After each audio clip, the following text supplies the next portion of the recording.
2 years have passed since the end of the Great War, but in the Yangzhou district of Gansu province, the training of warriors continued. In this city, there was the best martial arts academy called Dragon's Tiger. The guy fell to the ground, his whole body was bruised. John Taeho wanted to help his brother, but at that moment he was held in the grip of a bully and did not allow him to move. Dong Gukmyong, the leader of a gang of thugs who called themselves a half-ghost gang, went to the fallen guy and said that if he did not give him the money he owed, then they would talk to him differently. Kong Won-hyun was the second student of the Dragon and Tiger Academy. He was lying on the ground, all beaten up with bruises on his face. His body was all sunken. He said that he borrowed these people only 5 gold bars and returned about 20 bars to the bandits. You did not understand what they wanted from them. Dong Gukmyong is pleased that this guy talks to him without respect and said that if he wants to get rid of problems, he should have been paid on time. Kong Won-hyun at that moment was thinking about the injustice of life because these people have already taken all the money they had from them and still continue to mock him. All this happened only because they once took money from these thugs, because they needed to save their teacher. Kong Won-hyun asked the leader of the thug to give him 1 more week and he will pay off all the debts. Dong Gukmyong put on a thoughtful expression and started thinking about this proposal. He asked the guy again if a week would be enough for him to pay off all these debts. Don asked his bandit to bring his younger brother to him and put him on the ground. Jong Taeho resisted and did not want to go in a good way, but the bandit warned him that it was better for him to agree, but everything is fine because in a bad case they will be forced to beat him half to death. Kong was outraged that these thugs, while beating up his younger brother, who is not guilty of anything, he asked them to stop and stop. But his request was not heard, and instead of letting go of his younger brother, they hit him hard with a curlic right in the face. Don said that it was a very arrogant delay and to believe that just because he would be allowed to do it. Don turned his head on the cutthroat to make sure that the younger brother had already been laid on the ground and was not letting him escape from here. Don said he would do the guy's request and give him a week off. He wouldn't do it for free. He'd take something in return for it. And the price of a week's delay was his little brother's hand. Don wanted to cut off his little brother's hand as a guarantee. Kong Won-hyun almost lost his knowledge at that moment. He was not ready for the fact that his brother's hand would now be cut off. It was incomprehensible, and he had to immediately come up with a plan to stop this disgrace. Kong grabbed Don by the trouser legs and began to ask for forgiveness. He begged him not to do this and admitted that he was wrong. He had already asked for weeks and 2 or 3 days in order to get money. Don kicked him in the chest and threw him back for him. It was disgusting behavior of this nonentity. Ken realized that it was completely pointless to resist these people and asked for his hand to be taken away, but his younger brother was left alone. Don said that he was not happy with this plan because if he cuts off Kanu's hand, he will not be able to get money. Don turned his head to the thugs. You asked for and make a clear blow so that there is one even cut and not make the guy suffer. The bandit swung his sword and asked this guy not to move so that by mistake he would cut off his head. John raised his head up and realized that now he would most likely lose his arm, and tears began to appear in his eyes. He asked these people to stop, but they did not hear him. Kan at this moment is ready to fall into the ground. So as not to see this, he felt his helplessness, and he became disgusted with himself. The bandit has already started moving his sword, and in a couple of seconds the hand should have been severed. Kan, to stop this terrible process, he tried to shout at the top of his voice to stop them.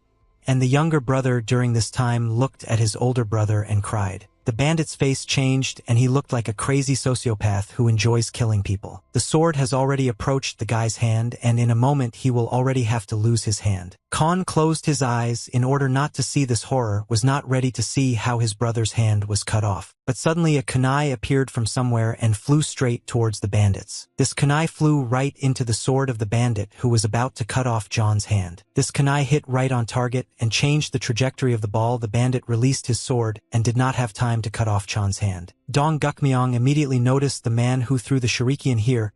He wanted to see the face of the brave man who interfered in the affairs of the bandits. The rest of the thugs also paid attention to this hero and asked who he was. The stranger took a couple of steps towards these bandits, and with a calm step approached him. He stopped and said that he had not been in the city for a very long time. He straightened his straw hat and said that he could not even imagine that in a small district. I was asked in a Chishoff who he was. Ken immediately recognized this voice, but he could not believe his eyes that this man was really standing in front of him right now and saving the life of him and his younger brother. This stranger took off his hat and his long hair began to develop into a breeze, introduced himself as the older brother of these two guys. Kong and Jung immediately started smiling. When they saw their older brother, they couldn't believe their eyes. Now they understood that someone could save them. Don asked one of the bandits who this guy was. They explained to him that they had the oldest brother and he disappeared 7 years ago during the Great Sinister War. According to the rumors that go between people, this older brother died during the battle with the Murim Alliance, but apparently these rumors were wrong because he is alive. Don was jokingly scared when he saw such a serious person in front of him.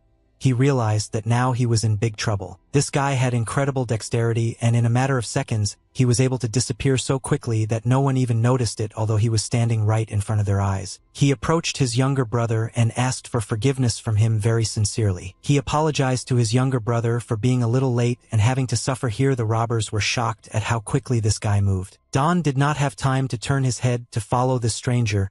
He had never seen anyone move so fast. He examined his younger brother and tried to understand whether he was injured or everything was fine with him. The younger replied that he was doing well. Ken at that moment said that he was injured, but they simply ignored him. Don was at a loss. He didn't understand what to do. After all, a real martial arts master was standing in front of him now. But on the other hand, this man studied at a rural academy and is unlikely to know how to fight like a real warrior. This guy was very unhappy with the fact that these thugs made a mess in the Holy Academy. But what pissed him off even more was that they dared to hurt his younger brother, and for that he would never be able to forgive these bandits. He began to get angry. Red lightning began to appear from his body. He said that he would not allow anyone to leave here with impunity. Don understood that he would now have very big problems.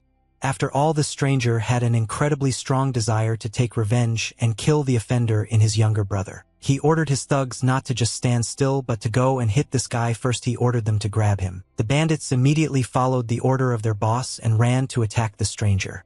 They wanted to surround him from all sides. When the bandits got as close as possible to this man, they waved their weapons and began to attack him from different sides. The brother stood and waited for the perfect moment to dodge these blows. He was not afraid of street robbers because he knew that he had enemies much stronger than them. Brother Kong and Brother Zhang didn't know what their elder brother was capable of, and therefore they were very scared when they saw that they wanted to attack him with a whole crowd. But how surprised the thugs were when they saw that the guy was still at the very last moment.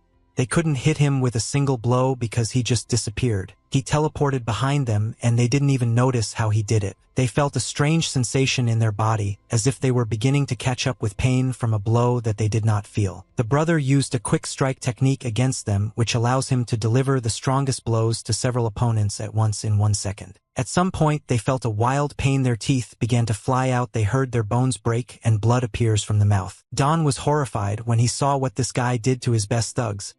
He could not even imagine that someone was capable of such a thing. The brothers were also insanely surprised when they saw what their older brother had just done. They could not even imagine that he had such power. In a couple of seconds, the brother was able to neutralize 4 bandits at once and did it so professionally that no one even understood what his secret was. He approached the leader of these bandits and stopped right in front of him. Don felt his hands shaking and he could not stop this process. He did not control his fear. He looked directly into the eyes of this bandit and morally destroyed him. He saw how this big man begins to shake with fear. The brother said that he could kill him right now and no one could stop him. But he will not kill him for only one reason, because he does not want to desecrate this sacred place, the corpse of such a nonentity as Dong Gukmian of his ball of stinking garbage. He that this time still spare the leader of the bandit, and the brothers at that moment were very scared because they did not understand why their brother was doing this. But doubts were dispelled when the brother said that he would spare the leader of the bandits, but he would not do it for free. He extended his hand to the side and tensed his fingers so that his hand resembled a sharp sword. He made a very quick movement and cut off the hand of the bandits with his own hand, and it flew off to the side. A very loud scream was heard near the academy.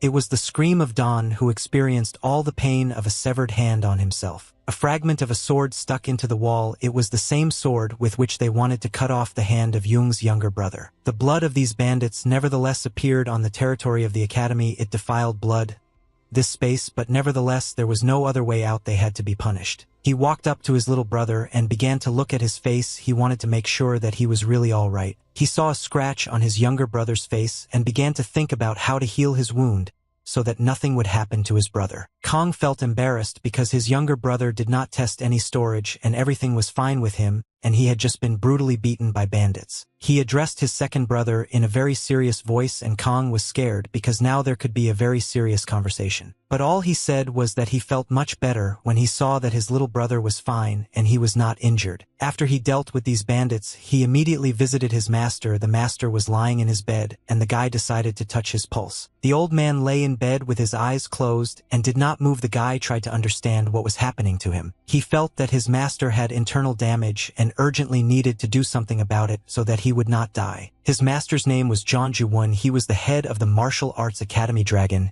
and Tiger, the guy, immediately realized that the one who inflicted internal damage to his master was a first-class warrior. He did not know who did it, but he understood that this person allowed such a terrible act to be committed and he should be punished for it. It was quiet and calm in the courtyard of the academy. Today was a warm summer day. After meeting with his master, he decided to go out into the courtyard and look around here to try to understand what happened during his absence. But as soon as he stepped outside, immediately some guy. Uno de los pasajeros sentado a mi lado hizo una mueca cuando vio a un tipo enorme y lleno de granos mirando bellezas en internet y se rió entre dientes con disgusto. They started to hug and greet each other. Big brother was very happy to see Yak Seekjin. But he stopped the third brother, and it seemed to him that someone was missing here. He asked where the fourth brother had disappeared and why he did not see him here. When the other brothers heard this question, they became very embarrassed and did not know what to answer him. They began to turn their heads to the side, and as they came up with these words, they could gently explain what had happened to the fourth brother. He did not understand why they had such doubts, why they could not directly tell him what happened to the fourth brother. He looked at Jung Taeho and asked him as a younger brother explain what happened to the fourth brother. Jung was forced to answer and told that the fourth brother joined the guard to earn money for his father's treatment. But 6 months ago, he suddenly lost contact with the rest of the brothers, and the brothers sent people to find out what happened to him, but no one can find him. From the fourth brother, there is no news. Brother Taeyong is missing.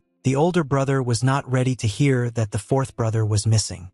He needed to think about what to do now with this loss. He thought about the fact that 7 years have passed since the last time he was at home, and during this time a lot has changed.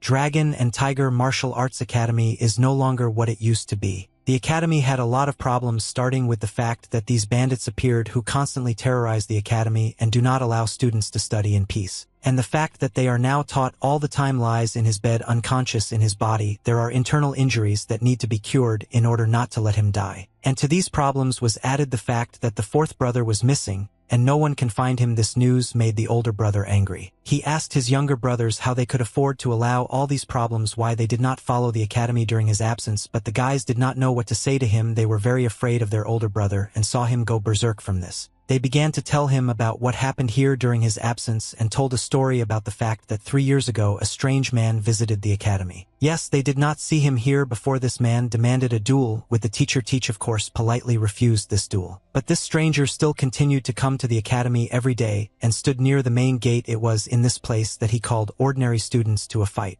He was very strong, although at first glance you can't tell from him that he had such strength, and everyone who fought with him lost to him. But the victims of the stranger were not only students of the academy. It turned out that the head of the academy 5 dragons died, and the head of Gansu was crippled and forced to close the school. This man was merciless. Because of him, the martial arts academies were closed one after another, so Yangzhou County became the center of the gathering of the scoundrel, and as expected they began to interfere in the affairs of the academy. The brothers admitted that they could not cope with these bandits. They needed to get medicine for the teacher, so they borrowed money from these bandits, but instead of where they took them, it turned out to be subordinate to a half-ghost gang. He listened carefully to everything they said and was unhappy that his brothers showed weakness and acted like weaklings. They felt embarrassed. They felt guilty towards their older brother for not being able to fight back these bandits and allowing this to happen. The older brother understood that there was no point in blaming the younger brothers for this. They are still too young and weak, and apparently the person who did all these terrible things did it for a reason. It all sounded very strange because some unknown tramp was walking around near the Academy of Traditional Martial Arts every day asking students and true masters of their craft to fight him, and after that he won. It was necessary to understand who this person was. This person collaborated with the gangs and was under their protection. He did everything so that the academies could no longer function normally. They were forced to ask for money from the bandits. The brother realized that these bandits have only one goal. They want to absorb Yangzhou County and take control of it, but for this they need to eliminate the martial arts academies. The brother immediately ordered his younger brothers to get ready because they would be moving out soon. He was very serious and said that it doesn't matter if these bastards want to expand their influence or want to make more money. It didn't make any sense because they have to beat these noobs to a pulp. help and show them that they will not rule here.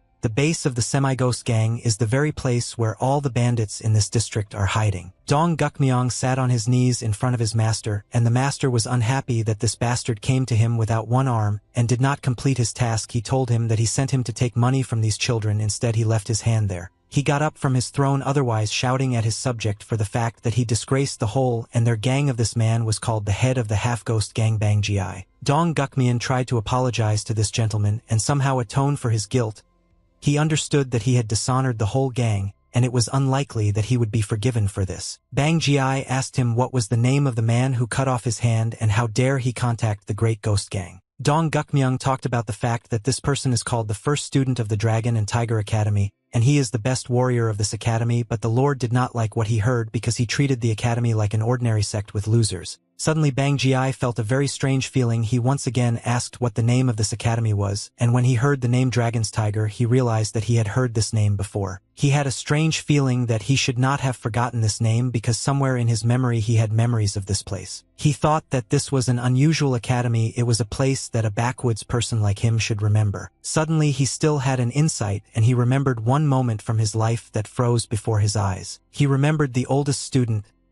These are academies, and remembered what this crazy warrior is capable of. Bang Gi lifted his head up and looked at the guy who was sitting on his knees in front of him, and he said that it couldn't be that this man returned to the city. But the insight came to him very late, because at that moment the older brother had already knocked out the door to the room and knocked down 2 guards who were standing at the entrance. He took a couple of calm steps towards the head of these bandits and was very calm. Bang Gi immediately recognized this guy, and he wanted to fall underground or hide somewhere just not to meet this man in battle. The rest of the robbers did not know who he was and had the audacity to insult him by calling him an idiot who does not understand what he was doing. He smiled when he saw a group of thugs in front of him who would now have to suffer, and said that he was interested in meeting the infamous Bang Gi. Bang Gi froze on the spot and could not even move his hand. He was very scared. All he could do was name the person who came to take revenge on him. Después de esta observación, Guncheon simplemente atacó al torpe enemigo en una fracción de segundo con facilidad. Hyuk reminded the leader of the bandits that 10 years ago, he made him a promise that he would like to fulfill and asked the robber if he remembers this promise. Hyuk realized that the leader of the bandits was not particularly eager to answer him for this and decided to remind himself of his promise.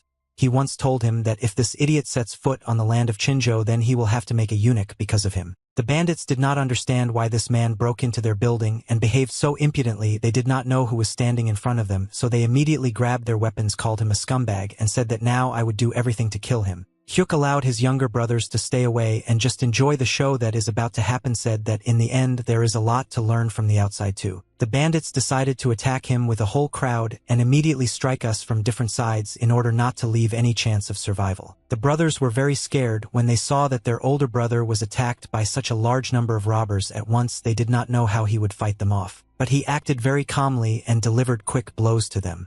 The first blow he delivered was a kick between the legs of one of the bandits. The brothers watched this fight. They became uneasy when they saw with what force their older brother hit that guy between the legs. Hyuk chose the strategy of hitting all the bandits between the legs in order to damage them as much as possible and dishonor them after this duel. Then he still decided to use his wooden sword and strike them with his sword, scattering them in different directions. They believe that their brother knows how to fight so cool. He dealt incredibly big damage to all these bandits. They could not look at how fiercely their older brother fought with these bandits. He dealt such painful blows to his opponents that it was painful to look at. They all lay on the floor and held their hands between their legs and writhed in pain. He beat absolutely everyone who was here. He stopped being upset and remembered that no one but him was ready to take these children and realized that he needed to save so that they could not survive and live normally in the future. Don thought that he was very happy because this guy just cut off his hand and did not mock him, because now he is mocking all these guys. Hyuk took a step towards and at some point stopped from his wooden sword. Drops of blood dripped. He extended his hand forward and very loudly asked who else here wants to become a eunuch, because he is ready to accept everyone. The bandits were very scared when they heard that this guy wanted to deal with them. They began to retreat back because they did not want to be mocked at them, just like those guys who first entered the battle. Bang Gi grabbed his hands to forget his throne and began to shake. He was very scared and could not calm his fear. He screamed loudly and ordered all his bandits to retreat because he understood that it was pointless to fight this man. He called all his thugs useless trash because they couldn't deal with him and said that in the end he still had to go out and fight alone against Hyuk Musang. Bang Ji noticed that during the time they did not see this guy as always he became stronger. The wounded bandits began to apologize to their master, but he was no longer up to them.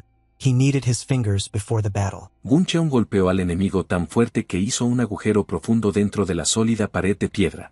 Bang talked about how he never stopped thinking about the events that happened 10 years ago for a single day, and Hyuk just twisted his displeased face. Ban started laughing and becoming angry. He confessed that the destruction of the fear that this guy revealed to him that day and the Danish pain he experienced made him become stronger. Hyuk calmly looked at his opponent and did not feel any fear. He carefully listened to everything that was told to him. This was not a scam. Ban intimidated his opponent with a scary look and started looking down at him with his red eyes. A very strong tension appeared in the room. The younger brothers were rooting for their older brother and wanted him to win, and Bandit and waited for this stranger to kill them. Bang Ji clenched his fist very tightly, and it seemed that he would now attack first and this fierce battle would begin. But instead of attacking, he decided to do otherwise. He fell to his knees. He knelt in front of the guy and bowed to him. He apologized for everything he did and asked for mercy on him. The younger brothers obviously did not expect that the outcome of this battle would turn in such a way that the head of this gang would apologize to their older brother. The rest of the gangsters felt like worthless weak trash when they saw their boss as a weak girl apologizing to these students of the academy. Ban prayed apologize to this guy so that he would not make him a eunuch. This was his only request. Hyuk coldly reacted to the requests of this nonentity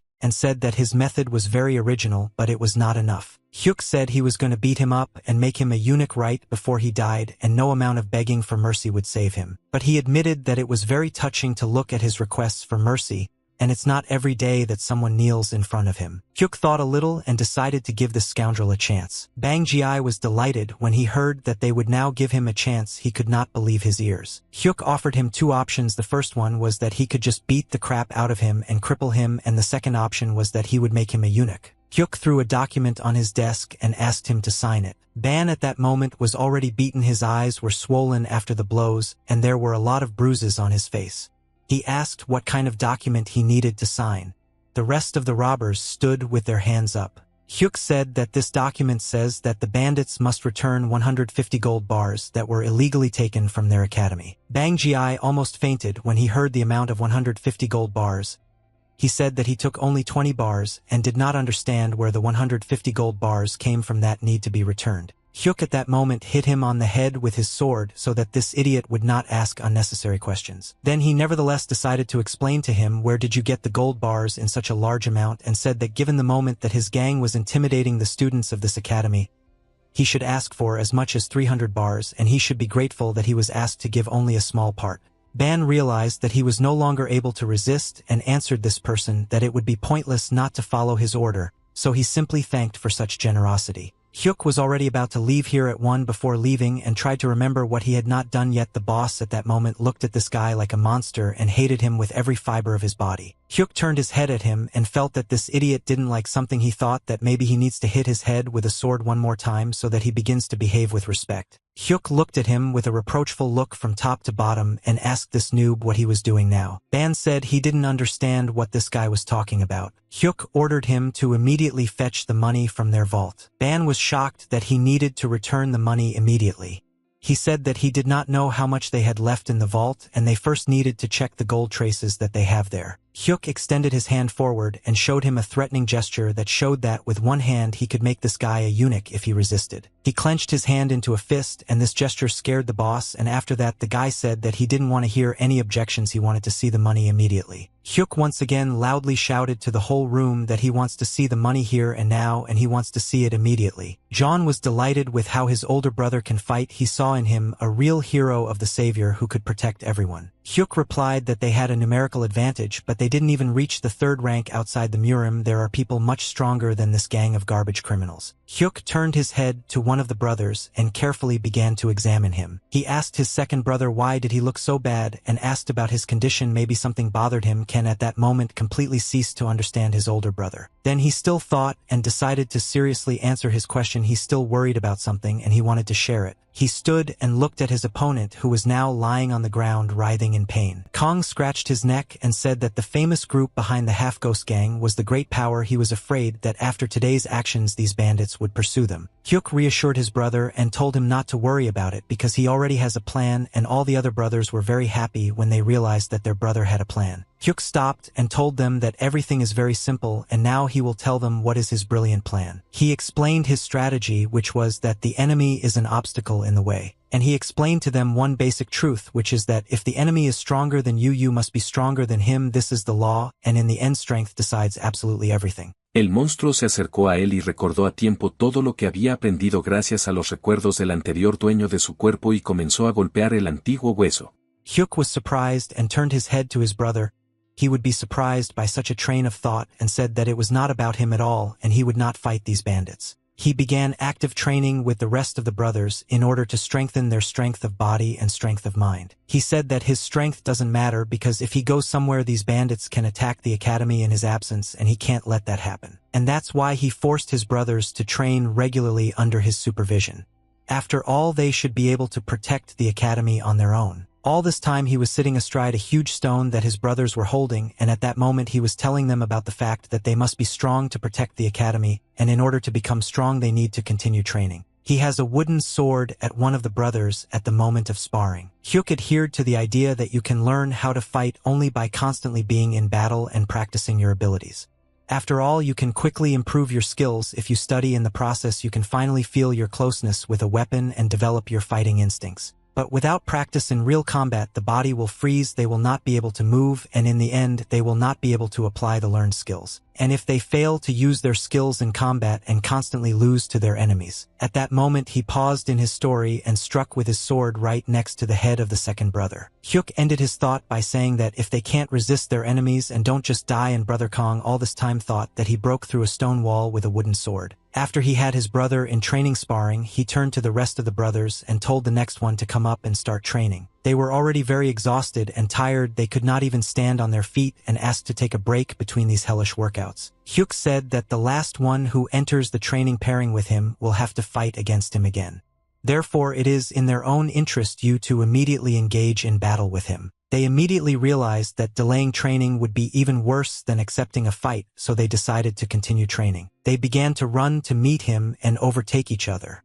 After all, no one wanted to fight against his older brother again. I already bought the evening and the sky turned orange. It was warm summer day, the wind on the street was cool. Hyuk put his wooden sword with the rest of the swords and praised his brothers. He said that they did a good job today, and it was his first day teaching someone, so he decided that I would continue with easier training. He told them that from tomorrow he would seriously take up their training, so they should have a good rest today. They were lying on the ground and could not move their arms. Their body was so tired that it was hard for them to move. The elder brother at that moment went to the house. They could hardly move their lips to ask what an easy workout was, because if it was a preparatory workout then they were already afraid of tomorrow. Brada said that during training he noticed the incredible power that their older brother wields and admitted that they were beaten even when they teamed up together. The three of them could not hit him even a single blow. Jung asked the rest of the brothers if their older brother was always so strong because he doesn't remember him the way he used to be. Kong began to tell the story that their older brother was always so strong and he became famous for this, but now everything is completely different. He told his brothers the story that 10 years ago there was a time when he single-handedly defeated 20 swordsmen but was severely wounded and almost died after this injury. The second brother added that this battle was not one-sided, as today there were a lot of warriors fighting,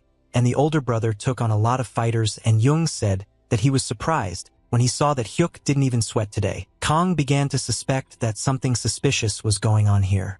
It all looked very strange. He thought about the fact that his older brother had learned some secret technique that no one knows. It was very quiet and comfortable in the academy that day. It was very calm there. Hyuk used his chi energy to heal his master's inner wounds. He felt that the wounds inside his master began to worsen. Deep internal damage without proper treatment weakened his organs. He thought that if his master were a little weaker, he would definitely not have survived such injuries, but due to the fact that his master was a real martial arts master, he is still able to function. He understood that thanks to the sincere concern of his younger brothers and his teacher, everything is still alive only because they they did not take care of him. But nevertheless everything was much worse than he thought. He understood that the master would not be able to survive for a long time. The master has reached his limit and soon his body will refuse to fight internal wounds. He understood that his teacher needed immediate treatment and that this should not be delayed because here every second is worth its weight in gold. Hyuk picked up his clothes and began to make pinpoint touches on his back. Quería proteger lo que tenía.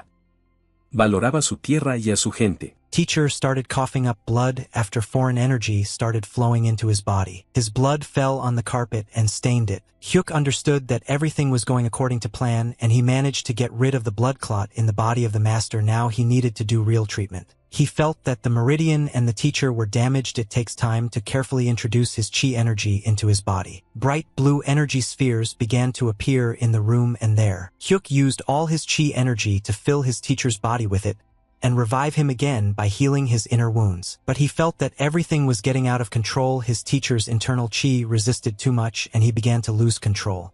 But the guy could not let this happen. The teacher did not want to absorb someone else's energy. His body did not allow it to be done, and the guy understood that if everything continued like this and then he simply could not stand it and would die. But there was nothing he could do about it. The safest thing was to just finish it quickly, and for that you had to take risks. Hyuk understood that he needed to fix his teacher's energy as quickly as possible. He clears his teacher's meridians as quickly as possible in order to burn his inner chi energy. This procedure lasted for several hours, and the night had already come. There was so much chi energy that the house began to glow blue in the darkness of the night. The teacher was lying on the bed with his eyes closed, and it seemed that he would never open them again. But suddenly he opened his eyes and felt alive again. In front of him he saw his oldest student, and it seemed to him that he was still sleeping. The guy was incredibly glad that he still managed to subdue the chi energy of his teacher and fill him with his energy to make the teacher wake up. The first word that the teacher said was the name of his student Musang. He could believe that this guy is now standing in front of him alive. Hyuk about how everyone thought he was killed, and the teacher must have a hard time believing that he is standing right in front of him alive. Hyuk fell to the floor and bowed to his master. He said to him, "Hello teacher, I'm a student." Hyuk Musang has finally returned home. He apologized to his master for being late and asked the teacher to scold him for it. The master extended his hand to him and asked his student to come closer to the bed. Hyuk gently, with quiet step by step, began to approach the bed. The master extended his hand to him and touched his face.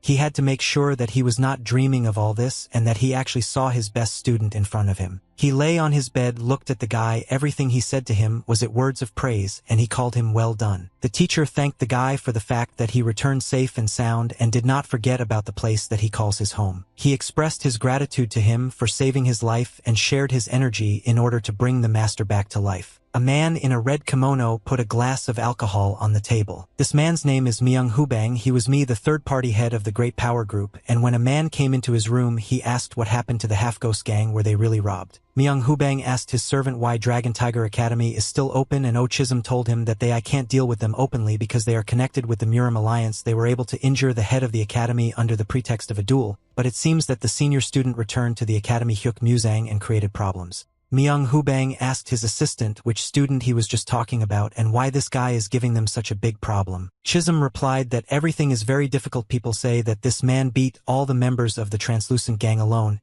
He is a very strong warrior. Myung Hubang scratched his beard with his hand and said that you can't turn a blind eye to this and you can't let the person who stole money from them live. He ordered the commander of the Iron Demon to be sent to deal with this Reso Academy forever. They should not be left alone, they should be punished for their actions. He suggested using an old mint, which is to invite this guy to a duel, and when this bastard dies you will need to send a half-ghost gang to get rid of the Dragon and Tiger Martial Arts Academy. He asked to make sure that the Murim Alliance would not have grounds for intervening in this conflict. I will not be left out. Oh Chisholm listened to all the orders of his master. After that he bowed to him and left the room, closing the door behind him. He was unhappy that they had such big problems in organizing the bandits and wanted to deal with this non-donor named Hyuk Musang as soon as possible. Hyuk took off his kimono and there were a lot of scars on his body that remained with him after the battle. These scars were all over his body. They reminded him that he went through a lot of battles. Every time he looked at these scars he remembered the sinister war and still did not understand how he managed to survive, and he thought that he should not have returned to die in vain. A knife fell to the floor. "Bandit, where are you?" In a red kimono, he was sitting near the wall. In his shoulder there was a knife wound. Hyuk calmly and with confident steps approached this bandit and asked him who he was and made his assumption that this guy could be the leader of the local bandits. Around him lay the rest of the bandits unconscious. The bandit did not understand why this man was behaving so impudently. He asked him how he dared to behave in such a way and threatened him that their gangster group would deal with him for his act. Hyuk was not afraid of this man's word to fight. He even had a request to this bandit. He asked this bastard in front of the rest of the bandit that Yangzhou County is now under the jurisdiction of the Dragon Tiger Fighting Academy. If they don't climb into their territory again, something very unfortunate will happen. People were already starting to communicate with each other and spread rumors that bandits came to their district last night, but they were defeated, after which they had to flee. The man said that the Dragon and Tiger Martial Academy tried to drive the bandits out of here, and apparently the leader of these bandits has now become a cripple. The man in the green shirt replied that he hadn't seen people who could drive the gangs out of here for a long time. They only had 5 masters. I didn't understand how they could fight against 50 bandits. La niña supuso que lo más probable era que esto ocurriera por culpa de su tío y que se estaba tomando todo demasiado en serio, aunque esto solo podía ser lo mejor.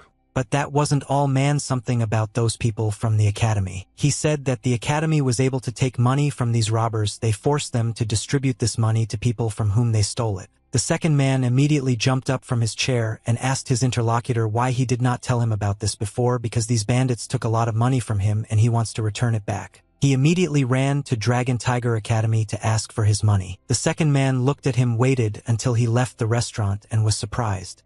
He asked where you got this guy from. He was extremely happy that the district was returning to its former productivity again, and finally it would be calm here. People got near the academy, began to ask for their money back to them. They told their stories. The woman said that she was from a farm that is located near the district. These bandits took 10 silver bars from her and destroyed the territory. Someone told a story about the fact that 1 gold bar was stolen from him and didn't give it away. The guys did not have time to process all the information that they were told and tried to somehow calm all these people. They did not know how to calm this angry crowd because no one listened to them. Everything was getting out of control. Someone approached Chan from behind and took him by the shoulder. He immediately drew attention to the hand that lay on his shoulder. It was his older brother, who approached him from behind and stood quietly. He stood right in the middle of the big stage that was the entrance to the academy and waited for silence. People didn't stop talking. He had to shout to the whole street that they needed to calm down if they wanted to get their money. Luda immediately fell silent after they were yelled at by their older brother. He aroused their respect. Hyuk took a short pause after everyone was quiet, so that they could focus their attention on him. The younger brothers turned to the older brother and thought that he is insanely cool. He can speak quietly, but everyone listens to him anyway, and his voice sounds very piercing. He covered his mouth with his fist and cleared his throat several times. Hyuk removed his fist from his mouth and said that he is well aware that everyone suffered at the hands of these bastards. Because they undermined their business and work, they robbed houses and jobs, they demanded protection fees. These bastards posed a threat and didn't incur large debts for people. He said that he was sure that many of these people got into a debt hole. But now they had nothing to worry about because he was back in the district, and now he will personally take care of keeping order, and then so that no one will ever suffer from these evil people again. He promised these people that from now on he will protect this district and return the old times when everyone lived in peace and tranquility and could go about their business. Hyuk took his little brother by the head and scratched him. Then he said that people should forget about the problems they had and should listen to the students of this academy. If everyone waits for their turn, will go out one at a time, then they will try to pay people everything properly. An old man came out of the crowd. His body was shaking and he moved very slowly. This old man said that people are doing very bad things. This grandfather in the settlement is called Old Man O. He said that these students helped save the houses of these bandits, and instead of gratitude, people made such a fuss here. He came up to his older brother, took his hands after he held his fingers in his palms. He said that he was very sorry for such behavior of people in the square. The old man decided to thank his older brother and said that all this became possible only thanks to him. First of all, you need to start with gratitude and not ask for your money back. Hyuk said not to worry about it because it's his job, and he must defend Yangzhou County with his brothers from these bandits. People stood in the square and were very touched by these words. They saw him as a new hero, but But the old man wanted to say something else to this guy. Hyuk listened to whatever this old man has to say. The old man in a joyful voice announced to the whole square that he was now the very first in line to receive his money back. The people who stood in front of the gates of the academy were shocked at how this old man masterfully deceived everyone. From the crowd of people, a stranger suddenly appeared and asked Big Brother Hyuk, where is Dragon and Tiger Academy? Hyuk replied that the academy is located right here and this is its central gate, but then he decided to find out who this stranger is and what he is looking for here. The stranger smiled and looked at this guy carefully. He said to him, "It seems that you are the same Hyuk Musang that I was told so much about." Hyuk replied that everything is correct, it is him, and he asked what this person wants. This guy folded his hands, bowed, and introduced himself. He said that he was just a wanderer and came to throw a bald head at the senior student of the notorious Dragon and Tiger Martial Arts Academy. Al instante se dio cuenta de que ahora estaba definitivamente condenado por este hombre influyente. That person then wounded their teacher. He was very strong and perhaps it was the same guard. Jung started to turn his head around and try to show his older brother that it's better not to mess with him. Hyuk was very surprised because he did not think that he would be thrown out so early. One had just dealt with 2 gangs and a new competitor came who wants to fight him. But Hyuk was not worried about this because he understood that this is a very obvious tactic and this guy is not in any way one of the runners of this gang. Hyuk suggested that this person enter the territory of the academy because it would be wrong if he stood here all this time. A lot of different military weapons were stored in the academy. It stood near the walls of the academy. People began to communicate with each other in order to understand who this stranger is, why he wants to fight. One of them began to rebel that this person climbs out of line. After all, today they should have received their money back. This stranger stood and looked at this academy. He could not understand why he was called here because it was the most ordinary rural academy, and there was nothing special in it for which he would have to overcome such a long way. Hyuk bowed to the man in greeting and said that he was the senior student of the Dragon and Tiger Martial Arts Academy. This acquaintance also bowed to him and called his name Gok Chigil. He looked at his future opponent and did not understand what could be special about this guy. He turned to his younger brother Jan, who immediately jumped up and waited for his older brother to ask. Hyuk said, the stranger will fight with him and defend the honor of the Dragon Tiger Academy in battle against this opponent. Gok Chigil laughed when he heard that he would have to fight with one of the younger brothers, said that he should fight with the senior student and would not tolerate jokes like this. Hyuk replied to this traveler that as a senior student of the famous Dragon and Tiger Martial Arts Academy, he cannot immediately accept the challenge of a simple wanderer like this. Goku at that moment experienced a violent fury inside him and screamed, "Yes, how dare you make such decisions, how dare you treat me like that, you know who I am." Hyuk kept asking this man who he was with a calm expression because he had never heard of him before, and this was the first time he had seen his face. Goku was confused and did not know what to answer to this question. He felt insecure and weak in this situation. Hyuk began to think, looking at this wanderer, he suggested that this person might be of high rank or something like that. He wondered who he was. Goku was beside himself with rage and began to shout that he was an ordinary wanderer and did not understand why he was being teased now. Hyuk turned to his younger brother and said that this man is crazy, but the younger brother said that this man hears everything and cannot be called crazy at all. Hyuk decided that this wanderer would fight with his younger brother. Yang Seekjin was already in a fighting stance and took his hands on the sword. His older brother was giving him instructions before the fight. Goku did not understand why this guy allows himself to look down on him and do what he wants. Goku was filled with rage, and at some point he shouted that if they wanted it that way he would first kill his younger student and then kill him. Yang was very scared. He did not want to die, and to fight in a battle in which you can die, he became scared. Goku decided not to waste time anymore and immediately attack his opponent. He made a leap and swung his sword in order to strike. Yang Reflex managed to repel his attack by blocking with his sword. The blow was very strong, and after he blocked it, he flew back. The brothers watched the battle. They were very scared that their brother might die. Yang firmly held the sword in his hands and did not release it. His body was shaking in fear. Sweat was dripping down his face. All he thought was that his enemy was much stronger than him. Goku first laughed when he felt the fear of his enemy and told him, "Luckily you managed to block the blow. Apparently that's all you can do." He morally tried to humiliate his opponent and said that he could only blame his older brother for putting him in such an unequal fight and letting him die. Yang was so much afraid that he could not control his body. He began to turn pale. On his face drops of sweat dripped even more. He was cowardly and could not stop. The brothers were very worried because of this guy. They didn't know what to do in order to support him. Hyuk at that moment stood and picked his nose with his finger and did not worry about anything. They stood opposite each other and prepared for battle. Kong ran up to his older brother and told him that the opponent looked too strong and the third brother might just not be able to handle him. Hyuk defiantly turned to the third brother and asked him, "Younger brother Yong, do you want to give up now and not fight against this opponent?" Yong firmly grasped the hilt of the sword with his hands and took a fighting stance. He replied that he was not going to give up and would fight this enemy to the end. He must win this fight. Hyuk crossed his arms over his chest and said, "If you are so confident and ready to fight, then just do the same as in our training." Yang shouted very loudly and said that he would repeat everything he did in training and would not let his older brother down. Goku was furious that these brats allow themselves to discuss such things, could not forgive them for being conceited in his presence. I thought that if they want blood, then he will give them a real hell. Goku pounced on his opponent and swung his sword. He was ready to kill this guy at any cost and throw out all his anger on him. Yang was aware that his opponent is several times stronger than him, and fighting such an enemy is the same as committing suicide, but nevertheless he had no other choice. Yang held the sword of his older brother in his hands. This sword gave him confidence in battle, and he felt in his hands a piece of the strength of his older brother. He knew that this sword is much stronger than the weapons of his enemy, and due to this he has a huge advantage in battle which must be used. They clashed in a fierce duel. The traveler inflicted many quick blows on him, but the guy managed to beat them off with his sword and block them. People were delighted with such a spectacle. They could not even imagine that they would be able to see a real battle between two experienced warriors, and they began to put their guesses on who would win this duel. Goku got angry that none of his punches could break through his opponent's defense, and he needed to come up with a plan through which he could break through his opponent's defense. He was surprised that this child was able to reflect absolutely everything of him, and did not inflict a single one, and in response, he did not understand how such an inexperienced fighter could resist him for so long. He swung his sword and wanted to stab his enemy, but Gok did not understand how this was even possible.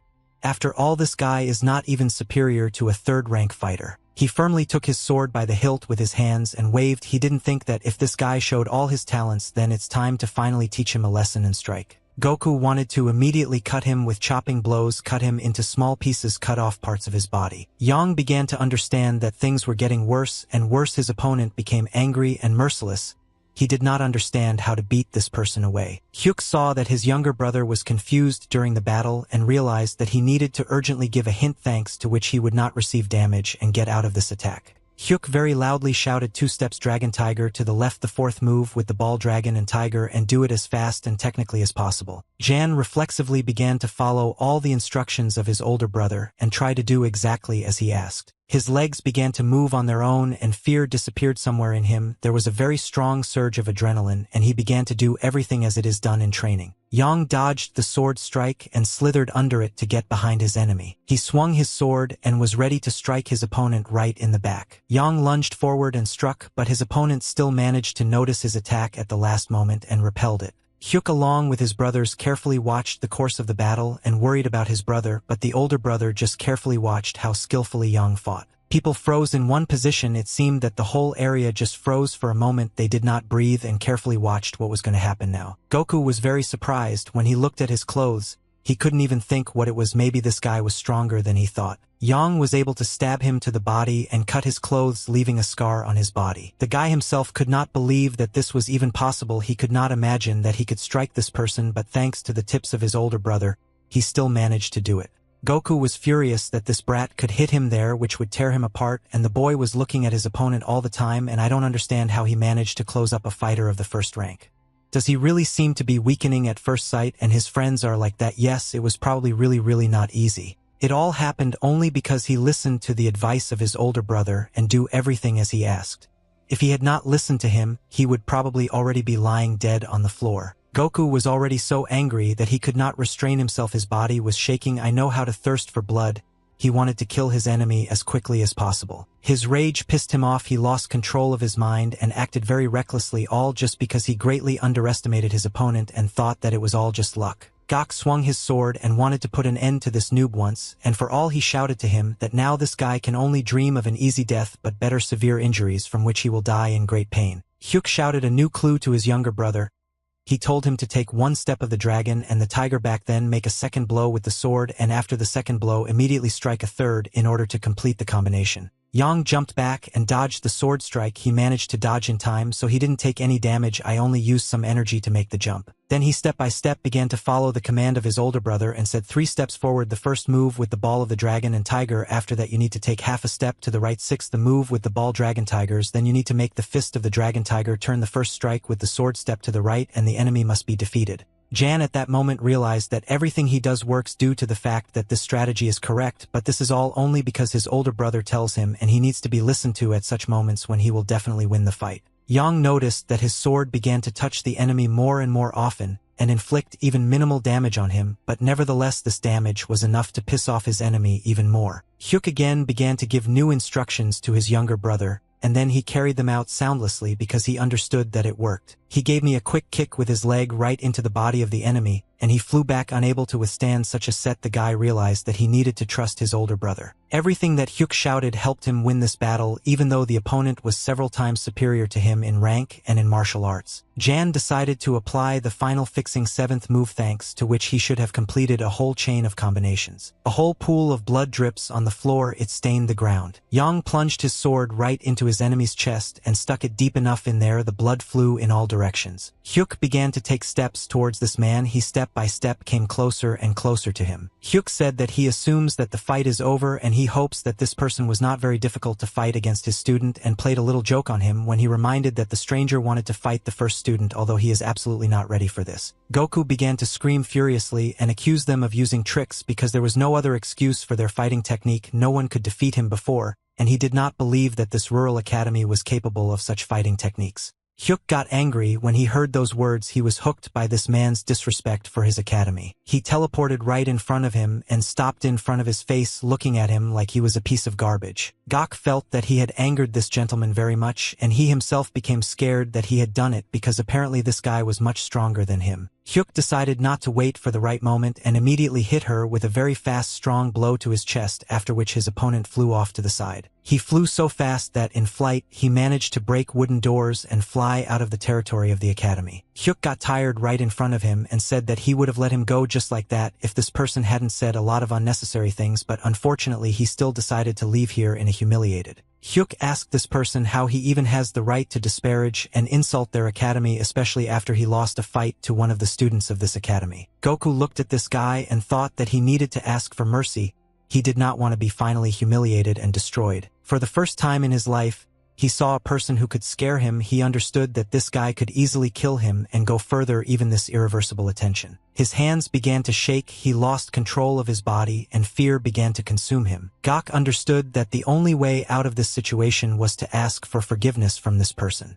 After all, only then would he be able to let him out of here alive. He began to bow to him and beg for mercy, so that they would not kill him, let him go from here alive. Hyuk looked at the crowd of people who stood behind him and tried to determine from their reaction what he needs to do now. Hyuk nevertheless made a decision and said that he is now very good-natured and will still spare this man. But he ordered him to immediately get out of here and never return to this place again, because there would be no second mercy. They would simply kill him here. The brothers began to shout joyfully when they realized that everything was over. Todos los estudiantes sabían que cuando sonara la tercera y última campana finalmente podrían salir de la sofocante sala. They believed that Master Hyuk is their new heroes, the savior who is now able to protect this village and all the inhabitants who lived in this village. Night fell and someone very quickly ran through the forest without stopping. This man who fled turned out to be Gok. He wanted to get to his master as soon as possible and tell him everything. It is that he still hurts early, but nevertheless through the pain, he continued to run to tell about this duel and about the new owner of this territory. He wanted to get rid of this guy. The thought that he had never seen such strong opponents did not leave him. The strength of this guy reaches the highest rank or even stronger. But everything was not so simple. At some point he heard that someone was approaching him. It was Mr. Hyuk. He understood that if he let go of this not a given, he would tell everything to his master, to the bandits, and this should not be allowed. Hyuk's sword has already approached this bandit's face and touched the blade to his skin. Hyuk dealt him a very strong blow, after which this man simply flew off to the side and could not stand on his feet. Goku crashed into a tree and fell to the ground along with this tree.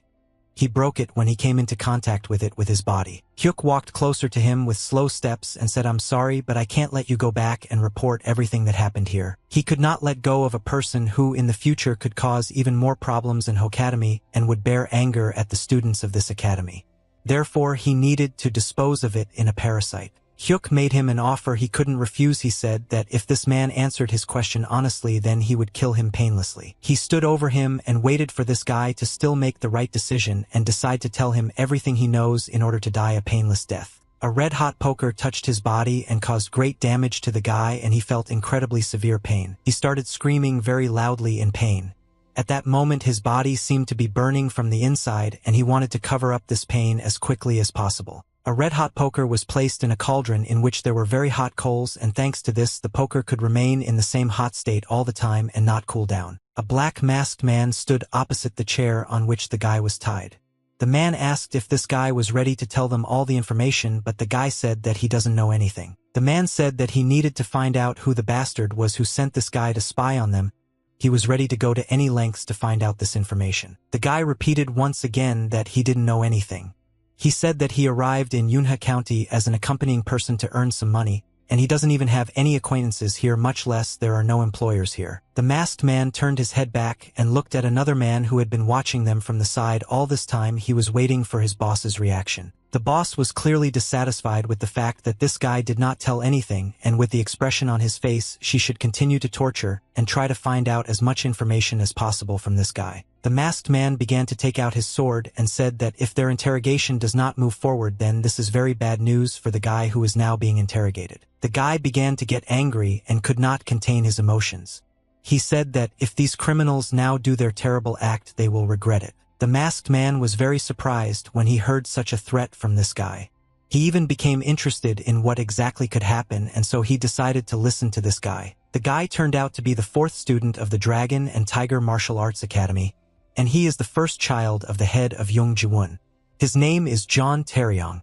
He said that his older brother would never forgive these people for their terrible act. The man started laughing when he heard that this guy was threatening him with his older brother, but his smile could not be seen because it was hidden by a black mask. He was not afraid of the threat of this weakling and said that there was no need to worry about it, after which he immediately began to draw his sword from its sheath. He swung his sword and was about to cut off this guy's head. He said that he would send his older brother after John Taeyong. A quick blow of the sword once and for all cleared this guy's head, and he will never be able to harm anyone again. After he cut off his opponent's head, he wiped his sword and hid it in his anklet. I myself watched as the opponent's head rolled on the ground. He was very surprised when he learned that the Great Iron Blood Emperor was involved in this, but he didn't know how reliable the information was. Great Iron Blood Emperor, one of the top 10 Murim Masters, also known as one of the 4 Great Devil Emperors, the late head of the Demon Union Invincible Blood Emperor. He wanted to know if this meant that the Iron Bloody platoon that he leads had subjugated the great power to himself, and that he must be going to absorb not only Yangzhou County but the entire Gansu province. He understood that the disintegrated Demon Alliance would never anger the Murima Alliance at such a time because the Great Iron Blood Emperor is not so stupid. And he understood that moreover they left the Kongtong sect, which was forced to close after the Great War. How did the 8 emperors and the Murim Alliance lose power? This interested him most now. He made a swift leap upward and began to head back home. It was necessary to find out many answers to various questions. But one thing he knew for sure was that Yangzhou County is now in a difficult situation. An old man stood near a tree and touched the trunk of this tree with his hand. The old man raised his head up and asked the gentleman, "How is Leon doing? Well there, and how is he generally feeling?" He continued to hold on to the tree trunk with his hand and said that he thought that by this time he would have joined the master, but he could not, and asked for forgiveness for that. The old man smiled and started laughing.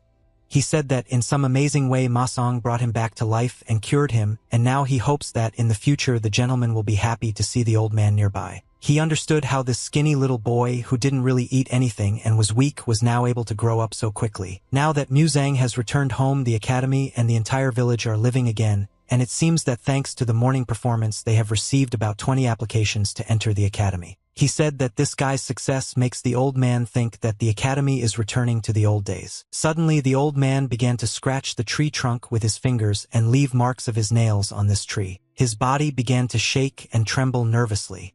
And at that moment the old man said that one guy had recently disappeared and it scared him. He said that this was an unusual boy.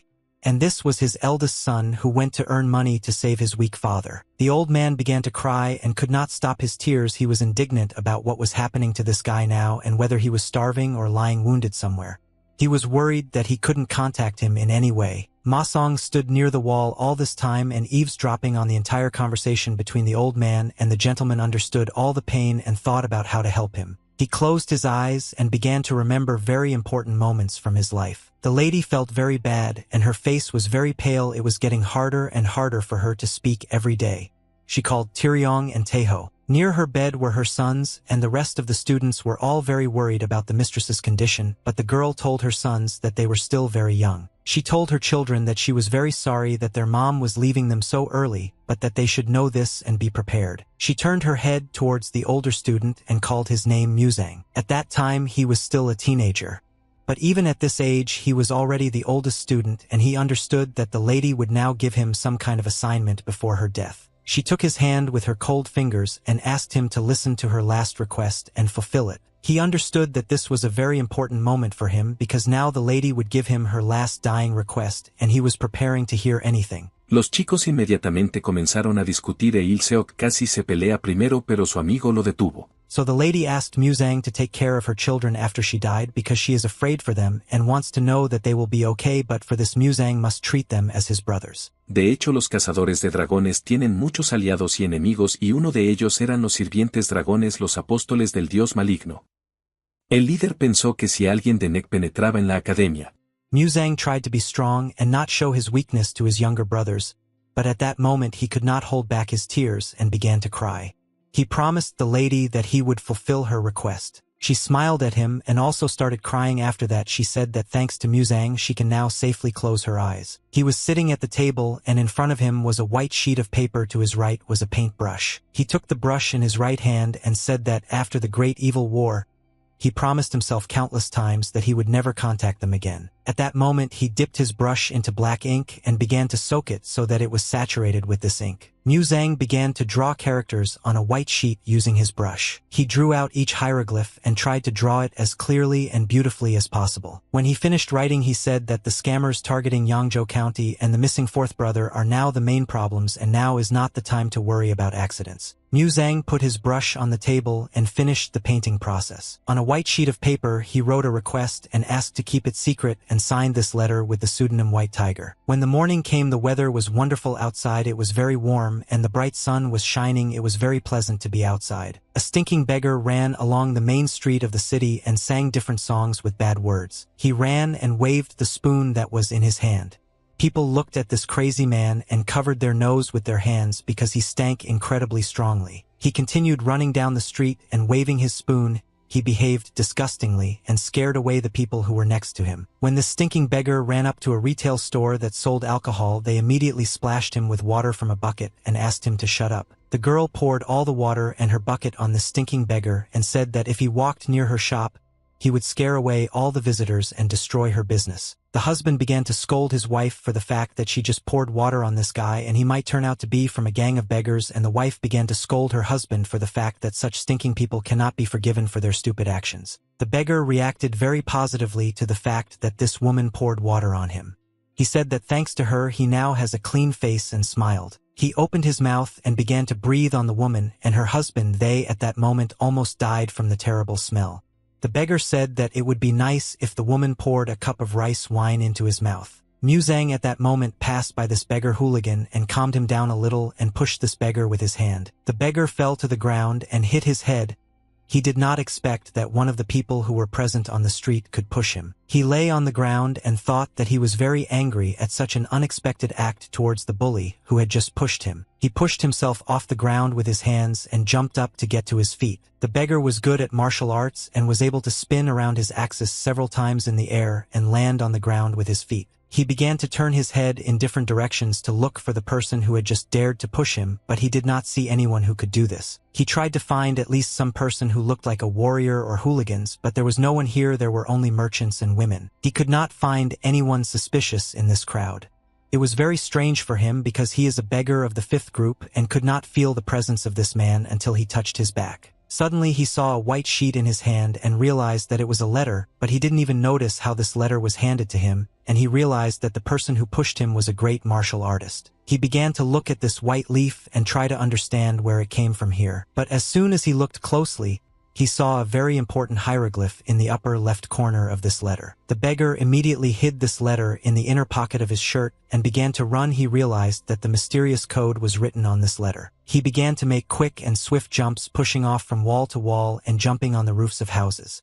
The beggar at that moment thought that he urgently had to tell everything to the elder. The girl couldn't believe her eyes. She was shocked when she saw that this beggar is actually a very strong master. She said that her husband was right when he tried to stop her. After all, this beggar actually turned out to be a master from a gang of beggars. The gentleman was very angry and squeezed the glass with his fist and broke it when he learned the bad news about his subordinate. He was furious because one of his best warriors could not cope with this academy student, and the servant said that this is exactly what happened. The servant said that this news had already captured the whole of Yangzhou, and the whole city was talking about the fights, and the popularity of the martial arts academy was just beginning to grow more. "Mr. Ask your servant what is heard about Gokchigel now." The servant answered his master that after the fight, he suddenly disappeared and perhaps he ran away fearing punishment from his master. The gentleman was very angry but still behaved quite calmly.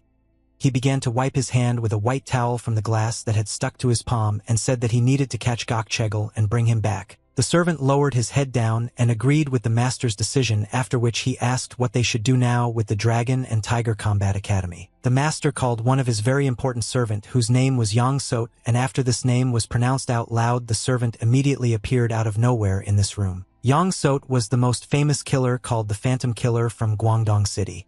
When someone called his name, people immediately began to panic because his stealth and assassination techniques scared people. The gentleman asked Yang Sot what could he do with this guy. Yang Sot said that Gokchegel was most likely defeated in the battle because he is a second-rank fighter and they are now dealing with a serious martial artist. But he still called a backup plan and knew how to solve this problem.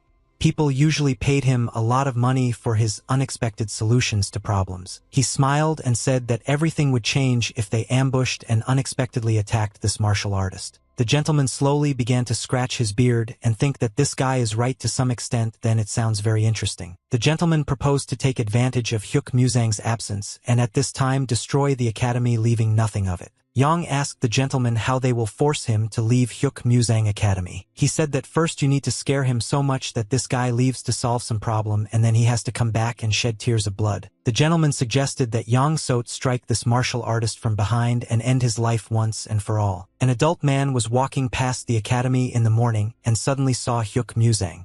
The man was happy and started running towards this guy, and Muzang at that moment was just under the metal street. The man said that the guy as usual together with his students cleaned the street and it would be better for them to entrust this task to someone else. Muzang reassured the man and said that he had been doing this business since a young age and there was nothing shameful in it.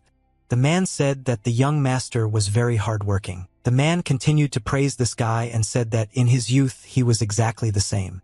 But at that moment a girl was looking at them from the window of the building from the second floor and she carefully watched. She looked at this guy and couldn't take her eyes off him and didn't understand why she wanted to look at him. The woman turned to the young lady and said that the lady had already been sitting here for 2 days, and the woman did not understand what she was waiting for. She looked out the window and asked the woman her opinion on whether people can change. The woman was a little stupid and didn't quite understand what exactly her mistress was asking. The young lady explained that people's character changes over time. This guy was so quiet, cold as ice. But now she looks at him and can't look away because now he smiles widely, greets everyone and talks nicely as if he were a different person. Woman, what usually happens when a person is on the verge of death? The lady looked at her interlocutor and she absolutely did not like this answer because she wanted to hear something more important. The woman immediately began to make excuses and said that many people say that people change before death and she does not know other reasons why character may change. Hyuk Muzang heard some strange female screams on the second floor of the building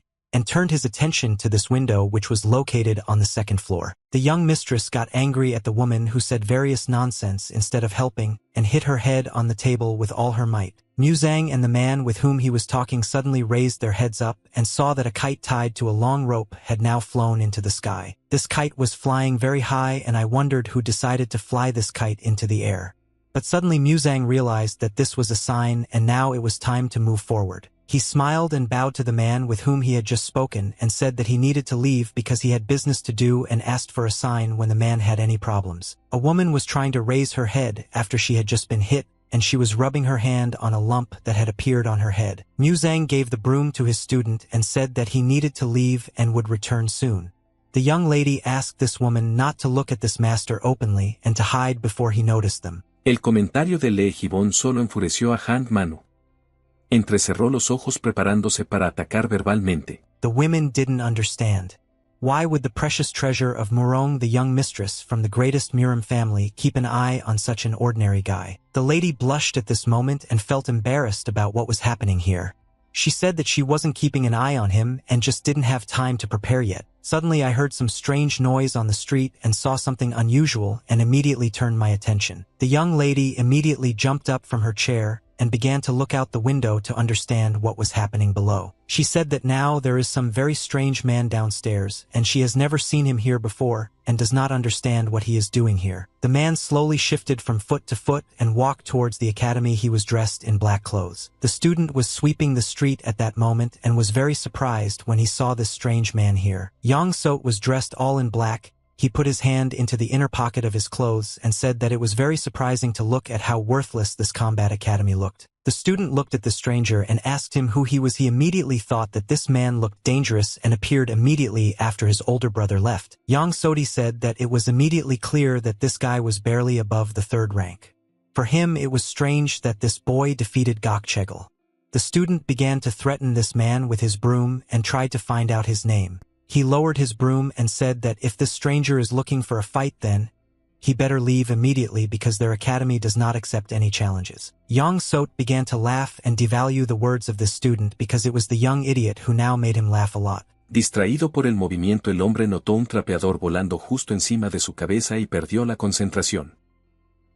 Yang Sot made a quick dash towards the student and began to accumulate energy in his fist. His right fist was charged with purple energy and he punched the student straight in the stomach with all his strength and broke his wooden broom. The student could not believe that the stranger would be so strong and would want to hit him with his fist without warning. The students heard a loud strange noise on the street and immediately left the house to understand what the problem was. They saw that the second brother who had just received a blow was sitting on the floor in the yard, and the gate that was closed was now broken, and there was a lot of smoke near the gate. The second student felt a very strong pain in his stomach, and his mouth immediately filled with blood. He spat out this blood on the floor and started coughing. It was very difficult for him to hold back such pain. Yang Sot said that he will not do a duel with such a weak opponent because for the duel they must be at least the same level. He entered the territory of this combat academy and called all the students here crawling weak insects that he would now crush with one blow. The students immediately took a fighting stance and began to defend themselves. They did not understand where you came from, this arrogant idiot who decided to attack them. The old man ordered to immediately stop all this chaos and shut up absolutely everyone. He shouted that the power level of Dragon and Tiger Academy may be very low, but they are still part of the Murim Alliance. If this person does not want to create problems for himself, he should leave here immediately. Yang Sot hit himself in the face with his palm and started laughing using sarcasm. He said that he was very scared and he was afraid of the Murim Alliance. But then he removed his hand from his face and showed his smile and said that he had no other choice and he must start the battle. The students saw that their opponent had just disappeared very quickly, as if he had not been in front of them. Yang Sot teleported behind the old man and swung his sword, but before he struck he said that he had to kill. He laughed very loudly and said that he should kill everyone who is here in this academy. Not far from the city there was a mountainous area that was invisible due to the forest that surrounded it. A man in dirty torn clothes was lying on a tree branch and was sleeping. He felt great when he was lying on this branch. This man slept so soundly that every time he exhaled air from his nose, he blew a big bubble from his snot. When this bubble reached its maximum size, it burst and made a small explosion. Suddenly this man heard a noise not far from his tree and said that the man who had just arrived was late. Muzang said that he came on time and was late. The beggar who is now lying on the tree. He said that 10 days had already passed since he sent the letter and this person should have responded much earlier. The tramp jumped down from the tree branch and said that judging by the bad manners of this young guy, he is the white tiger who sent the letter. This tramp was actually the leader of a gang of beggars and he was a divine beggar nicknamed the Phantom Mask.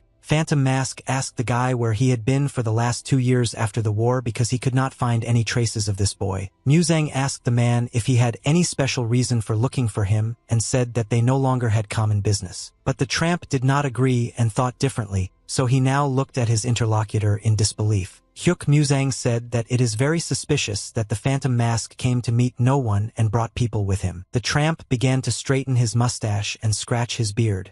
He said that he wanted to keep it a secret, but this man who came here received the letter before him. Suddenly another very strong man jumped off the tree and landed loudly on the ground. This man was also a member of a gang of beggars. He was from a special forces unit, and when he landed on the ground he said that the White Tiger's feelings were still sharp. Hyuk Muzang immediately recognized this man and said that he did not expect to see number 8 here. But number 8 didn't want to waste time. He immediately clenched his fist to strike and said that he wouldn't waste time chatting then. He began to accumulate energy in his fist and said that it was time to see if White Tiger had improved his skills during the time they had not seen each other. He pushed off from the ground and made a rapid jump upward, after which it was hard to see him. He very quickly began to fly towards this guy, putting his fist forward and wanting to strike him as soon as possible. Hyuk stood calmly in place and did not move. He waited for his opponent to get as close as possible in order to fight back. He saw that his enemy's fist was already very close to his face, but still did nothing and just stood motionless. A very strong explosion occurred in the forest, and this explosion was visible even from afar. Hyuk grabbed this guy's fist with his palm and prevented him from striking. Hyuk grabbed this guy's fist with his hand and blocked his blow, but the force of the blow still missed him and holes appeared on the ground. Number 8 was very surprised when he saw how strong this boy had become during the time they had not seen each other. Hyuk looked at this thug incredulously and waited for what else this big guy would want to do. Number 8 suddenly smiled and slowly began to laugh. He was very pleased to see this guy in battle. He smiled and immediately began to hug the boy as if he were the most beloved person in his life, and he said that he was very glad that the boy grew up and became a real white tiger, and he was glad that Hyuk was alive. Muzang removed his hand from his shoulder and said that men don't hug. If someone sees this, they will think that they are very close friends. Number 8 stepped back and said that Hyuk upset him because he used to be the closest person to him out of all 4 guards. Muzang had already forgotten the passing of time, and just now number 8 actually reminded him of those times when there were still 4 guards. He does not remember those times very positively and clearly remembers that he could not call anyone his friend then. Suddenly I saw something very strange and immediately drew my attention to it. Hyuk raised his head up and saw that the Phantom Mask was now flying straight at head number 8 and wanted to kick. He struck number 8 with his foot and blood immediately started flowing from the thug's nose. The Phantom Mask said that no one should create a gust of wind in front of his teacher, and at that age he should be covered in dust. Number 8 took his head with his hand, turned his head towards the master, and said that he was so glad when he found out that his old friend had returned whom he thought was dead, and did not understand why the greatest master of a gang of beggars should be so stingy. The Ghost Mask said that because of number 8 the new clothes that he had not worn for 2 years were covered with dust, and number 8 still dares to call his master stingy. Hyuk said that he was very surprised because he didn't expect that number 8 was a student of the Ghost Mask. The tramp smiled and threw back the rag. He said that he was embarrassed to talk about it, but number 8 is his only student and he used to think that this guy would become a little more reasonable after completing a few tasks. Number 8 spat bloody saliva from his mouth and said that he had been working as a beggar for a long time and understood that for many this could be surprising. He started scratching himself outside the city and said that he looks good and no one will say about him that he is a beggar because he takes care of his appearance regularly. Hyuk and the tramp thought that number 8 was just making a very stupid joke and therefore decided not to react to his words. Muzang turned to the tramp again and said that he had one question, and the tramp replied that he was ready to answer this question. Number 8 started to get angry that they were both ignoring him. Hyuk Musana said that 6 years ago the tramp promised to come to his aid 3 times and asked if he was finally ready to fulfill his promise. The tramp at that moment began to feel awkward because he was surprised that the boy still remembered this promise. Hyuk said that if the tramp refuses now he can forget about this promise forever. The tramp said that he never takes back his words and keeps his promises.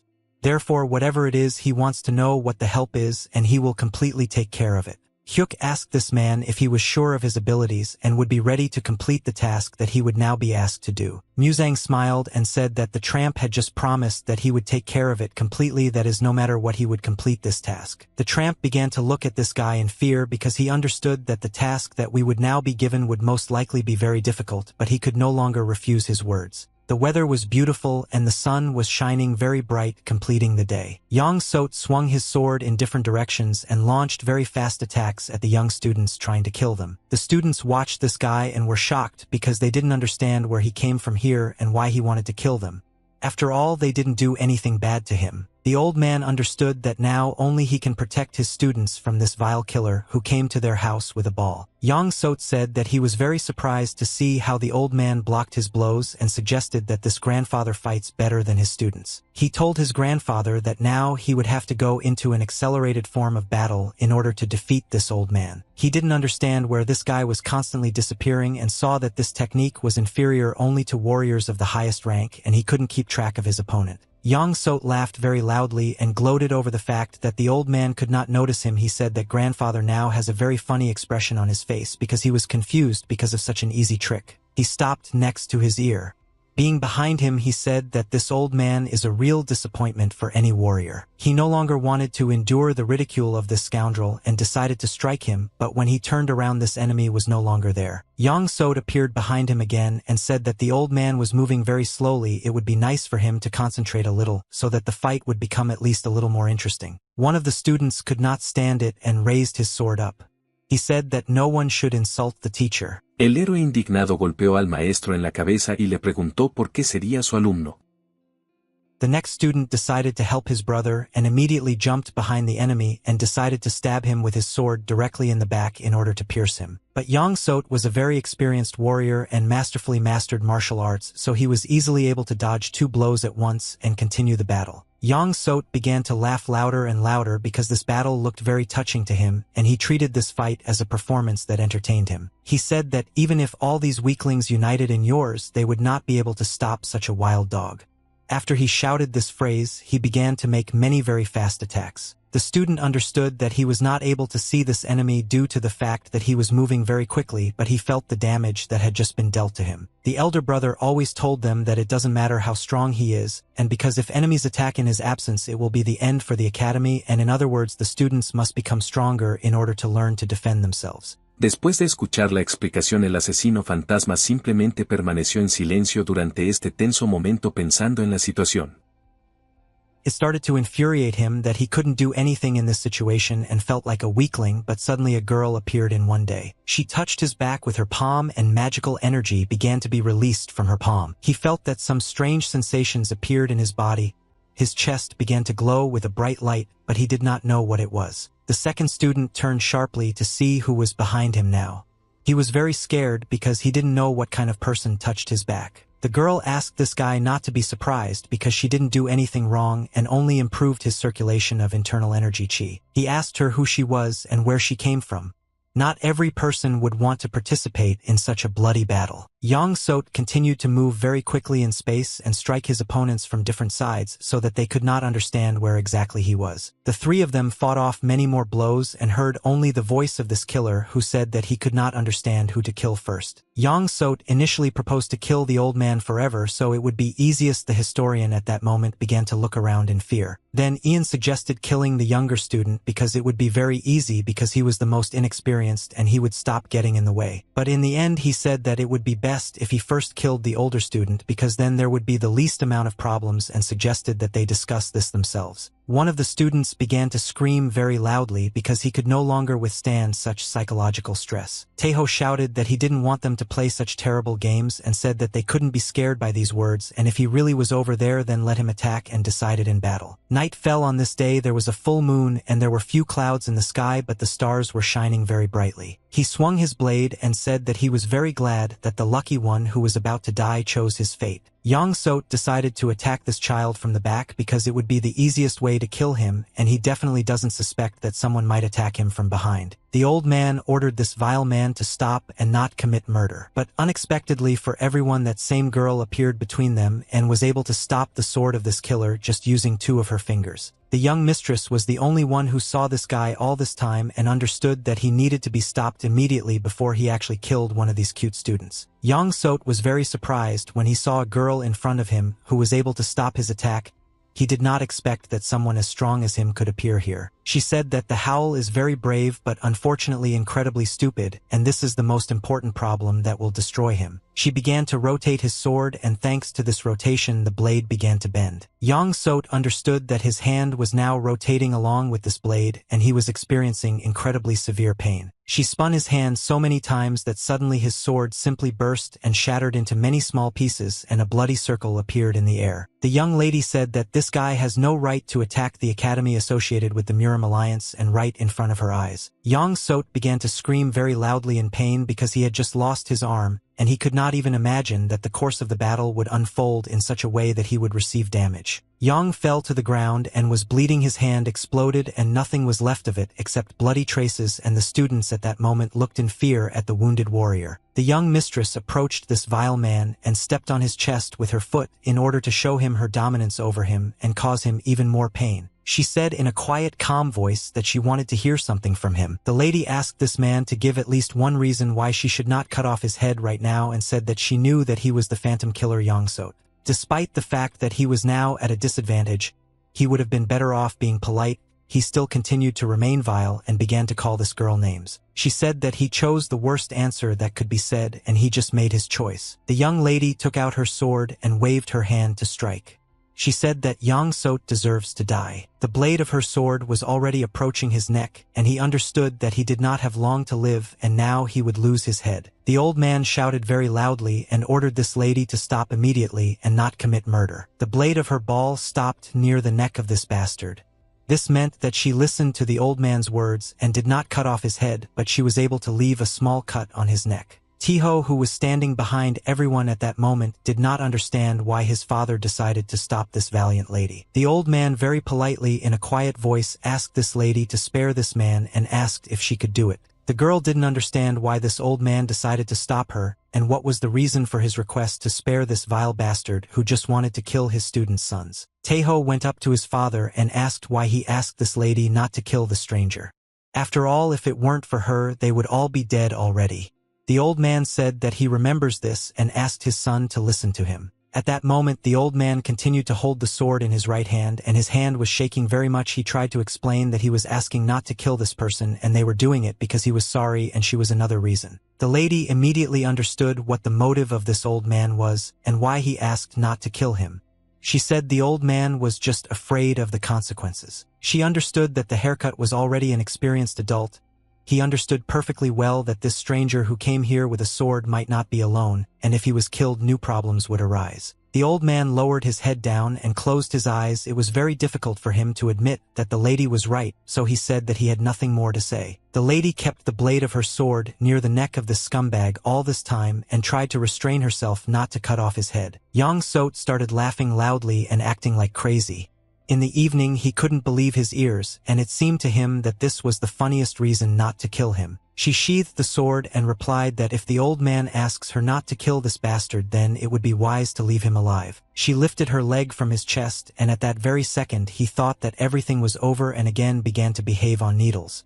He asked this girl not to make any more noise and not to disturb him. The lady said that she wouldn't leave this bastard behind so quickly, and now she needs to interrogate him to find out who sent him here. Yang Sot only now realized that she raised her foot not to remove it, but to strike him in the chest with her boots. She began to break his chest and inflict heavy blows on him, so that he would understand that no one would play with him here anymore. Yang Sot could not even think that this mistress would be so cruel, and after she hit him in the chest with her boots, he immediately began coughing up blood. The lady turned to the old man and the young guys who had been standing behind her all this time. She apologized to them for the fact that she forgot to introduce herself. The lady smiled and said that she was Morong Gamwa, and she is the senior patrol officer of the Northern Command of the Murim Alliance.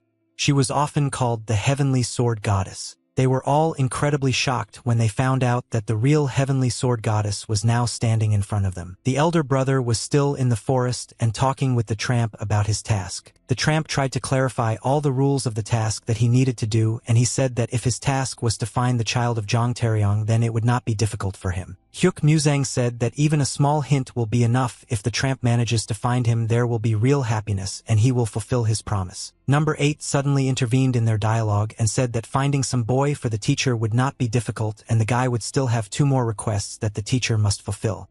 and he asked to give these 2 requests for himself. Hyuk said that this is not just any ordinary person, this is an extremely important task, and this guy must be found as soon as possible. The tramp hit his student in the face with his fist and said that the person he needed to find was most likely very important.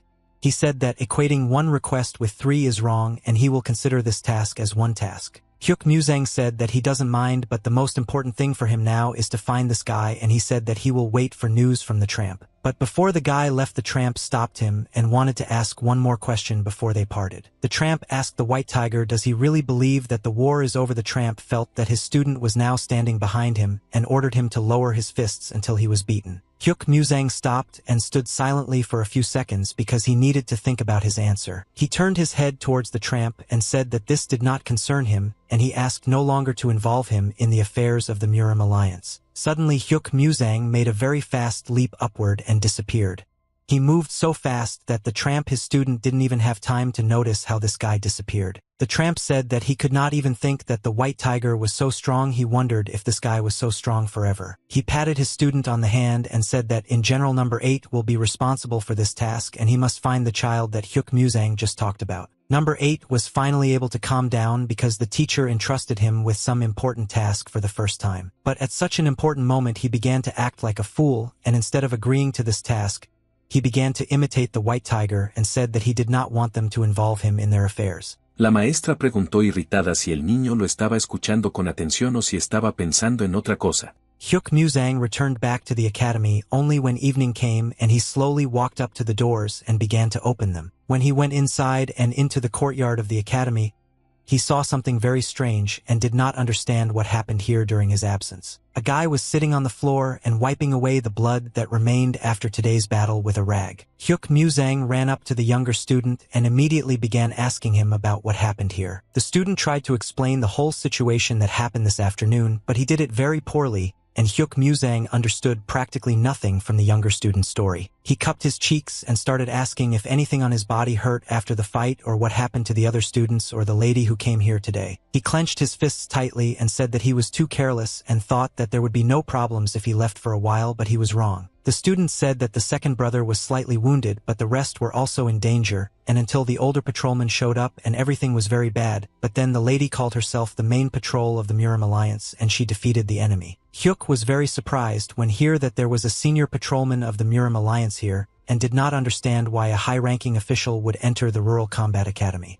The boy said she was just passing by. Hyuk Musang began to scratch his beard and said that he did not think that the authorized person from the Murim Alliance was noble enough to do such an act out of concern for Gansu. Hyuk said that no matter what, first he should thank her and asked where this girl is now, and the student replied that she is now drinking tea with her father. Hyuk said that he would go to the house and ask the younger student to finish as soon as possible and go rest. At that moment the lamps were burning in the house. It was very cozy. The father and the guests were having a very nice conversation. The old man immediately recognized the woman who was sitting opposite him.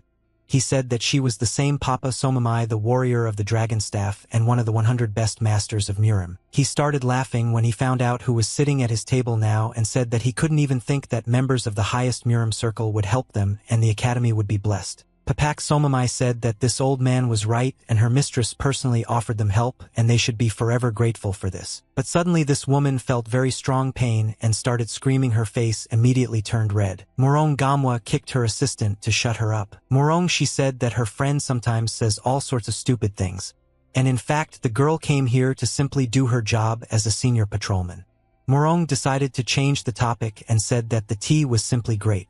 The old man stood up from the table and said that Papak Somamai was right and he was obliged to pay something for the mercy of the lady who saved their lives. He bowed and said that he again thanks this beautiful girl for being next to them at this difficult moment and saving them. They were very surprised when they saw that the old man actually decided to thank them again and began to feel awkward. Suddenly they all heard the voice of an older student who had just entered the house and was looking for the old man. The old man shouted to his senior student that he was in this room and invited him to the table. Hyuk Musang entered the room with a joyful smile on his face and said that he heard that their savior was here today. But when he saw this girl in front of him, he immediately turned pale and felt uneasy. The old man said that he was very glad that Musang came and asked him to introduce himself to the girls.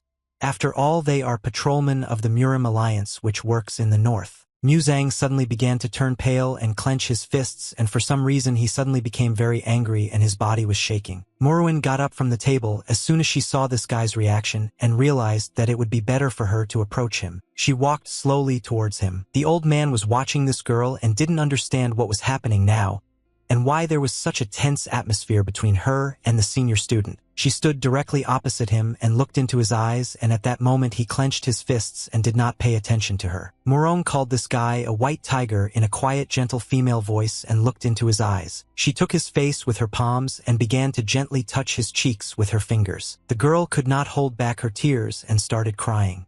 She said that she finally saw him. Morong behaved very strangely and could not restrain her emotions. Usually she had never been seen to behave like this, but now she hugged Hyuk Muzang in front of everyone. The girl said that she was incredibly happy because she was able to meet him, and tears continued to flow down her cheeks. Suddenly memories from the past began to pop up in his head. The wind that day was very strong, but it was warm, and blew leaves from the trees and bent the green grass. Her hair flew in the wind and floated in the air in beautiful curls. She held his hand with her palm, and there was a chemistry of love between them at that moment. Morong was crazy happy at that moment and was constantly smiling. She straightened her hair behind her ear with her hand and called him a white tiger. The lady continued to hug this guy, and her reaction was unexpected for absolutely everyone who was in this room, and they did not understand what was happening here now. Hyuk Muzang took her shoulders with his hands. He very sharply pushed this girl away from him and looked into her wet eyes.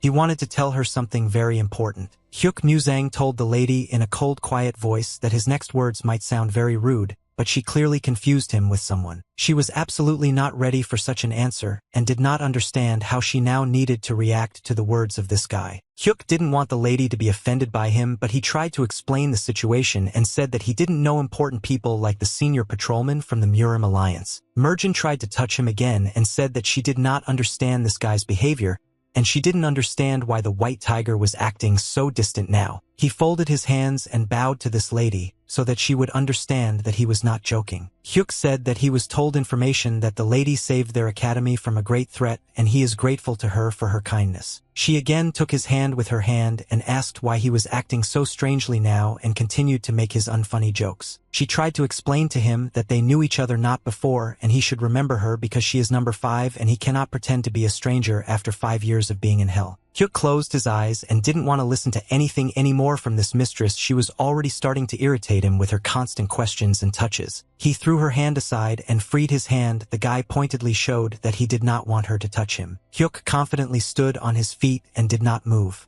He asked this girl to immediately stop these inquiries. Hyuk Muzang said that he had already made it clear that he did not know her and that she had confused him with someone else. He asked her, do all important people always impose their opinions so vehemently? At that moment Muruin wanted to cry again, but this time she wanted to cry not because she was happy and glad to see him, because he was so cold towards her and did not recognize her. Hyuk Muzang said that he did not know her and had never seen her before and therefore asked him to never bring up this issue again. Minsu miró a todos con sospecha tratando de sentir un poco la atmósfera reinante y anticipar el desarrollo de los acontecimientos.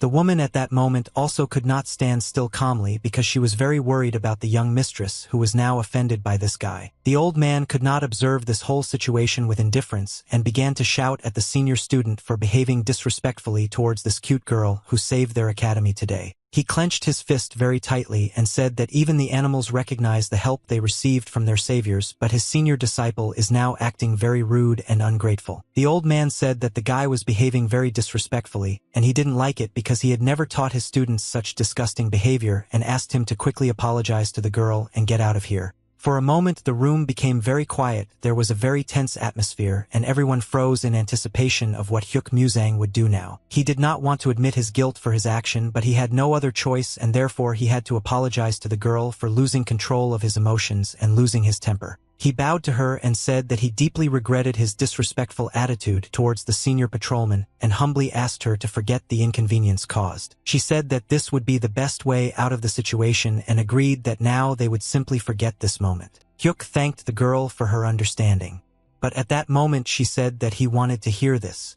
But in fact she does not agree to just let go of this situation. He raised his head up and looked at her in surprise because it seemed to him that solving this problem would not be so difficult. She waved her fist and said that she would not forgive him for this moment, and he must now feel the pain that she had just experienced. She hit him with her fist with all her might, and he flew out of the room and broke the wall with his back. He began to slide along the ground and lost control over his body and control over the situation that had just happened. When he finally stopped lying on the ground, he wiped his mouth with his hand and saw that blood was flowing from his mouth. Morong came out of the house and said that she was very angry with him because he suddenly disappeared and she was worried to death about him, and after 2 years when she was finally able to find him and came to visit him, he was acting like a creep. She was incredibly angry with him for meeting her so badly and trying to prove to her that they didn't know each other. She said that if he hoped that she would do that, she was mistaken and confused him with someone, then he was mistaken. Merjin was incredibly angry with him for such an act and said that she would not forgive this bastard for such a terrible attitude towards her. Papak at that moment felt incredible shame for the young mistress and asked her to calm down and think about her honor. The old man at that moment tried to calm his student. Hyuk once again tried to explain to her that he is not the white tiger and has never met her before, and he does not understand what she is talking about.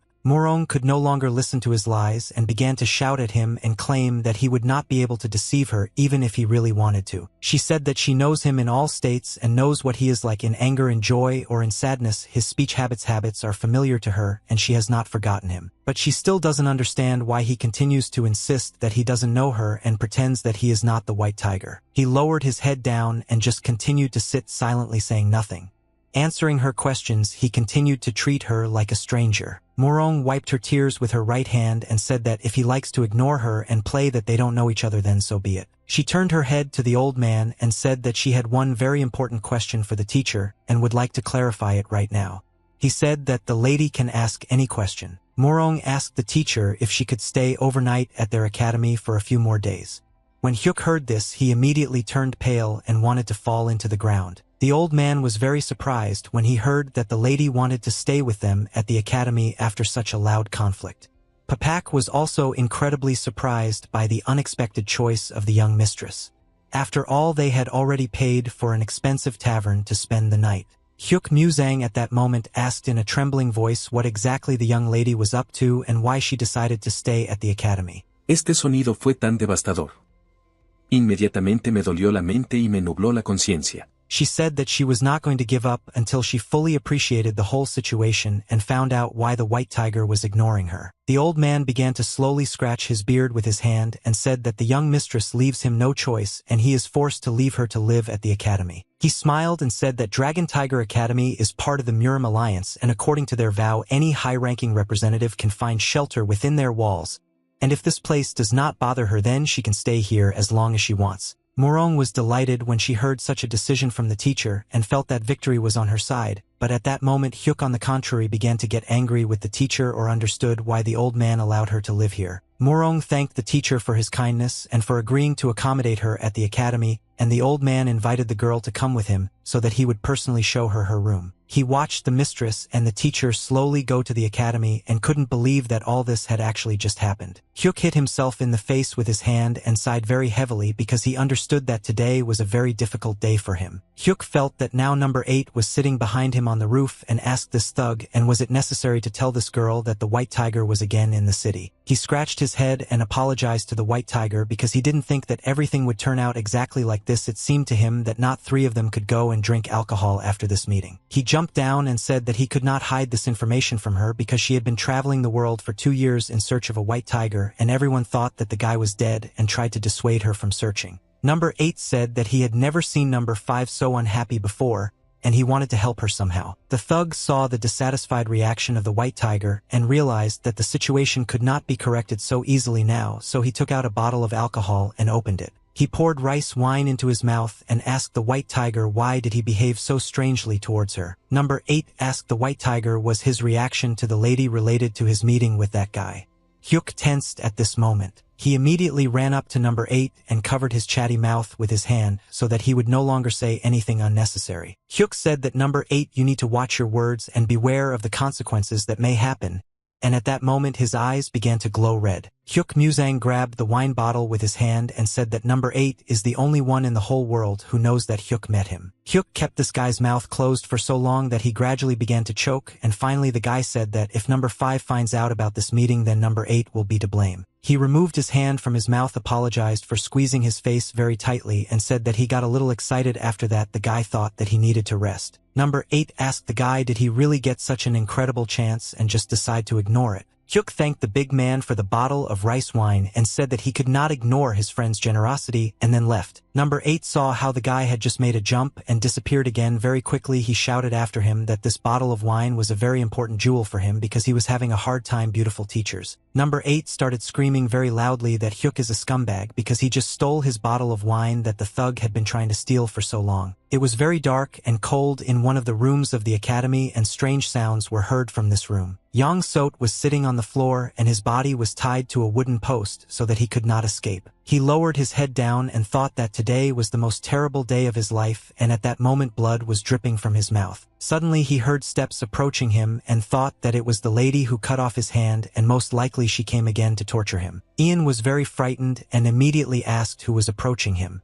He knew that the door had been closed all the time and did not understand how this person came here. Suddenly the person who got into this room waved his hand to which a sharp dagger was attached and was about to strike. Ian told this stranger that if he came here to threaten or find out some new information, then he would have to be upset because Ian knew nothing more. Yang said that this man could save himself the trouble and just cut off his head.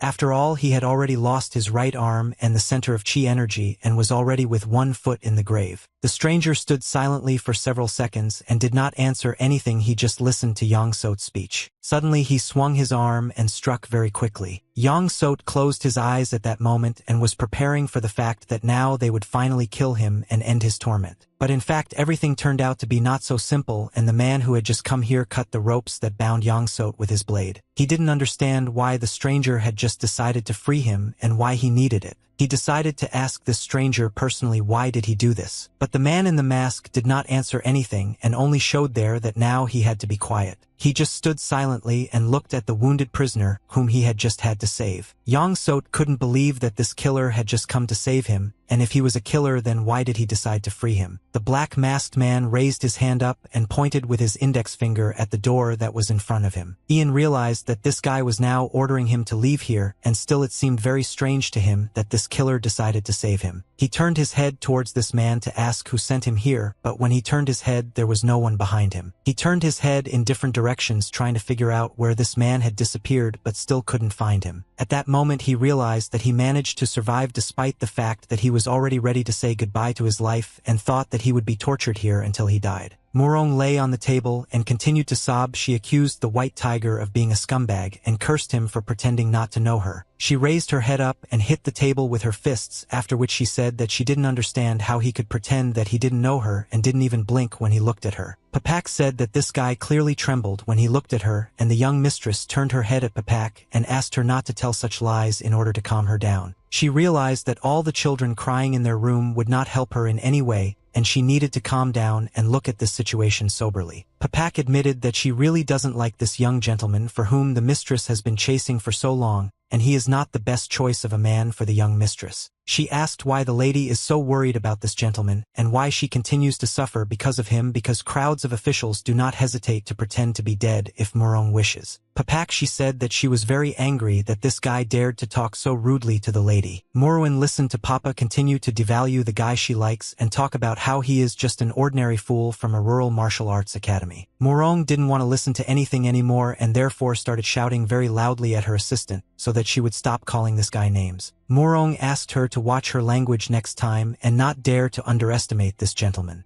After all, if she insults him again, they will never see each other again. Papak said that the lady herself had just insulted this guy with different words. Morong started to feel awkward and angry at this moment. She said that only she can call him names because it's completely different. Papak said that earlier the young mistress often repeated that she loved the old woman more than anyone in the world. But of course, compared to some guy, she is just a worthless old woman. She didn't understand what was happening to the young mistress. Morong suddenly heard a strange sound and felt a trembling all over her body, and realized that this was a bad sign. She turned her head and said that she did not feel the presence of the phantom killer, who should now be in the basement. They both immediately went downstairs to check what was happening with the ghostly killer, and when they went downstairs and saw that the doors were open and a student was lying near the doors, Morong drew her attention to the fact that the doors were open and most likely he escaped. The student who was lying near the wall was unconscious, but he was not injured, and there was no visible blood on his body. Morong was afraid for the boy who was lying near the wall and could have been injured or killed. She came up to him and took him by the shoulders. She tried to wake up this guy and said that he could not die and should put up because his older brother values them very much. She heard that he was making some sounds, and this meant that he was still alive. Papak was also very scared because of the current situation. She didn't know what to do now to wake him up. Morong was scared because of this whole situation and wanted to hit the guy on the cheek with her palm so that he would wake up. He slowly began to open his eyes because he felt that someone was shaking his body and screaming very loudly. But when he opened his eyes, the first thing he saw was a flying palm that would now hit him in the face. He didn't have time to react to this blow and didn't dodge, so the girl hit him on the cheek with all her might. Papak saw that the guy had already woken up, but the lady was so scared of this situation that she didn't even pay attention to the fact that she had already been hitting this guy on the cheek for several seconds. Papak shouted very loudly so that the young mistress would calm down and stop beating this innocent boy. Papak said that they didn't do anything to him or activated his deep sleep point, and the young lady asked why he doesn't wake up. Papak saw this boy just fall to the floor and said that most likely he was sleeping very soundly. Morong was finally able to calm down and exhale. She was very glad that this boy was not injured and said that if her prisoner had injured one of the students, she would not have forgiven herself for this. She took her chin with her hand and said that she was sure that the phantom killer had broken chi energy centers and did not understand how he got out and activated the student's sleep point. She assumed that someone helped this prisoner because he had no other choice to get out of the basement, but suddenly the old woman called the young mistress and said that she had found something. Papa ran her finger along the tree trunk and showed a scratch on the bottom of this post. It was a blade mark. Morong immediately realized that a very thin cut was left on the pillar. This means that this cut was left by a heavenly sword. She noticed that the angle of the impact was a unique sharpness clearly made by the hands of a real master wielding a heavenly sword, and there could be no mistake. At this moment, the building called the Great Power Group was very quiet and calm. The gentleman poured tea from the teapots into his cup and waited until the tea was ready. The gentleman was calmly drinking tea while sitting at his table, and at that moment Yongsot, who was missing one arm, was brought into his room. The gentleman heard this guy's story about how the goddess of the heavenly sword suddenly prevented this task from being carried out and cut off his hand. Yang said that he was sure that she introduced herself as Northern Senior Patrolman Morong Gamwa. The gentleman looked incredulously at his loser subordinate and asked him only one question, why, but Ian did not understand the whole essence of this question. The gentleman at that moment already began to get very angry. His eyes began to glow red, and he asked again why. The gentleman threw a cup of hot tea at this guy's forehead, and it broke on his head, after which he asked why the senior patrolman of the North came to the Southern Rural Combat Academy. He said that if the Murim Alliance discovers that they are involved in this, then everything will get out of control. If the invincible Bloody Emperor knows about their deal with them, then they will all die. The servant said that if they got rid of the senior patrolman before the situation escalated, it could save them. The master began to shout at the servant because he was proposing such stupid ideas and didn't think at all about what he was saying. He said that this girl is very young, but she is a martial artist and can surpass any of them, and moreover she is accompanied by one of the 100 best masters who were called the Dragon Staff Warrior. But the most important reason why this girl cannot be killed is that she is connected with the sword god Morong Songjue, and if he finds out that she was killed, then everyone who was involved in her murder will be executed. Yang Sot suddenly decided to intervene in this dialogue and calm the gentleman down by saying that everything would be fine and no problems would arise. He said that few people know that he works for the Great Power, and the lady found out who he is, but she has no evidence that Yang Sot is connected with this group. Yen said that thanks to the man whom the master sent, he was able to get out of yours. Stay alive. The master at that moment was shocked because he didn't understand what this guy was talking about. The gentleman said that he has no idea which person saved Yang Sot because he did not send anyone. Yang at that moment asked who the ninja was who freed her, and his head was pierced by a sharp needle. He felt a very strong pain, but despite the fact that his head had just turned out to be asleep, he could still control his eyes and looked at the person who did it. In the dark corner of the room all this time there was the same ninja who allowed this guy to escape from the basement. The gentleman did not understand who this stranger was because most likely he had been here all this time. He heard their dialogue, but why did you gentlemen not feel the presence? Yang Sot felt like a needle had just been pulled out of his head and immediately began to fall to the ground. The ninja called the needle back and it returned to his hand and began to wrap around his finger. Yang Sot fell to the ground. Blood slowly began to flow out of his mouth and the master and servant were shocked. Ian died very quickly and there was only a small hole in his head. Here are the needles. The gentleman understood that if this needle had been aimed at him, he would have been dead long ago and decided to ask this assassin for what purpose did he come here. The assassin touched his mask with his hand and slowly began to remove it to show his face. This assassin was Hyuk Muzang, but he knew that these people did not know his face, so he introduced himself as an ordinary wanderer who came here to challenge the Great Power Clan. But unexpectedly the servant was able to recognize this man, and he said that this was the same Hyuk Muzang. The gentleman could not believe that the academy student they were talking about was now standing in front of them. Hyuk started to yawn and pretended that he was getting bored from all this talk between these idiots. The gentleman said that he was not surprised to see a simple student of the combat academy here. He asked this guy why exactly he came here and suggested that maybe he wanted to return something. The gentleman said that he did not expect to see a student here completely alone without support. And at that moment he diverted his attention in order to get his whip. The master swung his whip and wanted to strike this mischievous student so that he would never look down on them again. Hyuk Muzang was very dismissive and calm about the fact that this gentleman was now about to attack him. He did not even show any interest in this blow. Hyuk grabbed the red whip with his hand at the moment when the whip was about to hit. The gentleman could not believe his eyes. After all, this guy was just able to grab the bend with his bare hands and not receive any damage, and now he cannot escape. Hyuk said that he was tired of this meaningless chatter and therefore wants to finally start doing important things. Hyuk said that today he was in an extremely terrible mood and therefore he asked not to be offended if he suddenly hurts or kills someone here. The servant was outraged by such impudent behavior of Hyuk Muzang and decided to also make his own blow so that Hyuk would retreat. The servant used his inner black energy to deliver a strong slashing blow, but Hyuk was not afraid and calmly stood and looked at this servant. Hyuk said that he is not afraid of such weak attacks and therefore will not even use his internal energy to block this blow. He just threw a red whip at the servant. The servant saw that the red whip was flying towards him at a very fast speed and understood that he would no longer have time to evade this whip. The servant received very heavy damage when the whip hit him.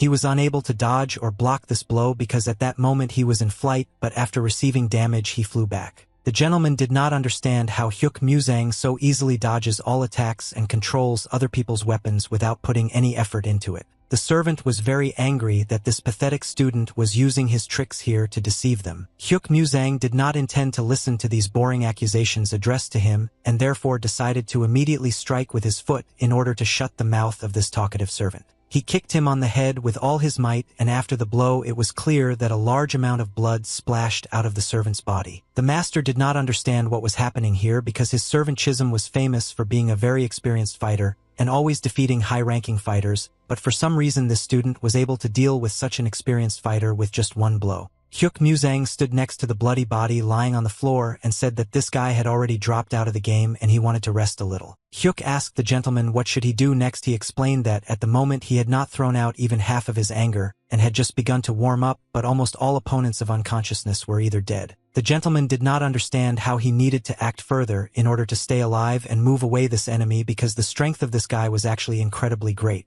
The gentleman began to radiate red energy from his body and said that he was ready to admit that he considered this boy a weakling and looked down on him, but he did not know that in the Rural Combat Academy there would be such a master. The gentleman said that he was tired of playing these games and now he would show this guy what real strength is.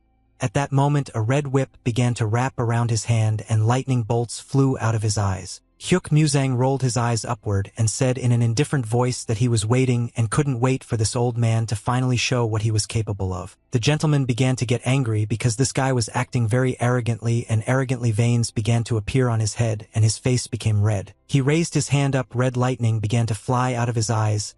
He shouted very loudly that he would now remove this arrogant smile from Hyuk Muzang's face. The master made a blow with his whip, and this is what he called the secret dragon blood technique, thunder strike of the demonic crimson whip. At this moment he was thinking that even a high-ranking experienced warrior could not block the dragon's thunderbolt, and this guy would definitely not escape unscathed from this attack. The gentleman looked at the calm face of this guy and thought only that the boy had already lost in absentia, and he had no chance of winning. But Hyuk thought differently, and so he raised his hand up to use the dagger that was attached to his hand. He made several very quick blows from different directions in order to cut his enemy's whip and deprive him of his weapon. His attack lasted only 1 second, but during that second, he managed to cut his opponent's whip into a bunch of small pieces and landed behind him. The gentleman looked, but only part of the whip slowly fell down and realized that now he was fighting a very strong opponent, and he had never seen warriors who had such strength before. He asked this guy who the hell is he and where did he even come from. But by this time Hyuk was already very tired of the constant stupid conversations and decided to cut off the master's head in order to finally end this once and for all. Hyuk said that he was a senior student at the Dragon Tiger Martial Arts Academy, and these words were the last thing the gentleman heard before his death. The head fell to the ground and began to bleed. The body stood on its feet for some time, but soon it also fell following the head. The city at that moment was dark and quiet. It was night, and all the people were sleeping, but a light suddenly appeared in one of the buildings. The light in this building turned out to be fire, and the building gradually began to burn. When the fire became very large and the entire building was burning, one of the soldiers who had been on guard all night shouted very loudly that there was a fire in the city. People immediately began to wake each other up and report that the outer hall was now on fire, and it was necessary to warn the head. Everyone tried to accumulate their strength in order to put out this fire. Kwak Jian, the head of a clan of great power and the devilish lord of the Iron Leg, was shocked when he saw the fire and did not understand where the fire came from in this building. The head of the inner hall, Wang Chisan, tried to explain to this gentleman that he was sure that Myung Hubang was in his chambers at that moment. The fire was very strong and they could not get inside. Kwak ordered all the guards to restrain Guan and then report the damage. If after extinguishing the fires they cannot find Myung, then immediately send him to the master. He sat down on his red bed and was finally able to exhale because he had given instructions to all his subordinates, and now all he could do was wait.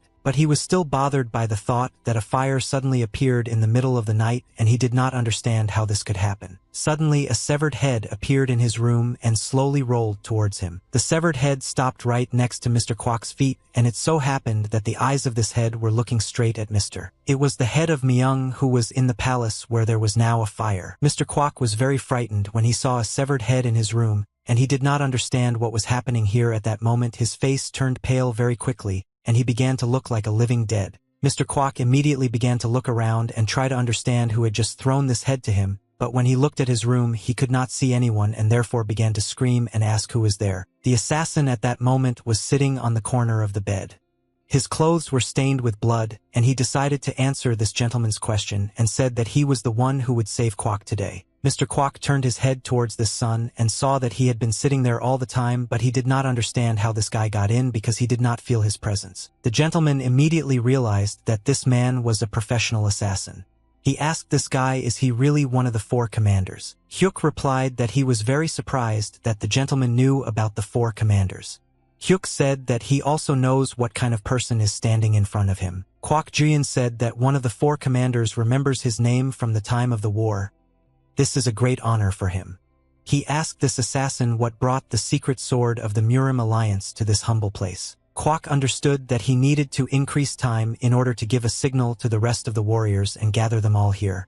After all, he himself was unlikely to cope with this assassin. Hyuk, I will explain to this gentleman that he has nothing to do with the 4 commanders of the Murim Alliance, and moreover he hates the Murim Alliance. Kwak pulled out a weapon from his sleeve that could help him resist for some time against this opponent. Hyuk used his vision to see what this gentleman was planning now, and he immediately realized that they would not be able to have a peaceful dialogue. Hyuk looked into the eyes of this gentleman and struck a very fast blow with his blade on his neck in order to cut off his head. Kwak dropped his weapon to the ground and it flew off to the side of this weapon, only the handle remained. He immediately grabbed his neck with his hands, but suddenly he realized that his head was still on his shoulders and this guy created an illusion to scare him, but in fact he did not cut off his head. Hyuk warned this gentleman that there was no point in defending himself or undertaking any tricks because this would only make the situation worse for Mr. Kwak. Hyuk said that he is not going to exterminate the gang of these nonentities today, but he came here to give a warning. Kwak understood that there was no point in resisting this assassin because he would win anyway, so the gentleman decided to ask for forgiveness. Hyuk said that if the gentleman wants to scream loudly and call for help, but you won't help because the assassin has installed a barrier here and no one will hear them from outside. Kwak asked this assassin what he wanted. Hyuk raised his hand up, and in his hand at that moment he was holding a red scroll tied with a brown rope. He said that he received this scroll from the head of the outer hall of Myung. He said that these scrolls are written with very important information. If the great Iron Bloody Emperor finds out about the dirty deal with them, then they will all die. Kwok at that moment shouted very loudly in a frightened voice that this could not be, and he did not understand how the assassin could find out about this. Hyuk said that he took this scroll and brought it from the outer hall. At this moment Hyuk was thinking that he didn't read what was inside these scrolls and just took everything that was there, but he doesn't even know what exactly is written inside the scroll. Kwok fell for this provocation and began to blush with anger because of Myung's carelessness. Now their entire clan is in danger. This assassin can decide the fate of their clan. Hyuk said that now the master is aware of the situation in which he finds himself together with his clan, and therefore assassin wants to get down to business. Hyuk said that he is primarily interested in Yangzhou County, and this is the place he wants to talk about. Kwok raised his eyes up and looked at this assassin in surprise. He tried to understand what exactly this guy wants to ask now. Hyuk ordered this gentleman to now swear once and for all that he will never touch this Yangzhou County again, and his people will never appear there. Kwok said that if their clan retreats, then this place will be taken over by a gang of bloody unicorns.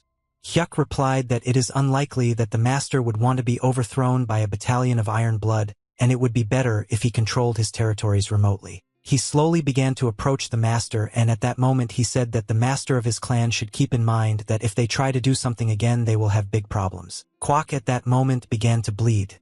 His eyes could burst at any moment.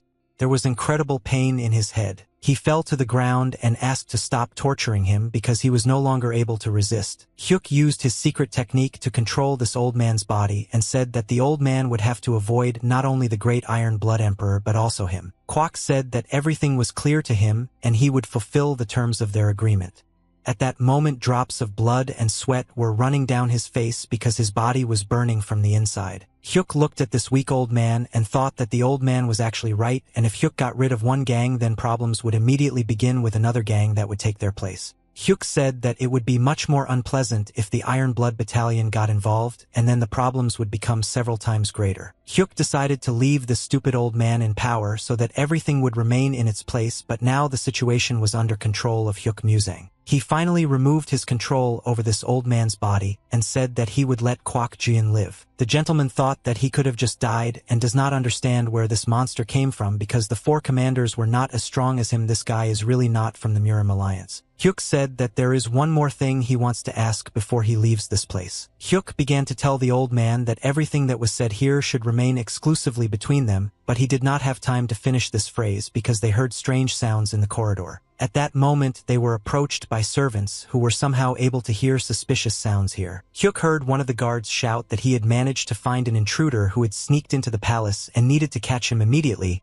but the assassin did not understand how they managed to find him. Morong landed on the roof of one of the houses and saw a fire in the distance. She heard the voices of people who were trying to put out this fire. Morong stood on the edge of the roof and said that he had already been here and made noise in this place. She said that she spent too much time trying to hide from Papas and come here, and apparently she was late. She stood on the highest tower that was located in this palace and thought that the fire undoubtedly reminded of the old days when the White Tiger often used this tactic on single missions. She immediately realized that the White Tiger was now hunting their leader, and he set fire to this house just to distract attention.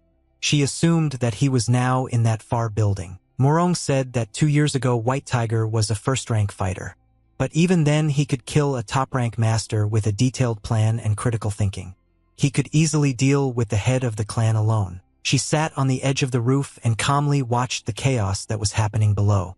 She decided to sit on the sidelines and watch the building burn. But suddenly a trembling went through her whole body, and she felt something very strange and her hands began to shake. She didn't understand what had just happened to her and what was causing this strange feeling. At this moment, Hyuk slowly approached the master to explain his demands to him. He threatened this gentleman that he would beat him and destroy all of him if they invaded Yangzhou County again. Morong saw that a large purple energy was emanating from the building that was near the wall. She thought that, because of the barrier, it was hardly possible to see this energy that came from there. She knew that this is an unusual energy. Such a purple color appears only when a person has a very strong thirst for blood, and the devilish lord of the Iron Leg is not capable of emitting such strong energy. Morong could no longer sit still and remain on the sidelines. She understood that the White Tiger was now in danger. He needed help. Suddenly an energetic purple hand with sharp claws appeared behind her and tried to touch Morong's head. She managed to feel the strong energy in time that was trying to attack her and immediately turned around to block this blow. Morong thought that she was only distracted for one moment by the strong energy of bloodlust and forgot that she needed to be in cover and be invisible. A man would attack her and Cheol Jim's shadow hall. He called the girl a rat because she was able to dodge and jump away in time. Morong was a very experienced warrior and martial artist despite the fact that she was a girl and was able to easily dodge such an extraordinary blow. Cheol looked down on her and said that she was a rat because she was running away from a fight. He assumed that it was she who started the fire in the outer hall. Morong understood that she did not have time to deal with this idiot and she would have to find some way to quickly get rid of him. She said he probably wouldn't believe her, but she didn't set that building on fire. Cheol ordered her to shut her mouth because he only listens to people and she doesn't look like a person, she looks like a cowardly rat. Merjin was angry with him because he constantly calls her a rat and insults her because she didn't do anything to him and she thought that it might be simpler and more correct to just kill him. The guard took out a whistle and whistled very loudly to inform the other guards that he had found a stranger who had invaded their territory. Morong turned her head back to me and saw that they had just found a white tiger and now most likely they would hunt for it. Cheol pushed off from the edge of the roof and made a swift jump down. He was flying very fast and wanted to attack this girl in order to train her. Morwen easily dodged his attack and at that moment she thought later that she needed to quickly get out of here. Cheol continued to inflict his attacks with sharp claws and tried to inflict damage on her, but the girl very quickly and deftly dodged all the attacks. She tried to simply dodge and not cause damage to this guy because she needed to leave here as soon as possible to help the white tiger, but this vine still didn't want to give up. Cheol saw that this girl absolutely did not strike back and thought that she did not know how to fight, so he activated his internal energy to finish her off. Morong was tired of watching you idiot constantly try to call her names and she didn't want to endure it anymore. She said that she would hit him just once. Cheol was so confident in his strength that he relaxed and even forgot that this girl could strike back. She punched him in the face with all her might and broke his skull with one blow. He received so much damage that he could not stand on his feet and began to fly backwards. He crashed into the wall and left many cracks on the wall. El héroe defensor preguntó en voz alta si el hombre era un ladrón que había entrado en la casa con malas intenciones. Guards ran out from around the corner of the house, and one of them saw that a stranger was now on the roof of the house and ordered to immediately catch her. But before they even got close to this building, they saw that the girl was very quickly jumping over the roofs and running away into the distance. Cheol began to throw stones that covered him and suddenly stood up. He began shouting that he wanted to kill this rat at any cost. The guards saw that Mr. Cheol now looked very bad. His face was all covered in blood. They did not understand what happened to him.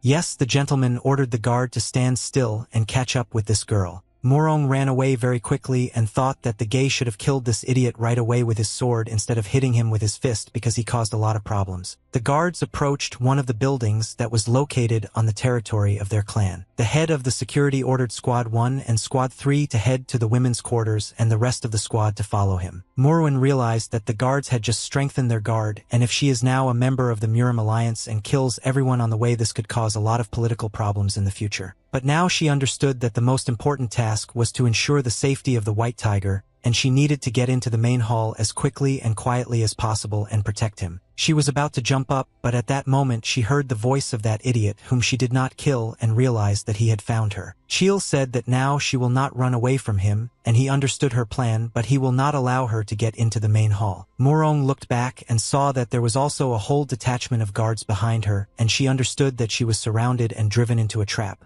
Cheol Jima said that now she had nowhere to run and promised her that he would kill her very quickly. De repente, justo frente al héroe mentiroso, apareció inesperadamente una misteriosa ventana del sistema con información importante para él.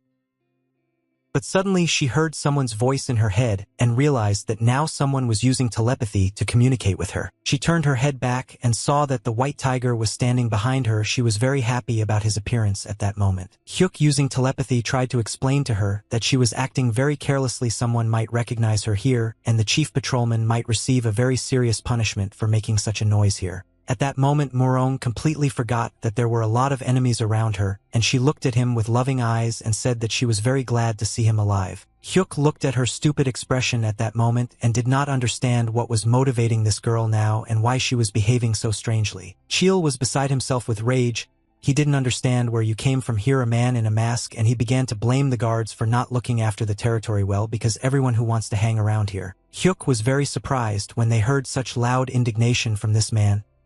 He couldn't even think that someone could be so self-confident as to shout at him. Hyuk was tired of the constant chatter of the people who are in this clan and therefore made a quick movement of his blade up and down. Alguien del grupo expresó su desconcierto ante una reunión tan seria y de tan gran escala de todos los agentes a la vez.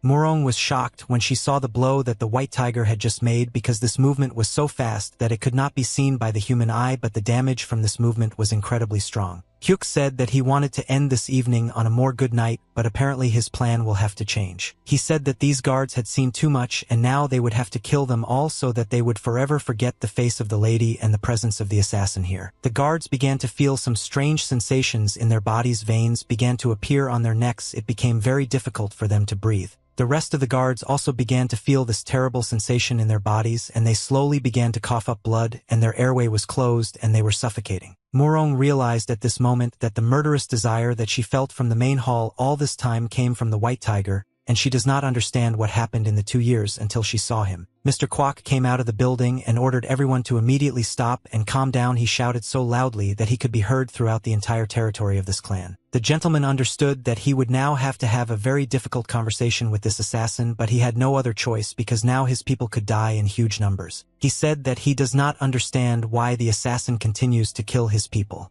After all, they agreed on all the conditions, and now he takes responsibility for his guards and asks not to kill them. Merjin didn't understand what was happening here. Yushi wanted to understand this situation because the white tiger came to the master for something and wanted to agree on something with him. But the guy raised his hand up and asked her to shut up. There was a tense pause between the assassin and the master. They had to wait for a response from the assassin. The people who stood behind the master did not understand what was happening here. Hyuk said that he already spared the master today and thinks that it will not be difficult for him to do such a good service again. But he had a very important request for the master to make sure that these guards would forget that they saw someone here today, and the master must keep his request. Only in this case he will spare everyone present today. Hyuk took the mistress by the waist with his hand and began to lead her out of here in order to disappear as quickly as possible from the eyes of these people. They made a rapid jump upward and immediately disappeared, but because it was so fast no one present had time to notice what had just happened. Hyuk used a telepathy technique in which sound spreads in all directions and conveyed to absolutely everyone who was here tonight that they did not see anything and should forget about what just happened. Kwok could only now calmly exhale and understand that this hell was finally over. Hyuk and the lady were able to run far enough from this camp and stop in the depths of the forest. Morong was delighted when she saw the white tiger's abilities,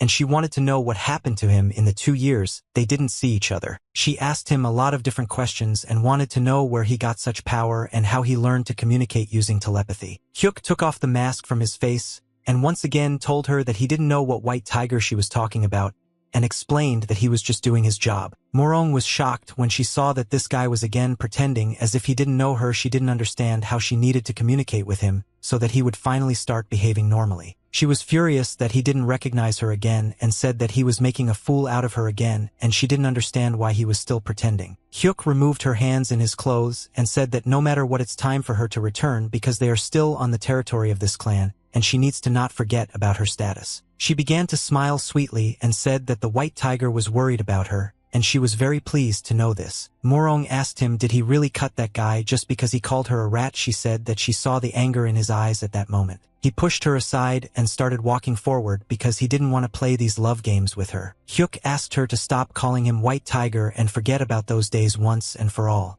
She started to get angry again because he was acting very cold and selfish. Suddenly he realized that he needed to introduce himself with more restraint and control himself because sometimes he says unnecessary things and gives himself away. Once upon a time there was an order of demon slaying. It was an elite group of killers created by the Murim Alliance in response to the unification of the killers of the Demon Union. This group consisted of 99 people divided into 4 levels, and each was assigned a number from 1 to 100.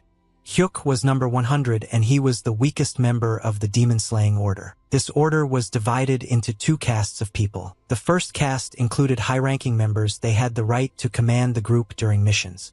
These were masters whose number was above 30.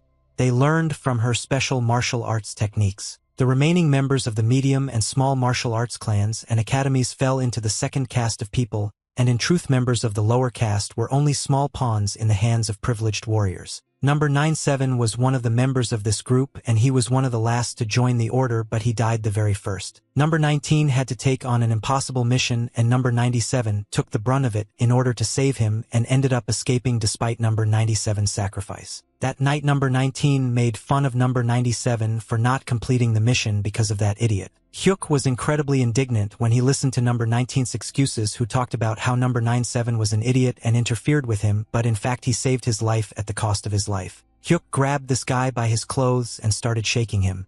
He said that the problem was that number 19 had a bad plan and number 97 actually saved his life. Hyuk acted very recklessly that day. He shouldn't have shouted at number 19 because this guy was stronger, and he immediately hit Muzang. Number 19 said that this guy was talking some nonsense and slander, and number 97 was a weakling, that's why he died. They fought in the room in front of the rest of the group, and number 100 was then unable to resist this guy. Suddenly Morong appeared behind him and ordered number 19 to calm down and not become arrogant, because he felt stronger. In this group, Morong was number 5, and she was one of the strongest members of this team. Number 19 began to make excuses to the girl for beating him for a reason, but do it only because this country guy doesn't watch his language at all. Suddenly another man appeared behind him. It was a thug who said that calling people country boys is very wrong. This big guy was number 8, and he also didn't want to watch him go to number 19 and bully a guy who is a little weaker than him. Hyuk understood that these two could easily shut up this idiot, but they only did it because they were stronger, and he understood that he needed to work hard to become as strong. Since then he was often sent on deadly missions that were almost impossible to complete or escape alive, and he would always be in the very first line and risk his life. He found himself in the most terrible situations and was on the verge of death countless times. Morong came to see him in the hospital and constantly scolded him for the fact that he always goes into battle first, but he only has one life and he manages it very stupidly. She and number 8 came to visit him every time and persuaded him to stop because he was going too far and was no longer in control of the situation around him. Hyuk answered them every time that if he did not complete this task, then they would send another low-ranking warrior and he would be 100% killed there, but he could not allow this and therefore tried to become stronger in order to protect the weak. Morong got angry at him every time he risked his life, and number 8 admired how tough this guy was. Merjin no longer wanted to listen to anything and simply decided that it would be better to turn around and leave, and he could manage his life as he wanted. But before she left, she said that she would be with him on every mission. Hyuk asked her why is she doing this and why does she want to accompany him on every mission. Morong touched her hand to the wall to support her body and not fall. She said that it would sound strange, but she didn't want Hyuk to die. Number 8 continued to stand near his friend's bed, and he did not understand what was happening between them now. He was a very kind man, but he didn't have enough brains, and that's why he was incredibly stupid. And at that moment he asked if the guys would like to take care of him the same way they take care of each other. From that moment on, several years have passed, and none of the warriors below level 70 was able to survive such deadly dangerous tasks. Only Hyuk remained alive, and she scolded him most of all because he saw his friends and acquaintances die and blamed himself for not being able to go in their place. At a certain point he decided that he completed more missions than anyone else in this organization, and the moment came when people stopped calling him the weakest number 100 and he became the last number 100. Morong was always there for them, trying to protect him, and number 8 was always trying to be their third friend. But they never paid attention to him. He began to remember that wonderful day again. The wind was very strong but warm, and this wind blew leaves behind the trees. They held hands between them. At that moment there was a chemistry of love. Morong confessed to number 100 that she really likes him and is in love with him. Hyuk remembered that that day he answered her that he also liked her very much. Their lips touched each other for the first time, and it was their first kiss on the river bank. Number 8 always tried to be close to them and called them his friends. He witnessed their love. He admired how these guys fell in love with each other before his eyes, but he still didn't understand why they were ignoring him. Hyuk felt incredibly happy at that moment in his life, and he enjoyed this love because it was the only bright feeling in the year he was in. But suddenly a man appeared who interrupted their love and Dao Hyuk Muzangu certificate of transfer of service. This person was Morong Songjue.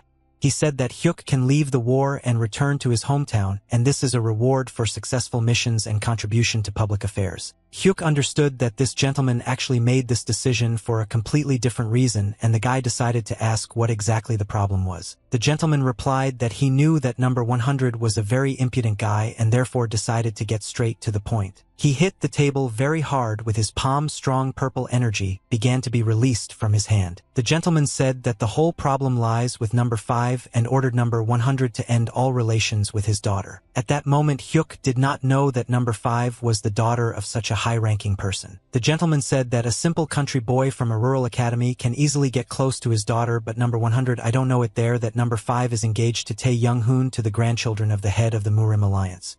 But since number 100 has done a lot for the alliance, he offers him good conditions. Hyuk understood that this gentleman was now ordering him to break up with his beloved girl once and for all and never get close to her again and never see her again. Hyuk said that if the main reason is that he needs to part with number 5, then he is forced to refuse. The gentleman was not prepared for the fact that this guy would be so impudent and would not listen to him. Hyuk said that he understands the father's anxiety, but the father cannot control the feelings of his adult daughters. Hyuk promised that he would talk to her, and if number 5 choose your fiancée, then he will listen to her and quietly leave, but otherwise he will stay with her. Suddenly a sword was presented to his neck, and he realized that the gentleman was very serious, and it was unlikely that this conflict could be resolved through ordinary dialogue. The gentleman said that he does not ask this boy's opinion, he gives him a clear order without the right to choose. Hyuk was surprised when he saw that this gentleman could control the sword using internal energy. Hyuk asked Mr. Isn't he ashamed to threaten a newcomer using his power like a thug? The gentleman was surprised by the courage and fortitude of this guy.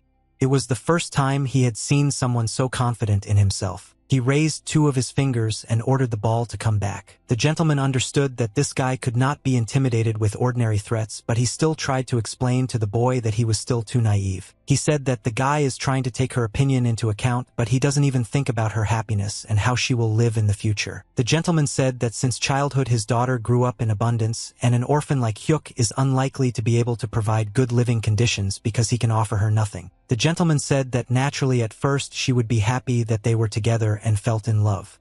But over time she would gradually begin to remember her past life, and in which there were delicacies that she liked, dresses and jewelry that she enjoyed. The gentleman got up from the table and said that in the future the guy will think about whether his wife is happy and does she need anything, and in the end he just won't be able to keep her. Hyuk at that moment looked at the gentleman with alarm and realized that his words were beginning to raise doubts in his head. The gentleman said that his daughter returned from 3 missions with serious injuries. Hyuk tried to explain this situation to explain to the gentleman what really happened. But the gentleman did not want to listen to Hyuk. He put his hand forward and pointed his finger at him. He said that all 3 times she was injured because she was trying to save him. The gentleman said that he wants to ask one more question to this guy, and this is your question: can he make her happy? Hyuk at that moment was in a state of rage. He was very angry with this gentleman and with all the words that this gentleman said, but he could not answer him. There was always an immense gap between number 5 and number 100, and they couldn't have been close from the start. The gentleman said that he would leave the certificate of resignation on the table and advised the guy to think carefully before making his decision. Hyuk saw the gentleman leave the room and slam the door.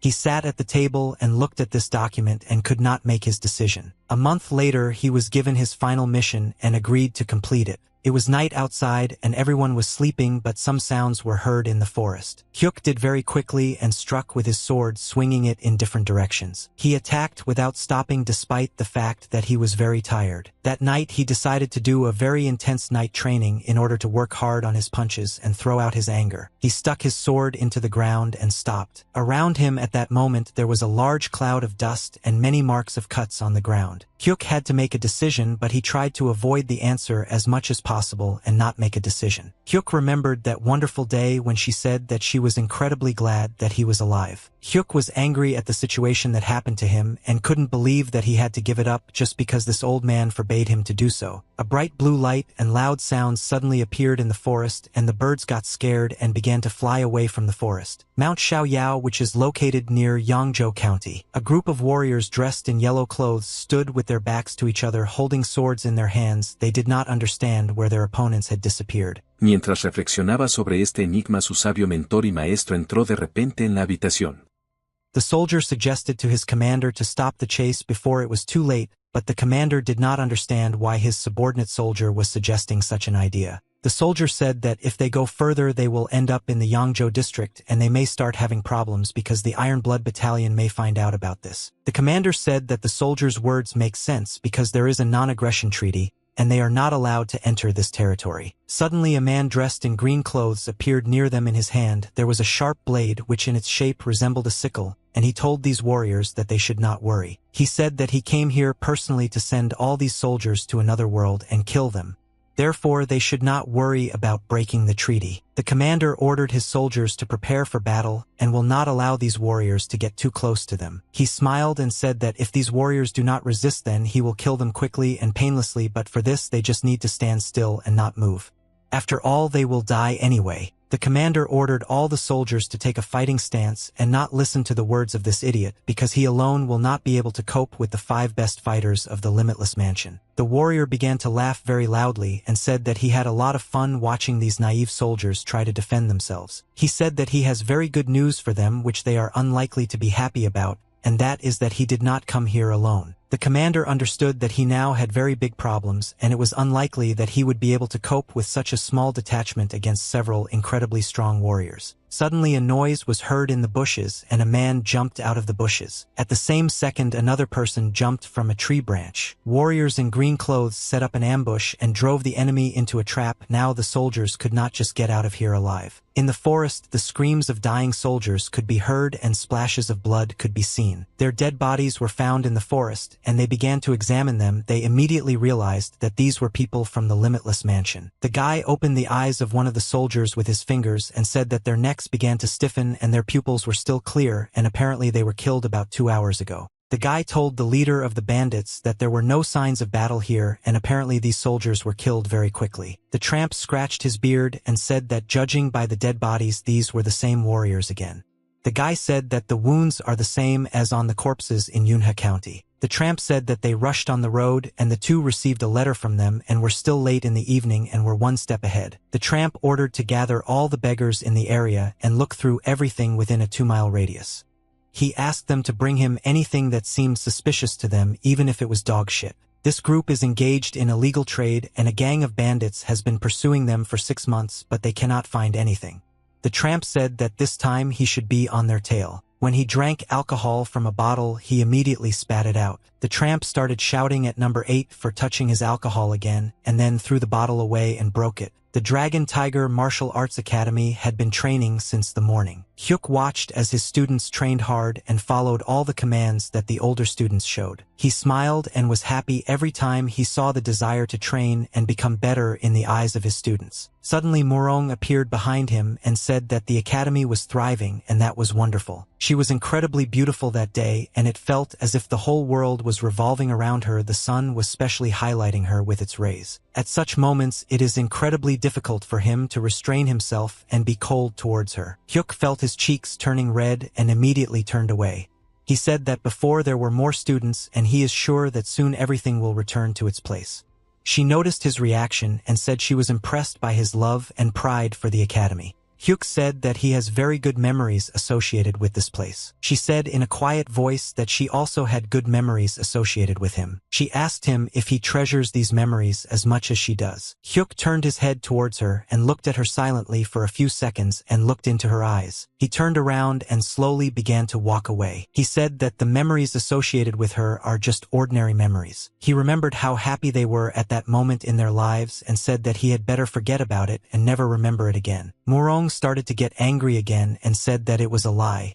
She didn't believe a single word he said. She explained to him once again so that he would finally remember that his lies do not work for her, and she knows that he does not really think so. Mergen started running after him and said that she didn't understand why he was behaving this way, and she wanted to find out what the problem was in order to understand and find a solution. Hyuk said that it was better for her not to ask such questions and leave everything as it is. He turned his head towards her and asked, does she really want to know the truth, because this truth will turn the world upside down. She said that she was ready to hear any answer, but she wanted to know the reasons and asked him to tell him what really happened. They stood for a long time and looked at each other. At that moment, the young students were practicing new techniques on the training grounds and did not notice them at all. Hyuk couldn't decide for a long time to tell her this, but in the end he pulled himself together despite the fact that it was very difficult and told her that he was suffering. She was shocked by this answer and did not understand what exactly he wanted to say by this. Hyuk stood opposite her and clenched his fists in order to correctly formulate his thought,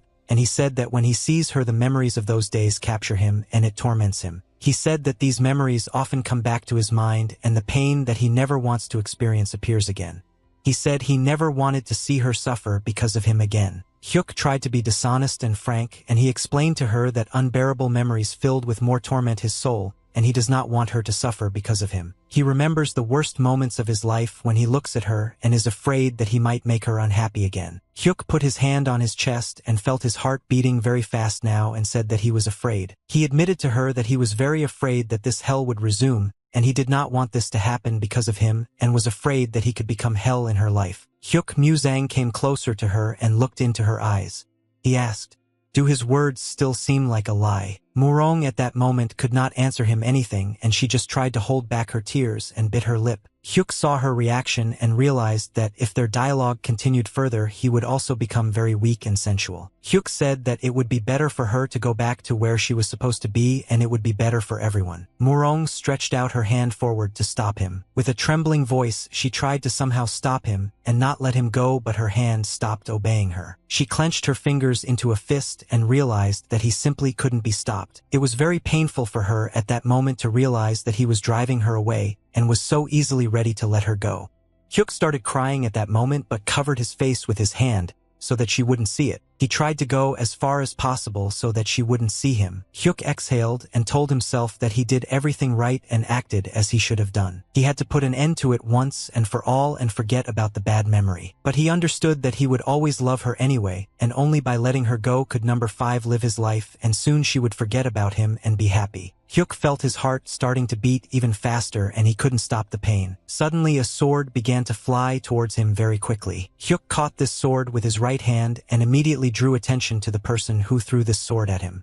He does not understand what is happening now. Hyuk saw a woman in a long dress slowly approaching him holding a staff in her hand. The elder dragon warrior Papa stood in front of him and looked at him with a dissatisfied look. Hyuk asked this woman what she was doing here and why she threw the sword at him because he didn't do anything bad to her. She said that he would understand everything, but for this he needed to follow her. Papak made a quick forward move, then pushed off the ground and jumped. She quickly jumped between the houses. Hyuk started running after her in order to catch up with this woman. He ran very fast, but still she was ahead of him and he didn't understand how the old woman could still run so fast. Hyuk saw that she led him to a deserted field and thought that it all looked very strange and did not understand why they replaced him here. Papak told him to raise his sword up. Hyuk looked at her arrogantly and indifferently and asked why she brought him here and why she asked him to raise his sword up. The old woman hit the ground with her staff and after that the ground began to tremble. Her staff released very strong energy and a yellow explosion began to occur around her. Hyuk watched her radiate a huge amount of energy and tried to cover his face with his hand. He covered his face with his hand, but I still don't understand why the old woman brought him here and what she's trying to show him now. Papak once again ordered him to raise his sword up. She told him to do it immediately and not make her wait long. Hyuk realized that the old woman was very serious about being angry with him. He assumed that she was angry with him from the Murim Alliance Patrol Unit Number 5 and because of their conflict. Papak said that it is better for him not to resist and prepare for battle because she is not ready to forgive him. She raised her staff up and flames appeared around her emanating from her body and her staff. She made a swift leap forward and began to fly towards Hyuk Muzang. He saw that the old woman's staff was already as close as possible to his face, but he had a very good reaction and was able to dodge the blow of this staff at the very last moment and not receive damage. She was very surprised when she saw that he was able to dodge, but she had heard a lot about his abilities, so she knew who she was dealing with. Hyuk didn't expect that the old woman would be so strong. Her staff began to burn. He felt the flame near his face. Hyuk was able to duck down and at the very last moment dodge the blow. He understood that if he had not dodged now, he would no longer have a head on his shoulders. She turned her staff over so that the tip of the staff was now hanging on her hand and she began to rotate her staff. Papa hit the wooden cane of the staff with her palm and delivered her blow. Hyuk immediately understood what she was going to do, so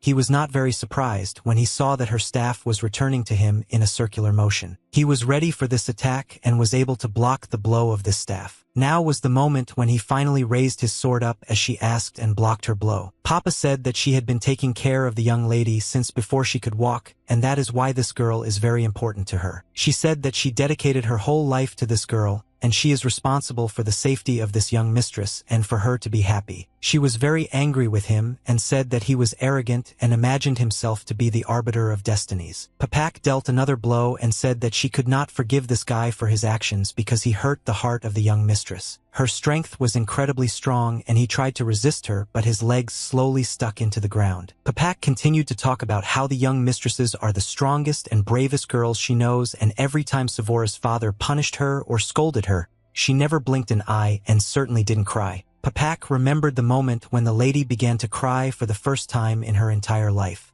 She said that she had never noticed such behavior in her before and had never seen her in such a state. Papak said that this guy is a terrible person since he was able to bring her to tears and therefore asked not to blame her for such cruelty and used her most powerful attack. Hyuk was surprised when he saw that this old woman now wanted to use an enhanced attack against him. She simply raised it up and began to accumulate a huge amount of energy in her staff. She called this blow a special dragon technique number 3 called the dragon dance, and a huge flame flew towards the guy. Fue en este momento crítico cuando todos los demás participantes de este complejo y peligroso juego aparecieron en escena. He stood motionless on his feet and was able to withstand this attack. The fog slowly began to fly away in different directions and dissipate. She could only now see that everything was fine with him after such a strong blow, and he was also standing on his own 2 feet. She raised her head up and was very surprised that nothing happened to him. Entonces el atento Guncheon dirigió su atención a su pierna ensangrentada y gravemente herida por el golpe. Hyuk was like an indestructible wall. It seemed that no attack could penetrate him or injure him. He was like a rock that could not be moved. Papa, just now I realized that this guy studied the Shaolin Vajrabhati technique, which gives the owner incredible durability and protection. Hyuk asked this old woman if she had calmed down her anger and was ready to finally stop doing this nonsense. He said that this should be enough for the old woman to release her anger and finally calm down. He removed her staff from his chest and said that it was time for him to go now. She couldn't believe that there was such a strong warrior in front of her now, but she was still infuriated by his arrogant character. Papak said that if he thinks that he is the most outstanding warrior in the whole world, then he is mistaken and there is a better military man than him. Papak turned her head and saw that he was not listening to her at all and forbade him to go out and said that this was an order, but he still continued to move on. She said that she would not leave it just like that and would take revenge on him for making the young mistress cry. Hyuk Muzang suddenly stopped when he heard these words from the old woman. He said that her tears are the main reason why he would be forced to do this. Papak was listening to him attentively at that moment, but she didn't understand what exactly he wanted to say. Hyuk tried to explain to her that all the problems that connect him and the lady happen only because who he is and can't do anything about it. She saw him make a swift jump up, but she didn't even notice how quickly he did it. Papak suddenly realized that she was left here completely alone, and there was no one around her. She saw that there were many pits of dents around her after the battle, and she asked herself who this monster was because he didn't even draw his sword when he fought with her. He returned home to his room to change his clothes. Hyuk threw the torn shirt away and went to the closet to get new clothes. He took out a white shirt from the closet and began to put it on so that no one would suspect that something had happened to him. Suddenly he noticed that drops of blood from his body began to slowly drip onto the floor. He wiped the blood from his mouth and said that he would be unlucky if the old woman actually wanted to kill him. Hyuk Muzang Lyoka on his bed and finally decided to relax. He thought that now it's all over and he can rest. He understood that despite the pain that we now have to experience, there is no longer a reason to see her, and said goodbye to her in his head. Suddenly he heard a knock on his door and the voice of junior student Kang Won-hyun. Hyuk allowed the student to enter. The guy said that someone came from the Limitless Mansion and wants to see the senior student. Hyuk immediately jumped out of bed and looked at the guy in surprise. He was not prepared for the fact that someone would now decide to come to them from the Boundless Mansion. The Boundless Mansion clan is a martial faction founded 80 years ago by Union Jachel, a disciple of the Kongtong sect in the eastern region. This clan once had a high position and status comparable to the 9 great sects, and they had allies and active support of the Murim Alliance. It was they who faced the Iron Blood Battalion, one of the 4 troops of the Demon Union that dominated the western regions. I took my chin with my hand and thought that however he heard that now it does not exist in reduced sizes and the sect is closed so they have hard times on the table. Song Chan-woo, the chief manager of the Boundless Mansion, was very worried and asked the elders if the heavenly sword goddess was actually here now. The old man slowly poured tea for his guest and did not understand how he knew that the young ladies were now at the academy. The dream said that he could not believe his ears and his happiness because in fact the lady was here now and the rumors he heard were true. Song bowed and asked the head of the academy to help the Limitless Mansion. He said that he needed to meet with the senior patrol of the Murim Alliance, and if the elder did this he would never forget his mercy. Hyuk couldn't believe that this man needed to meet her. After all, he had just driven me away. He barely managed to do it. Chan answered the guest that there was little he could do to help in this situation, and he could hardly be of any help. The dream said that if the elders talk to the lady, it will be very useful because their clan is now in despair. After all, this woman is the only one who can help them. Hyuk said that he wants to intervene in this dialogue and say something from himself. Dream was very surprised when he saw the senior student here. He didn't even have time to notice how this guy came here. Hyuk said that the senior patrolman in charge of the Northern Territories, if someone of her status were involved in Western affairs, it would look like an abuse of power and could cause a number of problems. He said that the Western region has its own senior patrolman. This patrolman and the Middle Clan are known for their success and justice. Suddenly, the voice of a girl was heard in the room. It was Murong, and she said that she didn't know that Master Hyuk was worried about her. She stood in the doorway with her old assistant and said that only she could judge where she was exceeding her authority and where she was not. They were very surprised when they saw the young lady here and could not believe their eyes. Dream said that he is the general manager of the Limitless Mansion. She also greeted this guest and said that she was the senior patrol. Morong turned her head and suggested that we sit down and calmly talk in detail about this problem. Chan brought tea to the young lady so that she could warm up a little and have a calm conversation. Morong took a cup of hot tea and said that the tea is always very tasty in this academy, but rather thanked the lady for her compliment. All this time she looked only at him and tried to prove something to him. Hyuk looked at her in surprise and thought that he couldn't even imagine what number 5 was up to and what she wanted to do now. Morong sat calmly at the table and drank delicious tea. An hour ago, a dialogue took place between Old Man Chan and Morong at the academy. Chan asked Mrs. is she really going to leave? Morong replied that she had already caused a lot of harm, and she had something to take care of in the north, so she was forced to leave. The old man looked at her with a surprised look and thought that the problem was completely different, and he wanted to find out the true reason for her departure. She remembered the moment when Hyuk told her that it was better for them to never see each other again and forget about past memories. Morong found it very difficult to talk about such things to old people, and she pursed her lips. Merjin looked away and repeated Hyuk Musang's words that it was time for her to return to where she belonged. The old man looked at the girl in surprise and realized that her eyes were filled with pain and melancholy, and in fact she would not want to leave. Chan said that he had a request to the senior patrolman. The girl looked at the elder in surprise and asked what exactly was his request. He looked at her with a very kind look and asked if the girl could follow him. They went outside and went into the forest, but it was a special place. Chan girl is in this place to show her something very important. When they didn't come here, she immediately noticed that someone had been together recently. Morong saw cuts and holes on the ground and realized that they were left here by a person who was very angry. She asked what it was. Chan answered the lady that they found this place 5 days ago on the very day the young lady arrived. Chan said that someone destroyed their place for walking. He squatted down and began to touch the pits with his hand. He said that these marks from the sword speak of the enormous strength of the person who left them, but most likely this man is from the Dragon Tiger Martial Arts Academy, and most likely it was Musang. Chan said that he is sure that because of this guy the young lady is suffering, and for this reason she wants to leave. Morong replied that the matter is completely different. Chan said that this guy has always been like this since childhood. He was stubborn and hid his intentions and never showed his feelings. Often Hyuk acts crazy and does not take into account the feelings of others. Chan took the stick, smiled, and said that it's hard to argue with this guy's logic, and that's why he is taught by him can say that this guy is hard to cope with. Morong, you said that sometimes Hyuk behaves in such a way that you want to hit him. Chan is now probably convinced that the main reason why the lady wants to leave is Hyuk Musang. Morong felt very awkward and realized that she had just said a lot of unnecessary things. Chan said that he had an unusual request that he was embarrassed to voice, but he would still do it. He asked the young lady to look at his sword skills. Chan picked up a stick, put his hands in front of his body, and took a fighting position. He accumulated energy in the stick and used it as if he had a real sword in his hand. She saw from his fighting stance that he was a very experienced warrior, because his stance was firm and pure.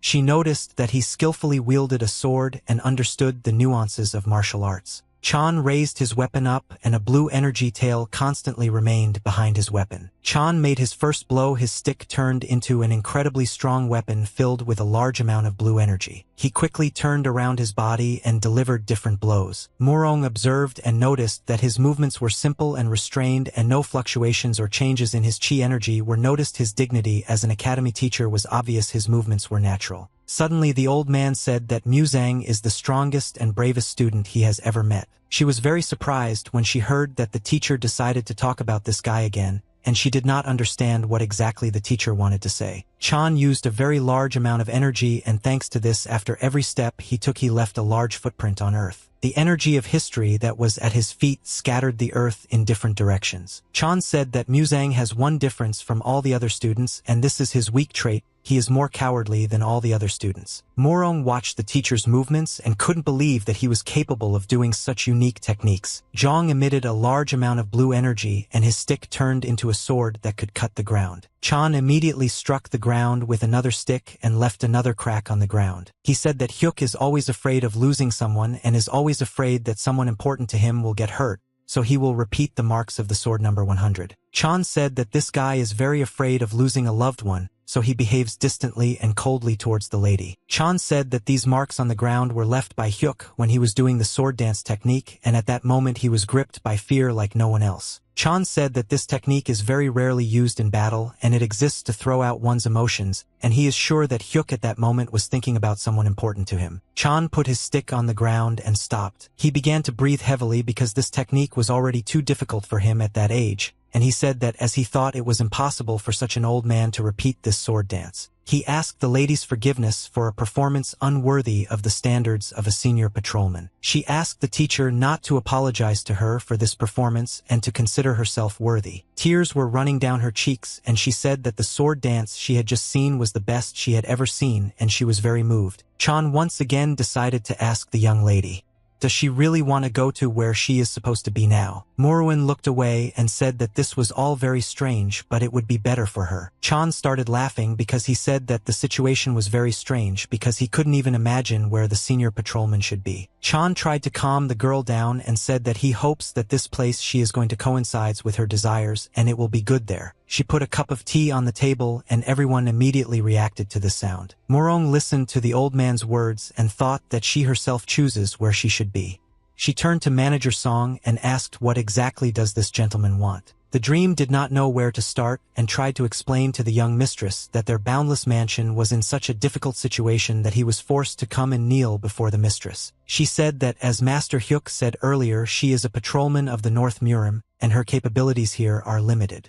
And yet she wants to know what happened. Sun explained that he had already submitted dozens of petitions to the Murim Alliance, and the senior Western patrolman refused to meet with him in person and ignored all his requests. Sleep said in a trembling voice that he and his clan have been waiting for an answer for a year, but unfortunately there is still no news. Morong thought that it was very strange if they didn't give their answer because this is already a cause for concern and the usual answer comes after 3 months or a maximum of 6.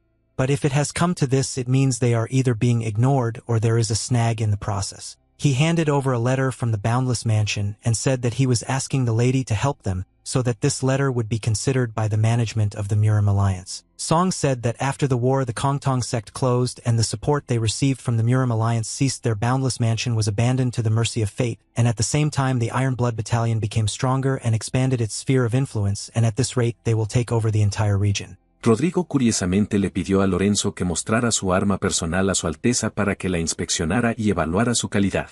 He said that recently a strange force has appeared that is causing concern. This is a secret powerful group and they have already killed many of his masters. He said that Boundless Mansion could not deal with this alone and hoped that the alliance would conduct a thorough investigation in Gansu province. Morong sat at her desk and looked at this letter carefully. She needed to make a decision and think carefully. The dream understood that the fate of his clan now depended on the decision of this lady, and therefore she simply sat obediently and waited. Hyuk thought that things are now very bad for this clan. After all, this problem is only part of Gansu, and in particular the problem of the western region. He watched this gentleman and thought that the request of the Limitless Mansion is important, but the senior of the north cannot help him with anything, and moreover the senior patrol of the west is suspiciously avoiding this problem, which is also what number 5 doesn't like, and she most likely refuses. Morong thought well and smiled and said that she would take on this matter. Hyuk at that moment was ready to fall into the ground because he did not understand what was motivating the mistress at that moment. Morong said that Mr. Song made his request on time because Madame was now going to visit all her colleagues and would be able to deliver this letter. Mr. Song was incredibly happy when he heard a positive response from Madame, and he didn't know how to thank her, but she demanded due compensation for the hardship of missing due procedures. The dream said that if the lady is simpler than compensation, then they will try to prepare a proper reward. She said that she has no right to receive anything from the Boundless Mansion, but since he is a Murim martial artist, then they will do things differently and ask for favor or request for request. Morong looked at Master Hyuk and said that she had one suitable candidate. She said that if Master Hyuk promises to listen to her request whenever and whatever she asks, then she will gladly accept Manager Song's request. Morong smiled and asked Master Hyuk if he was ready to make such an offer in order to save the Limitless Mansion. Papak looked at the young mistress with contempt and did not understand what exactly this girl wanted and what she was up to. Papa suddenly realized that thanks to the young mistress, she had just been able to see this guy's stupid face. The old woman began to understand what the young mistress's plan was. She even liked this idea because watching this narcissist walk looks like a real fool is a special kind of pleasure. Hyuk asked the lady to stop, and he said that the Limitless Mansion should be paid for by the senior patrolman himself, but Hyuk definitely had nothing to do with it. Mr. Song began to beg the guy to fulfill the young lady's request and agree to her demands. He said that if Master Hyuk helps them with this matter, then the Boundless Mansion will help establish a chamber of commerce, which the Dragon and Tiger Martial Academy also wants. Hyuk Muzang at that moment thought about the gentleman's offer because it sounded very tempting. He said that the Chamber of Commerce is an ancient dream of a teacher. The presence of a chamber guarantees the income of the academy and will give them an impetus for development in the future. Old man Chan put his hand on this guy's shoulder and asked him not to burden himself too much. Chan said that the request came to him and the boy must decide for himself what he will do, and no one is forcing him to agree, but opening a chamber of commerce would be a very good idea. Hyuk looked at his teacher at that moment and thought that he didn't know what to do right. Chan began to convince the boy that he does not have to feel guilty if he refuses, but if he makes the right decision, it will have a good effect on the academy. Chan began to lead the guy aside in order to talk with him face to face. He hid his hand back and showed with his thumb that everything would be fine and he could convince this guy. Morong laughed and realized that old man Chan would do everything possible to make the young mistress feel comfortable. Chan bowed to the young lady and said that it was part of his academy to welcome Ms. Morong and Ms. Papa as guests. Morong said that it was me who was researching to thank the master for such a warm welcome, and she said that she hopes that the next time they meet everything will be fine at the academy. Master Chan and his students saw off these ladies and watched them drive off into the distance. Papak said that this idiot who is called the head student did not even dare to come to see them off. Morong asked her assistant not to worry about it and to leave him alone. Papak was very surprised when she saw that the lady was not at all angry with this idiot. Morong said that she had no need to be angry with him and she was calm about this situation. Hyuk sat alone in the room and waited for the young mistress to leave the city. He felt that number 5 had just left Yangzhou County and he realized that it was finally over and now he could calm down. He remembered her smile and thought that he promised her to listen to her request. And this promise worried him, but they no longer had any reason to meet other than this request. He understood that the young mistress was up to something, but he could not fully understand her cunning plan. Papak still couldn't calm down and wanted to find out from the young mistress what the meaning of her plan was. Papak asked why the young lady accepted the letter from the Boundless Mansion because in her position she does not allow interference in the affairs of the West. Morong replied that everything is fine. She has one very interesting idea. Morong said that her idea is that she will ask the Murim Alliance to transfer her to the western region. When Papak heard the young mistress's idea, she almost fell off her horse. After all, this answer was shocking to her. A man ran to the main entrance of the academy shouting the name Hyuk Musang very loudly. Hyuk went outside and asked this man why he was shouting. After all, he had already warned more than once that you should not make noise in the sacred academy. This man was Cha Myung-jun. He was Hyuk Musang's best friend and worked as a senior inspector of the Yangzhou County Bureau. Cha asked his friend to save him. Cha Myung-jun said that he is now in a very difficult situation. It is difficult for him to remain quiet.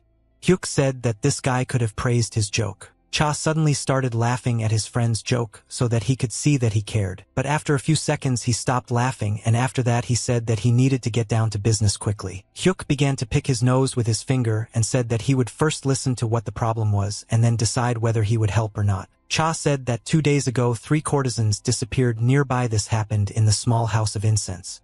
Best brothel in Yangzhou County. In this place there was a courtesan named Erin. She was exceptionally good at playing the zither and was especially loved by all the officials of the district. Cha said that he was ordered to return this girl within 3 days, and today the deadline expires, and he didn't even find her from the traces and asked Hyuk to find this girl at any cost because he was always good at finding clues. Hyuk asked how she disappeared. Cha said that 3 days ago from 900 to 1100 in the evening they entertained 3 merchants apparently very noisy, and then the room suddenly became quiet, and even after 2 hours no one came out. The manager came in to check. By that time they had disappeared without a trace. The manager and the guards said that they had never seen these merchants before because they were dressed like merchants, but there was no evidence of their activities. Cha said that he was sure that these merchants were guilty of this, and most likely they were martial artists in disguise. Most likely they used some kind of technique to escape through the window. Hyuk looked at his friend with a very contemptuous look and thought that his friend was very strange. Hyuk said that he was surprised by how Cha talks about obvious things as if they were something very surprising. Hyuk said that it is obvious that this courtesan was stolen by martial artists. Hyuk went to the window on the top floor of the academy and said that he was in the form of footprints on the roof of the opposite building. Hyuk said that these people are not familiar with the yellow sand here.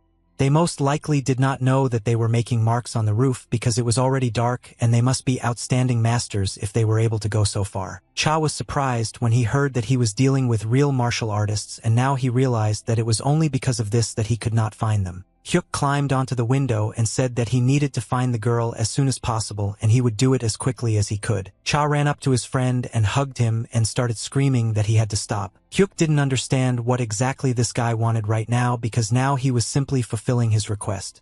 Cha said that Musang cannot fulfill this request even if it is an order from county officials. Cha said that he couldn't let the senior student fight alone against real martial artists. Cha said that despite the fact that he is the eldest student here and the most important one in the academy for the Murim Alliance, he is just a small worm and therefore he cannot let his friend go to this death.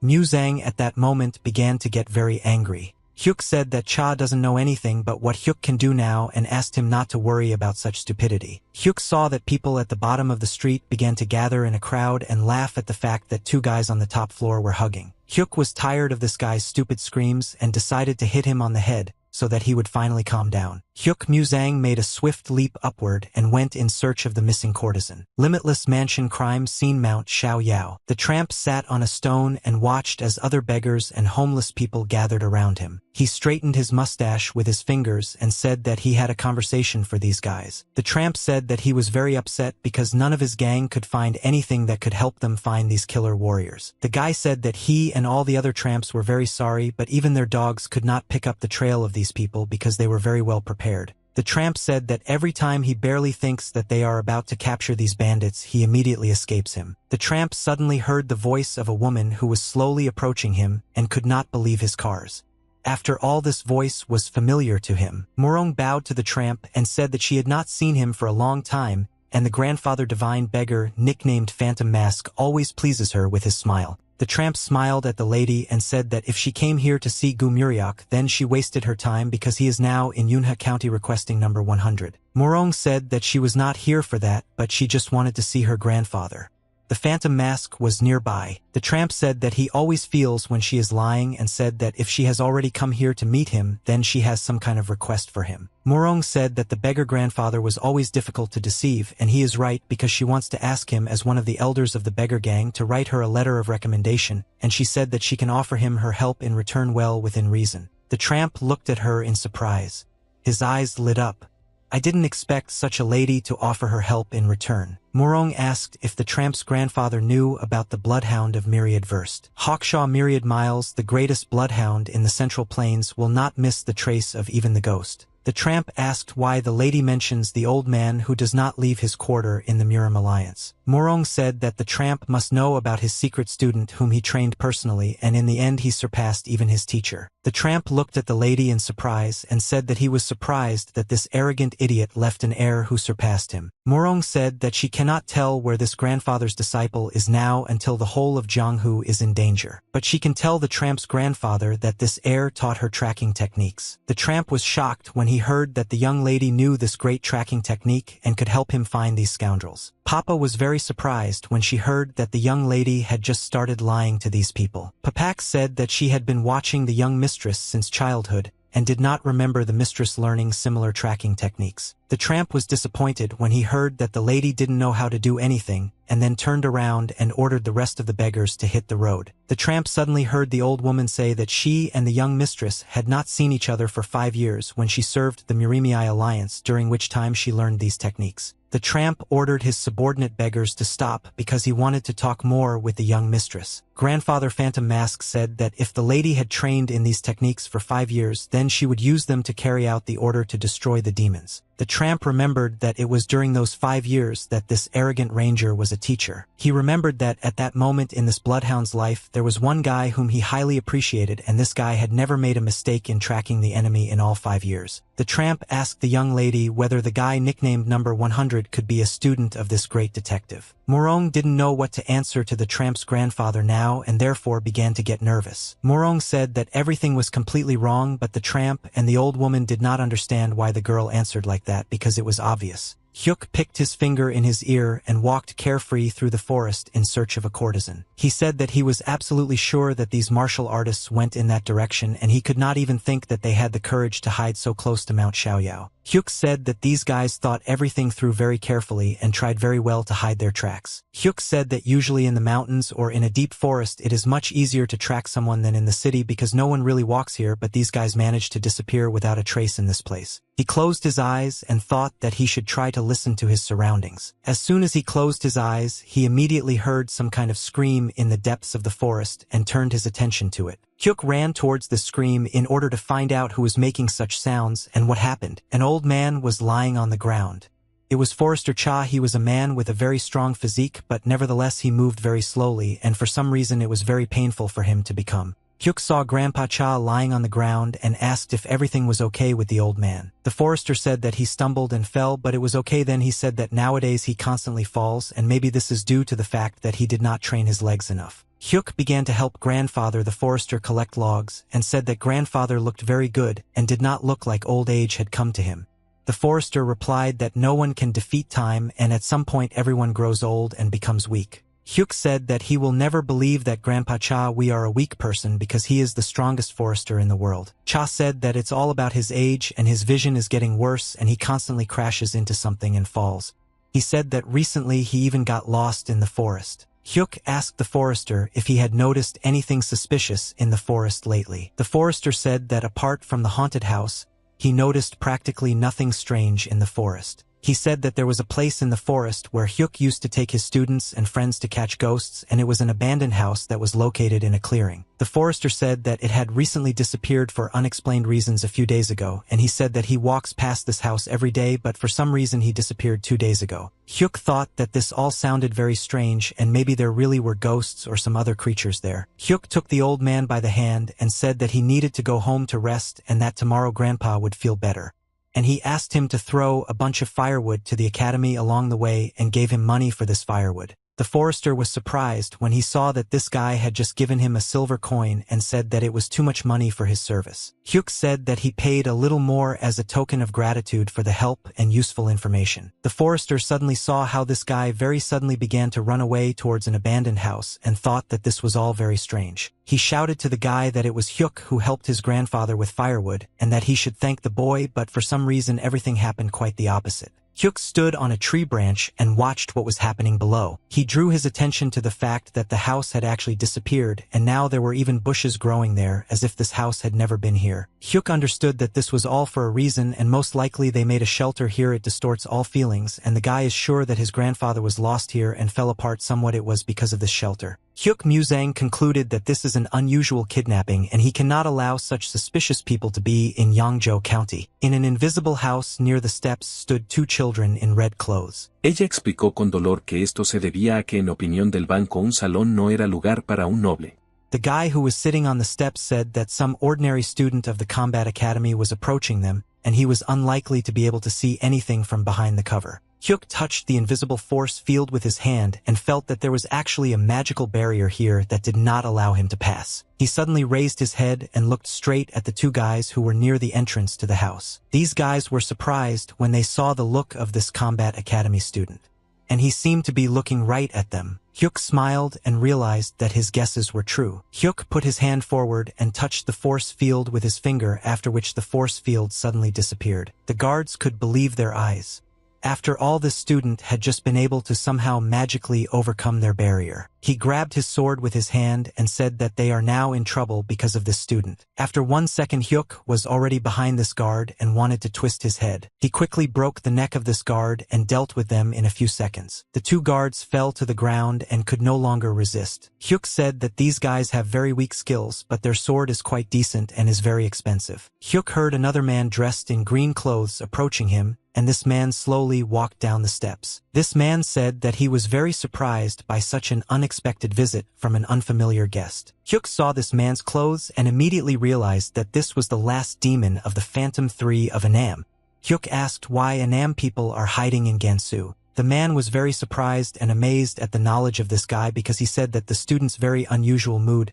He knows this about the three brothers. He said that if this guy knows who they are, then there is no need to waste your time getting to know each other. One of the brothers asked how the guy could find this and could he be from the Limitless Mansion. The third brother said that the rumors about the Boundless Mansion were true, and he couldn't even think that these guys would send such a weakling here. Hyuk listened to their dialogue and immediately realized that these were the people who were attacking the Boundless Mystery Mansion and hindering the clan's progress. He said that now he is not surprised to see them because after all, in the south of Murim, the Phantom 3 are notorious for their first-class murders and cunning coordination techniques, and even an expert from the Limitless Mansion would have a hard time dealing with them. He said that this has nothing to do with him.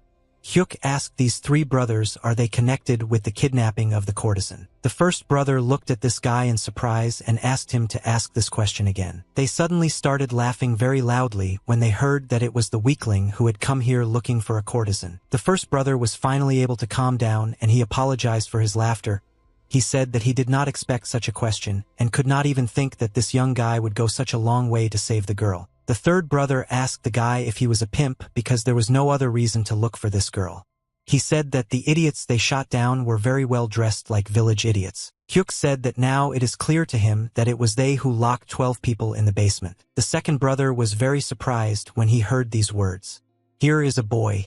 He could not even think that this boy could sense other people within a radius. Hyuk said that besides these three brothers, there are 18 more people in the house. 13 are on the first floor and 5 on the second. All of them seem to be novice first-rank masters. Hyuk asked them what a large number of guys capable of destroying serious combat groups were doing on the edge of the mountain apart from these cheap kidnappings. The first brother said that this guy has a rather acute sense of chi, but they have been talking for too long and it's time for the boy to understand what place he has now ended up in. Hyuk took the sword in his hand and said that in total there are now 21 martial artists in this house. Hyuk Muzang said that one blow will be enough to deal with all these opponents. The third brother at that moment was in a state of rage. He was annoyed and the arrogance of this guy. Hyuk stood calmly and waited for all three of these brothers to approach him at a sufficient distance to counterattack them. The first brother thought that even a top-ranking martial artist could easily destroy their technique. The three of them wield extremely fast weapons which most masters of the Central Plains are not used to, and it is unlikely that anyone will be able to cope alone against three brothers. Hyuk easily dodged the first blow that was dealt to him and barely even moved from his spot. Two brothers decided to attack the guy from behind from both sides so that he definitely had no opportunity to evade. The first brother made wide blows to block the opportunity for this guy to escape. But suddenly he felt that blood was slowly starting to appear on his face, and his face and arm were very painful. Hyuk performed an incredibly fast attack with which he was able to defeat 3 brothers at once with one blow. He cut the bodies of these guys using only one blow and then put his sword back in its sheath. Hyuk realized that the sword he stole from the dead guard was much more convenient than his last sword. Hyuk began to walk towards the house and said that despite the fact that these guys are very bad, they are very careful about the choice of their weapons. Rodríguez y Asa estaban sentados cerca de la ventana.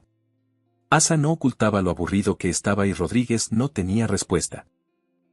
After a few seconds, terrible screams of pain from these warriors began to be heard from the house. On the walls of this building there was blood inside that slowly flowed down. The whole house was now stained with blood from the inside, the walls, the doors were broken, and there were corpses on the floor. Hyuk took his hand by the neck of one of the warriors who was still alive. Hyuk killed absolutely everyone who was in the building, and he left the last war to interrogate him. Hyuk said that it is better for this guy to answer the questions that will be asked of him now. Hyuk said that if this guy is honest and obediently answers questions, then he will kill him very quickly and painlessly. Murong, she sat on one knee and felt the ground with her hand, trying to find traces of her. All the other beggars were there and were waiting. She carefully looked at the footprints on the ground and tried to find some trace. The tramp didn't understand why Murong was trying to find something in this grass for so long, and the old woman suggested that maybe the young lady was pretending to have mastered the Pathfinder technique. But in fact she was acting at random. Murong turned to these 2 chatty old men and said that if they don't trust her, she can stop right now. The tramp felt awkward and said that he never doubted the young mistress. The beggars were surprised that it was the young lady who could just scare the ghostly mask. The tramp said that he had been waiting for a very long time, so he was interested in the young mistress if she could find out anything. Murong said that unfortunately she could not find any traces because the last traces that these people left ended in this place. She said that she was absolutely sure that these people were here, but their traces end in this place. If they cleared the traces it would be visible, but there are not even traces of clearing here. The tramp and the old woman did not understand how this was even possible, and the tramp asked the lady, "Is she really ready to retreat and give up this business?" Hans miró a los chicos y les explicó que era una puerta de disformidad, pero no se dieron cuenta inmediatamente de que era la realidad.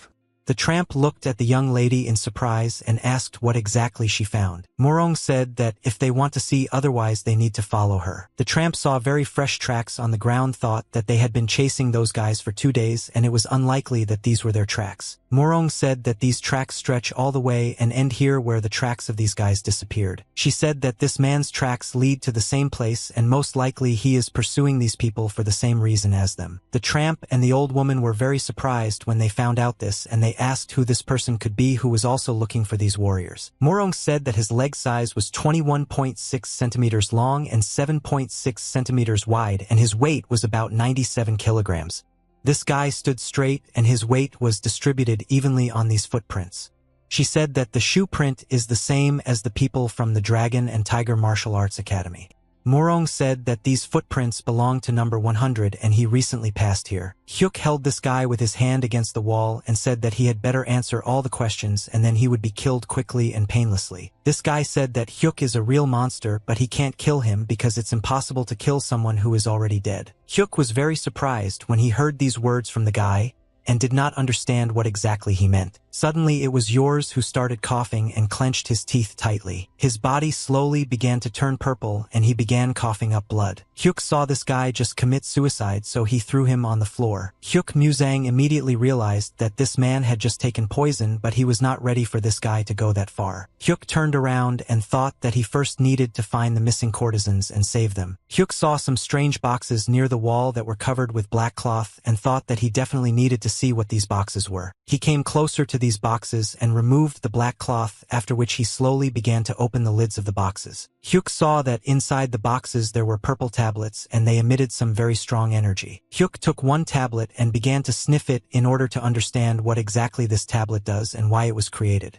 Thanks to his heightened senses, he himself felt the properties of this pill. He burned it in his hands and watched as the tablet slowly disappeared, turning into ashes. Suddenly Hyuk felt a very strange sound and realized that it was an unusual sound, and these were the voices of people communicating with each other, but he could not understand what they were talking about. Hyuk saw the entrance to the basement and thought that people are now downstairs and they are locked in the basement. He opened the door and asked if there was anyone downstairs and said that everything was clear now so they could safely go out. At that moment, an angry girl attacked him holding a sharp iron needle in her hands. She thought it was the bandit who sent them here. Hyuk stopped her with his hand. He took her hands in his palm and she dropped the needle. The needle fell to the floor and flew off to the side. Hyuk asked this girl to calm down. He smiled at her and said that everything is fine now, she doesn't have to worry. Hyuk looked into her eyes and said that he came here to save her. She looked at this guy and realized that he had very kind, beautiful eyes and his facial features actually looked like a kind person. Tears began to appear in her eyes at that moment and it seemed that she was now paying. But suddenly she decided to spit right in his face and accumulated a large amount of saliva in her mouth. She said that she didn't believe him and asked what he was up to this time. If he wanted to mock her, she asked it's better to kill her right away. Suddenly another girl came out from the basement and immediately recognized this guy.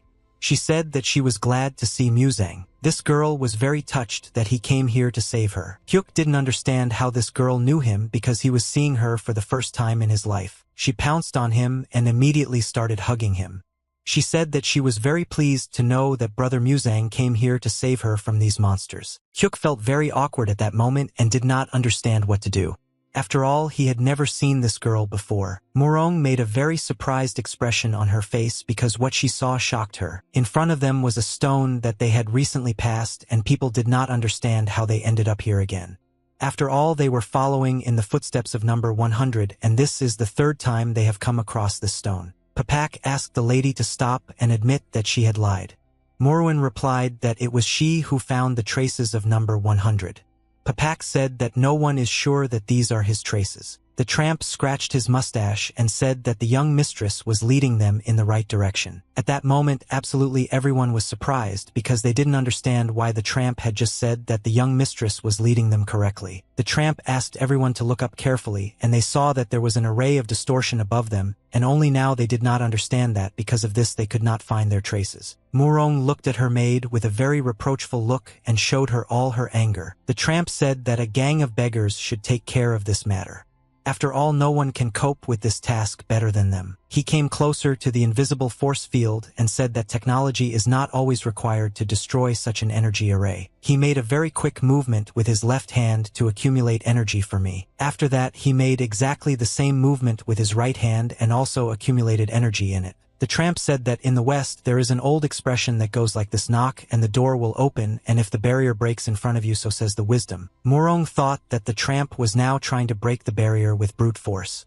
She had never heard of such a method. Morong looked at the tramp grandfather and thought that he had a very strong internal energy strength, and this is the strength of the greatest master of the beggar gang, one of the 10 experts in Murim. The tramp saw something very strange and stopped. He noticed that there were already cracks in the barrier that protects this place. Morong said that the tramp grandfather had not yet struck, but cracks had already appeared in the barrier and suggested that his strength was so great that he could break this barrier without touching him. The tramp said that he didn't do it, but someone did it before him. He saw that there was already a hole in the force field from which there were a large number of cracks and assumed that the guy had already taken care of everything before them. The tramp hit this crack and suddenly they saw a very bright light that began to blind them. They tried to cover their faces with their hands so as not to see this bright light. After all, if you look at it for a long time, you can lose your sight.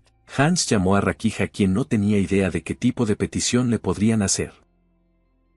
Hyuk held the courtesan in his arms who recognized him and carried him slowly out of the house so that she would feel calm. Hyuk said that he remembered her and she used to be a little geisha student who studied the art of geisha. Hyuk said that I haven't seen him for a long time. He now feels as if just yesterday she was waiting for him behind the academy and bringing him rice cakes. Hyuk said that he was very glad to see his old friend, such an adult and beautiful girl, and he said that he had heard a lot about what a famous singer she had become. She replied that she was not a singer. The other geisha were shocked that this guy actually saved them. Hyuk suddenly stopped and froze in place as if his body had frozen and turned into ice. His face suddenly turned blue. The geisha who was hanging on his back couldn't understand why his brother was acting so strangely now. Geisha asked brother Hyuk, who is this woman who is standing in front of them now and emitting demonic fire from her body. Morong pretended that everything was fine with her now, and said that she was very glad to meet Master Hyuk again. Hyuk was scared when he saw his ex-girlfriend in this place and didn't understand what to do. He was so scared that he dropped the geisha who was sitting on his back. Hyuk understood that he was now in a very convenient situation and tried to explain that he was only carrying this girl because she sprained her ankle. Merjin pretended that everything was fine and that she was absolutely adequate to this situation because there were no feelings between them anymore. Hyuk asked, "What is she doing here?" She replied that she just wanted to walk here. The tramps said that they have been pursuing one group for a long time and Gamwa is helping them track them down.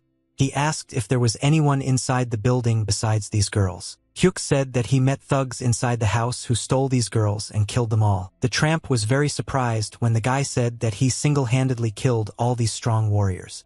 He asked was there anything else strange in the building. Hyuk tried to remember if he noticed anything else suspicious in this house, and at that moment the courtesans were carefully watching him. Morong noticed that suddenly a red barrier of energy appeared between them. Hyuk said that he saw something very strange in the house. It was a mountain of boxes containing aphrodisiac pills. The tramp said that he knew that there would be boxes of aphrodisiac pills there.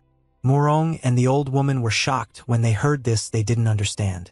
Why would you need erection pills to become a monster? The geisha suddenly realized that they couldn't hear these people talking at all, but they were standing very close to them. It was strange. The tramp ordered General Jiang to take 10 guys with him and find out what poison the suicide used and remove all the aphrodisiac from the house. Hyuk said that there are no more aphrodisiac pills because he burned absolutely all the pills. The tramp was upset and asked why the guy did this because these pills could be a very important clue. Hyuk said that he took one pill with him just in case, and the tramp began to laugh.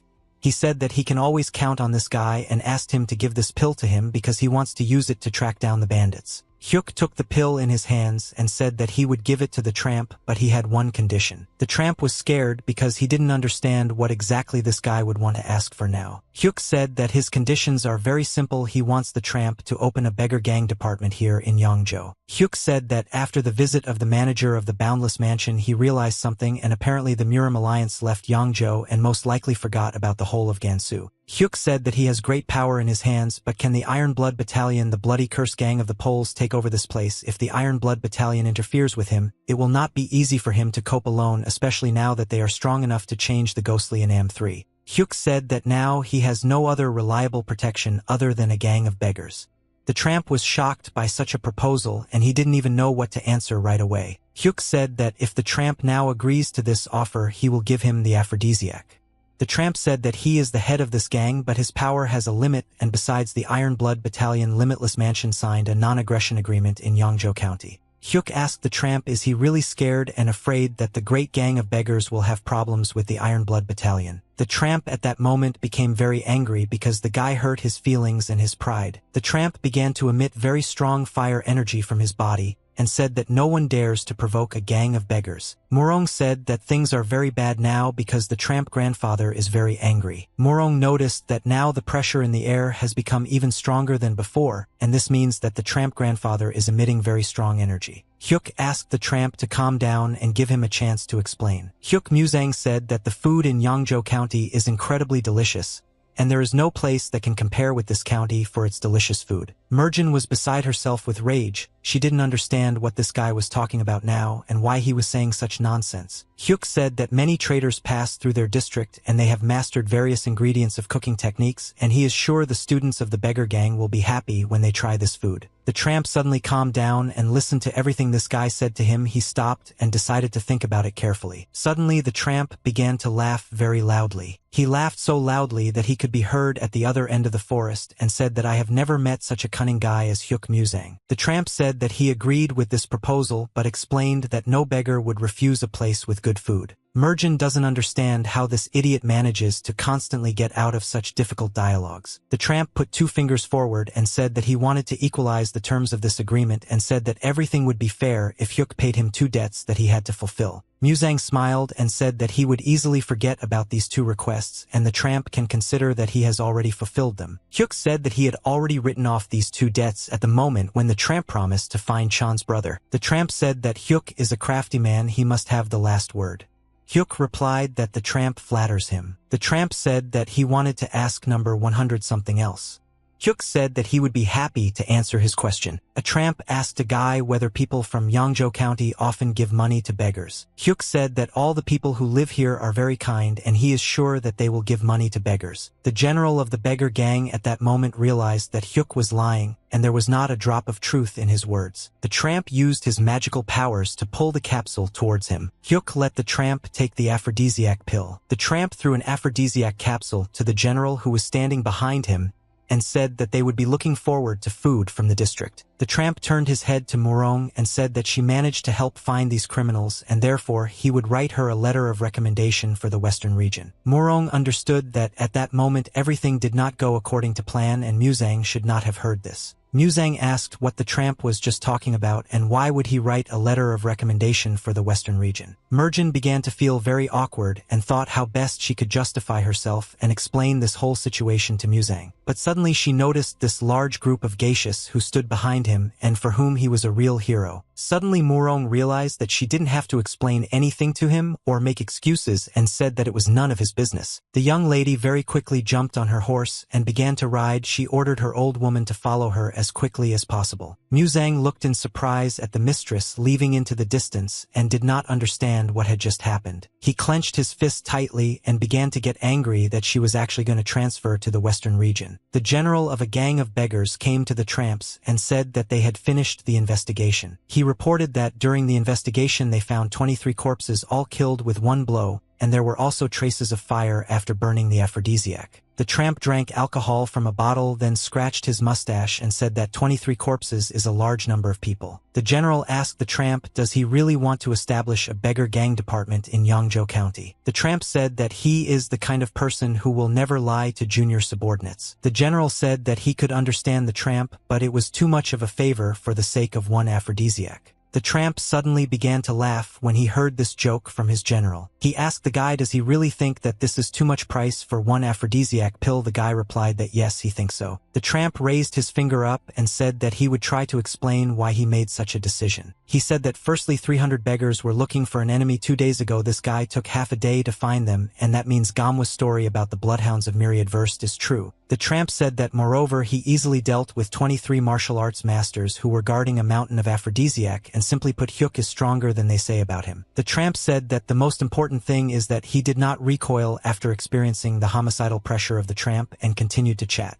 At that moment, the general began to understand what the tramp wanted to tell him. The tramp at that moment drank alcohol from his bottle and said that he was not going to kill this guy, but he was very angry and someone else in his place would have wet his pants from fear in this situation. But this guy kept talking about the food of Yangzhou County and he was absolutely not scared when he saw this incredible power. The tramp is that thanks to the service they only win because they receive talented reinforcements in the form of number 100. In the small house there was reverence.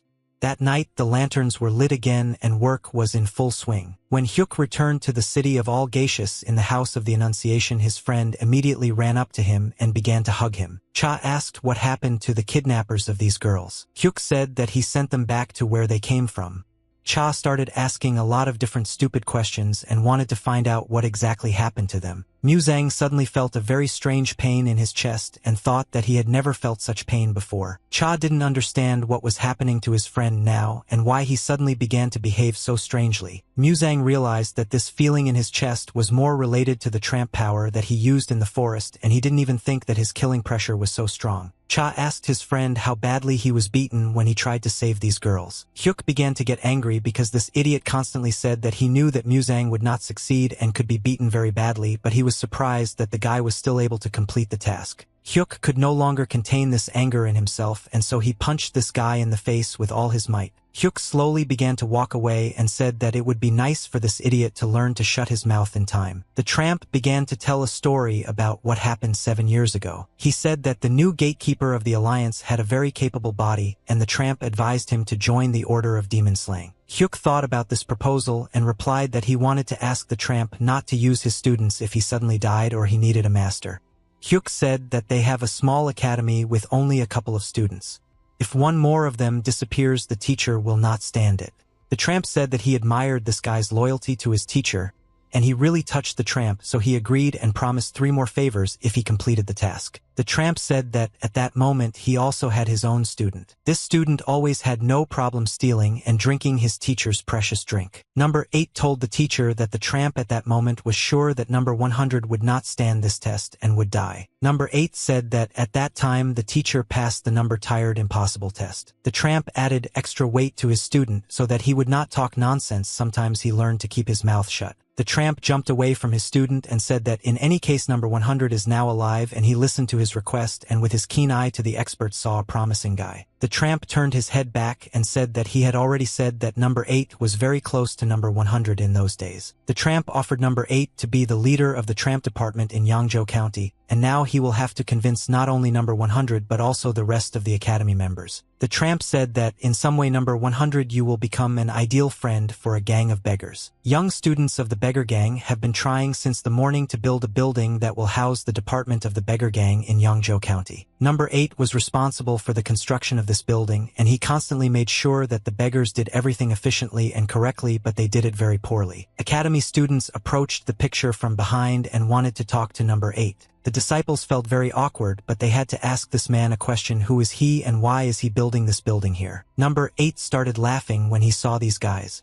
He asked them, "Is this really the Dragon Tiger Martial Arts Academy student uniform?" He said he was Muzang's friend. He thought that this was an ideal opportunity approaching them and said that he was glad to meet you and said his name Jie Muriok from the gang of beggars. He said that their older brother asked him to set up a new base here and apparently forgot to tell his younger students about it. They began to bow to him and say that they were terribly embarrassed because they did not recognize such a great man who was capable of tearing apart a bear with his bare hands. Guy Muriok said that they are all part of the traditional faction of the same province and therefore asked the students not to be afraid of him. He said that he was completely harmless and was just one poor beggar from a gang. Hyuk Muzang asked the students what they were doing here and said that he only went out to patrol the area for a short time and was surprised when everyone left. The younger student said that the older student had better watch his words because in front of them is now the famous warrior Guy Muriok from the beggar gang. Muzang asked number 8, "Why is he bullying the younger students now?" They were very scared when they saw that the senior student was communicating so calmly and brazenly with this big guy. Guy Muriok said that he was just trying to get to know them, but the older student explained that the big guy needed to act calmer because his face scared the young students. The students carefully watched the dialogue between the senior student and this great warrior. They did not understand what was happening now. Hyuk turned to his students and asked them what they were staring at. He said that they need to return quickly because the morning training is almost over and he will come to them soon. Guy Muriok waved his hand at these guys as they ran away. He said that they could come at any time to chat with him and asked them to bring food next time. The students began to discuss among themselves, how can you elder brother know this person? After all, looking at them, you can say that they are very close friends. The guy smiled and said that now I have nothing to worry about because with a gang of beggars in the yard, they no longer need to worry about the great power. They were delighted because this great warrior allowed them to come every day to communicate with him and did not say that they would spend all their free time in this place. Guy Muriok asked Hyuk Muzang if he was pleased that the students were happy to meet him. Guy Muriok said that now these students feel better and are happy. Probably the eldest student has done what all these guys dream of. Hyuk Muzang said that he will be satisfied and happy when the beggars take a shower and do something about their stench because it can be heard all the way to the academy.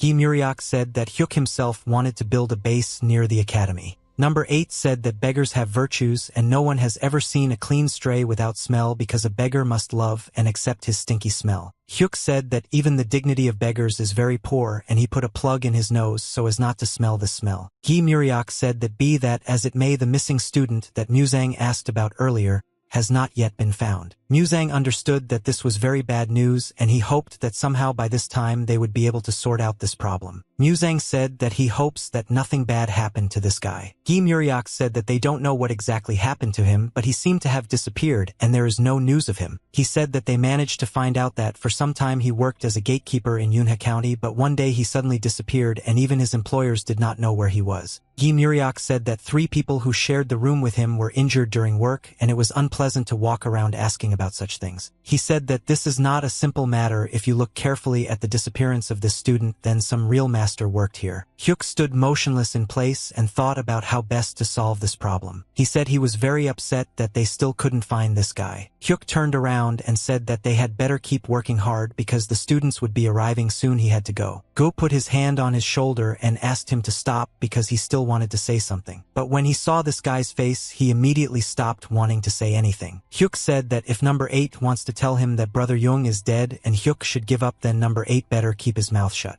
He said that the bodies of other mercenaries were found, but Chan's brother was not there, which means he is still alive, and Hyuk is sure that we need to continue the search. Yi Muriok said that he was always amazed at how this guy can stay calm while being impatient, and he said that I was going to say something completely different. Yi Muriok said that he managed to find one person who can help them in this matter. Yi Muriok explained that this man can help, but he has one problem: he is a mentally retarded person and they can't talk to him. Number 8 said that this person has been repeating the same thing ever since they showed him Jung Taeryong's picture. This mentally retarded person repeats the same phrase every day that an older student will definitely come and help. Asa no podía apartar la vista de esta hermosa espada. He said that he would need to leave for a while and would like to go to Yunha County. The teacher began to ask the older student in a trembling voice, was he really able to find out something? He asked if Muzang really knew Taeryong's location at that moment. He tried to get up from the chair, but his body was still shaking. Chan asked the older student if he could go to this boy and bring him back home. Hyuk said that he cannot answer this question and does not know what this journey will bring him, but he will do his best. Muzang said that as long as he is brother Taeryong, he will definitely return home, no matter what the cost to him. The guy cut off the head of one of the opponents and splashed out his blood. He brutally and mercilessly killed his opponents by cutting off their heads with his sword. He threw back enemies who prevented him from moving forward. A very fierce battle took place in this place where all the wars were without outer clothing and fought to the death. The gentleman in the red mask stood with his assistant on the top of the rock and watched this battle. The guy was bleeding, then he was breathing very heavily and tried to regain his breath. He held a blade in his hand from which blood was dripping, and in front of him lay the dead bodies of his opponents. He heard a strange sound behind him, as if someone was trying to get out of here and was still alive. The guy put his hand forward and tried to crawl forward while lying on his stomach. This guy cried and asked not to kill him. He just wanted to stay alive. He turned his head towards this guy crawling on the ground and saw that he didn't have 2 legs. He pursed his lips and realized that he had no choice to spare this enemy. He slowly began to walk towards him, stepping from foot to foot. He continued to crawl forward, trying to save him, shouting loudly that he wanted to live and asked not to kill him. But it was too late to ask for mercy because the blade was already preparing to strike. He plunged his blade into the body of this enemy and splashed out the blood from him. He ended the torment of this guy. He made the last movement with his hand. His hand began to tremble. Then his hand just fell to the ground and didn't move anymore. The gentleman said that this warrior is impeccable because he once again wins the duel. The gentleman said that this guy is a good product, and when they sold him they called his name John Taeryong. Hyuk Muzang came to Gansu province in Yunha district. In this city there were a lot of people walking around the bazaar and traders. Hyuk walked along the main street of this city and saw that this ruin was definitely prosperous compared to Yangzhou County. He suddenly stopped because he saw something very strange and decided to take a closer look. He stood and looked at the luxurious carriage that was in front of him.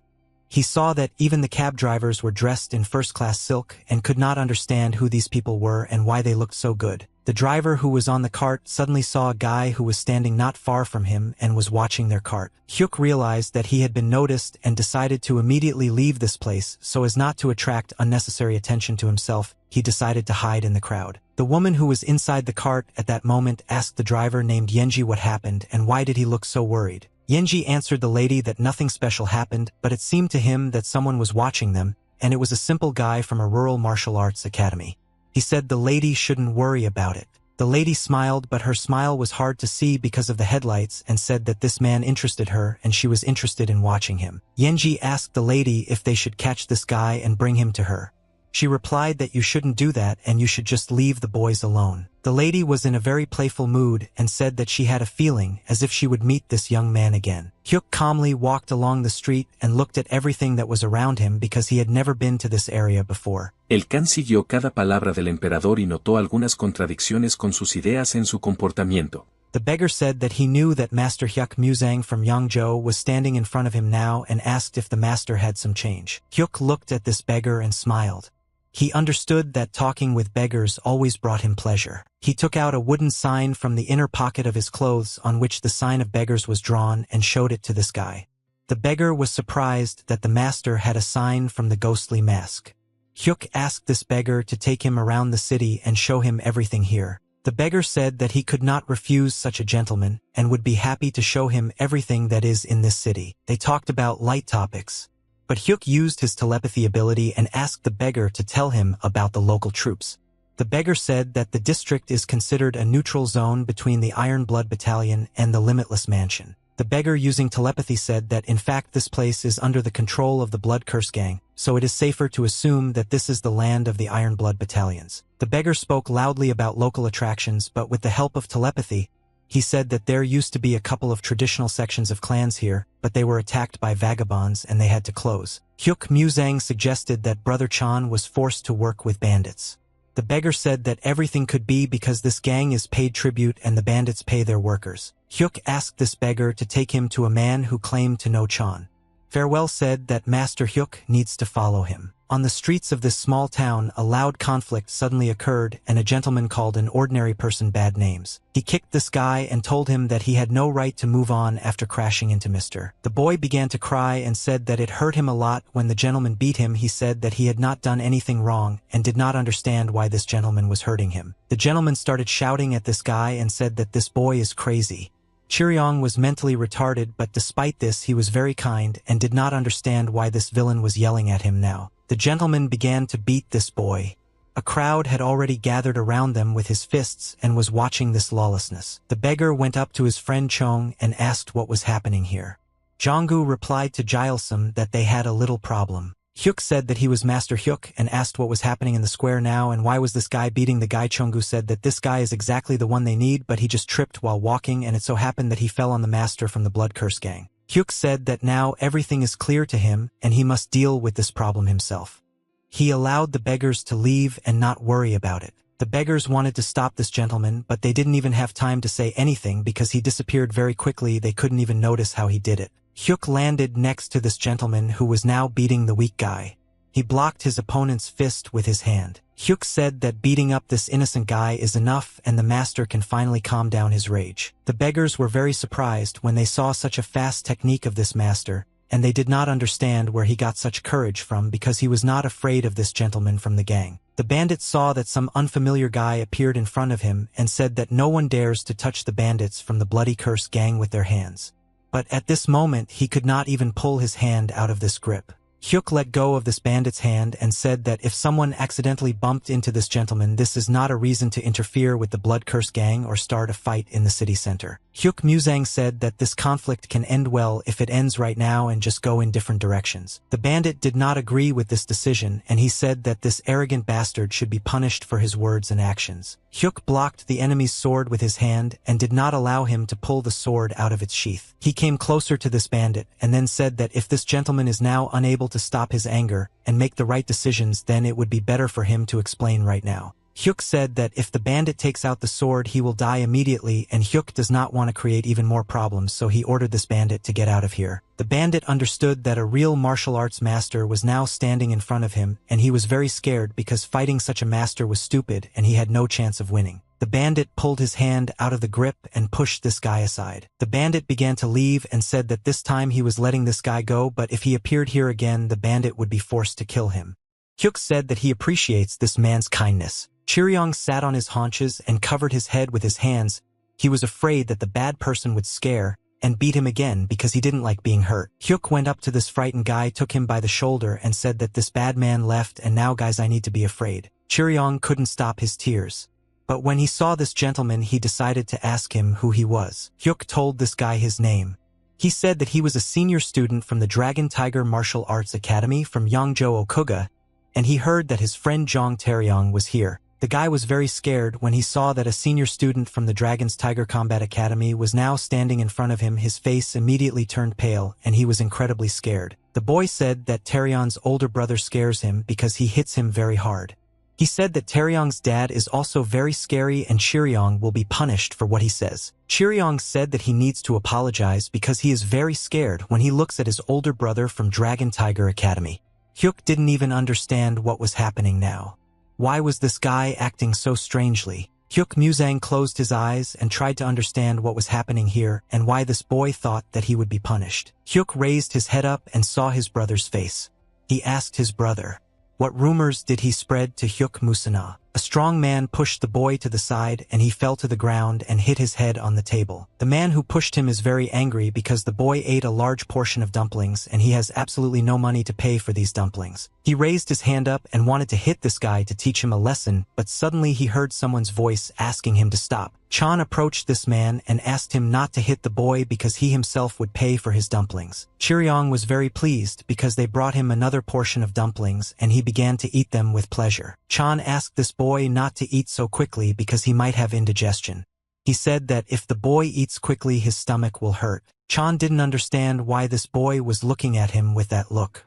He asked if there was something on his face, maybe some kind of dirt. Chiryong pointed to his cheek and said that Jung has a wound on his face that hurts a lot. Chan, I finally understood, but why did this boy look for so long? He touched this wound with his hand and said that this was nonsense and you don't have to worry about the small scratch. Chan tried to wipe the blood on his face so that the boy would not be so scared when he looked at him. He said that he wants to tell Chiryong something, but if the boy promises that he won't tell anyone about it and will keep it secret. Hyuk listened to this boy's story and realized that his younger brother was fighting in the underground arena. Chiryong said that brother John Taryong fights in the underground arena and earn money. He carries boxes and makes money, and with this money he buys dumplings for Chiryong. Chiryong said that he could only tell the senior student about this. Hyuk asked how the boy knew that Hyuk was a senior student. Chiryong replied that at the Dragon Tiger Academy there is a white and blue uniform and the senior student is 182 centimeters tall. Chiryong gave the senior student a red hairband. Hyuk looked at this boy and realized that he was a fool, but this boy has an excellent memory and most likely he can remember what he heard once. Hyuk asked where this underground arena is located. Chiryong replied that whenever there is a full moon in the sky and a new moon appears, if you come to the mountains, then someone will lead him to this arena. Hyuk immediately realized that the full moon would be tonight and he needed to immediately go in search of this arena. Suddenly bandits entered the building and knocked down the door so that everyone present would pay attention to them. The waiter approached these bandits to greet them. The bandit shouted that he had found these guys and they were sitting at the far table. He took the waiter's face with his hand and began to push him aside. The bandit pushed this waiter to the side and he fell.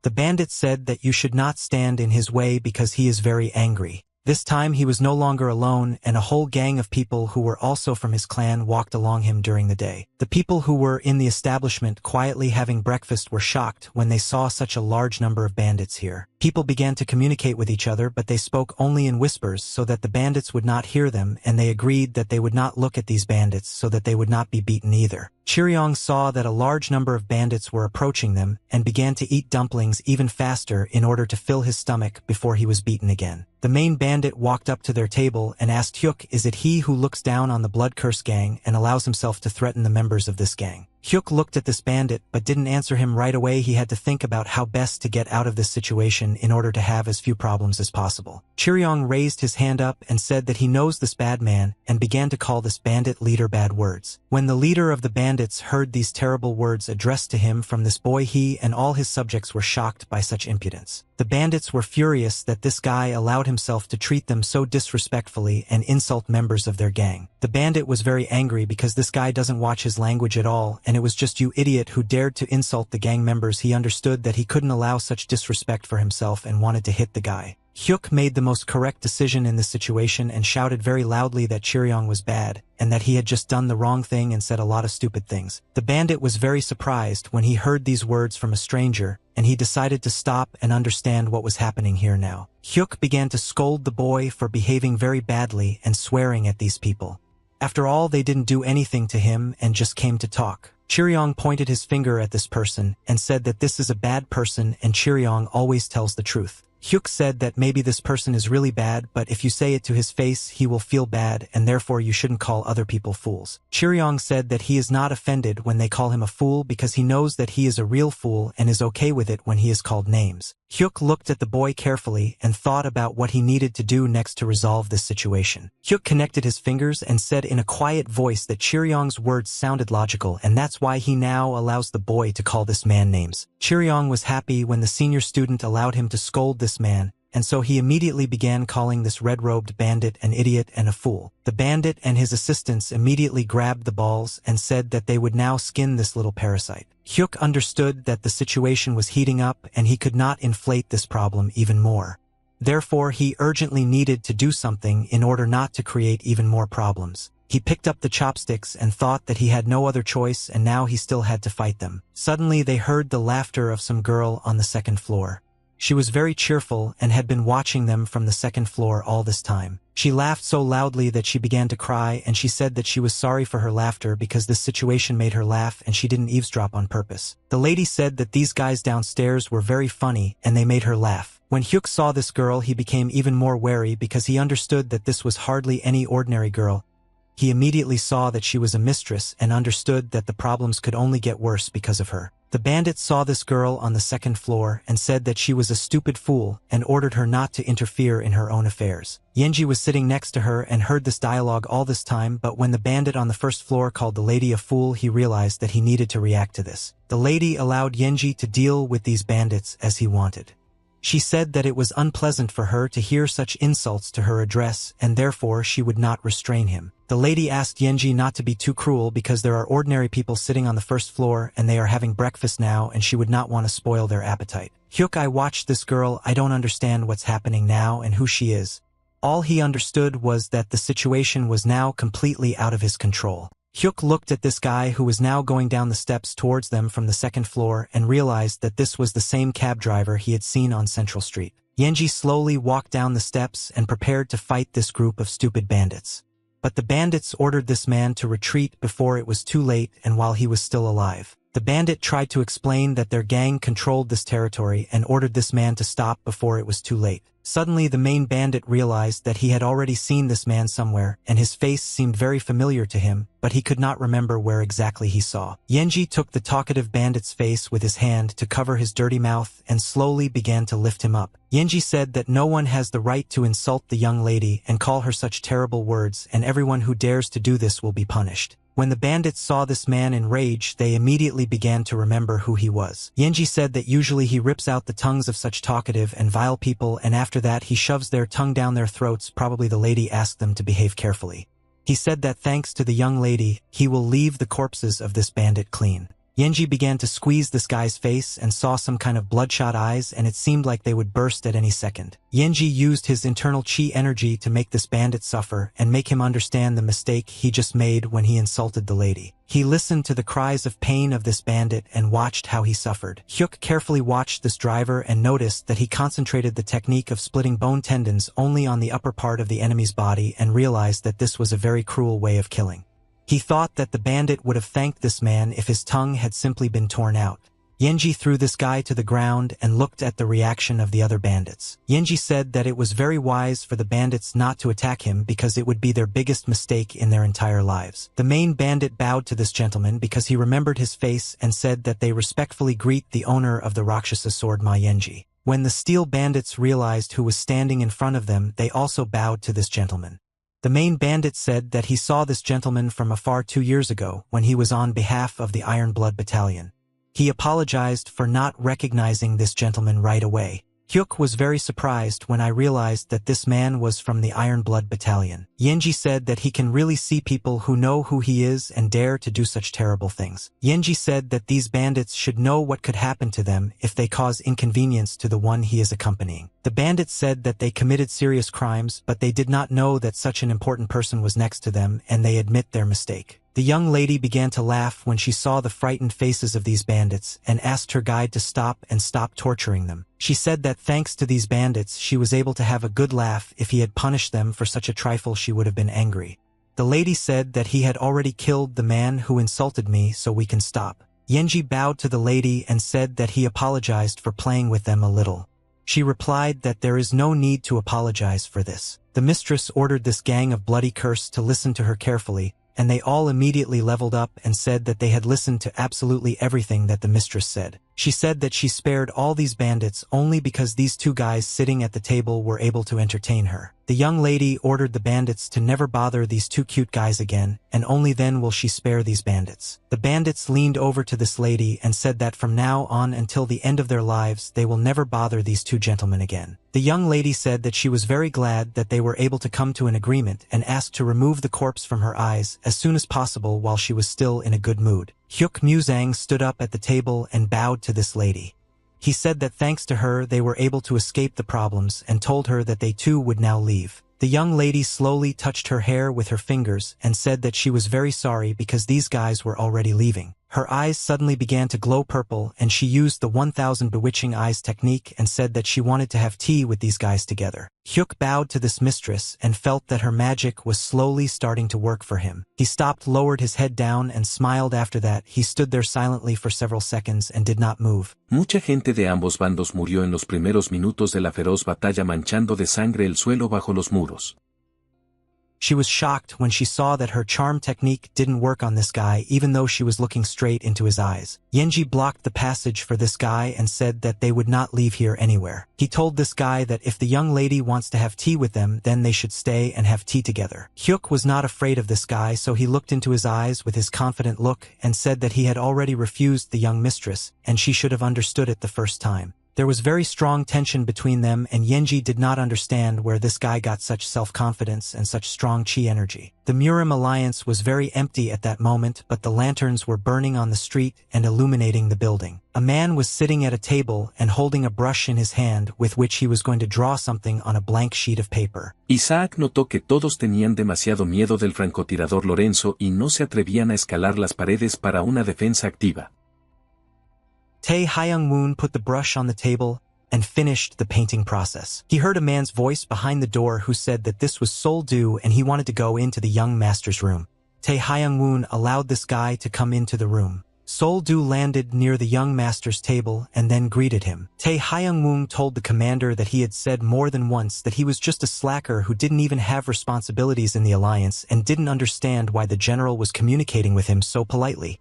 He said that the general often inconveniences the gentleman. General Sol asked for forgiveness for the inconvenience he caused but tried to explain that it was difficult for him to complete the young master's task and let go of all formalities. Tae Hyung-moon said that it's easier to argue with a statue than with a general and that's all why Sol came. The general informed the young master about the news that senior patrolman Morong had arrived in the alliance. Tae Hyung-moon was very happy when he heard this news and couldn't believe that this moment had finally come. The general said that the young lady immediately went to the patrol hall. As soon as the general said this, the young gentleman immediately disappeared somewhere. He evaporated so quickly that it was even impossible to control this moment. Sugirió abandonar la fortaleza y derrotar el ataque enemigo con un ataque de flanco decisivo mientras todavía existía esa oportunidad. Loud screams were heard in the building that was called Peace and Patrol. Morong received a response to her request for a transfer, and in this statement it was written that her request was denied. Merjin was very angry when she saw that her request was denied, and at that moment it seemed that she was about to burn out and burn everything that was next to her. The secretary was very scared and did not understand what to do now.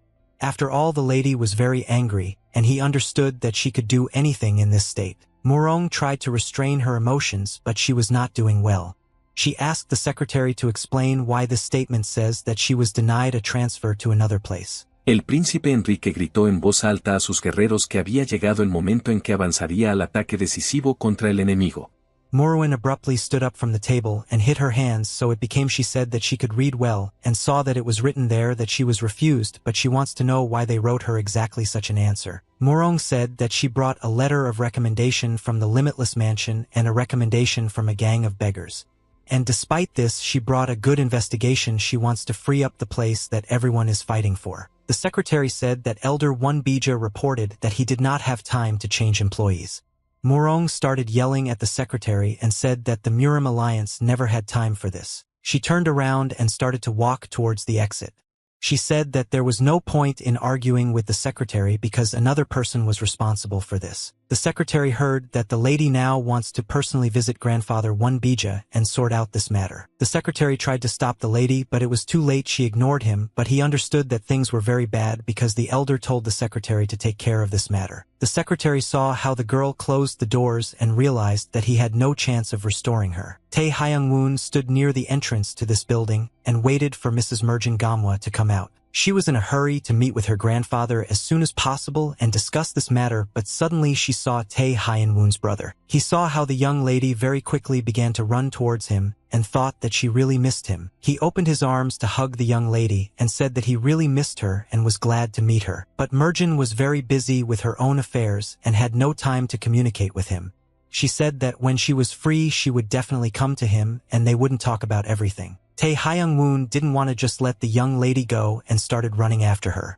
He asked where she was in such a hurry and asked if he could help her with anything. Morong told him that if grandfather asked him to stop her, then it was better for him not to do this and calmly step aside. Tae Hyung-woon asked the young lady why she was quickly heading to her grandfather and whether her business was somehow related to polishing. Morong said that she didn't have time for these conversations now and therefore asked her brother not to follow her and not to disturb her. Tae Hyung-woon stopped and asked the lady when she would have time to visit him.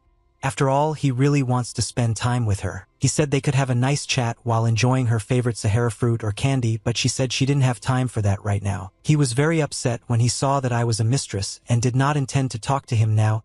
He felt offended because he had been waiting so long for her to return. Tae Hyung-woon remembered moments from the past when they were still just children and the young lady was constantly eating fruits in the Sahara and sweets. Tae Hyung-woon was very surprised and asked her has she never heard of fruits in the Sahara, and is this her first time trying them? Morong said that she felt this taste for the first time and was shocked that the young master eats delicacies every day. By the way, she said that she also wants to eat these fruits every day, and when she grows up she will definitely marry him. His face turned red because he began to feel awkward and said that he did not expect such a reaction from the young mistress. Morong said loudly that if she lived with the young master she could eat these fruits in the Sahara every day and not go through her father's harsh training.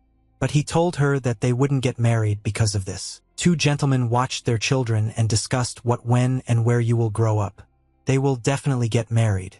After all, they are perfect for each other. Tae Hyung-woon thought that when he was not with the young mistress when he was little it was much easier for him to spend time with her. He looked at her and I don't understand at what point in their lives they weren't so far apart. At that moment Morong was only thinking about the fact that she needed to teach a lesson to the old people who refused her request. Yangji said that this guy will not go anywhere until I have tea with the young mistress, but Hyuk answered again that he had already refused the mistress. Yinji said that he was very surprised to see such courage from an ordinary guy from the village. Hyuk said that he would be extremely grateful if this guy actually thought that about him. Yenji took his sword with his hand and slowly began to take it out of its sheath in order to teach this guy a lesson. But suddenly he heard the voice of the lady who ordered him to stop. The lady said that if they continue to persuade this guy to stay then she will look stupid. If this guy has to then let him go about his business. Hyuk once again bowed to this young lady and thanked her for helping them, saying that someday there will be a chance and they will certainly drink tea together. She asked this guy before he left to tell him his name and where he was from. Hyuk said that his name is not worth such an important person wasting time to remember it. The lady said that it would be nice if they got to know each other. You see, next time they will need to drink tea together and she would like to do it first. Madam said that her name is Cheol Jinhwa. Hyuk immediately realized that this was an unusual lady. After all, if her last name was Cheol, then she was from an important family. Yenji looked at this guy with a reproachful look and asked him to hurry up. Yenji said that if this guy now forces the lady to repeat her request again, then he will kill this guy despite her order. Hyuk smiled when he heard the threat of this warrior. He felt funny because this warrior doesn't understand who he's talking to. Yenji was already starting to get angry because this boy was acting very arrogant. Hyuk said that he cannot die at this age and therefore it would be better for him to give his name. He told her that his name was Hyuk Musang and that he was a member of the Dragon and Tiger Martial Arts Academy in Yangzhou. Jinhwa said that she was very glad to meet Master Hyuk.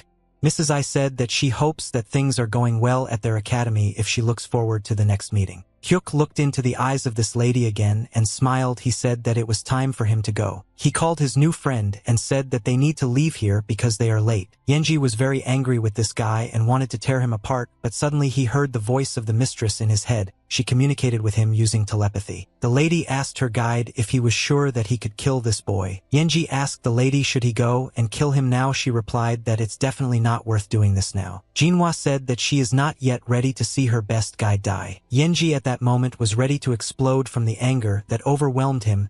He was offended by the fact that the mistress considered him weaker than this stranger. The lady was born with the legendary white eyes, a distortion that can see through everything. If she says that, then Hyuk Muzang is much stronger than Yongji. He was angry because some village guy from the combat academy turned out to be stronger than him, and for him it was paradoxical. Hyuk looked at this establishment again and thought that Cheol Jinhwa is a girl with a special surname who is accompanied by the owner of the Rakshasa sword from the Iron Cow Battalion. Great Iron Blood Emperor Cheol Ganseong was known for loving only one woman, but usually they say his woman is screaming she died of illness, and his only son died during the Great Righteous War. This means that she is the granddaughter of the Great Iron Blood Emperor. Even the Murim Alliance does not know about the existence of this lady. Does this mean that he was hiding his granddaughter all this time? And it must be because of her amazing skills. 1,000 Bewitching Eyes, one of the many skills of the legendary White Eyes of Distortion. Shin Gija, the teacher of the Order of Demon Slaying, said that according to legends, when a person with the legendary White Eyes of Distortion is born, the world will fall into suffering, and they say that long ago the sorceress of the kingdom had White Eyes of Distortion. Hyuk remembered that the old man once told a story about such people and thought that it would be nice to kill her, but he didn't know whether he should do it. Hyuk began to hit himself on the cheeks with his palms and drive away unnecessary thoughts from himself because he swore that he would no longer interfere in the affairs of the alliance. Hyuk thought that now it would be much better for him to take this to the boys' home so that he doesn't get into any trouble again and focus on finding Turin. Morong made her way through the corridors with guards in order to get into the chamber of the elder of the Murim Alliance. She wanted to talk to her personally, and for this she had to throw aside many guards. At some point she managed to do this because no one could stop her in this state.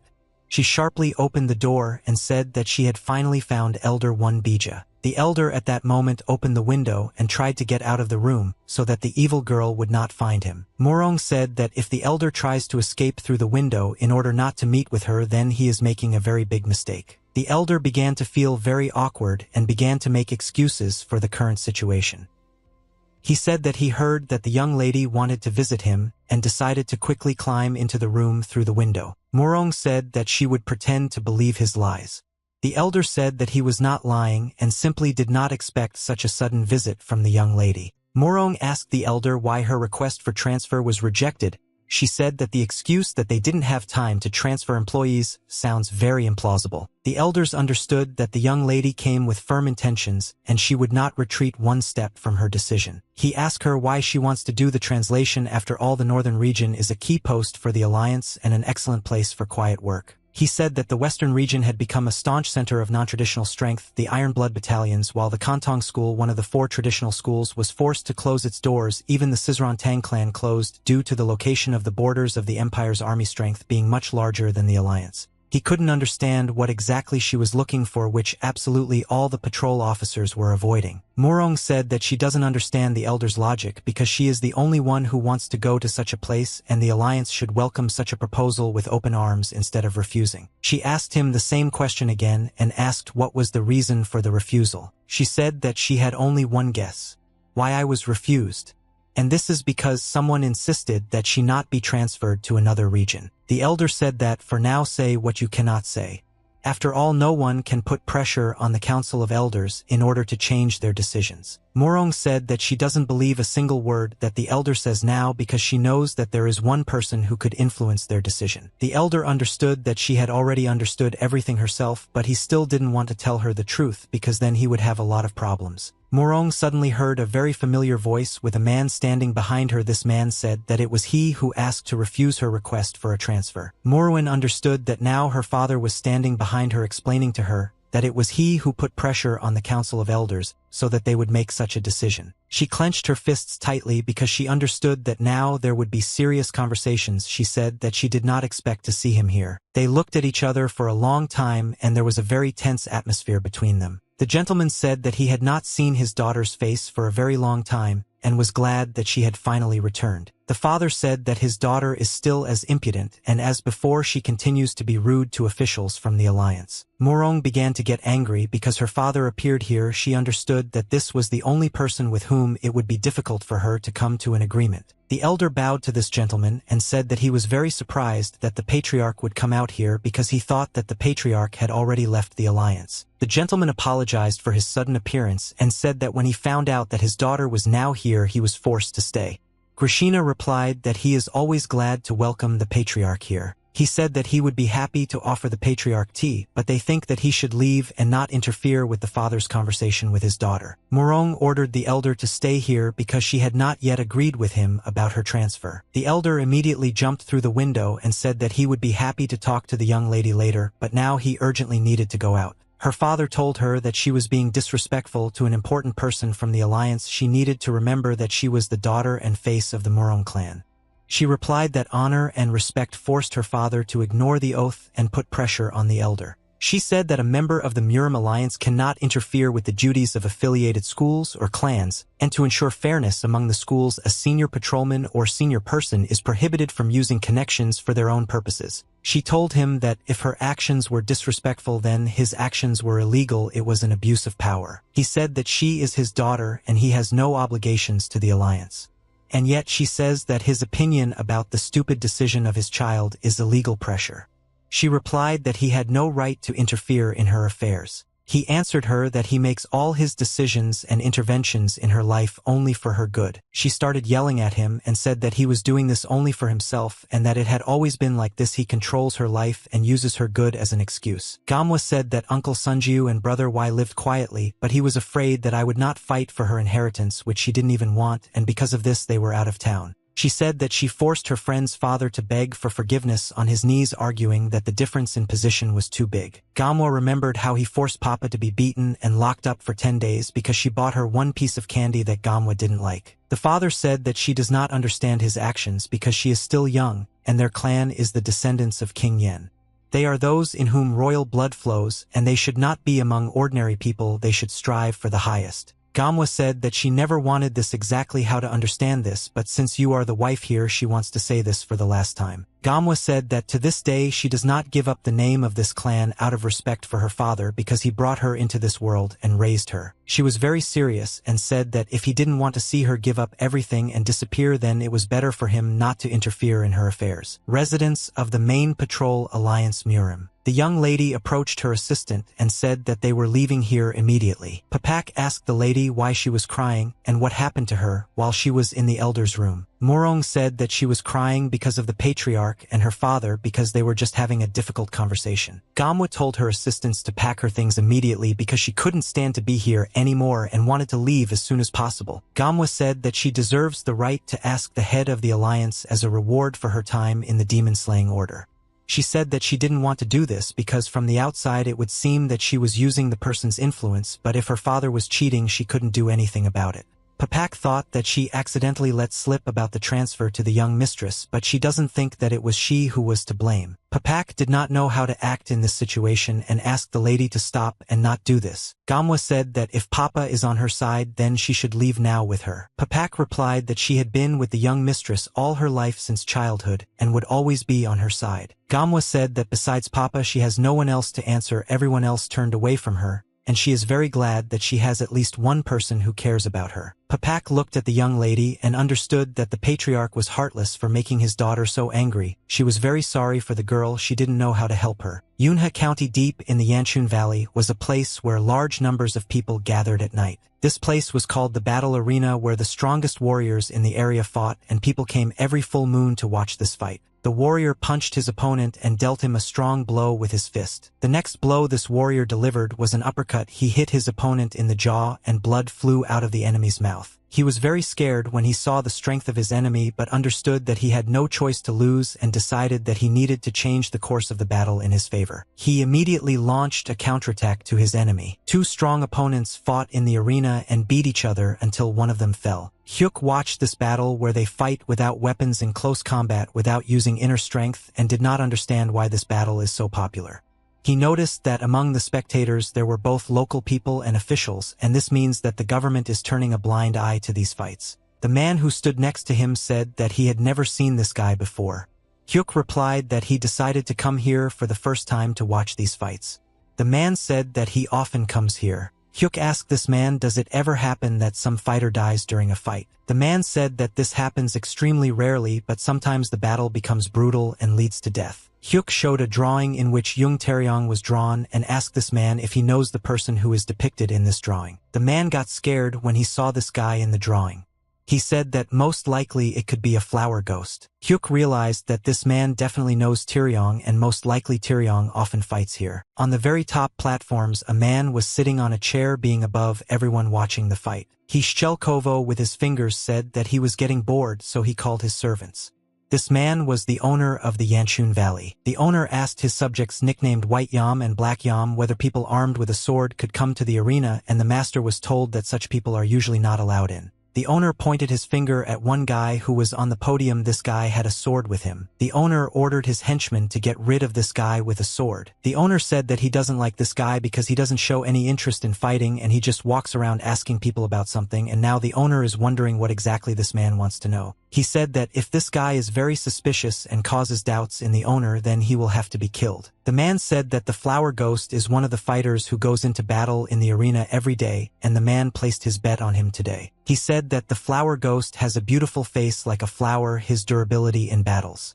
Few people bet on him because of his appearance. Thanks to him, the man was able to hit his first jackpot, but now that he has become more popular, everyone began to place their bets on him. The man told this guy that if he came here specifically for the sake of the flower ghost, then he did it in vain. He explained that for the last 6 months, the flower ghost has not been coming out to fight, and he was sorry because everyone was happy to see the birth of a new champion. The duel between two strong fighters continued in the arena. The man saw that the Crimson Ghost had just lost in battle and fell to the floor. He hadn't gotten up for several seconds. Most likely he wouldn't get up anymore. He was very disappointed because he bet a lot of money on the Crimson Ghost, but apparently he lost the money. Hyuk understood that Jong Taeyong was a good fighter and most likely he did not die in battle, but now he had to find out where this guy had gone. Hyuk noticed that some people had been following him for several seconds and were constantly moving closer and closer to him. Black Yom slowly began to approach the guy and asked for forgiveness for disturbing him, but he said that he needed to tell Hyuk something. Yom asked this guy to follow him and not ask any questions. Hyuk asked what exactly this man's problems were and why he wanted Hyuk to follow him. Black Yum was very surprised when he saw this guy's reaction, because usually when he asked some person to follow him, people immediately got scared of this guy. They don't care at all, and this guy's aura resembles the aura of a martial artist. Yom said that the owner of the valley wants to meet this gentleman, and that's why he came here to see him off. Muzang said that this is a great opportunity because he himself wanted to meet the owner of this place and ask him some questions, but he said that he would go there himself without help. Yom said that this guy is talking some nonsense and now he should follow him, but he didn't have time to finish his sentence.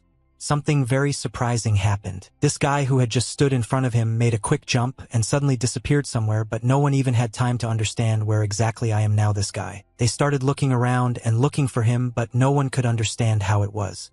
The guy disappeared. After all, no one even felt his movement. The owner carefully watched this whole situation and was extremely surprised when he saw that his guards had lost this guy. He couldn't believe that he was coming and the guards had just let such a suspicious guy go. The owner ordered his white subject Yom to go down and find out what happened to these guards. The owner did not wait for an answer from his servant and did not understand what happened. He turned his head back, looked at the servant, and once again repeated his request. White Yom Beck stood motionless in place. He was very pale and looked somehow strange. The owner was extremely surprised when he saw that his best guard was now standing still and not moving. He realized that someone had caused paralysis in his body. Hyuk poured the drink into a cup and praised the owner of this place for the fact that the drinks here are actually good. The owner started screaming very loudly and jumped back in fear when he saw that some stranger was sitting there. Hyuk said that the owner himself invited him here, and that's why he doesn't understand such a strange reaction from the owner. Muzang said that the owner of Yanchun Valley clearly did not expect that the guest he invited would be so rude. The owner didn't understand at what moment this guy got caught, but he didn't even notice that this guy paralyzed his guard who was standing next to him. He understood that he could not do anything against such a martial artist and therefore said that he was unlikely to show hospitality to the person who paralyzed his guard. Hyuk said that he was used to having guests treated like a king. Muzang said that in any case he wanted to ask the owner something. Therefore he did not need a special invitation, he just wanted to talk calmly, so he invited the owner to sit down. The owner came up to the chair and said that he had seen a lot of different people in his life, but this was the first time he had seen such impudent people. The owner used telepathy and ordered his second guard to immediately approach him because the stranger was here now. He ordered his guard to grab some alcohol and snacks along the way because this guy might be a great martial artist and best be polite to him. The owner asked what is the purpose of this guy's visit. Hyuk put a portrait on the table and said that he was looking for one person. He knew that this guy worked here as a fighter. The owner saw the image in the drawing and immediately understood who you were looking for. The man led the flower ghost into the owner's room and threw it on the floor. His hands were tied. The owner asked the man who got in trouble with this guy what happened and why they didn't invade without warning. The man said that he was disappointed with the owner's recommendations. This guy is not suitable for him. The owner said that this guy is a fighter in their arena and is gaining fame but does not understand what the problem is. If the case is not serious, the owner will compensate for the damage within reason. The man said that this guy was rummaging through his cargo and they suspect that he might be a spy. Chan made excuses and said that he had nothing to do with this. Chong Taeryong asked the owner of the valley to take his side and explain that he did not want to steal anything. The owner said that things seemed to be very bad. This guy was clearly unlucky. He thought that great people such as Jan Sambong surpassed the 108 Arhats shamans or the first heavenly demon who cultivated Gunryunpa in the last years of his life. He began to wave his hand, said that this matter did not concern him, and he said that he needed money. Therefore he was given to this group, and if they torture or kill this guy then it is their business because he is already their employee. Chan heard the owner say that he could easily replace this fighter with some other one and he wouldn't worry if something happened to him. The owner thought that from that day they cut off all business with this guy and even lost the trust of the Iron Blood Battalion, and their reputation was greatly shaken. And now a strong master appears and asks about him, and he did not understand what to do.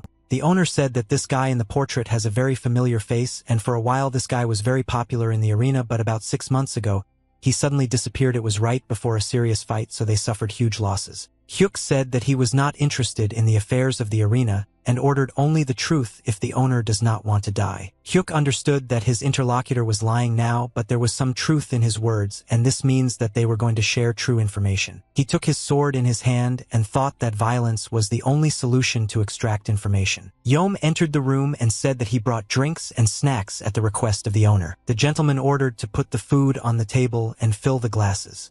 He said that it was imperative to take care of the guest. Yam set the table, placed plates of food, and began pouring alcohol into a glass. When he poured alcohol into a glass of guests, he deliberately quietly poured poison into his cup. Yam, using telepathy, told the owner that this poison of the highest level dissipates chi energy, and moreover it is odorless and tasteless, and after drinking it the guest will be no stronger than an ordinary person. He drank alcohol from his cup and told the guest that whatever it was he told everything he knows, and even he doesn't know where this guy is now. Yom looked at the portrait of this guy and said that he remembers him but has no idea where he is now. He picked up a cup of alcohol and said that he had a suspicion. Hyuk decided to smell this alcohol to make sure whether I was in it or not. The owner at that moment looked carefully at the guests. After all, if he now finds out that poison was added to him, then he is a Superman. Hyuk said that this drink is very unusual. They tried to understand what exactly the guy means when he says that this drink is unusual. Did he really feel the poison? Hyuk said that it was very surprising to him that this drink smelled so unusual. The owner said that this is a top-quality wine straight from Shaanxi. This wine has a very refined aroma with a slight hint of sweetness. Hyuk said that he would be very grateful if the owner would pack him several bottles of this drink with him. Suddenly, in front of their eyes, he drank all the alcohol from the cup to the bottom. And they didn't see that he didn't suspect anything. Hyuk put the cup of alcohol on the table. He said that this is a very tasty alcohol. He really liked the taste of this incredible wine. The owner asked his services for how long it would take for the poison to take effect. Yom replied that I act on chi energy and not on the body, and the effect will be noticed when he tries to apply chi energy. Hyuk asked in a dissatisfied voice, what are these two idiots talking about now? Suddenly he felt some very strange energy in his body.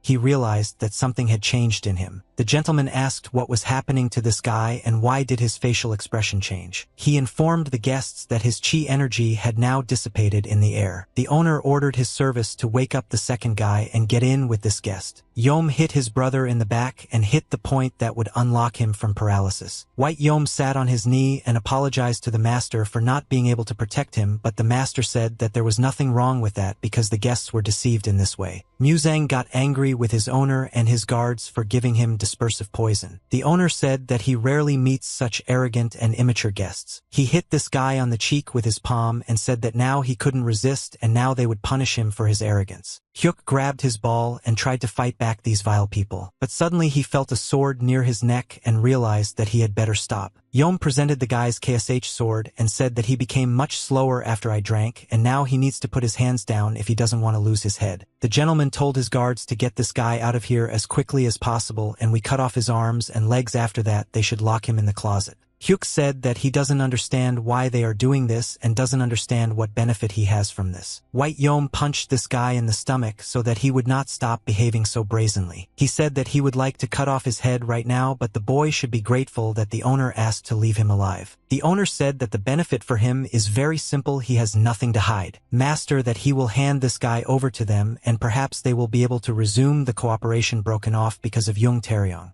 He said it would be revenge on this guy for sending a spy here. Hyuk said that he was sure that the owner was lying to him and lied about the disappearance of this guy. The owner shook his head and said that he was tired of this stupid talk and ordered his guards to take this guy away from here. At this moment, one of the guards received very strong blows and very quickly began to fly to the side. The audience saw that a very loud sound had just been heard from the top floor and a man began to fall from there. Black Yam fell straight into the battle arena and bounced off the ground several times. When he stopped, people saw that he had hit his head very hard and was bleeding while lying in the battle arena. The owner was shocked when he saw that this guy could still fight. Hyuk held the head of one of the brothers in his hand and emitted an incredibly large amount of chi energy. Yom was very badly injured and could not even utter a single word. The owner, this can't happen.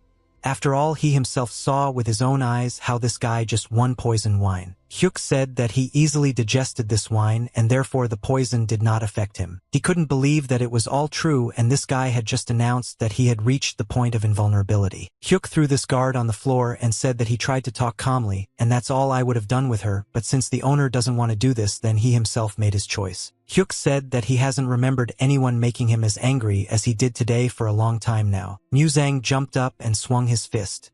He said that now he wants to beat the owner very badly. He threw a very strong blow and stomped his head into the wooden floor. People raised their heads up and heard a loud noise on the upper floors. They did not understand what happened and why it was so loud in the VIP area. People turned their heads back and saw a large crowd approaching them. Wars appeared in the large hall and suddenly ran in a huge crowd towards the VIP area.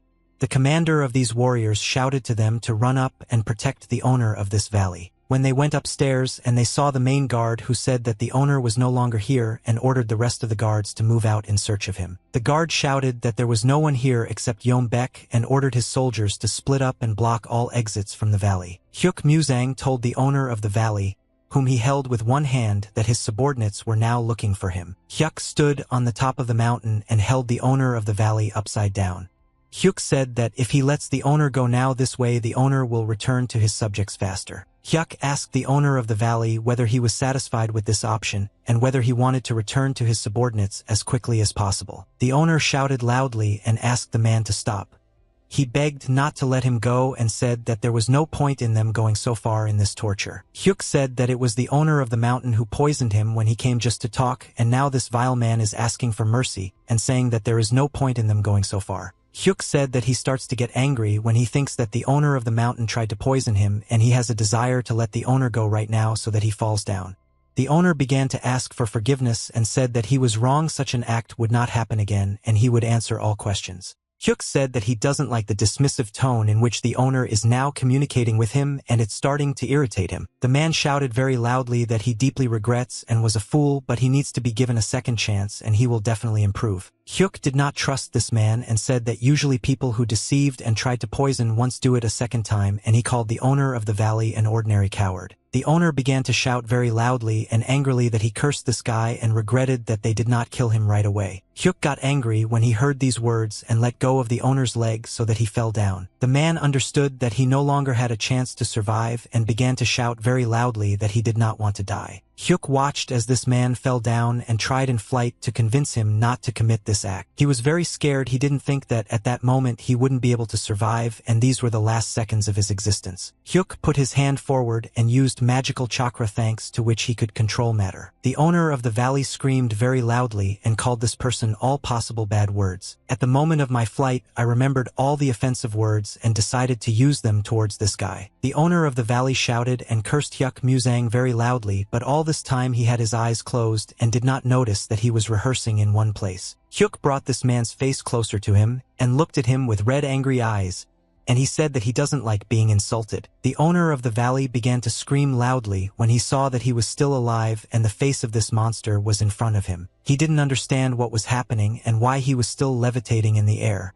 Hyuk replied that he only let this idiot go for a while because his shoulder hurt, but the owner of the valley started calling him bad names, and now he is thinking about letting the owner of the valley go down for real. The owner of the valley tried to explain that this was all a misunderstanding, and in fact he did not want to insult this guy with such bad words.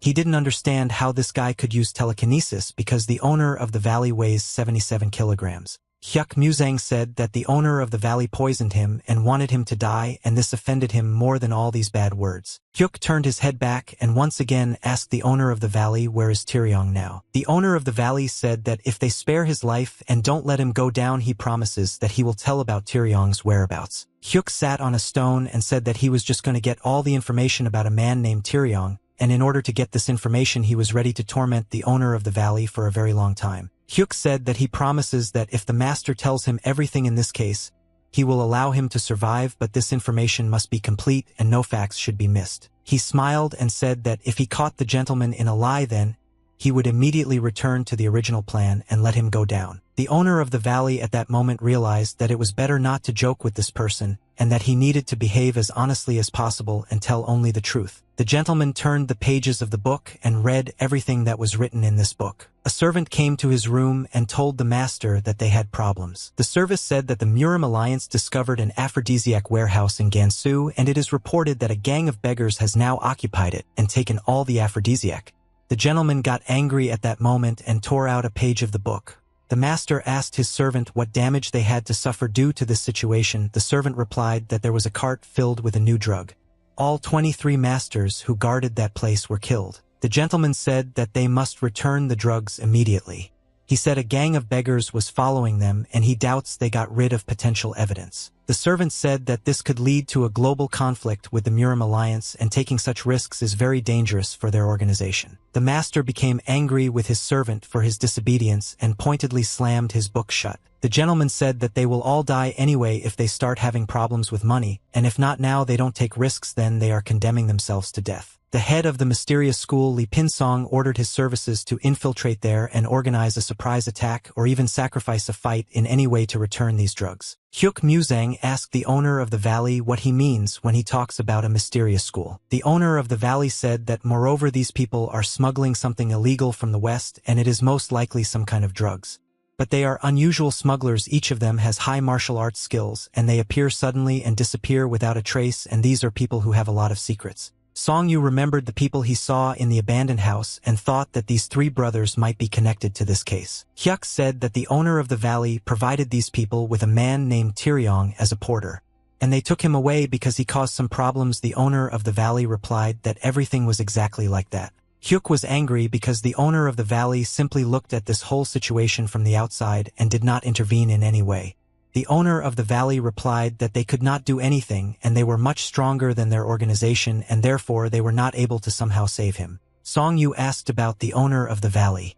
These people are now located. The owner of the long one turned his head to the side and said that explaining this would not be as easy as it seems. The owner of the valley said that he does not know how to find these people because he does not know where they are. The owner of the valley began to shout that he was telling the truth, and the Iron Blood Battalion from the very beginning would not be interested in these things, and they had an agreement that they would find them if they needed something, and they gave them a lot of money just for recommending a few people. Galina's owner screamed that this was all he knew and begged this man not to be killed. Hyuk Musang was very angry, and he said that he still needed a little time to check whether this information was true or whether the owner of the valley was taking it to him. The owner of the valley asked why this guy is swinging his sword now. Hyuk Musang said that he wanted to know some more information and asked the man if there was anything he needed to know before he hit the gentleman a couple of times before he died. The owner of the valley said that he knew nothing more. External bros of the Murim Alliance. Near the entrance there were two guards who were approaching Moruan and Papak. Suddenly the girls heard the voice of a man who shouted at them very loudly and tried to stop them. The gentleman quickly flew towards them and asked Mrs. Morongwa to stop and wait for him. He stopped not far from these girls and slipped on the stones with his boots, and sparks flew from under his feet. The gentleman asked in a loving voice where Mrs. Wa was going. He said that she had just arrived and was already about to leave, and he hoped that they could at least talk a little and be alone. Morong said that she needs to leave. They can chat next time when they get a chance, but now she doesn't have time for that. He said that the lady said that last time and she said the same thing, but now he doesn't believe these words and asked her what happened and maybe he offended her in some way. She tried to explain to him that this is not the case at all and it is not his fault that she needs to leave. The gentleman said that he wants to find out what the problem is and try to help the lady if he can do it. Morong said that she was unlikely to be able to help her with anything in this situation, and at that moment she raised her eyes up and saw something very strange. One noticed that her father was on top of the large stone wall. All this time I stood on top of the wall and watched it like an all-seeing eye. Morong turned around, took her horse, and said that the gentleman had nothing to worry about, and these problems did not concern him, and she had a long journey ahead, so she should leave immediately. Morong asked her assistant Papa to saddle her horse and set off immediately. They began to run forward very quickly on their horses. The gentleman stood on top of the wall and watched his daughter leave the palace. He said that everything is going exactly according to his plan and everything is now happening exactly as he wanted, but he doesn't know why it's always so difficult to communicate with his daughter. The clan's strategic advisor Morong Sa Majin said that the master should call the clan's disciples to catch the young lady, otherwise she might complicate things. The gentleman said that he really appreciates the advice of the strategic advisor, but at the moment he is very surprised by this advice. He said that if he did this then he and his daughter would become sworn enemies. Sa Majin replied that he would never have thought about it and the bond between parents and child is always sacred. Sir, he hopes that he can trust everyone except his child, but he forbids anyone to touch his daughter without his permission. The gentleman said that for now they just need to send a couple of people to watch her.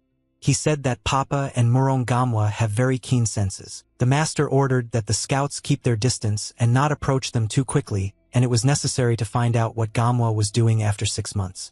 He must find out why she insists on going west. He said he was sure there was a special reason why she wanted to go there so badly. The owner of the valley lay on the ground and his body shook with fear. Hyuk was wiping his hands of blood and dirt with a white towel. Hyuk Musang said that this person actually didn't know any more information and therefore he was no longer useful. In the central building of the Bloody Curse, all the windows were burning in the evening. The soldiers lay on the floor and their bodies shook in pain. Some of them were killed and most of them were simply mortally wounded. Near them stood a man in black and yellow clothes holding a sword in his hand. Yeo Gilsung said that he served the great emperor faithfully in many battles while the princess was still very young, and even the beloved child of the great emperor cannot treat the head of the great curse gang like that. The lady sat on the throne and said that she would do as she pleased. Yeo Gilsung said that the great emperor will not sit idly by when he finds out about all this. The lady looked at this man and said that she agreed with his words. She said that if the great emperor found out about this deal that he and the 3 elders made with the mysterious faction, the emperor would personally come and break their necks. Yeo Gilsung was very surprised when he heard these words from the lady. He could not believe that she was able to find out about this secret deal. She said that she managed to find a whole mountain to prove or that this deal and threw on 2 scrolls. Yeo Gilsung didn't understand how she could find out, and he wondered why she decided to come here and bring him to his knees instead of informing the emperor about it. He asked her what she wanted from him. The lady laughed and said that it was all very funny. She said that she was very pleased that Yeo Gilsung understood that the lady came here for a reason and would want to demand something from him. Yeo Gilsung asked what exactly does the lady want. She stood up and said that everything was very simple, and she needed only one thing from this gentleman. She took his chin with her finger and said that she needed this gentleman's devotion. She said that she needed Yo Gilsung to be loyal and serve her but not the emperor or the three great elders. He looked at her in surprise because he did not expect that the mistress would demand exactly such a request. Hyuk Muzang stood in the forest on top of a hill and watched the moon and clouds float across the sky. Suddenly the tramp appeared from the forest and asked the guy why he looked so unhappy and what happened to him. Hyuk Muzang was not afraid of the tramp's sudden appearance because he sensed his presence several kilometers away. Hyuk Muzang said that if a tramp had jumped out with such a face at night in front of an ordinary person, he would have died of a heart attack. The tramp said that Muzang is an unusual person. Hyuk replied that he also froze for 1 second. Tramp, I said his face is an amazing weapon. Hyuk replied that he thought the tramp made that face on purpose. The tramp replied that he doesn't like it when people joke about his face. Hyuk said that he was very surprised that the tramp found free time and came here today. The tramp asked Muzang if he had any clues about Jung Taeryong's whereabouts. Hyuk said that the Great Power was pursuing the organization. It is a drug smuggling organization and he thinks that their name is Mysterious Faction. Hyuk asked the tramp to tell him all the information he knows about this mysterious organization. The tramp asked why Muzang cares about Mirima and this mysterious organization. He said that Hyuk had never gotten involved in these matters before. Hyuk replied that this matter has nothing to do with the Mirim Alliance and that is why he is interested in this organization. Hyuk said that his brother Taeryong fell into the hands of these people because they mistakenly mistook him for a spy and took him while he was working for them. The tramp said that they are doing very badly. If everything is exactly as Hyuk says, he said that if his brother was mistaken for a spy, it will cause big problems. The tramp asked for number 100. Does he understand the scale of the tragedy that could happen because he was mistaken for a spy? The tramp said that most likely his brother was tortured for a long time and in the end he could definitely be killed. Hyuk said that if this really happened, he would lock him forever and there would be no more rumors about him. He said that he doesn't want to deny this fact because it's possible that he should continue searching anyway. He said that as long as he has at least 1 chance in 1,000 that his brother is alive, he will not give up and he will believe that his brother is alive until he sees his corpse with his own eyes. He said that this is how he and number 5 continued to save each other for 5 years. He said that if by chance he chooses to suffer from something, it will be on the conscience of the people who did it to him and will not have to suffer. He said that he would do everything possible to ensure that these people went to hell and suffered. The tramp looked at the anger of this guy and thought that even he shudders when he sees this negative energy. The tramp said that if his friend Hyuk Muzang is so serious, then he will order his beggars to collect all the information on the people they found and send this information to him. To be honest with their gang, it would be better if Hyuk chases them. He said that he couldn't promise anything and say that Hyuk would help them a lot, but they hadn't been sitting out their pants for the last 6 months, and that's why his guys were very organized and worthy. Hyuk bowed to the tramp and said that it would be enough if he could find out at least something about his brother, even if there was this little insignificant information that would lead to his trail. Hyuk smiled at that moment. His eyes began to glow. He said that there is already one place that he wants to go to and get information about the whereabouts of his brother. Murim Alliance Western Refuge. Murim Alliance Western Region Senior Patrolman Moon Cha-hyun bowed to the lady and greeted her. Gamwa bowed back to this gentleman and said that it was an honor for her to be received by the famous Master Moon, and she said her name. The gentleman pointed his hand to the chair and asked the lady to sit down. He said that his words could not compare with the heavenly sword goddess. He said that he now has documents on his desk regarding personnel changes, and he asked that they be sure to burn them after the lady reads them. She thanked the gentleman for his help. I said that she was sure that he was taken by surprise by such a sudden transfer. She said she hoped she didn't take the man's job away. Okay, he asked her not to worry about it and said that thanks to this he was promoted. He said that to be honest, he was even pleased with such a sudden change in his position. Master Moon comes from a small martial academy.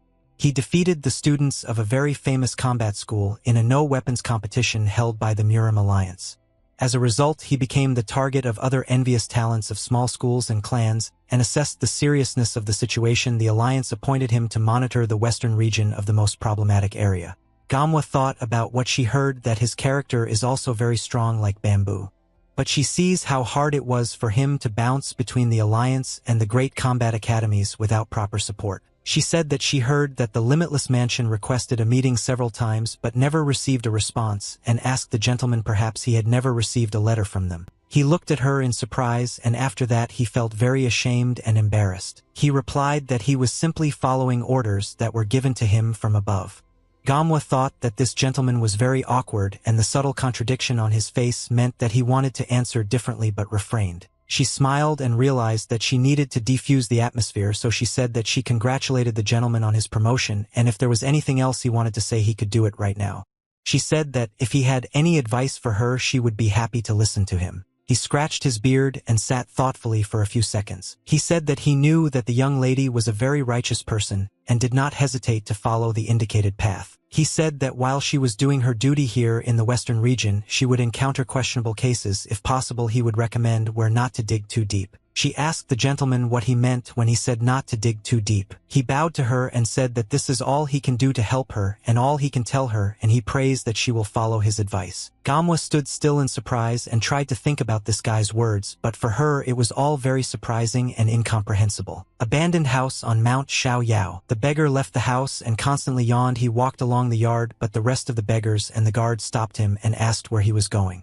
He replied that he wanted to go to the toilet and did not understand why they were detaining him. He pointed his finger at the bushes in which he was going to go to the toilet and said that the guards should stop any person who goes in that direction, and from now on he will be in those bushes. He walked to the forest and along the path and looked at the bushes around him. Suddenly he noticed the most suitable place and decided to stop here. He sat down in the bushes near a tree and said that this place was ideal for him. Suddenly he heard a man approaching him and stepping on the ground with his heavy boots. He heard him approaching and reacted negatively to the fact that some person appeared here. He shouted loudly that he forbade everyone to approach this place, and because of this stranger he now cannot concentrate. But this man disobeyed the request of the beggar sitting near the tree and began to run towards him. The beggar said that this guy is completely crazy because he decided to go too far as a joke. He saw a ninja approaching him holding his stream in his hand and about to hit him. He dodged this ninja's blow and was shocked that he could have taken catastrophic damage. The beggar put his hand on the ground and jumped back. The beggar managed to dodge the blow and hit the enemy with your foot so that he would fly to the side. The beggar did not understand why this man suddenly came to attack him at such an inopportune moment. He knew that this man needed to be caught immediately and not allowed to escape from here. The ninja saw that the beggar decided to counterattack him, and now he was very surprised and did not understand how he should act. The ninja struck with his sword and tried to fight off the beggar. The beggar saw the blade of a sword that was rapidly flying towards him and understood that it would be very difficult to dodge such a blow. He touched the ground with his hands and tried to throw out a large amount of energy. The ninja saw a large, strong explosion near him and did not understand what was happening. He didn't understand where this beggar had disappeared and what happened to him. At this moment, the beggar was flying in the air and spinning around his body in order to accelerate and deliver a strong kick. The beggar landed and kicked this ninja in the head with all his might. The beggar said that the same fate awaits anyone who tries to stab him while going to the toilet. He wiped his hands and said that even after winning he can't look cool because of this ninja, because now he is completely naked. He saw a rocket take off and rapidly fly towards the clouds. The rocket exploded into the air and fireworks appeared in the sky. The beggar understood that it was a signal flare and most likely they would be attacked, and he knew that this missile was fired from the abandoned house in which they now lived. The beggar understood that the guy who attacked him did not come here alone. He made a swift dash forward and using jumps tried to get to the abandoned house as quickly as possible in order to help his team of beggars. He disappeared between the trees and bushes and was not visible. After only seconds he returned and shouted that he needed to first put on his pants and then go to the aid of his team. In an abandoned house at that moment there was a battle between beggars and ninjas who invaded their territory. The beggars fought against the attacking ninjas and recaptured their territory. The beggar looked at the gentleman and thought that these people call themselves the best group in the area, but they decided to attack very stupidly, and he wondered why I did it wrong. The beggar looked at their leader and realized that while they were distracting their attention by fighting at the main entrance, the second group of these ninjas was looking for drugs that were hidden in the house. He realized that the best way would be to attack their leader. He kicked their leaders and decided to take advantage of the moment of surprise so that their leader did not have time to defend himself. The beggar immediately decided to make another blow in order to finish off the ninja leader, but he missed with his second strike because the ninja leader was able to dodge in time. The beggar said that the bandit bandit leader is very good at dodging his blows and this infuriates him. Suddenly there was a very strong explosion that threw everything in different directions and the beggar began to run away so that this explosion would not catch him. He turned his head back to see what happened to the bandit leader after the explosion. He was very surprised when he saw that the bandit leader was able to block this explosive blow. He said that he already thought that among these ninjas all the crazy ones dared to attack a gang of beggars in the open in broad daylight, but it seems that they are not really experienced warriors. The ninja leader thought that this beggar had a very strong blow and had good control over his legs. He thought that this beggar is definitely stronger than most of the other tramps and there is a feeling as if he is the general of these beggars. The beggar was very surprised when he looked at this opponent. He could not believe that these ninjas were actually so strong. The beggar jumped and shouted that he intended to fight for a long time and wanted to finish it as quickly as possible. The ninja leader said that he also does not want to remain on the sidelines and therefore now fight this beggar. He pulled out his worn-out sword and made a very strong blow to the enemy's body.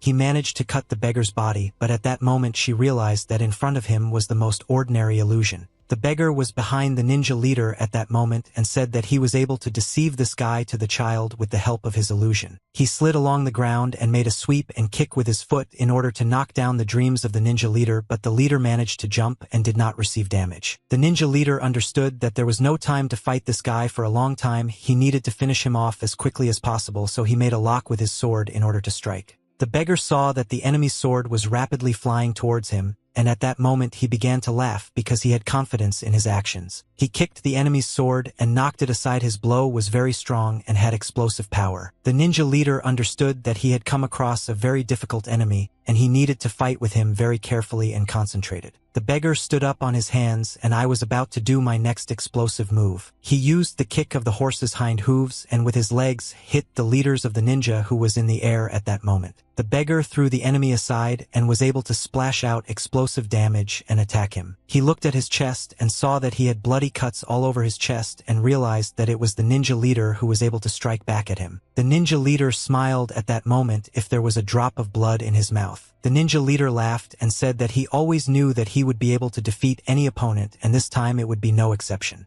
His smaller sounded very strong red energy. The beggar understood that the enemy was aiming specifically at his face and he hit his sword in a swing and therefore the enemy missed. He understood that the ninja leader was the same as him and if his other ninjas were as strong this meant that the gang of beggars would lose this battle. The beggar commander remembered that the flare had already been fired and he saw Gumryok traveling east during the Yangzhou uprising. The ninja leader said that victory is only a matter of time and he sees in the beggar's eyes that they are now thinking about the same thing. The beggar looked at his opponent in surprise and didn't understand who they were and where you came from here. The ninja leader said that they took care of Gumryok in advance and he sent 5 of his people to this man to distract him and most likely now they are playing hide and seek. He began to laugh and said that he could see his confusion and shock in the face of this beggar, and after that he asked what I would not do next because he was already tired of playing staring contest. The commander of the beggars said that this damn idiot thought it all out carefully before attacking their abandoned house. He used his inner energy and began to get very angry and said that he didn't like it when people played against him not according to the rules. The ninja leader was very surprised when he saw that the aura of this beggar had changed and it had become more powerful and he was planning to reveal his true power. He understood that now he would have to put more effort into the battle. The ninja leader used his inner red energy and said that his blood was starting to boil from the upcoming battle. But suddenly he realized a very important problem, and this problem was that they could not find an aphrodisiac anywhere. He understood that nothing would be hidden from a magical search and they wasted their time and found nothing. He ordered his soldiers to once again search the attic and basement using telepathy. The beggar commander asked his enemy why she was distracted during the battle, and if this continued then he would be forced to kill him very quickly. The ninja leader said that he was very upset and he hoped that he would meet a worthy opponent, but now he is very disappointed. He hid his sword in his anklet and said that unfortunately their wallpaper would have to be postponed until better times. Suddenly the ninja leader began to whistle very loudly and in this way gave a sound signal to the rest of his ninjas. The ninja heard the sound of a whistle and at that moment stopped the battle. The commander said that he will not allow these idiots to leave here. You will just leave without a fight and everyone here will play only by their rules. The ninja leader raised his sword up and was about to strike. He swung his sword, and at that moment it emitted very strong energy. The ninja leader tricked everyone and hit the ground with his sword. The beggar commander didn't get close enough to the ninja leader to hit him, and saw the ground begin to crack after he slammed his sword into the ground. A very strong explosion occurred, and this explosion was visible to all neighboring cities because the smoke from this explosion reached the sky. The commander of the side saw this explosion after that. When the smoke, and now he saw that the ninja leaders were no longer here, and during this time he managed to escape. He looked back and saw that all his ninja soldiers had also disappeared after that explosion. The beggar commander ordered his subjects not to stand still and to run to look for the fleeing ninja. He was thinking that at this rate the name of General Giant will be stained, but he also needs to grab at least one of these ninjas. At this moment the entire gang of ninjas moved through the forest and ran away from here as far as possible. The ninja leader ordered Ji Cheol to go to Gi Muriok and informed their other soldiers to go back because now the mission is pointless. He understood that the commander of the beggars Makdu would now also pursue them. They needed to move as quickly as possible. He looked forward and thought that he would never have thought that aphrodisiacs could disappear. He understood that now he would have to provide a report that they could not find anything. Suddenly he saw an explosion occur behind him. His soldier flew past him very quickly with a serious wound in the chest. He saw this ninja crash into a tree with his back. Ji Cheol rolled down a tree trunk and was seriously injured by the blow. He didn't understand what happened and why his best soldiers had just been defeated. A very strong, large beggar Gi Muriok walked towards him with slow steps. Go Muriok asked these ninjas why don't they run away so quickly. He said that he really likes to play with the guests and asked them to stay a little longer and promised that they would definitely have fun here. He didn't understand how it happened that Gi Muriok ended up here and found out that they were now in this exact place. In the Great Power Organization, loud cries of the head were heard. This is the organization that said that it was tired of giving support to these people. The servants said that they again had an unsuccessful open attack and now they have huge losses and do not have enough people. The gentleman said that now they cannot help them. He said that I didn't lose many people after the last raid, but the deal was made public and they need to focus on their safety. The servant said that the main problem is that they threatened to attack the third elder. The elder hit the table with his fist and said that these vile idiots have no right to threaten them. Suddenly another gentleman came into the room and said that he sees these people in a very difficult situation and sees that they do not know how to get out of this situation. The elder was shocked when he saw this man here. The guy in the mask said that he has one tempting offer for them that they are unlikely to be able to refuse. But out of politeness he will ask them if they are interested in this offer. The servant shouted that this guy was crazy if he decided to get here alone. The elder ordered his servant Wang Chisan to stop shouting. Wang Chisan, what about Mr. Elder? There is no need to interfere in this and he himself will deal with the unexpected guest. The elder hit his servant with his fist and said that if he asked him to be silent then he must immediately shut up. The elder said that his servant has no idea who is standing in front of him now. Hyuk said that Elder Rong just hit this servant and he could calm him down with words. The elder thought that last time this masked man was going to destroy his clan to the ground and now he says that brute force is very cruel. Hyuk took the chair that was next to him and told Mr. Elder not to worry because the guy in the mask wanted to ask something and thanks to a lucky coincidence it turned out that Mr. Elder was talking exactly on this topic. The elder in a satisfied voice asked the masked man what exactly did he want to know. Hyuk said that Mr. Elder had just spoken with his servant on the topic of mysterious schools. The elder asked what exactly does this guy want to know. Hyuk said that he wants to find out all the information about this mysterious school elder. The elder understood that this man was the most mongrel guy he had ever met. Hyuk said that many of his questions disappeared by themselves because by looking at the elder's face, he was immediately able to give answers to many questions. He looked at this guy in a mask who was sitting opposite him and asked why he was interested in the mysterious school and what exactly does he want to offer for cooperation. Hyuk said that he has business with this mysterious school. He said that you want the elder to tell him where this school is and he has a plan on how to destroy the head of the mysterious school. Go Muriok asked the enemy why do they want to leave so quickly and why don't they stay to play with him. The ninja leader slowly began to draw his sword from its sheath and said that they were just passing by. Go Muriok at that moment was picking his flies with his finger and clearing it of sulfur and said that he would never believe in this nonsense. The ninja leader understood that it would be very difficult for this beggar to slip past and ordered his fighters to prepare for battle. The ninja soldiers used their red energy to accumulate as much of it as possible before the start of the battle. Gi Muriok said that he hates wagging his tongue for a long time and always prefers fighting instead. The ninja leader ordered his soldiers to attack this enemy. Go Muriok saw that a large number of ninjas made jumps and began to disappear in different directions. The ninja leader understood that the fight was pointless and they did not get the aphrodisiac and just wasted time, and therefore they need to get out of here quickly. Gomuryak said that he hasn't seen such comedians for a long time to the leader of these ninjas, and if they don't want to play catch-up then they won't play this game. He made a jump and very quickly began to catch up with his opponents. Gomuryak said that they are not very stupid if they think that he will not be able to catch up with them, and in this game he has no equal. The ninja leader understood that because of the enemy it would not be possible to escape from him very quickly and easily. Suddenly one behind appeared from the other side, and he was holding a month in his hand. With the help of this sword she wanted to attack the thug in the back. Gomuryak caught the blade of this blade with his fingers and realized that the ninjas were moving very slowly. He immediately retaliated and broke his opponent's head by hitting him with his elbow. He saw that there were more enemies and they now decided to attack all together. He turned his head back and saw that the ninja leader was running away. He was using his soldiers to provide himself with an escape route. He clenched his fists tightly and said that now he would have to teach these idiots a lesson. With one blow from sumac, he attacked several opponents at once and threw them in different directions. The ninja leader continued to run away at this moment. He thought that this big guy appeared unexpectedly, and he did not understand what happened to those ninjas whom he sent to this thug. He was afraid that this big guy could extract all the information from them.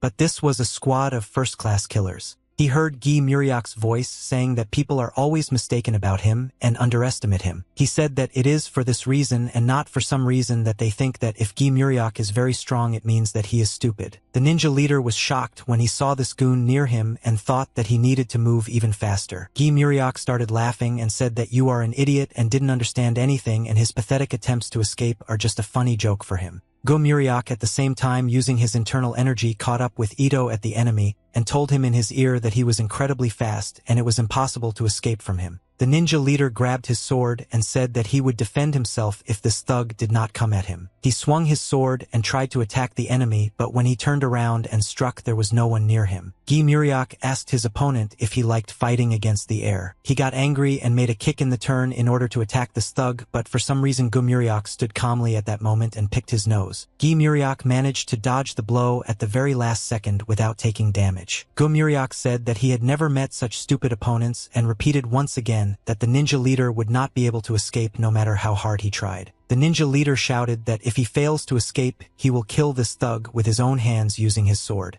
And at that moment she activated a combat technique called Blood Rain. He used thousands of blades to strike, and his sword moved at incredibly fast speeds. Gomuryak understood that his opponent fought a little better than ran away, and with the help of his blow, he wanted to drive him into a trap. The ninja leader struck very quickly with his sword, and a very strong red explosion occurred in the place where the big man was standing. White smoke appeared in the air, and he waited for the day to clear to see what was happening to his enemy. When he began to disappear, he saw that this thug was still standing in the same place, and he had received absolutely no injuries. He was shocked because he didn't understand how this man could dodge such a strong blow. Gomuryak said that with the help of his strong blow, he was able to scratch his face, but he hates when someone touches his face, so together we will be cruel. He clenched his fist and decided to hit this idiot with all his might. The blow is incredibly strong, and thanks to this blow, he was able to break several ribs of the enemy at once, and the ninja leader began to cough up blood. After an explosive blow, he flew back and could not resist or block such attacks. The ninja leader stopped, but after he was able to stop, he began to pour blood. He understood that if he delivered his punches again, the ninja leader would be destroyed and his defense would be useless against such strong blows. Gomuryak emitted very strong magical energy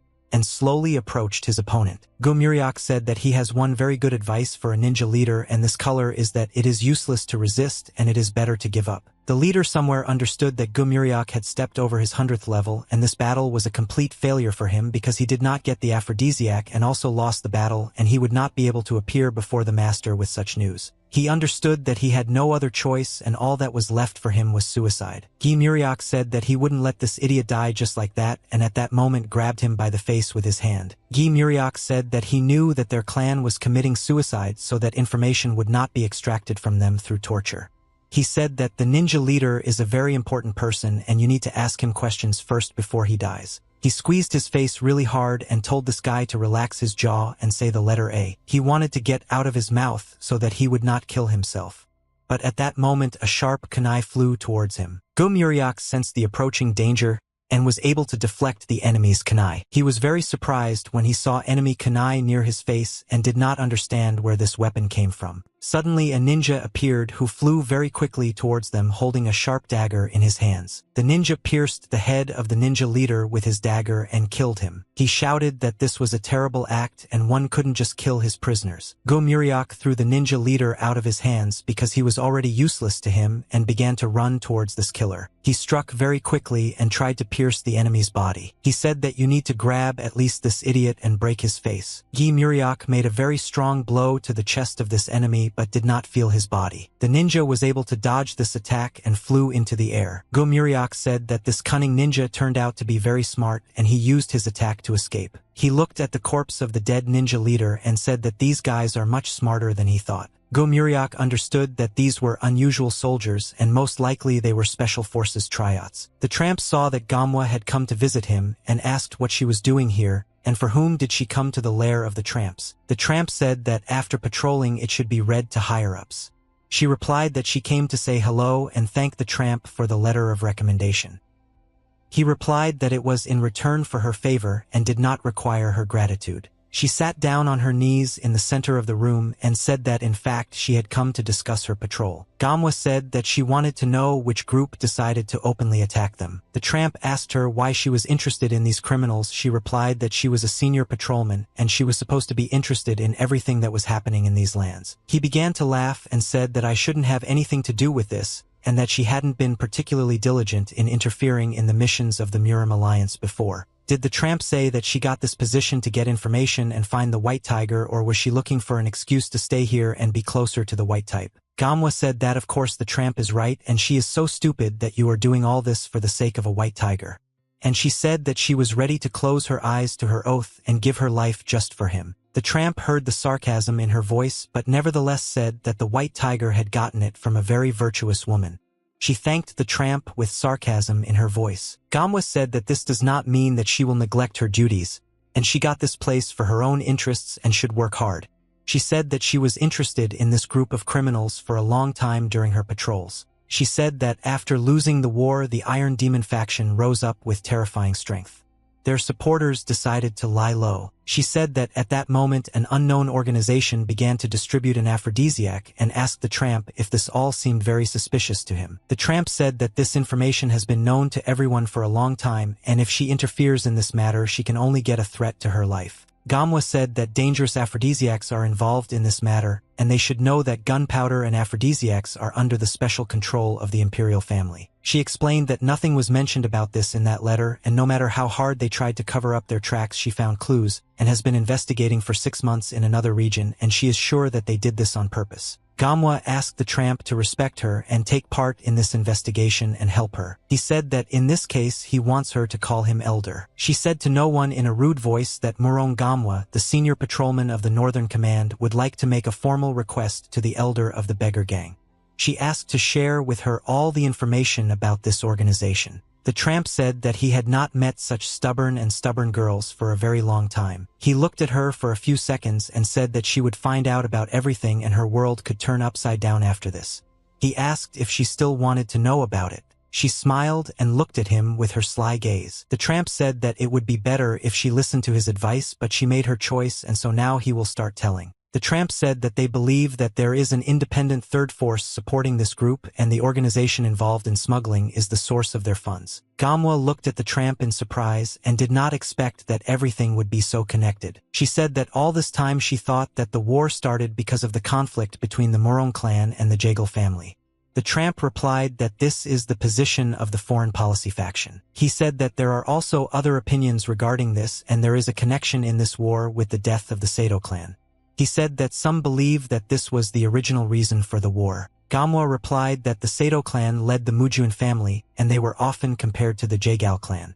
She said that she heard that this clan suddenly disappeared but did not think that they were killed. The tramp said that everything was exactly like that and they were destroyed to the ground in just one day and all the great ones pointed to the Jagal clan and soon after that the Jagal clan was attacked. Gamwa said that in that case the Mujuan family hit the Jagal clan for revenge and she could guess about it. The tramp said that after the war he decided to conduct an investigation and discovered that the family did not take any action on his husband, and at that time it was more profitable for them to demand compensation applying moderate pressure and not get involved in wine with an uncertain outcome. Gamwa said that she needed to find out who attacked the Jaegal clan.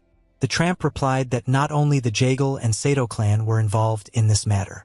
He said that there is resentment and envy between families. He explained to her that this led to the height of the conflict, and at that moment a terrible bloody war began. He said that having noticed the oddities, he delved into the study of what was happening and came to the conclusion that conflicts arose even between friendly clans under the influence of outside forces. The tramp knew that naturally the network of spies infiltrating the clan required huge amounts of money, and he managed to immediately know where the money went.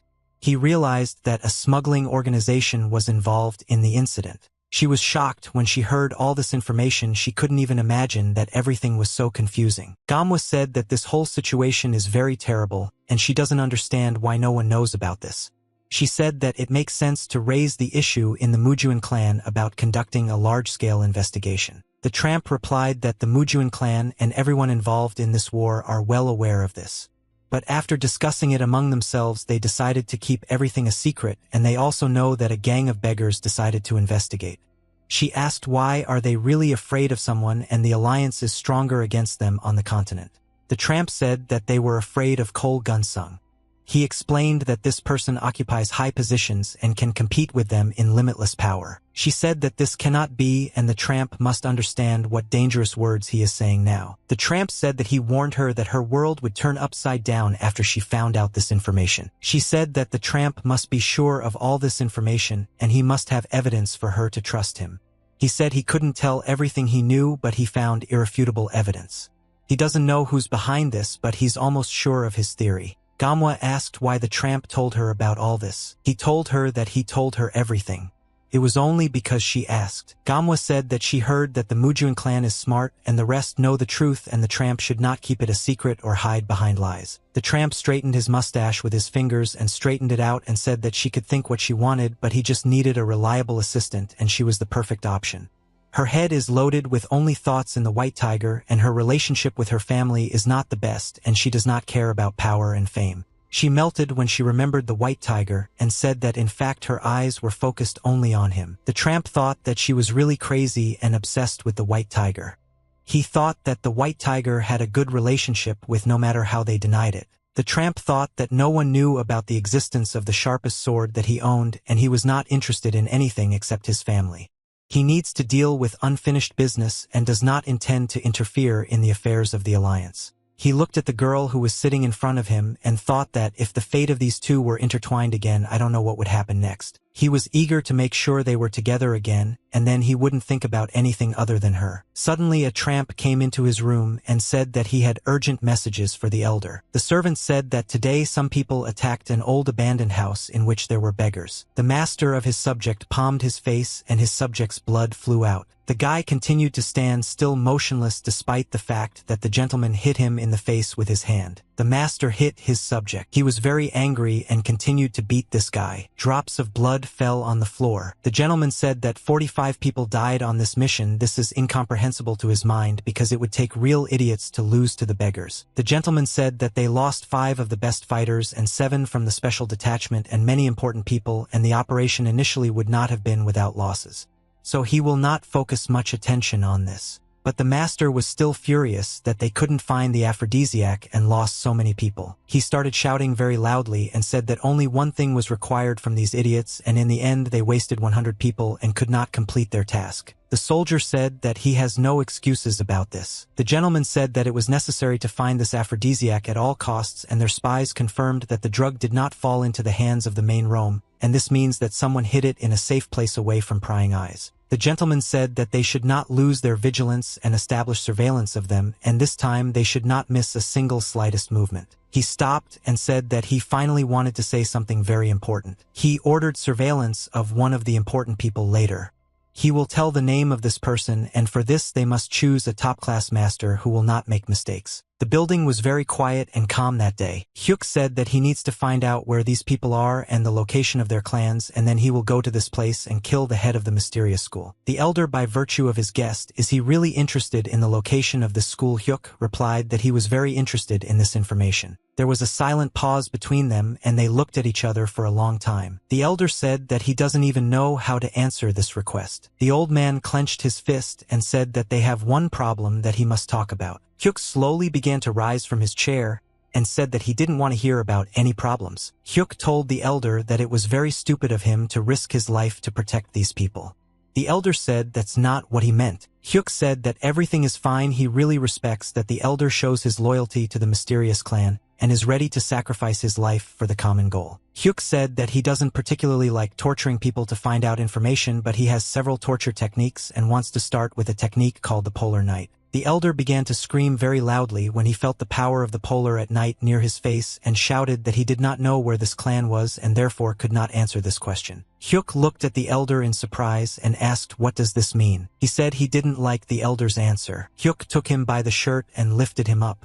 He said that it cannot be that the elder does not know where this clan is. Hyuk reminded the elder that there was a deal between them and he must have some information or contacts of this clan. The elder said that this time the letter would have been sent unilaterally, and now there is no way to contact them. The elder extended his trembling hand forward and pointed his finger at the mask. The elder said that the guy in the mask is the man who killed their messenger and the guy who could contact the mysterious clan. Hyuk remembered that he actually killed the one he could from this clan and cut off his head. Hyuk said that this explains a lot, and now he understands what the main problem is. A drop fell from the sky. After a few seconds, there were already several times more such drops. The man went out into the street and stretched his hand forward. He caught the drops with the help of his palm and did not understand why it suddenly began to rain. He saw Muzang walking in front of him and asked the young master where he was going under such heavy rain. The man said that the senior student should not walk in such rain because he might get sick and invited him to his canopy. Hyuk did not respond to the requests and screams of this man and continued to walk further. The man thought that the older student did not hear him because of this rain, and most likely that is why he did not react to his words. Hyuk stepped into a puddle with his foot and said that there was no result from constant searches and he found more than one clue. He hoped that growing old would be the key to finding his brother, but everything turned out to be completely different from what he thought. Hyuk Muzang didn't understand what to do now and was afraid that something might happen to his brother Taeyong because he's been looking for him for a long time. Hyuk understood that he would not be able to return back to the academy and calmly look into the eyes of his teacher after he failed to find anything. Suddenly a beggar appeared on the street shouting very loudly looking for Mr. Muzang. The beggar came here to inform the master about the riot that recently occurred, and he said that the instigator of this riot is looking for Hyuk Muzang. The beggar said that the abandoned house on the mountain was attacked today, and people say that they need the help of the senior student in fighting the enemy. Muzang was surprised when he heard all this information. Hyuk ran to the building where all the beggars were and asked the tramp, did these people really attack their lair in an abandoned house? When he entered the room, he saw that besides the tramp, there was Gumuriok and Gamwa. When she saw him, she immediately began to smile and said that she had not seen him for a long time and was glad that he visited them. Muzang immediately closed the door and left the building. She tried to stop him and ask him to stay. Gamwa got angry that he reacted so unexpectedly to her appearance and said that she would not let him just leave here without greeting her. He stood on the street near the door, and I don't understand why she came here again and what she forgot here. Muzang remembered that the tramp said that she was writing her a letter of recommendation for the western region, but at that moment it turned out to him that this was all just ordinary chatter. He smiled and thought that she was just as uncontrollable and didn't see obstacles in her way. He opened the door and slowly began to enter the room. Muzang said that he didn't expect to see everyone here and asked why the lady is here now. The tramp replied that he arrived as soon as he heard about the attack in the abandoned house. Gamwa said that she also came to help them. Hyuk Muzang said that he should find out when this attack happened. The tramp replied that the attack took place this morning. The tramp said he said that it was people from the mysterious school. There are traces of a search, and most likely they were looking for an aphrodisiac that they burned. Gamwa was constantly in his face and tried to attract his attention. He sat on the floor and thought about how to solve this problem.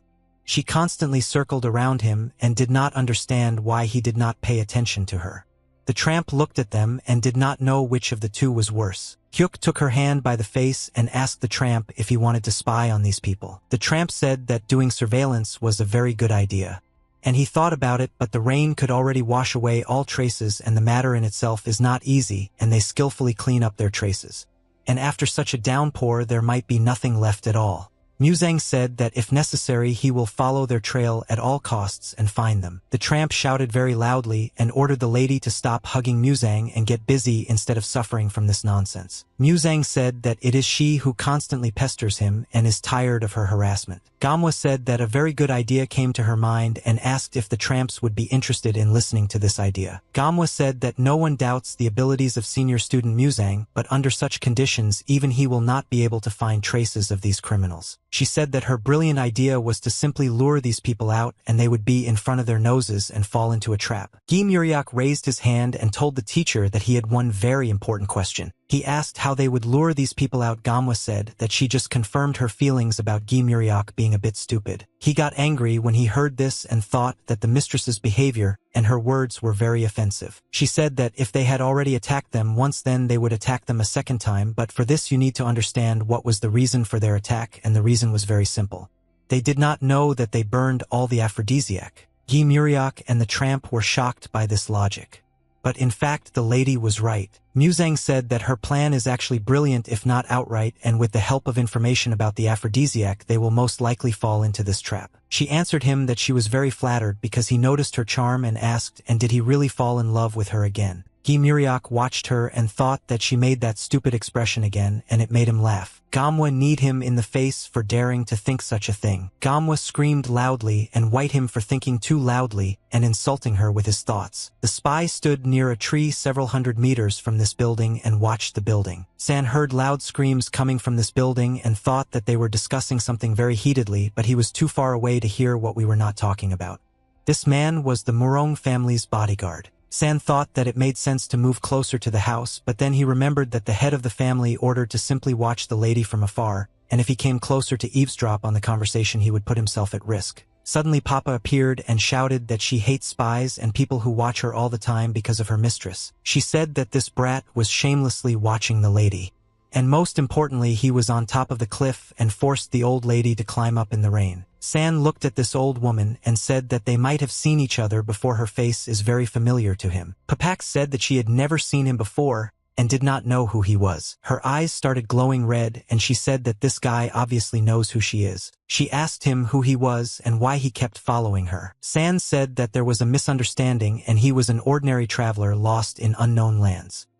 He asked the old lady for forgiveness if he had caused inconvenience to her and her friend. Papak asked him how he knew that she was here with her comrades. She said this guy looks very strange. San understood that he had very big problems now and he had just said a lot of unnecessary things. She waved her staff and wanted to strike. She said that he was a common liar and would be punished for this. When she hit the ground with her staff, a very strong big explosion occurred. San made a jump and dodged her blow at the moment when she hit the ground with her staff. He was already in the air. She shouted that she would not allow him to just leave here and he would have to explain to her why he had been watching them all this time. She grabbed him by the leg with her staff and began to drag him towards her. He was not prepared for the fact that this old woman could catch him and pull him to her. Papa waved her staff and wanted to hit it on the ground. When I touched the ground with the staff, there was a very strong explosion and everything scattered in different directions. She was very surprised when she saw that he was still not dead. She said that he was not like an ordinary soldier because not every warrior could dodge such strong blows. He said that he would not pay attention to his age and would attack him very cruelly if she continued to attack him. Papak said that she does not want to see any concessions because of her age. Because of these words, he will be punished twice as much. She raised her staff to the mountain and began to turn with it.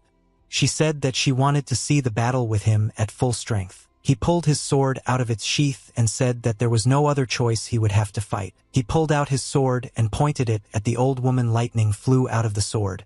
He said that he warned her of the consequences. Papak was very angry and said that he did not have enough strength to fight her, and then waved her staff to strike. He blocked her blow with his sword and felt that the power in this old woman was incredibly great. He flew to the side after blocking the blow. San understood that this woman was very serious and determined, and fighting her would not be as easy as it might seem at first glance. He understood that he had no other choice and he had to attack her with all his might. Papa was very surprised when she saw that he used all his strength to attack her. San made his thrust, but at that moment the old woman was already behind him and she moved very quickly. Blood started dripping onto the ground. She said that she knew perfectly well where he had such good blade skills and that she knew this military technique. She said that it was your spy who was sent by Mr. Sung Jae. She said that if they have never met before and he is a member of the clan, it means that he is the bodyguard of the Morong family. He saw that his sword was broken and realized that hers was incredibly strong. She said that she used the killing blow against him, but in the end she decided to spare him and not kill him. Papak approached him and ordered him to return to his master. She asked me to tell you that Papak, the warrior of the dragon staff, can take care of her mistress and protect her. Gamwa said that now she will explain her plan to the rest of the participants and they will be able to understand the genius of her idea. She said that tomorrow morning when the rain stops they will throw bait and there will be more than one bait. They use all the beggars, they have to place boxes of bait in different places at once. Go Muriak ordered General Jiang to take one group of beggars with him and immediately go to point B. Jiang ordered Team 3 to follow him south and said that they needed to hurry because there was not much time left. The commander of the fourth group ordered his beggars to immediately go east to the city of Sichuan. Go Muriak ordered the rest of the first and second group to go north and take the bait boxes there. The servant came to the master and reported that the groups had moved forward. The master asked his servant to continue to talk about it. The servant reported that half an hour ago 100 beggars left Yangzhou and each of these beggars carried a large load on their back, and he assumes that the beggar knows that they are trying to return the aphrodisiac and are trying to transfer it to another place. The gentleman said that we need to send surveillance on these beggars. The servant replied that they had already sent surveillance, but there were problems. The servant reported that the beggars had divided into 3 groups and were heading in different directions.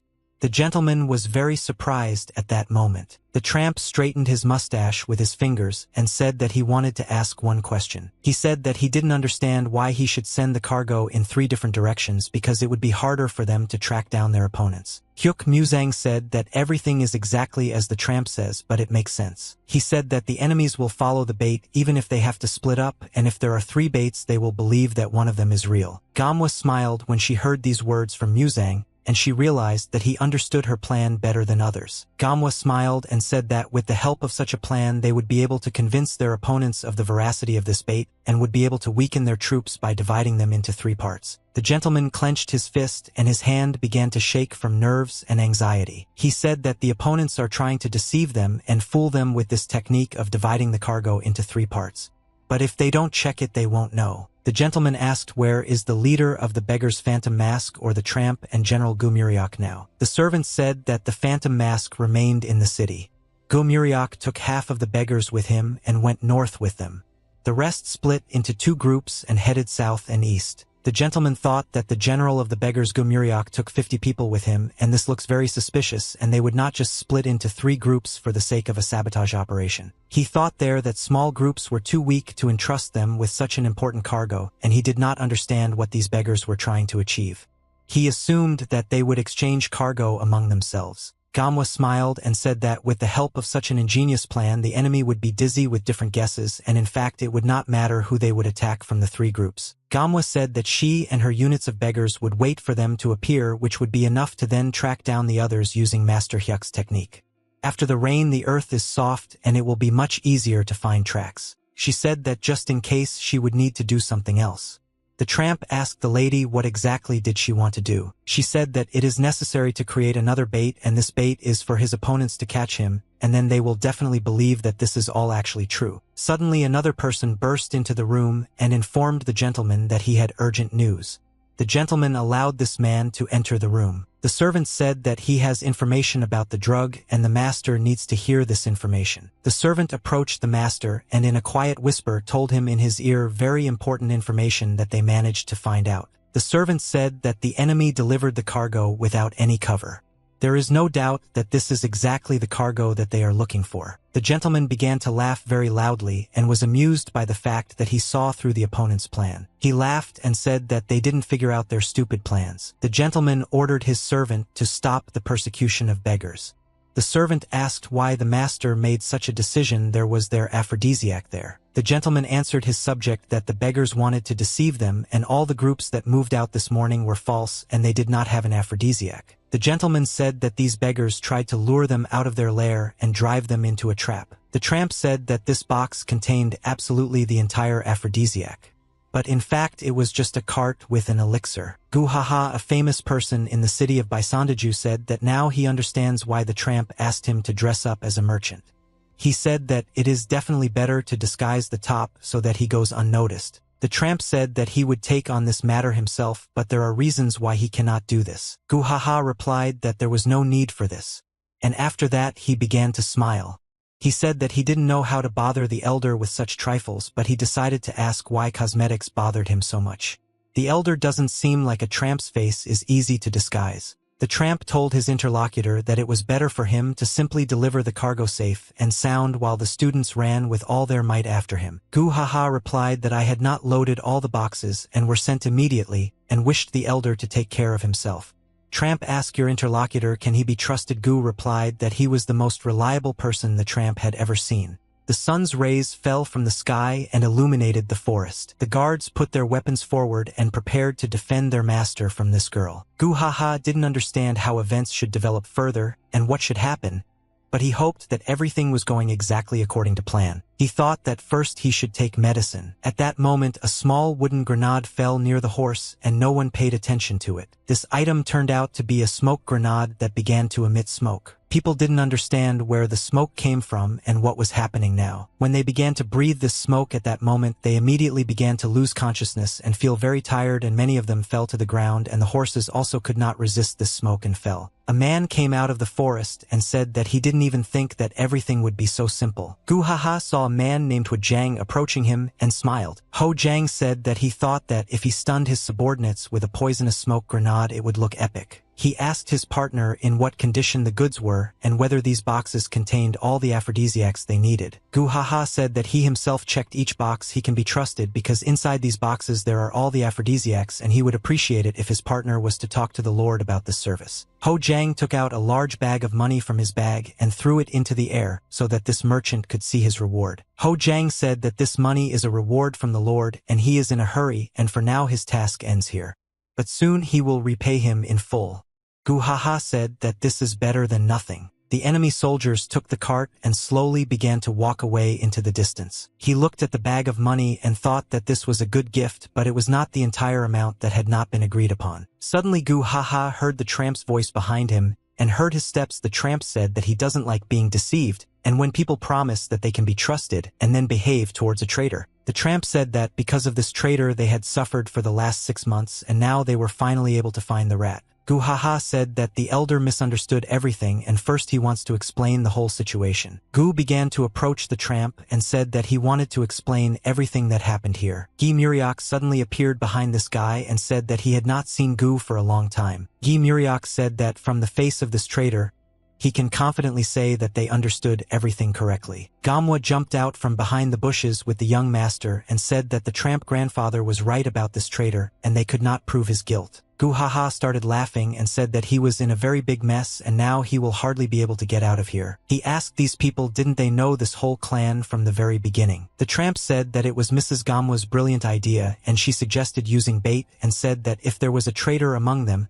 he would immediately give himself away. The tramp said that Gu Haha was the first person who volunteered to accompany this cargo, and the tramp to the last did not want to believe in betrayal until he himself was convinced of it personally. Gu understood that he was now in a hopeless situation. He would most likely end now because he would not be able to cope with all the opponents who surrounded him. The tramp asked all the leaders of his group to listen carefully to what he was about to say. The tramp ordered this group to follow the henchmen of the mysterious school and follow their tracks to find where their lair is located. The tramp said that he would want to return to the mysterious school as soon as possible and they should not miss them. The tramp looked at this man and said that he himself brought this traitor to the family of beggars. The tramp said what to do with this traitor and punish him for his actions. Hyuk Muzang said that he appreciates the tramp's concern and wishes him to deal with the traitor as soon as possible. Hyuk Muzang immediately made a quick move upward and began to follow the departing caravan. Hyuk shouted that he doesn't have time to wait for everyone. I shouldn't catch up with him because he will move very quickly. Gi Muriak looked at the tramp and didn't understand what he needed to do now. Gi Muriak said that he wanted to kill this traitor right away in your face. The tramp see that you can't do this right away. He took with him a large detachment of beggars and otherwise caught up with the rest of the group. The tramp asked this guy why he was watching them run away. The tramp said that finally they were alone and he had been waiting for this moment for a very long time. The vagabond emits very strong explosive energy from his body. He said that he did not want to kill this traitor in front of his children and therefore waited for them to leave so that they would not see such cruelty. The border between Yangzhou and Yunhe counties. The security guard stood near the entrance and yawned very loudly and demonstratively. This sleepy guard said that he doesn't understand why they have to guard this place and be here with 4 of them every day. He wiped his eyes and said that this place was securely hidden and there were guard posts along the entire perimeter. But the most important reason is that no one will want to go to this place, and in case of any danger the criminal will be able to get here unnoticed even though there are 4 guards standing here. He said that he had never seen a single suspicious person here. The second guard replied that you need to watch your expressions and the situation in the territory is now turbulent. The second guard said that if the gentleman heard negative comments from the guards, they would have problems. At this moment, the third guard fell to the ground. They looked at this guard. I didn't understand what was happening to him. The guard ran up to the warrior who had fallen to the ground and asked what was happening to him. He wanted to examine his wounds. Suddenly, he heard some strange sounds coming from inside himself and froze for a moment. The guard turned his head back and saw that all his friends were now lying on the ground unconscious, and he did not understand what happened. He felt someone's finger touching his head and was afraid to move because he didn't know what was going to happen. Hyuk Muzang said that if this guard doesn't move then he will be fine and won't get hurt. The servant came to his master and reported that the transfer of the cargo had occurred as planned, and that the goods were with them, and that the drug was currently being checked and transferred to the warehouse. The gentleman shouted in a joyful voice that they had finally managed to take back their property. The gentleman said that now he will not be ashamed to appear before the head and report that they managed to complete the task, and the most important thing is that he did not allow the plan to be sabotaged and did not fall for the opponent's trap. The master told his servants that he had done a good job and asked to make sure that all subordinates had a proper rest and that later they would give out awards to everyone.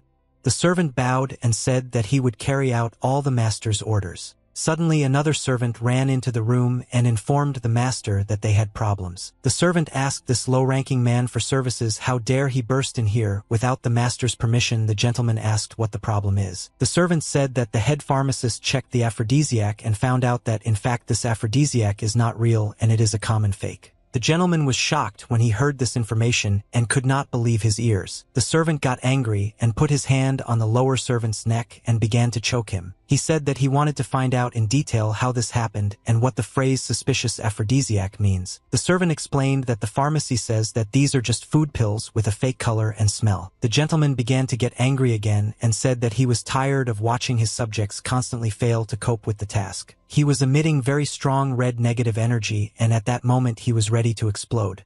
He said that he wanted to hear an explanation of how it happened. Ho Jiang said that this cannot be because he personally took the goods from Guhaha and this guy has been in their ranks since the war, most likely he was also framed. Suddenly they did not hear a loud whistle in the building and one of the guards shouted that their building was being attacked by gangs of beggars. A few seconds later the door to this room was knocked down and the guards who were guarding this door were very seriously injured and fell on the floor of the room. Guy Muriak entered the room and apologized for his sudden appearance. He said that he had one question. Guy Muriak asked how these vile idiots dared to attack their abandoned house. Ho Jiang said that they fell into the trap of beggars and now it will be very hot here. Ho Jiang, with the help of telepathy, gave the master a message that he would take over these beggars and during this time the master would be able to escape from here. He said that you need to leave here as quickly as possible because this is where you can come in. Ho Jiang said that he doesn't feel the old man's energy yet, but if he comes then it will be very difficult to get out of here. Guy Muriak said that he doesn't like it when his opponents communicate during a fight and therefore he wants to shut their mouths as quickly as possible. He began to hit them, but the opponents immediately made a dash and began to dodge. Go Muriak radiated very strong energy and tried to deliver the strongest possible blows, but his opponents dodged. Ho Jiang punched his opponent in the stomach after he managed to make a quality dodge. But at that moment a wall exploded behind him and he didn't understand what happened and where the enemies came from here. He saw that his hand was very sore and did not move after he hit this big guy. Ho Jiang ordered the Ilwal twins to immediately bring the master in and out of here right now. He said that he will delay the enemy and then you will follow them. Guy Muriak stood up after hitting the wall and said it was a strong blow. Guy Muriak smiled and said that he likes strong opponents because a fight always becomes more interesting when there is someone to fight with. The gentleman and the twins got out of the building and very quickly began to fly up and leave from here. The gentleman flew in the air and watched the battle that took place in the central courtyard.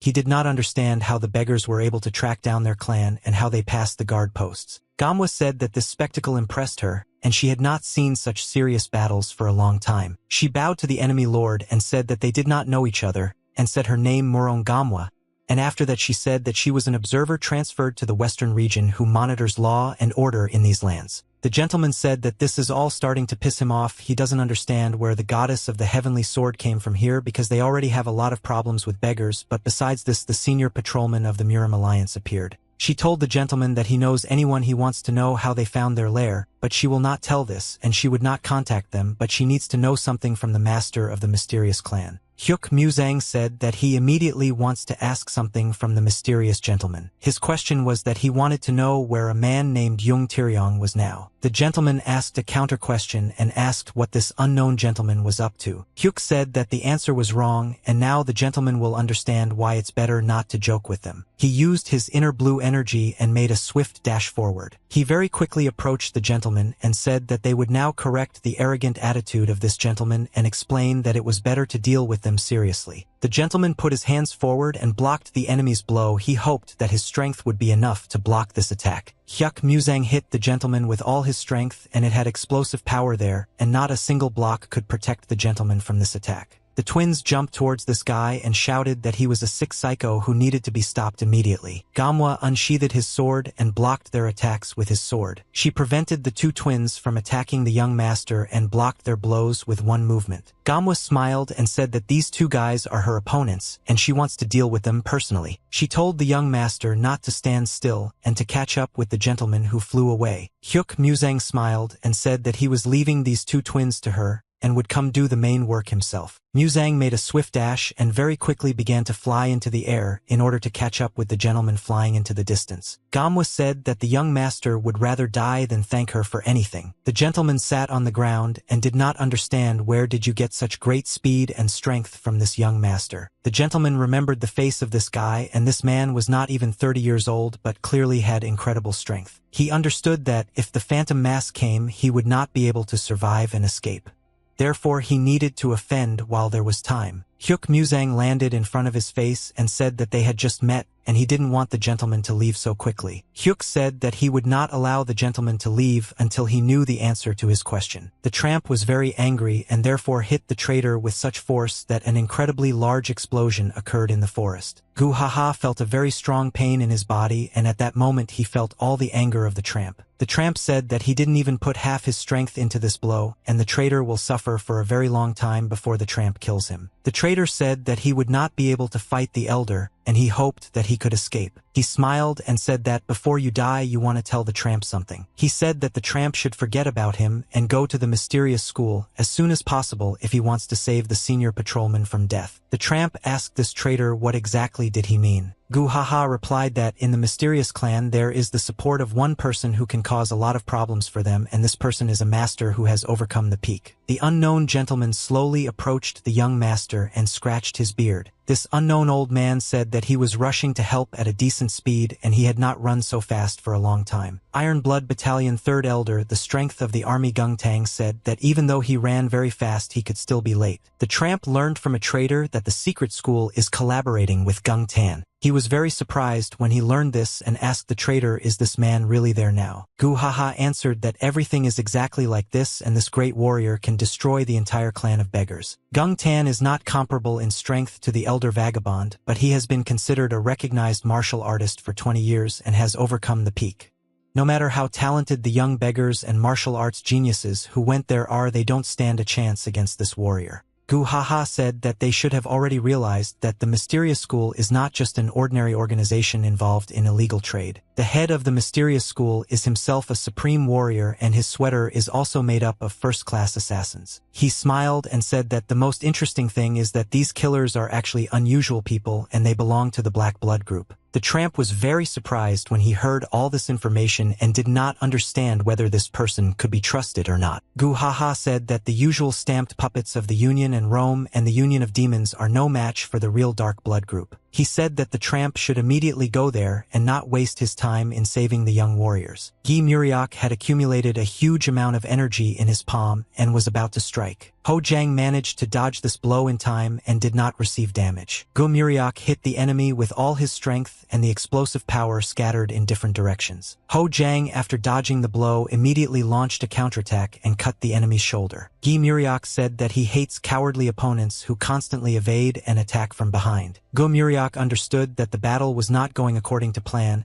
and that the enemy was constantly attacking him with his blades, but he himself was not receiving any damage. Ho Jang said that he had not seen opponents with such strong muscles for a long time, and his blades literally bounced off the muscles of this big guy. Ho Jang is convinced of the most important thing, and that is that the big guy is very slow and is not able to move fast enough to dodge the blows. Ho Jang said that sooner or later the big guy will die anyway, despite the fact that he has a very strong body. Gi Muriok replied that if you are confident in yourself, the idiot thinks that a mosquito can drink a couple of drops of blood and kill a person with it, he is mistaken. He put his hand forward and ordered this opponent to immediately attack him, and in this case they would not be able to be sure who would defeat whom in this confrontation. Gamwa fought alone against two opponents with her sword. She didn't understand why some people were very strong and didn't get tired after constant attacks and blocking, and she noticed that they worked perfectly as a team and covered each other. She thought that these two twins are becoming stronger every second, and they just endure minor scratches and in response purposefully hit the vital organs, and these guys clearly know how to hunt masters who are stronger than them.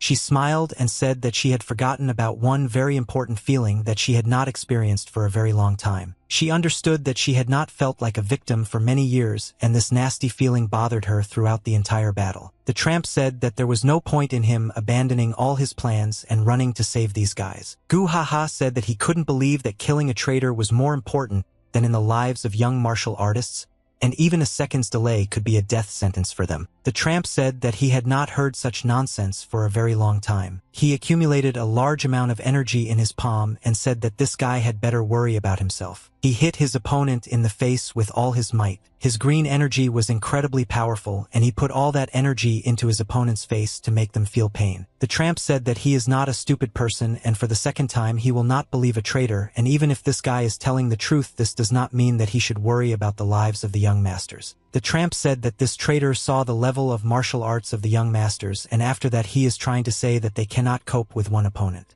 He said that our young masters have long since surpassed the level of this old man. Gu Haha coughed up blood and looked at the tramp. I don't understand where you tramps come from so much confidence.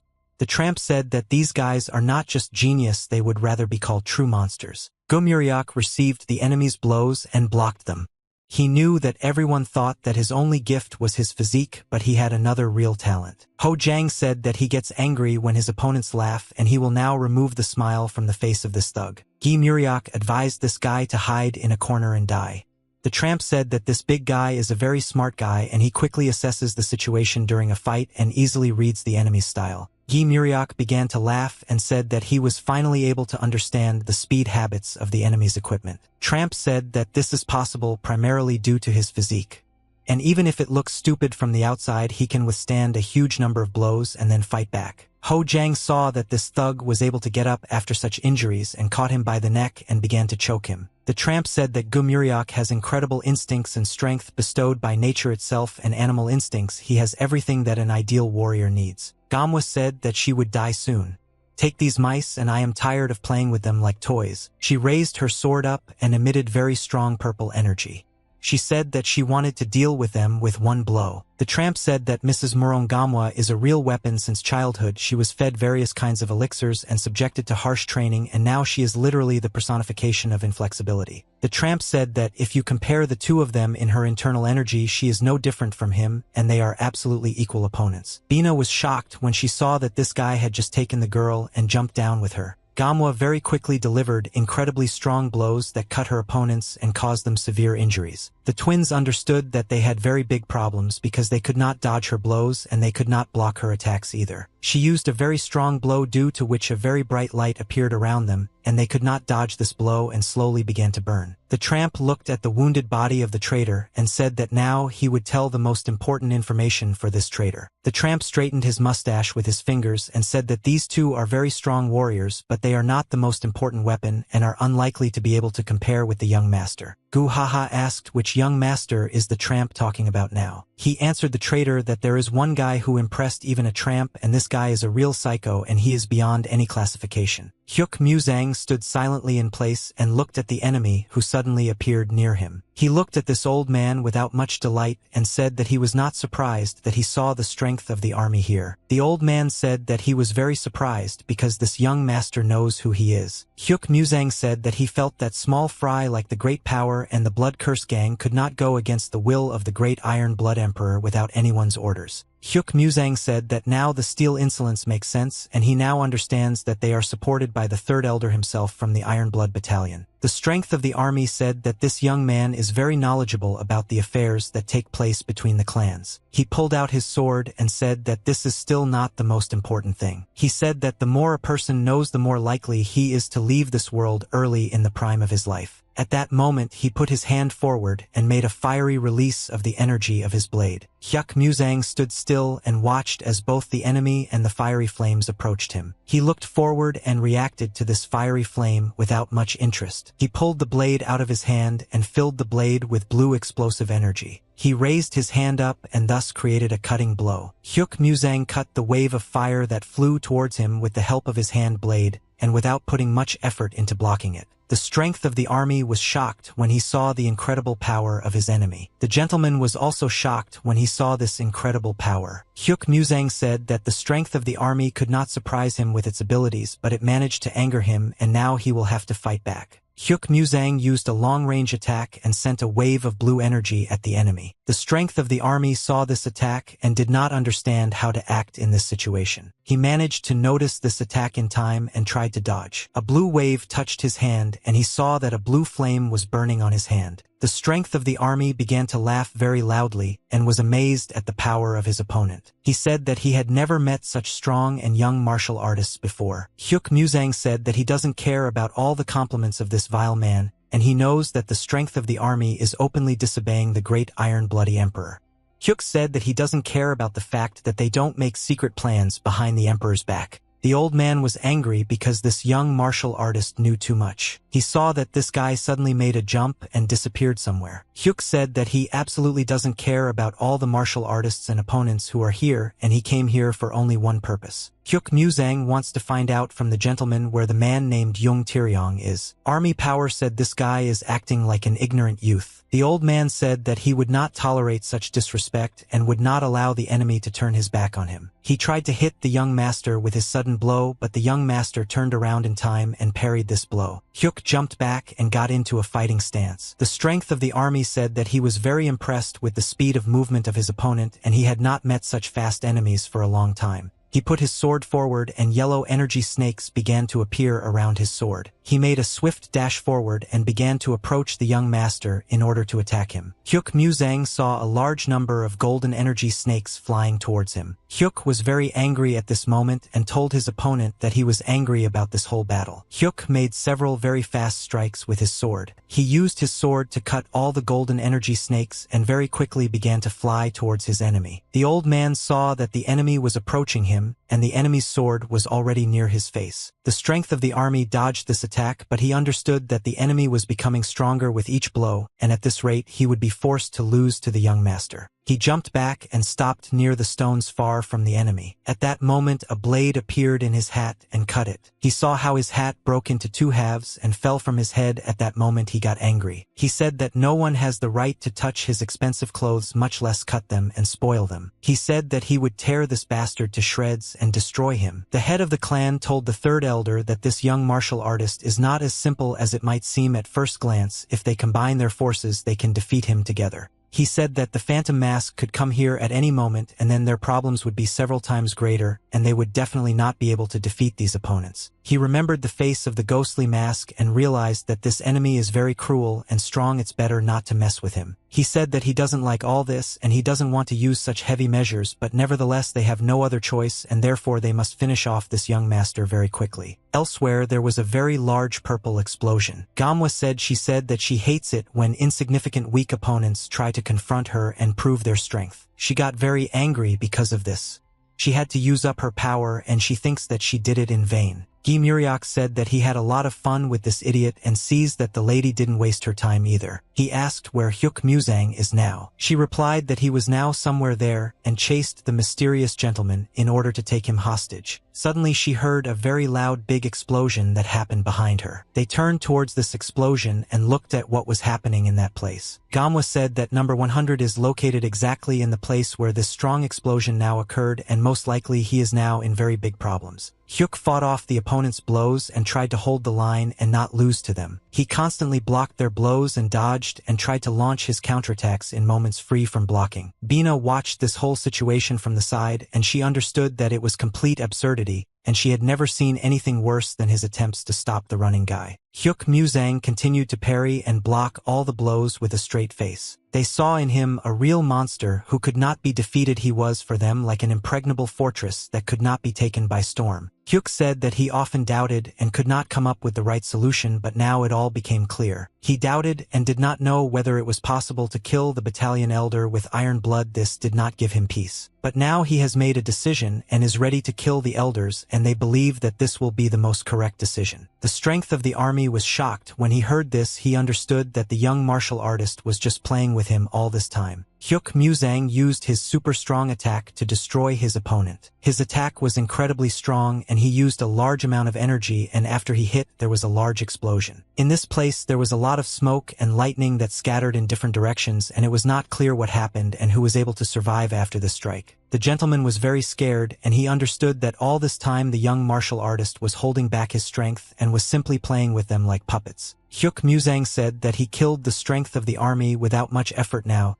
he can finally hear the answer from this gentleman. Hyuk said that he wanted to hear an immediate answer to a question that he had already asked twice, and asked this gentleman not to force him to ask this question a third time, because in this case it would only make things worse for him. He took this gentleman by the neck and lifted the air. He choked him with his fingers. Hyuk said that he wants to hear the answer to his question immediately, and he is tired of playing with them and dealing with this nonsense. The gentleman continued to resist and did not want to answer this question. He called the young martial artist a monster and said that he did not know what to answer. Hyuk Muzang said that he knew that a man named Jung Taeryong worked in their mysterious organization as a loader. Sir, please, he doesn't remember all the movers who worked for him and therefore don't know what to answer. Hyuk Muzang said that he assumed that the gentleman would give exactly this answer, but he has a good remedy that will refresh this gentleman's memory. Hyuk Muzang hit this gentleman in the face with his fist with all his might and said that these are good ways to refresh his memory and put his brain in place. Hyuk very quickly punched the master in the face and in his body. The gentleman felt this hellish pain. He did not understand why it hurt him so much from ordinary punches.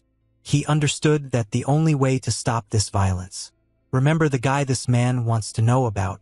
The gentleman remembered one guy who constantly talked about his senior student. The gentleman said that he remembered something and asked the young master to stop, and at that moment Hyuk stopped and froze in place. The gentleman said that once a guy with that name worked for him and he was a guard from Yunha County. Hyuk Muzang did not understand what this gentleman was saying because he could not pronounce half the letters, and ordered the gentleman to immediately explain to a normal person pronounce the letters what he meant. Hyuk understood that the gentleman still couldn't convey his thoughts properly. Hyuk Muzang said that this gentleman is starting to irritate him, and when he is irritated and angry it can have a very bad effect on the gentleman. Hyuk Muzang said that ordinary torture does not work on this gentleman, and therefore a special torture instrument must be used. Hyuk said that now the master will be in great pain, but he himself chose this with his disobedience. The gentleman saw that some kind of moving iron rope appeared near his face. The gentleman felt very strong pain and shouted that this guy named Jang Taeryong is in the dark blood group, he should be there. He saw that this iron thread appeared before his eyes, and if he had been silent for a few seconds this iron wire could have pierced his eye. Hyuk Muzang ordered to immediately explain why his brother was in this place. The gentleman said that it coincided that the person responsible for training in the dark blood group came to visit them when they caught this guy. He came in handy for them.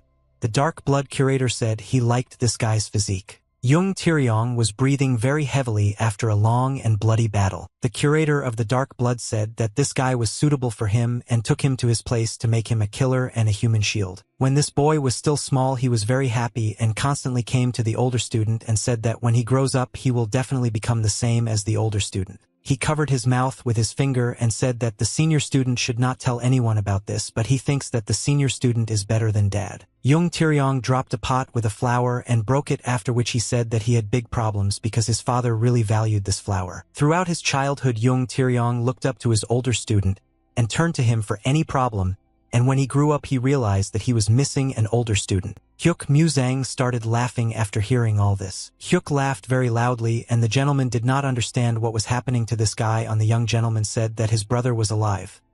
This is the most important thing that he had to hear. Hyuk said that he is very happy because his brother is still alive. This means that he can be saved. Hyuk Muzang began to get very angry because this gentleman allowed his brother to be given into the hands of these cruel people and made of him a human shield. The gentleman said that he did not understand the full value of this guy, and that's why he did this, but he could not resist the dark blood type then. The strength of the army at this moment stood up from the ground and sounded very strong red energy. He said that he is now doing everything possible to kill this vile young master. The head of the clan understood that if now the third elder was able to get up, it means that they have hope for salvation. The third elder said that he does not allow anyone to touch his body, and for this he will take revenge on the young master by destroying him. The head of the clan looked at the third elder and saw his colossal strength, and he realized that the elder had decided to use all his hidden power, and after the release of this power, Hyuk Muzang would not be able to remain intact no matter how strong he was. Mr. Elder made a dash and jumped towards the young martial artist. He emitted incredibly strong energy and his eyes glowed red. Hyuk Muzang felt the enemy approaching and knew that now he would have to fight back. Crack understood that against such a monster as the young martial artist, it is necessary to use the great technique of the demon dragon who wants to destroy everything around him. The head of the clan understood that he would die along with the young master because it was impossible to escape from this force. In this place, everything was shrouded in red energy, and from this energy a giant demonic dragon appeared. Hyuk Muzang said that he is annoyed by people who do not understand the first time and who need to constantly repeat the same thing. Hyuk said that he can kill the elder at any time if he just wants to do it, and he is tired of constantly resisting these attacks. He made a strike with his blue blade, cutting the fiery flames and the body of the energy dragon demon. He took the elder and threw him aside with his second hand. He held the head of the clan in the air. The third elder coughed up blood and couldn't believe that his strongest attack had just been blocked. Hyuk stepped on this gentleman's chest with his foot and said that he had 3 chances and 1 warning. Hyuk said that right now he is not in his best mood and is tired of repeating the same thing. Hyuk said that he wants to hear at least one reason to leave the third elder alive and not kill him right now. The strength of the army said that he is the third elder of the Iron Blood, and if he is killed then the guy will have very big problems later. Hyuk said that such an answer did not suit him, and at that moment he raised his fist to deliver the final blow. The elder saw the enemy Lennox approaching him and thought that at that moment he would already die. Hyuk wanted to pierce the face of this elder with his blade, but suddenly he heard a woman's voice and stopped. The lady suddenly appeared next to him and said that she wants to give a reason why it is better not to kill the third elder, but before that she wants to report that she did not expect to meet this young martial artist here. She said that she was very pleased to see young Master Hyuk here. The lady said that the young master did not fit the description of this beautiful warrior and called him the senior master.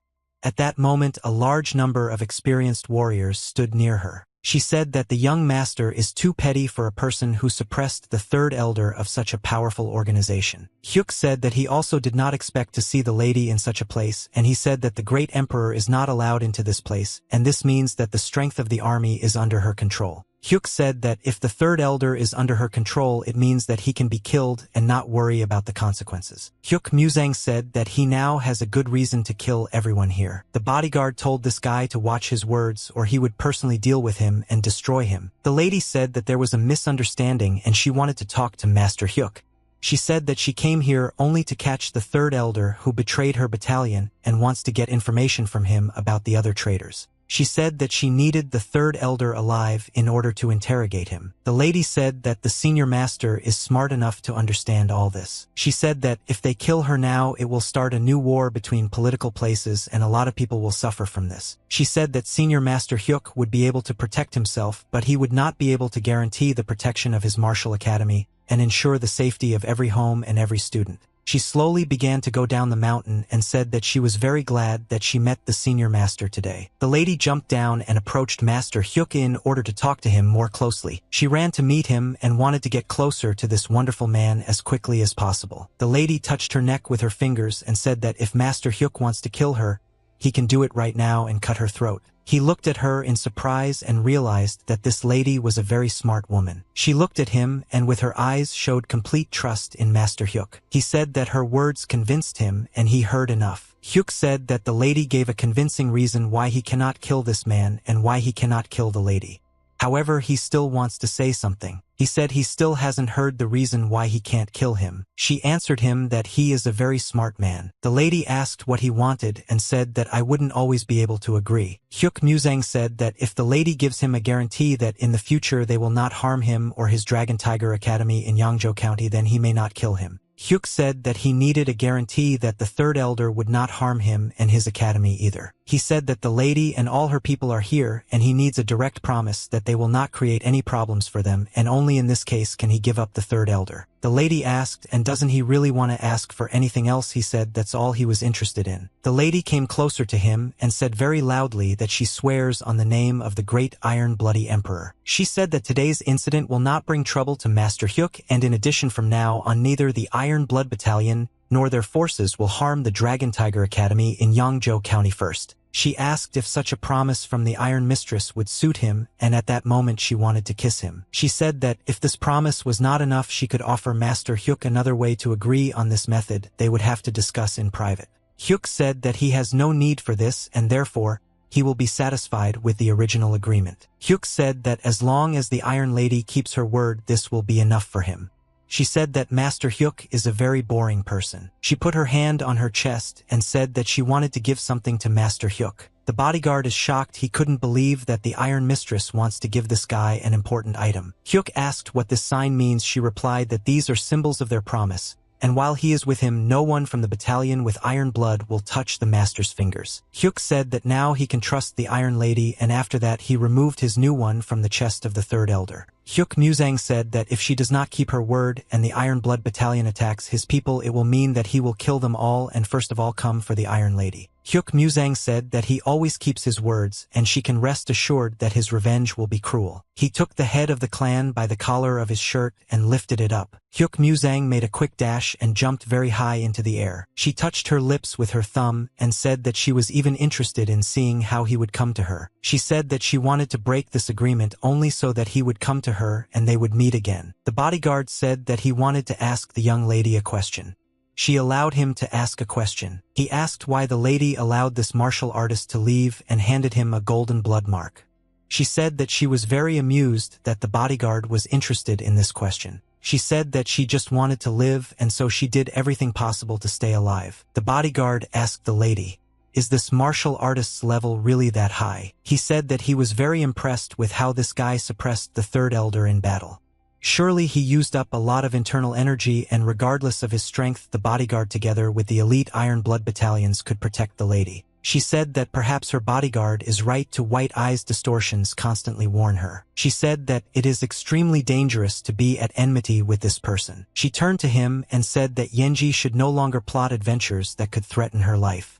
Yenji asked for forgiveness from the Iron Ladies. The watchtower was burning with a violet flame. Gi Muriok said that most likely it was all over and they were victorious. Gi Muriok said that he heard a very loud noise and asked what was happening there. Hyuk replied that this man hid a trump card in his sleeve and did not want to talk about it until the last moment. The owner walked forward and ordered the guy to follow him. They said that this gentleman now looks very bad and it is very difficult to call him alive. Gamwa asked if he was able to find out any information about the student. Hyuk turned his head to the side and looked down.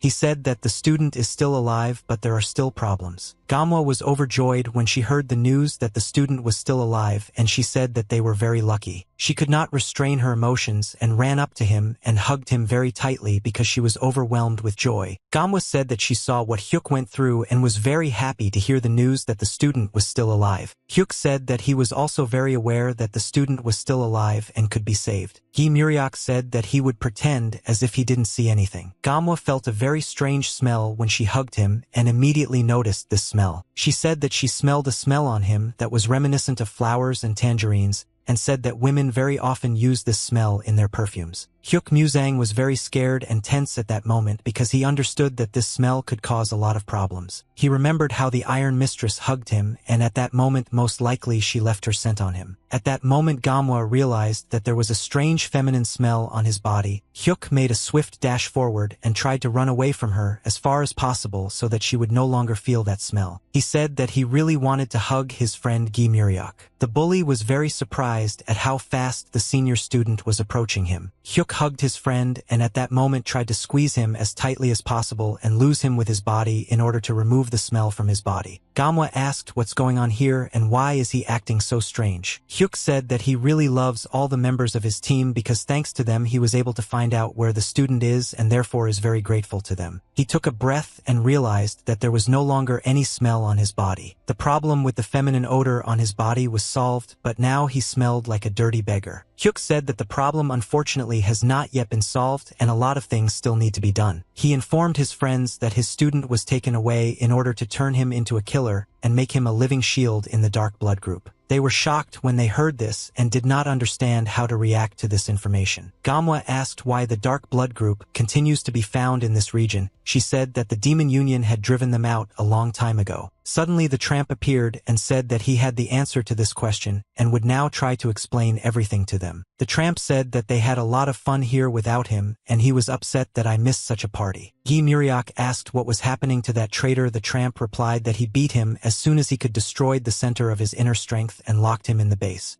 The big man told the teacher that he thought that the traitors would kill him given the rude character of the tramp. Hyuk said that now they need to get down to business and the tramp wanted to talk about the Dark Blood type. The tramp said that there is now a big mess here and they should quickly clean up here and continue the conversation at the base. Papa sat on the roof of the building and watched the sun set below the horizon. She said that all this was starting to irritate her and at their request she guarded the academy all day and in the meantime they started a fight. When they returned they immediately went to the lair of beggars. She wanted to know what they were talking about and why they didn't take her on their assignments. The tramp said that the Dark Blood group was not created by the Demon Union. This information shocked them and they did not understand how to react to all this. The tramp said that these guys first appeared more than 200 years ago, and then due to mysterious circumstances many adherents from influential associations died. And not only members of the faction but also authoritative representatives of the whole world, and he does not know how their paths crossed with the Union of Demons. The Dark Blood group existed a long time ago, for a long time. He said that it is possible that even the name of the Dark Blood group is not real or simply represents part of them. Hyuk said that if they are so strong they have existed for centuries, why haven't they been heard of before? He wanted to know why the Murim Alliance didn't deal with them well enough. The tramp said that this was all because they were members of the Murim, but they were not in the Murim Alliance. The tramp said that their center is in an area called the Limit. Gamwa said that all her life she thought that the Limit is an ordinary legend and it does not exist. She said that Papak often told her about this place in childhood, and she said that there is such an underground world where all the evil people gather. And also that nothing can be bought there for money. I thought that this is nothing more than a legend. Hyuk said that Old Man Fanwan mentioned a couple of times that he himself came from the Limit. The big guy said that he's also a fan of exaggerating and he can't understand exactly what of his words is true and what's an empty phrase. The tramp said that he really liked the guy if this eccentric Fanwan told him about such things. The tramp said that this old man did not lie and in fact his words were true. Fanwan is a man who has a very nasty nature, but he is deservedly considered the first central region and he founded a forge outside. He could have raked in money, but for some reason he buried himself in a hole from the Murim Alliance and is sitting there locked up. Gamwa said that this is all incredible. The greatest Mother Murim is a person from the Limit. Hyuk said that now he is interested in only one question and he wants to know how to get to the Limit. The tramp said that this is a very dangerous place. Number 100 does not even imagine the horror of this damned place. The tramp said that first of all there was the great emperor, the founder of Qin, who imprisoned and tortured Jingku, a man who was a hired killer, made an unsuccessful attempt on the emperor's life, and after the death of the emperor the prison ceased to fulfill its function. The criminals who escaped from there, the enemies of the Murim, left to increase their own influence. The tramp said that after this, more than 200 years ago, the renegades organized a rebellion. But they were driven away by the combined forces of the political parties of the Murim. And after that the remnants fled to the border, continuing to pose a problem. And in order to capture the apostates, the imperial army together with the first 1,000 Murim fighters attacked the border. He said that the conversations of the official joint forces were very serious. The tramp said that since then no one had climbed the limit and they hid destroying all exits except the secret paths. Guy Muriak asked the tramp, are dark blood types really that strong? The tramp said that they are not the ones who rule in the limits and that the Hellish Fortress clan is there and these people are the true masters of the limits. Loud voices were heard from the Murim Alliance building. The old man wiped the leaves of the plant with a white rag and said that the sun as always rose in the east and answered his interlocutor that he himself declared that he did not intend to delve into the affairs of the world and even refused any position using the right to request received as a reward for the mission. He said that now this man has again come to a place for himself.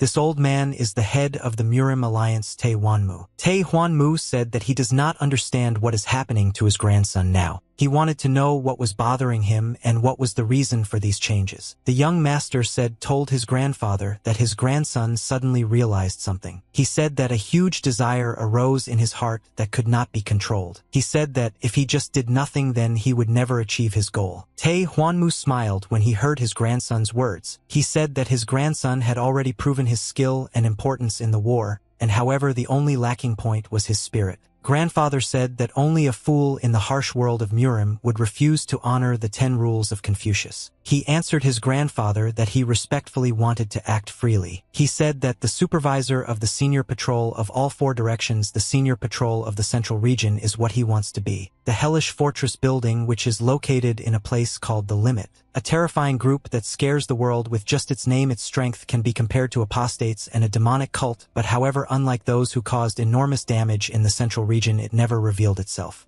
The tramp said that despite everything, the place called the Limit is ruled by the Hellish Fortress. Guy Muriak raised his hand and said that he had a very important question for the teacher. He asked who is more attractive, him or number 100. He urgently needed to find out this information.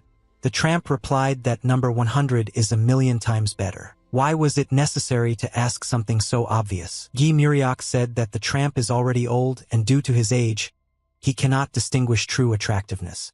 At that moment the tramp hit him in the face with all his might.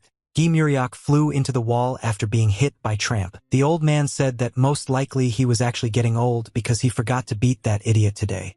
Guy Muriak said that the tramp misunderstood everything and he wants to say that if the story about the valley called the Limit and the Hellish Fortress is true, it means that Guy Muriak is more beautiful than number 100. Hyuk said that the big guy, in other words, wants to say that the Hell Fortress rules the underworld. Hyuk said that now all the puzzles fit together. If the Limit actually exists, it is connected with the underworld. This gives answers to many questions that bothered him. The tramp said that it is important to understand the most important thing, that the Limit is a very dangerous place and it is better not to go there again. Hyuk Musang said that now the reason to go there has become several times greater, and it turns out that his student ended up with very dangerous people. The tramp said that this place is very dangerous and even number 100 risks dying in this place, and moreover there is no guarantee that his student is being kept there. Hyuk said that he was told about this place for a reason and most likely the tramp initially wanted Hyuk to go to this place. The tramp said that the guy understood everything right away and he would send a man as soon as everything was ready, but until then you only need to do ordinary things. Dragon and Tiger Academy. The teacher met unexpected guests at his academy and said that he could not convey all his joy from seeing these 2 lovely young ladies again. Gamwa smiled and bowed along with her nanny.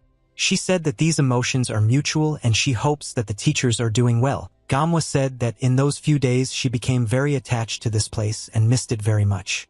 The teacher said that the lady was exaggerating as if she were saying these words, but he was very pleased to hear this from the senior patrolman. Hyuk saw a young lady at his academy and didn't understand what was happening. I wanted to know why she came here again. He remembered how she said that of course she should say hello to the teacher and he was not a stranger to her. Hyuk understood why she came here, but he still felt anxious and knew that this girl was just not doing anything. Gamwa said that she wanted to talk to the teacher about her idea and get his opinion on it. She said that she wanted to move the headquarters of the senior patrol of the western region to this region and asked the teacher if he had a suitable place in mind for this headquarters. Hyuk, at that moment I was very surprised and understood that she had come up with some kind of plan again and was not telling anyone about it. He felt there was something wrong with her idea. The teacher asked the senior student, is there any unused land in the beggar's base? Musang said that there is unused land, but there are also problems. The teacher said that we need to find someone to start building a new headquarters tomorrow. Papa asked the lady to stop and said that if she needed the headquarters of the senior patrol of the western region, then there was already one on the border of Sichuan and Gansu.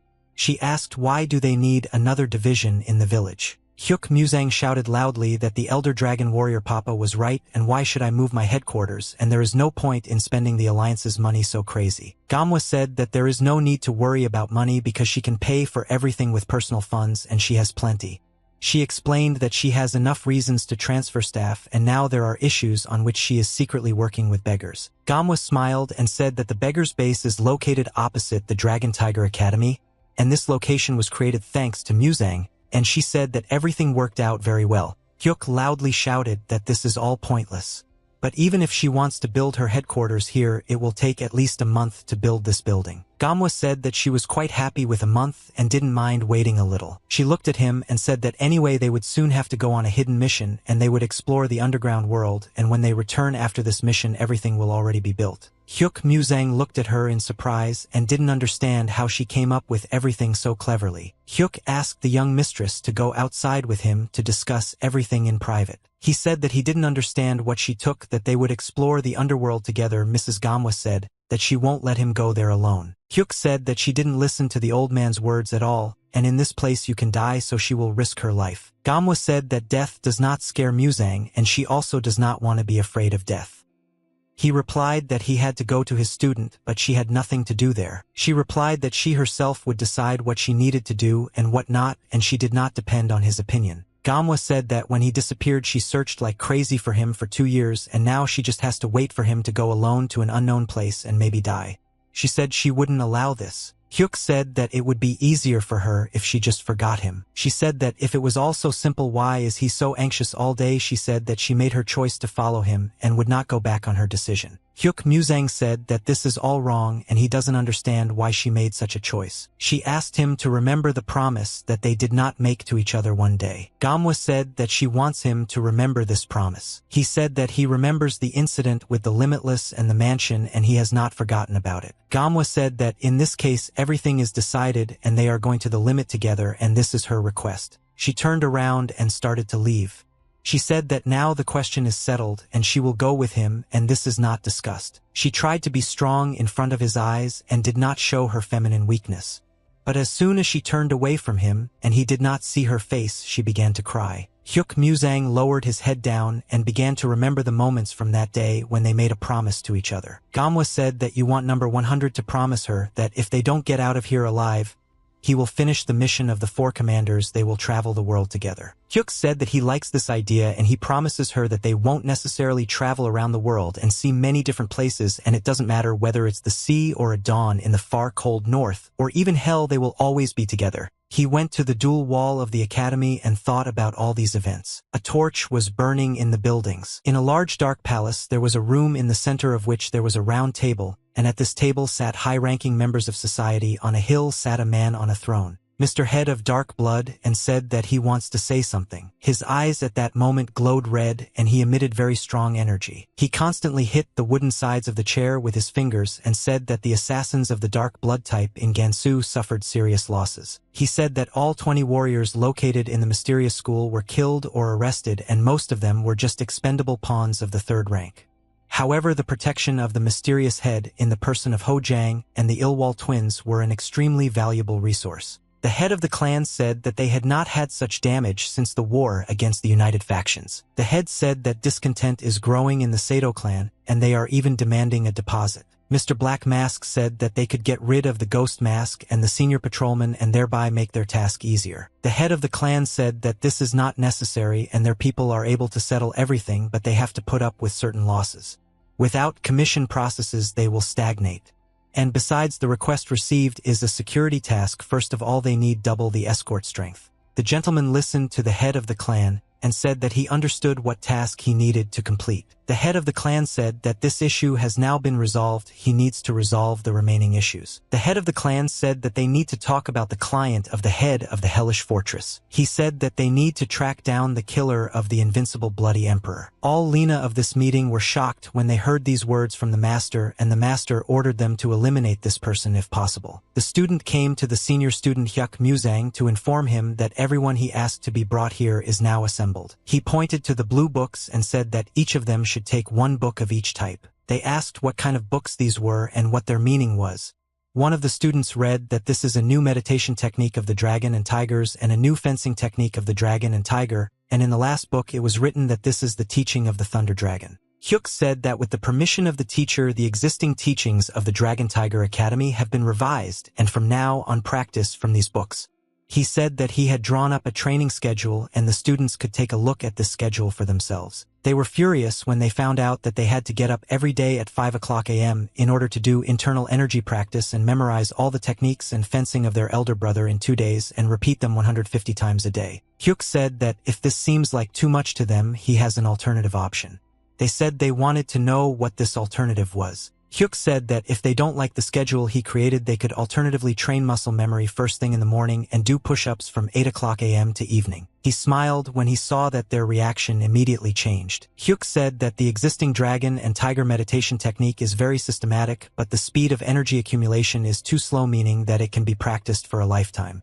And the most important thing is that you can get results using this technique 10 years faster than conventional techniques. The dragon and tiger fencing technique also provides the basis for a fast sword, but nevertheless it is too simple and is not able to fully maintain strength since it does not develop the technique of steps. He said that their revised versions are devoid of those shortcomings and increase the advantages, and moreover the newly created teachings of the Thunder Dragon ideally complement. Hyuk said that if they completely master all this, each of them will quickly reach the top corresponding to the first rank, and at that moment the students were extremely surprised and shocked. One student asked a senior student, can they really reach rank 1? Hyuk replied that everything is exactly like that, but that's not all.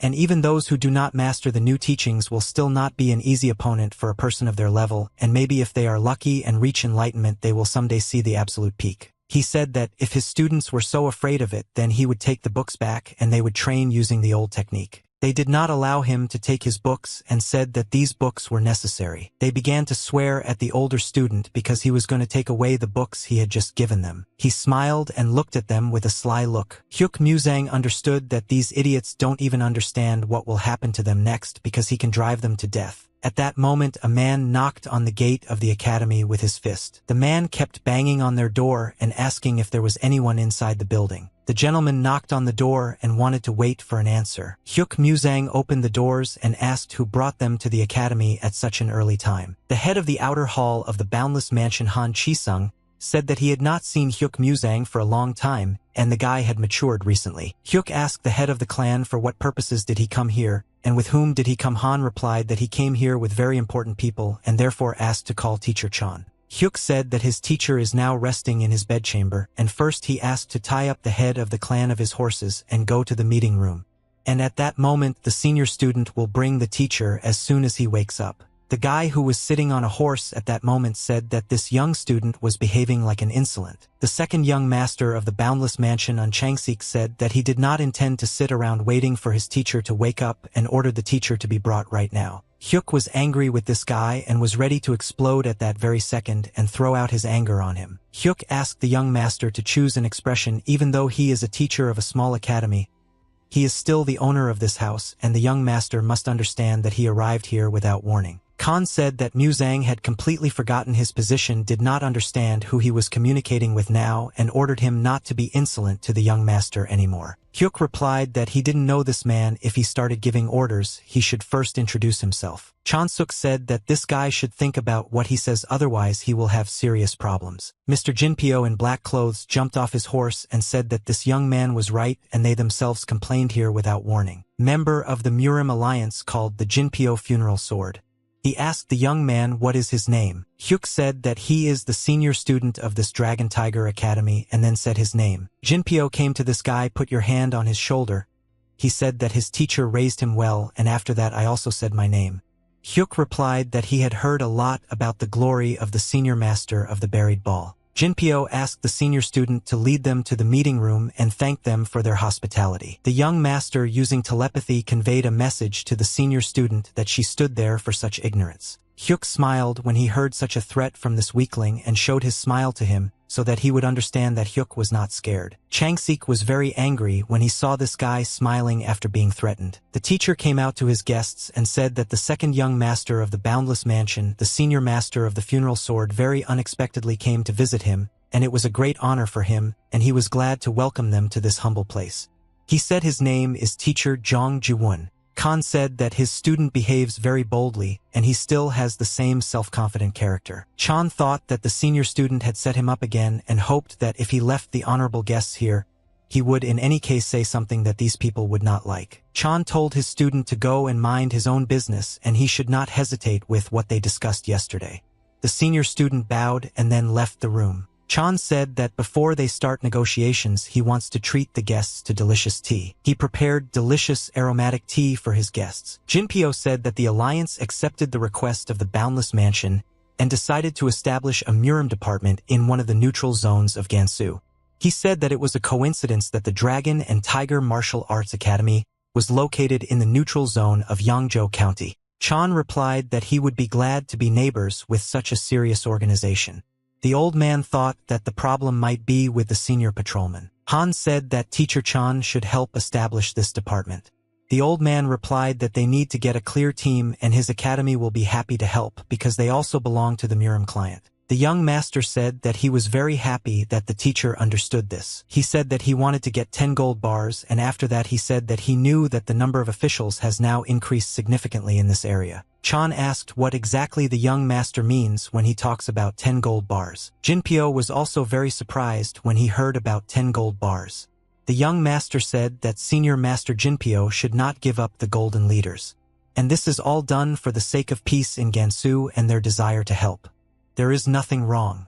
Gamwa suddenly came into the room and said that in this case why not give the Dragon and Tiger Academy the money that their alliance is so boasting about. She said that if you listen to their stories in this case, anyone will think that the Academy borrowed all the bars from the Limitless Mansion, but this is not at all true. Second Master, at that moment you felt a very strong explosion of endorphins and serotonin in your body, and he blushed when he saw Ms. Gamwa. Gamwa said that she apologizes to the teacher for suddenly bursting in and talking to these guests. What he replied was that there was nothing wrong with it. Chansak looked at her and couldn't believe his eyes. She refused him, a fantastic woman. Chan said that the guests themselves know this lady, however, he would like to introduce her again. Chansak said that he never thought that he would meet such a lovely girl at Dragon and Tiger Academy. He straightened his hair and said that he was the second young master of the Boundless Mansion. And he said his name after that and asked her forgiveness for the fact that his words could offend her, and in honor of meeting her, he decided to donate 15 gold bars to the academy and hoped that he would succeed. Soften your rudeness a little.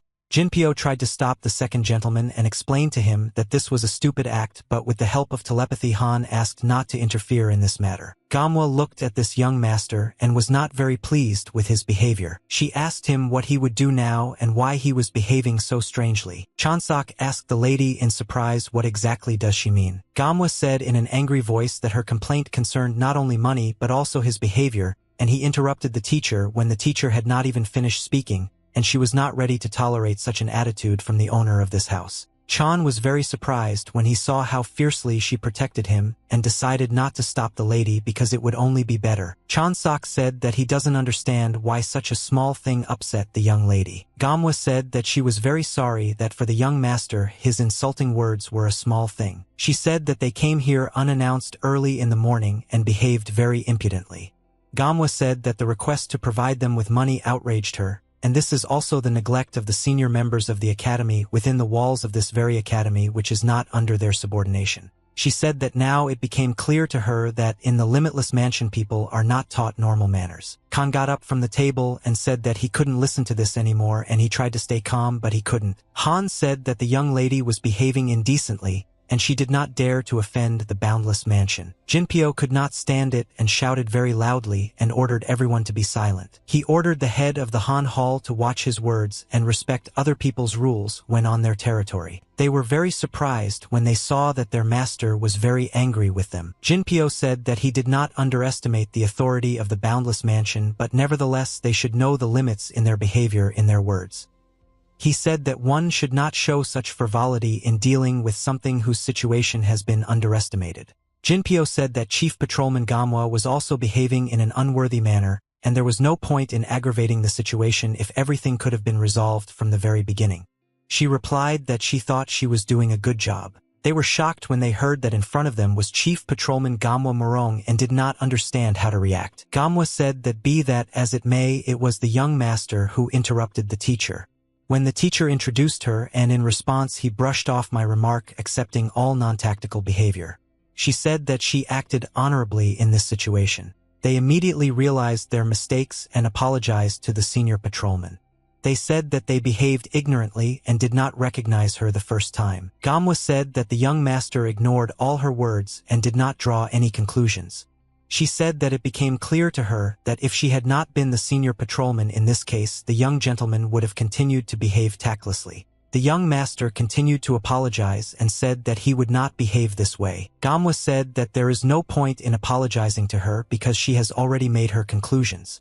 But in this room there is a person to whom the young master is forced to apologize. She slammed her fist on the table and said that the young master should immediately apologize to the teacher. Chan thought that he was older than him, and the student brought a very extraordinary and lovely lady to their academy. Chan continued to listen to the conflict between the young mistress and the young master, and he felt very awkward being in the room at that moment. When their negotiations ended, the young master was very angry and wanted to vent his anger out. He hit the tree trunk with his fist with all his might, but the blow was very weak. Chansok said that he was so afraid of running into the senior patrolman that he couldn't even hit a tree normally, and today he experienced very great humiliation and disgraced the limitless mansion with his behavior. He did not understand why such a great girl like her, who owns a lot of money and incredible abilities, decided to take the side of the decrepit old man with a grain and skill and protect him as if the emperor. He was very angry about this whole situation and constantly replayed these moments in his head. He was forced to apologize to the teacher on his knees.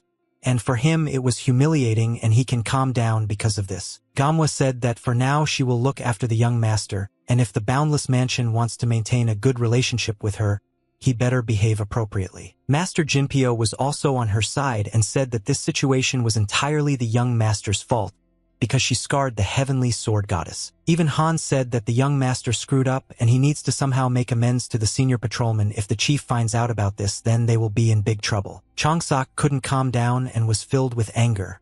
He wanted to somehow restore his reputation, but I don't know how to do it. Suddenly a guy walked near him and stepped on a green leaf. He saw this guy who had been greeting them since the morning and thought that this was the same arrogant idiot. He remembered how the senior student smiled at the first meeting. I did not want to obey his order. He thought that now is the time to teach this idiot a lesson. Changsik ordered this student to immediately come to him in an arrogant, vile voice. Muzang turned his voice towards him.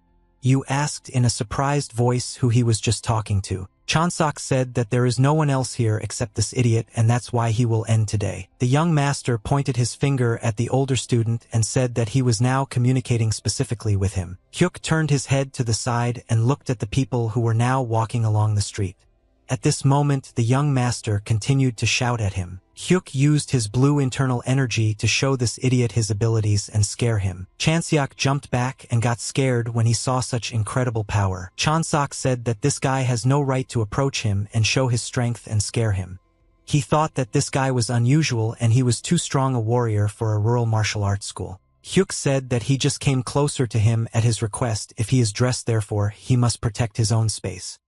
He said that it would not be easy for the young master to live in Murim. Hyuk said that if the young master is an ordinary inexperienced youth and brat who only boasts of belonging to the limitless mansion, then he can understand it, but he will also treat him as a weakling. Chanseok got angry and said that this guy was an ordinary student from a rural academy.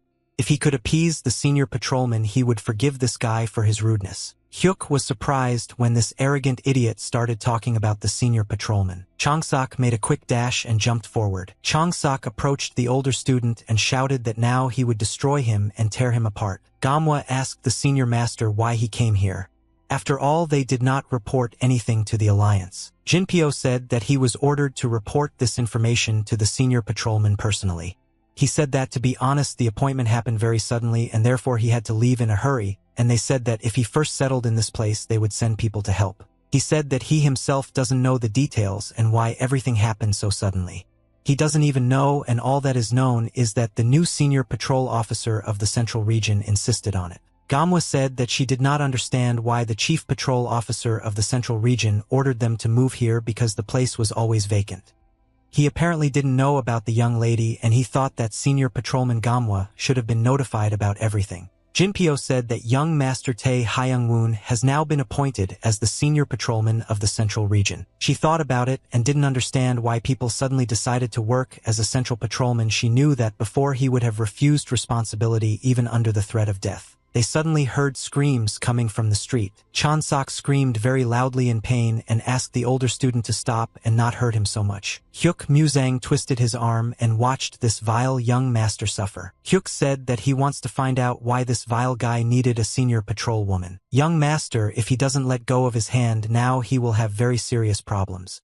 Hyuk said that this guy doesn't understand his situation at all. Hyuk said that if the young master wants to never use his hand again, he can continue to behave insolently. People heard screams and ran to this place to see what was happening. They saw that the young master's senior disciples were holding the hand and causing them pain. Khan immediately made a dash towards the older student in order to hit him and push him away from the young master. Hyuk calmly continued to stand still and watch this weakling approaching him. He used 2 of his fingers to push this guy's hand aside. Hyuk was very easily able to block the enemy's blow and continued to stand in the place of the businessman.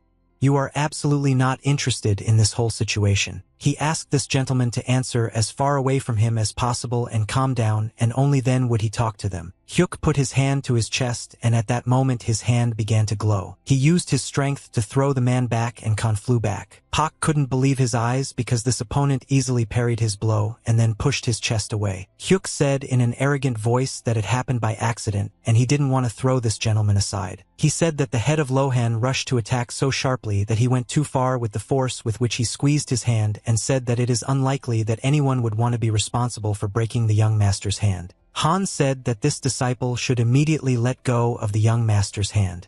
Muzang replied that he couldn't do that. Hyuk said that he was just walking by and this young master called him, and after that he started and then attacked with the intentions of killing, and in such a situation he had no other choice, and now if he let go of this young master's hand he will want to attack him again. Khan called the teacher and asked him to immediately do something with his student and force him to release the young master. The teacher ordered his senior disciple to immediately let go of this young master's hand. Muzang then immediately let go of his hand. Khan ran up to his young master and asked how he was feeling now. He said that this guy just insulted the young master. At this moment, the rest of the students ran up and said that the second young master was the first to use his fists and was punished for this. Hyuk said that if such a situation has already developed, he can apologize. The students were very surprised when they saw that the senior student wanted to apologize for a situation in which he was not to blame. Hyuk folded his hands and bowed. He said that he didn't know that he offended them with this. He said that earlier he had no cases when he did not kill those who wanted to kill him, but only immobilized him, and in addition, even with him, the young master's palm strike would not have hurt him, and asked for forgiveness for this because he was short-sighted. The young master was furious at this sarcastic apology and wanted to start a conflict with this guy. He said that he wouldn't dare to be talked to in such a sarcastic tone. Did Khan ask the teacher to say something to his senior student, or does the teacher think that this is how it should be? The teacher scratched his beard and said that it shouldn't be like this. He said that there was no reason why his student should apologize to this impudent young gentleman. Hyuk was very surprised that the teacher in this situation took his side and decided to protect him. The teacher said that no martial arts academy would ever force an apology from a student who honestly won a fight, and especially when the opponent attacked first with the intention of killing. He asked these guests to apologize to the senior student for his inability to willingly shower them with flattery and fawning. Khan said that now everything is clear to him and the boundless mansion has lost some of its influence, and now they are not considered at all, and even the big boys from such an academy can be insolent to them. He shouted that after such an act their academy would not be able to survive in this city, and he personally would in every possible way put a spoke in the wheels and their existence. Han said that he knew that Dragon and Tiger Martial Academy wanted to open their own chamber of commerce, but now they can forget about it, and they can say goodbye to any form of trade in Gansu County. He heard the voice of the young lady who said that she could not ignore such a statement. He turned his head back and shouted that he didn't want anyone to interfere in their conflict. But suddenly he saw that very important people were standing in front of him. The senior patrolman was dissatisfied with the behavior of this man and did not want to hear an explanation. Han said that this is a personal dispute between the Limitless Mansion and the Dragon Tiger Martial Arts Academy, and she is older than the patrol and has no right to interfere in the affairs between the two organizations. Manhwa ordered this vile man to immediately shut his mouth and be silent. He looked at her in surprise and did not understand how to react to these words. Manhwa said that the Chamber of Commerce was promised to the Dragon Tiger Academy by the general manager's son in exchange for her delivering the Limitless Mansion's letter to the Alliance in Rome, and the Limitless Mansion has not yet fulfilled its part of the agreement, and now she wants to know if Han is actually ready to break the terms of the agreement. She jumped up and took off. She flew in the air and said that the Boundless Mansion was prohibited from building a Chamber of Commerce and was violating its agreement. This means that the senior patrolman is an empty place for them. They were very scared when they saw her angry and said that everything was completely wrong and the support of the senior patrol officer was very important for them. Manhwa ordered these people to leave here immediately, and she said that she no longer wants to have anything to do with the two of them. If they show their face to her again, she will show them real contempt. The two of them slowly began to walk out into the distance and leave this place. Hyuk felt very awkward and said that she shouldn't have interfered and protected him. Manhwa said that she would not have interfered if she knew for sure that Master Hyuk would be able to resolve this situation correctly. She said that the disappearance of the Limitless Mansion would be a problem for this district and their academy. Hyuk asked her, does she see him so reckless? She said that's exactly how she sees him. Hyuk told her that she could choose an expression less offensive to him, and a verbal altercation began between them. Jinpyo watched this guy and it was very interesting for him because outwardly he didn't even look like a cultivator and looked like an ordinary disciple, but at the same time he easily immobilized the young master who had the first rank of martial arts and pushed away the head of the Hall Han who had overcome the peak. He said that, in addition to all this, everyone has a strange interest in this place from the senior patrol officer in the first place. He scratched his beard and thought that next to their academy there was a base of beggars. And this is all very suspicious. He decided that his new headquarters would be located in this very place because it was impossible to think of a better place. A beggar tapped on the window with his finger. He said through telepathy that he had a message for the elder. Hyuk heard a message that he needs to prepare for a trip to the underworld and they meet at 3:00 a.m. in Hyuk. Hyuk clenched his fist and said that this moment has finally come. Hyuk asked the young lady where is Papa's dragon staff now. She replied that Papak remained in the city and leaving would be too noticeable, and she had not yet told the Alliance anything. Hyuk asked will they have any problems with this. She said that they would simply grab some artifact from the limit and thereby appease them. She asked is it really that disgusting for him to be alone with her. He said that's not the point. He thought that Papaka's presence nearby would be safe for her and her chances of protection would increase. He couldn't say that, so he jumped forward and said that they need to hurry up because the path to this place is very long. She thought that she didn't want to shout at him because after a long time and us number 100 is traveling together around the world again. She caught up with him and said that she would not allow him to just run ahead. Manhwa was very tired when she ran after him and spent almost all her stamina and breath on this chase. She said that running 400 kilometers in 12 hours without a break is very difficult and she considers him a real monster.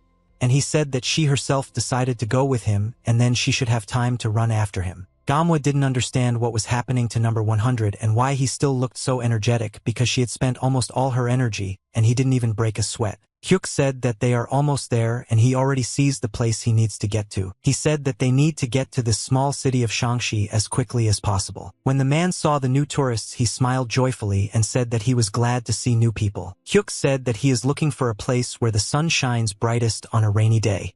The lady asked for a glass of water. Man heard the request of this gentleman and said that they need to follow him and he will lead them to the right place. Hyuk threw a yellow handkerchief from the second floor out the window. He said that he did everything the old man asked him to do in his letter. Gamwa said that while they are sitting idle, she wants to find out what happened to number 100 while she was not around. She said that albeit with difficulty, the level of his development even then allowed him to carry out seemingly impossible missions thanks to his innate instinct and unbending will. He constantly survived being on the verge of death, and 2 years ago, he suddenly disappeared, and after that when he returned he became a completely different person. Hyuk said that in fact he is my number. He said it was all a joke, but actually that day he stumbled upon a divine revelation. She asked what exactly he means when he talks about divine revelation. Hyuk said that he was talking about the voice that he heard. This voice said to accept the fate that chose him and accept everything that fate sends him. He hit the table with his fist and said that after that an incomprehensible sight opened up that he did not expect to see. He said that it was a brave new world that he had never seen before. Gamwa looked at him in surprise and did not understand what exactly he wanted to say. Hyuk said that it was a world destroyed and consumed by the devil and the flames engulfed everything around. He jumped in different directions, waved his arms, said that a giant snake 100 meters long had appeared in the heavens, and in the underworld there was a transfer where she was. It was all real hell. He said that in the end there was nothing left and everything turned to ashes. He said that in the end he had to spend ages there until he became a suitable vessel. Gamwa asked him, was it all serious? Did she actually go through all of this? Hyuk looked at her in surprise and said that he didn't expect her to believe this story. She asks him about this absolutely seriously and he continues to make his jokes. Hyuk replied that this is not a joke. She said that if he decided to continue to joke about her, she would not believe in his words. She was already sick of his tomfoolery, and she did not want to listen to this nonsense. Hyuk thought that he didn't even hope that she would actually believe all this. He thought and remembered the absurd sight that he had to see. The giant demon scattered red lightning in different directions. He stood on the top of a cliff and there was nothing around him. At that moment he thought, why was all this necessary and why create such chaos? He didn't know what he could do with all this horror that was happening here and didn't understand how one ordinary intelligent being could control the entire universe. Hyuk stood in the center of a large white space and felt this creature but could not explain it or see it. Hyuk said that everything she saw and everything that appeared was at the right time in the right place. He hoped that this horror would come as late as possible and none of his loved ones would see it. Suddenly a man appeared near them, holding a wooden cane in his hand, and asked for forgiveness for distracting them. This man looked like a blind man, but nevertheless he said that they had good silk on the table and he asked to touch the silk with his fingers. Hyuk Musang picked up this silk and handed it to this man. Hyuk thought that this man is a revered expert and this kid from the Limitless Mansion is not even a match for this stranger. The man smiled and said that he wanted these people to follow him and pointed his hand in the direction in which they needed to go. They walked along a long corridor behind this man. Gamwa, using telepathy, told Hyuk that this man led them in circles for 2 hours and then went into the estate which was right next to the eatery, and now he was again walking through some kind of labyrinth. He answered her with the help of telepathy that he needed to be on the alert, but he hoped that they had already arrived. The man stopped near the door and turned to the senior leader. He said that he had brought people who owned the yellow order cloth. The gentleman replied that these people can come in. The doors to this room suddenly opened on their own as if they were mechanical. Hyuk and Gamwa looked at these doors in surprise and could not understand what had just happened. The gentleman sat in his place and said that he was asking these guests to enter his room. He had no legs and was crippled. The gentleman asked for forgiveness for the fact that he did not have the opportunity to personally meet his guests. Musang replied that there is no need to apologize and he thanks for the hospitality. Gamwa, using telepathy, told Musang that she did not sense a single drop of internal energy in this person.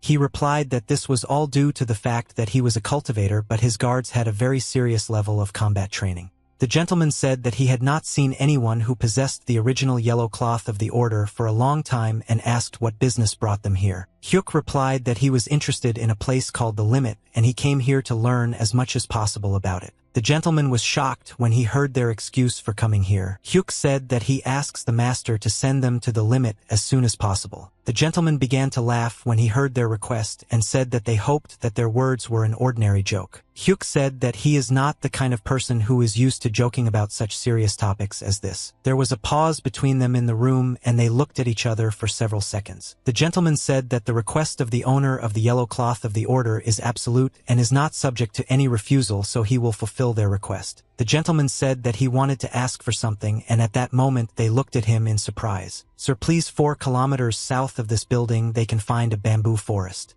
Manhwa said that this gentleman is most likely forcing everyone to come to this bamboo forest. Manhwa and Hyuk searched for a long time for the specific place this gentleman ordered them to come to, and at some point they were still able to find this place. The gentleman asked to find a large boulder which is located in the middle of a bamboo forest. This hair is 3 meters in size, and if you lift it under it and they don't find a package, and they should bring this package to the gentleman. Manhwa rolled up her sleeves and said it was time to lift the big stone. At that moment some sharp spear flew towards them. Hyuk managed to notice the spear in time and fought it off with his sword. He swung his leg to hit this spear and send it back. He kicked the spear into the hilt and pointed it in the direction from which I had come. After that he hit this spear. It flew in the opposite direction at an incredibly fast speed. Hyuk looked in surprise at the man he saw in front of him, and did not understand how this man did not die after such an explosive flight of the spear. The man caught him drinking with his hand, then he smiled and said that he was very surprised to see such abilities in an unfamiliar guy. He started laughing and said that their opponents were ordinary thieves and children who got lost in the forest. Hyuk didn't want to waste time and therefore immediately cut off the bandit's head. Hyuk said that he accidentally cut off his head and did not allow him to finish his line, so they apologized for this. The girl in the red dress thought that this guy killed her friend so quickly that she didn't even have time to see or feel anything. She said that these guys are not ordinary thieves and in fact are not experienced fighters, and asked why they would come here. Manhwa said that she did not intend to talk to the stupid girl and kicked her as hard as she could in the chest. The girl blocked this blow and did not receive very much damage, but nevertheless flew back and could barely stay on her feet. Manhwa said that they would not have killed her friend if he had not thrown a spear at them first, and now they are forced to kill them. The girl in the red dress thought that she barely had time to react to her attack, and something was clearly wrong with this couple. She said that there was some kind of misunderstanding, and she asked the two to forgive her and think that she needs to leave here immediately. She couldn't get out of here quickly and unnoticed because Muzang was already standing behind her. She turned her head and saw him from behind. She couldn't believe her eyes and didn't understand how he moved so quickly in space. Hyuk said that he wants to know what is under this rock and asked the girl who owns this thing. She replied that all that was happening was a misunderstanding and she made a mistake and could not tell them anything. Hyuk said that if she doesn't want to tell them the information in an amicable way, he will have to resort to other measures, and he asked her why is she being persecuted by Ami's organization. She was shocked when she heard from this guy that he knew information about her being stalked. Hyuk repeated his question again and said that it would be better for her to answer the questions right away and not delay it. She didn't want to answer these questions because she didn't know who they were, and so she thought that the best option for her would be to just run away from here now. Manhwa blocked her way and said that she couldn't just run away from them. She didn't understand where these two of you came from and why they move so quickly in space, because it's very hard to escape from them. She used a martial arts technique called iron fan shooting and thought that with the help of these iron fans it would be able to block the field of view and not lose sight of her. She said that in order to wound with daggers with poison, she needs to switch to the second guy. But before she even had time to make a jerk to the side, her body was cut into 2 halves with a sharp blue sword. Manhwa was shocked when she saw that this girl had just been cut up like a piece of meat. Her body turned into bloody pieces of meat that fell to the ground and bled. Manhwa said that she did not need help and could deal with this bandit alone. Manhwa did not want to kill this girl right away and first wanted to interrogate her. Hyuk said that it was all useless because she had already made the decision to kill them, and messing around further would be just a waste of time. Hyuk said that the leader who sent them here into this trap will give them an answer to the remaining questions, and he will be responsible for what happened here. The gentleman said that he did not expect his guest to return so quickly and complete this task. He saw that the young guy presented him with a ball to his throat. Hyuk saw that they also put a sharp blade of swords to his throat and could kill him at any moment, but he was still confident in his actions and asked his master why he sent them into an ambush. Hyuk said that he was very curious why the master sent them into a trap and wanted to kill them. The gentleman said that he did not send them into the trap and there was some kind of misunderstanding, but nevertheless he wants to see the possessed bags and find out if they managed to bring what he asked for. Hyuk took his bag and poured out all the contents. This bag contained green balls that he found under a large boulder. Manhwa said that these green spheres are top-class pearls, and she was surprised that they were in her friend's bag all this time. The gentleman said that in order to get to a place called the limit, it is not enough for them to know its location and they must satisfy their demands. He said that young pearls in the underworld are valued higher than any other jewelry, and those who want to enter the limit must necessarily pay at least 5 pieces of the highest quality. Hyuk said that he still wants to find out who were the 2 guys who attacked them in the bamboo forest near the big boulder. The gentleman said that the limit receives visitors once every 3 months and no more than 10 people at a time, and it so happened that this morning all 10 applicants were elected, including the Bloody Shadow Witch and the Slutty Spear Ghost. The gentleman said that he had to do natural gatherings. He sent 4 participants to one place at once, and it so happened that they died and now 2 places are free. Gamwa said that she couldn't believe that those 2 in the bamboo forest were Ghost Me and the Blood Shadow, which after all they were involved in the incident with the Ami sect. Muzang asked her does she really know these names. Gamwa said that last year 1 first-rank student and 7 second-rank students were found dead in sectors after you went to explore the world, and the victims of the attack were completely homeless. In addition, they were brutally mutilated. It was a terrible sight. Gamwa said that eyewitness evidence came out with melons on the bodies indicating that the criminals were slutty. The ghost of the spear and the witch of bloody shadows and the sector Ami immediately rushed to search for them, but there were no results. And she cannot believe that those 2 were the same people. Gamwa said that if she had immediately known who these people were, she would not have just killed them and would have made them suffer before they died. The gentleman assumed that these 2 were from the Orthodox sect. Muzang asked, is there any problem with this? He replied that there were no problems with it. The gentleman said that be that as it may, the questions have now been exhausted, and all this was done for the sake of preparation and passage to the limit as they asked. Hyuk said that there is still something left that he wants to do. He swung his sword very quickly and cut everything around him. Hyuk hid his sword in a knife and did not say that if they try to use it again or make a fool out of him, he will show them all his strength, and it is unlikely that they will remain alive after this. The guards, when they saw that this guy was able to cut all their swords with 1 blow and break them, Hyuk said that next time instead of these swords there will be guards and the head of the master. The blade of the sword fell to the floor and stuck into the ground. The gentleman said that he would definitely remember the words of this young martial artist, and next time he would be more careful in his plans for him. At that moment he stood unshakably in his place and was conditionally a titan and was preparing for battle, and at that moment he made a countdown. The driver informed his clients that they had already arrived at this location. Gamwa and Hyuk changed into these guys, and she said that her whole body was numb because she hadn't been riding in this carriage for 2 hours, and she liked that there were no windows at all in this carriage and she couldn't see anything. Hyuk said that she snored all the way and slept well. Near the shore a man met them and asked if the witch, the bloody shadows, and the dissolute ghost like me were a question mark. They answered that everything was correct. They tried to make the face as similar as possible to the people they were not copying, and the man looked at the portrait and then at them for a long time and tried to understand what was the difference. The man asked why the slutty ghost had a spear instead of a ball. Yoke replied that because. The man said that now he understands and the question is settled. Mr. said you need to get on the boat if they want to make it before the gate closes, and they are the last participants who have not yet been transported to the gate. They swam towards the gate and approached it. Gamwa raised her head up and said in a surprised voice that she couldn't even believe that there was such a place here. She looked around and saw large rocks and a cave into which they swam. Their boat stopped near the shore of stones. The carrier returned to them and said that they had arrived at the place and now they could get off the boat and go further. They fell asleep and shook each other during this time while they were sailing here and said that they wanted to sleep for another 5 minutes. The driver shouted very loudly that they needed to get up immediately and move on because this is not a game and everything is serious here. Hyuk immediately got up and realized that they really needed to go and not anger this guy, but at that moment his mustache came unglued. The driver showed with his hand which direction they needed to move and said that they should walk along the cave until he saw the guard and then pay him with night pearls and he would let them through. Gamwa was very sleepy and constantly yawning. She told Hyuk to walk slower because she had not woken up yet. The man looked at them and thought that they were very strange and that even many decent experts were nervous upon arrival here.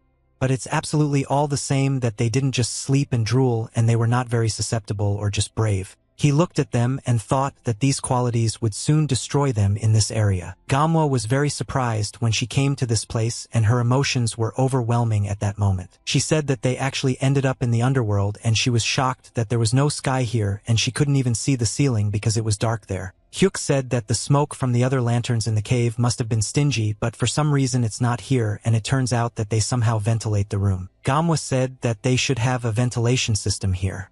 Suddenly you have to feel that someone crashed into them. She grabbed the guy who crashed into her by the hand and didn't let him go. She wanted to understand who he was and why he approached her. Most likely he was an ordinary thief. She squeezed his hand and he felt incredibly strong pain. She used her powers and began to set fire to his palm. He started screaming very loudly in pain and begged her to let go of his hand. Manhwa asked who he was and how dare he steal her money.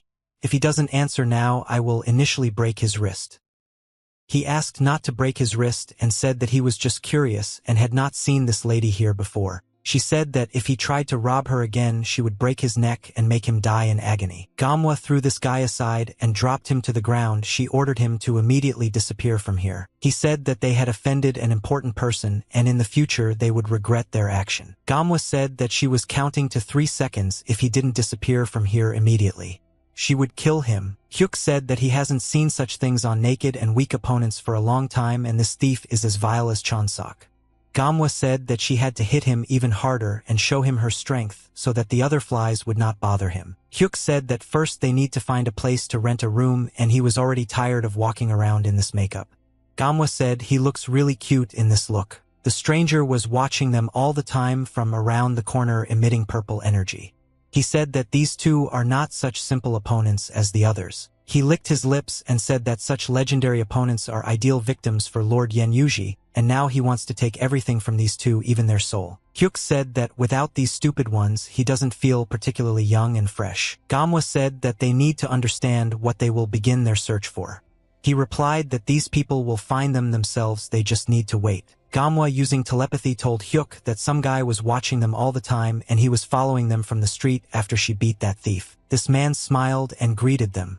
He said that they had never met before. Hyuk and Manhwa looked at this man in surprise and thought that he was actually behaving very strangely. Hyuk asked this man who he is, what is he doing here? The man replied that these people had no need to worry, and he was by no means a suspicious person. He said that his name was Yen Yuji, and he saw unfamiliar faces in the limit and came up with good intentions to help. Yen Yuji said that he knows absolutely everyone in the limit and therefore immediately notices strangers. Manhwa thought that this guy is an ordinary swindler who is now trying to deceive them. Hyuk said that he clearly understands that the help this person wants to offer is not free. Yen Yuji smiled and said in a sly voice that these two were in this place for the first time and did not know anything about the order in this valley. They looked at this man in surprise and carefully tried to listen to him. Yen Yuji said that this place is called the Limit. I can't read that it's a gathering of all kinds of real scum and the very bottom in the abyss of life and actually existing from with all the dangers, and wherever you go there are thieves and bandits and you only have to blink like someone's safely hidden gold will already steal. He waved his hand and put his palm to his chest. He said that his guests don't have to worry about it and put aside their worries because now they have him. Yen Yuji said that he would be a walking conversational guide to the limit for them, and with him you can safely get to any place here, and if they give him 1 silver ingot he will do everything possible so that they do not have any problems. Hyuk started screaming in surprise when he heard all these words from Mr. Hyuk said that thank heavens because they had this man who almost just didn't get into a serious mess, and he thanked this man for the fact that now they can breathe easy and thanked them very much for the fact that he is ready to help you. He said that he could help them with absolutely any questions from purchasing goods to buying a house in this place. They looked at each other and realized that this person was trying to deceive them, but they could use him for their own purposes. Manhwa said that she heard that there are many special unique drugs and elixirs in the limit and perhaps this person will help them get them. Yen Yuji was very surprised when they didn't start talking about the forbidden drugs of the elixir. Manhwa said that if he can't get it then I need his help.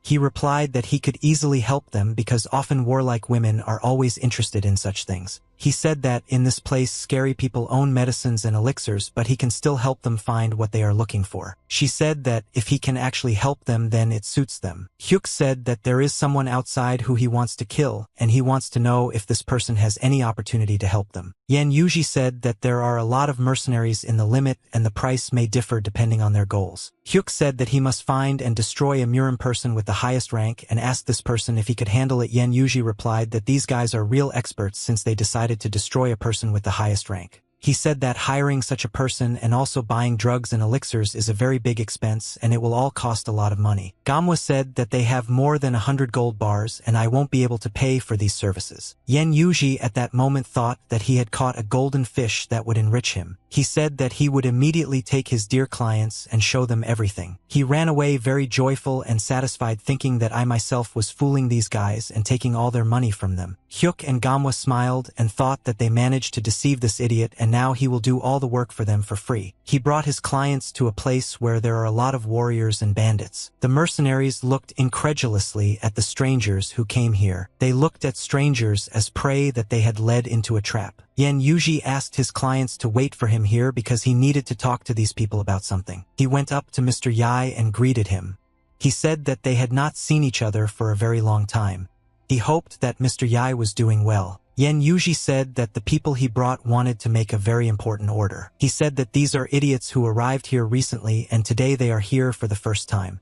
Therefore, if you shake more than 100 gold of them, then he takes 20% for himself. Yai smiled and started laughing because this sentence sounded very interesting. Yai said that if these strangers have 100 ingots, it is very good news, and he did not expect that the legendary newcomer Yan Yuji would be so useful to him. Yai approached these strangers and asked who they want to kill. Hyuk said that he is not going to share this information. He took a few more steps towards them. He asked them who exactly is the person who is not going to be destroyed, and at that moment he emitted very strong red energy. Hyuk looked at this man carefully and thought that it would be better to answer him. Hyuk smiled and said that he would suddenly move on and now he doesn't want to kill anyone. Yai was unhappy with this answer and he didn't understand why this guy changed his mind so quickly. Yan Yuji looked in surprise at the clients he brought here and didn't understand why I didn't change my mind. Yai said that he doesn't like it when other people bully him and he won't believe that they came such a long way just to leave. Hyuk said that he saw that the skills of this gentleman who is standing in front of him are not strong enough and he will not be able to kill this person, so Hyuk would rather kill him himself. Yai was very excited at that moment. His eyes began to glow red. He took out his ball from behind his back and said that he would not allow some stranger to communicate like that when he was on his territory, and he said that there was not a single mercenary who would be stronger than. Yai raised his sword up and said that initially he was going to take all the money from them and let them go, but now he changed his mind. Yai hit him with his sword and said that now he will simply destroy them. They themselves will regret coming here. Hyuk easily blocked the man's blow and broke his large sword into many small pieces. "Yea, I'll leave it's you." The stranger pulls his palm towards him, which emits a very strong yellow glow. Hyuk placed his palm on his chest and made this thug feel incredibly intense pain. Bandits mercenaries looked at this battle in surprise and did not understand what was happening here now. Hyuk used his punch to push this goon back and show everyone else his strength. Hyuk said that this thug was very sorry when he said that he was going to steal money from them and then let him go.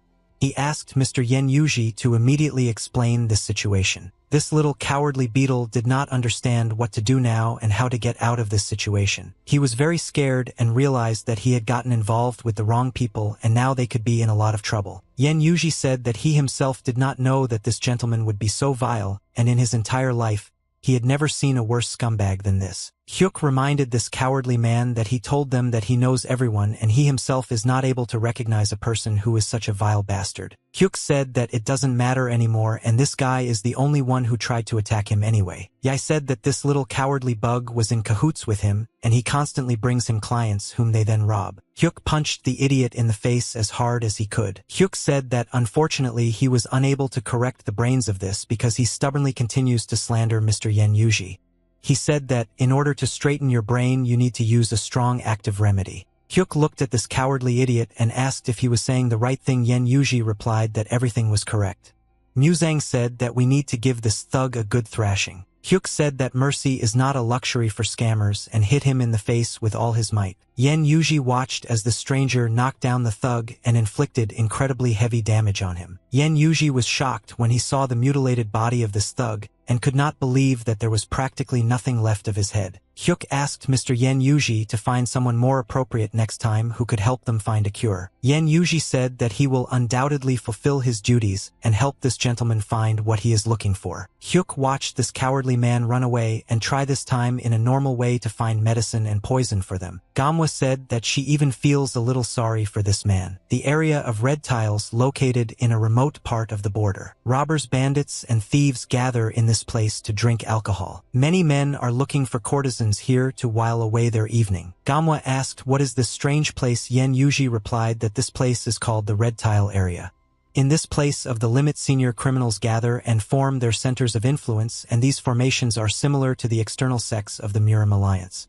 He said that this is where the real heart of the limit is. Gamwa said that if he brought them to this dangerous place with bad intentions, then he was very unlucky, and she would personally torture him for this act. Yen Yuji replied that in no case did he intend to do anything bad, and he simply had no choice because besides this place it is impossible to find drugs anywhere else and all the first-rank assassins gather here. Gamwa said that this time she would believe him and act as if she didn't suspect anything. Yen Yuji thought that this girl was starting to piss him off and she understood his plans too often. Gamwa ordered this man to make a face like that of a cat so that she would believe him. He made a face like a cat, and at that moment he thought that she was mocking him. Hyuk looked to the side and saw a lot of suspicious people here. Hyuk, with the help of the turtle, informed his friend that the strongest adepts were gathering here and what powerful people could cut the throat of a martial arts expert at any moment. He raised his head up and saw the tallest building.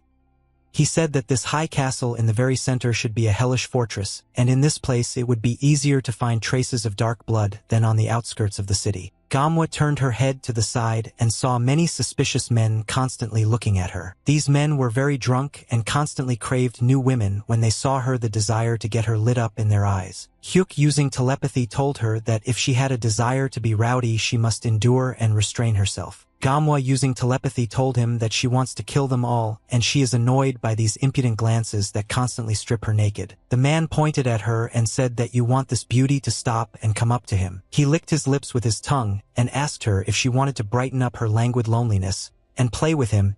He said that she would fly into space after this night. Gamwa walked past him and pretended as if she didn't hear what he said and didn't pay attention to him. He got angry when he saw that she was ignoring him and said that no one can ignore him. He extended his hand forward and wanted to grab her braid. Gamwa thought that she couldn't hold back anymore and wanted to hit this idiot hard. Hyuk Muzang grabbed the man's hand and squeezed his fingers very tightly. The man began to feel very strong pain and screamed in pain. Gamwa was very surprised when she saw that he stood up for her, and she did not expect that he would defend her honor. Gamwa smiled and thought that she was very pleased to see how he protected her. Gamwa said that Hyuk himself just told her that she needs to endure and restrain herself.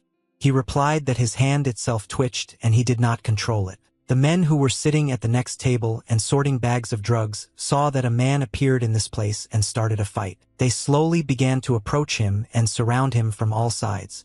They didn't want this guy to run away. Yen Yuji hid behind them, sat on the floor and began to shake. Yen Yuji thought that his plan would finally work, and it didn't matter how strong these two were because there was no way to defeat such a large crowd of opponents. Gamwa turned her head back and saw this man who was sitting behind them gloating at this moment. Hyuk Muzang said that it will be a little difficult to solve this problem now. Hyuk used his internal energy to make his eyes glow blue and said that after all he would have to kill all these people. Yen Yuji was shocked when he heard these words from the guy. He didn't believe that this guy would actually be willing to fight these bandits and kill them. But suddenly a man in green clothes appeared and ordered all the bandits to stop immediately. The gentleman scratched his beard and said that the bandits should immediately retreat from these people, and he assumed that these two were his clients. The bandits smiled and began to slowly move aside and did not look at the girl and guy and understood that now they would have a lot of problems. Gamwa looked at the gentleman who had just approached them and thought that this old man was a very important person in these places. Yen Yuji immediately approached this gentleman and began to talk to him.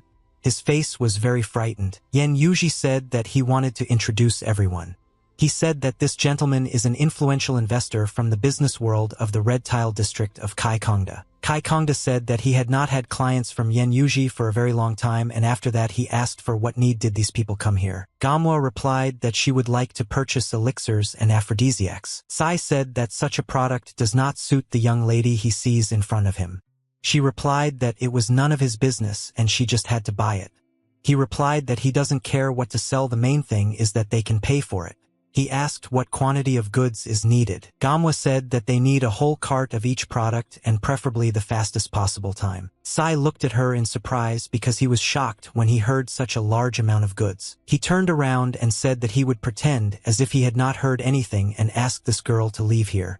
She asked what happened. She asked, is the gentleman afraid that she won't have enough money? Kaikongda said that he has a rule not to trade such large quantities of goods with individuals. Gamwa said that in this case she should change the conditions. She said that there are rumors that the amount and effectiveness of the drug is different from the outside world, and she is sure that there is a special ingredient available only here. Gamwa said that she wanted to buy 600 G of each from him and would pay for a whole cart of aphrodisiacs. He turned his head at her and looked in surprise. This information shocked him. He said that she is still very suspicious and it worries him. Saikanda said that large quantities of drugs are bought mainly by members of large groups and there is no point in working alone with such large quantities. He looked at them and said that this is all very strange because these two suddenly show up and ask for whole carts with goods. He asked who they were and where they came from. He said that local people don't behave like that. Gamwa said that all this infuriates her and she has heard a lot of rude things addressed to her today. Gamwa emitted a very large amount of purple energy from her body and said that she should feel better if she beat this gentleman now. He started laughing and said that if she hoped that she could beat him in the red light district, she was mistaken. He used his internal energy to create a large ball of energy in his palm within a few seconds. She asked Hyuk Muzang not to interfere in this conflict and said that she wanted to completely sort it out herself. Kai Kongda started screaming very loudly and approaching this girl in order to hit her. He flew towards her and although with all his strength put his energy into the blow and destroy her. His energy was incredibly powerful and the damage he radiated was phenomenal. When he approached her, he saw that she had disappeared and did not understand how she could move so quickly. He turned his head back and realized that she was behind him. He understood that it was too late to dodge and he had to try to block her blow. She extended her hand forward and wanted to hit him with her palm,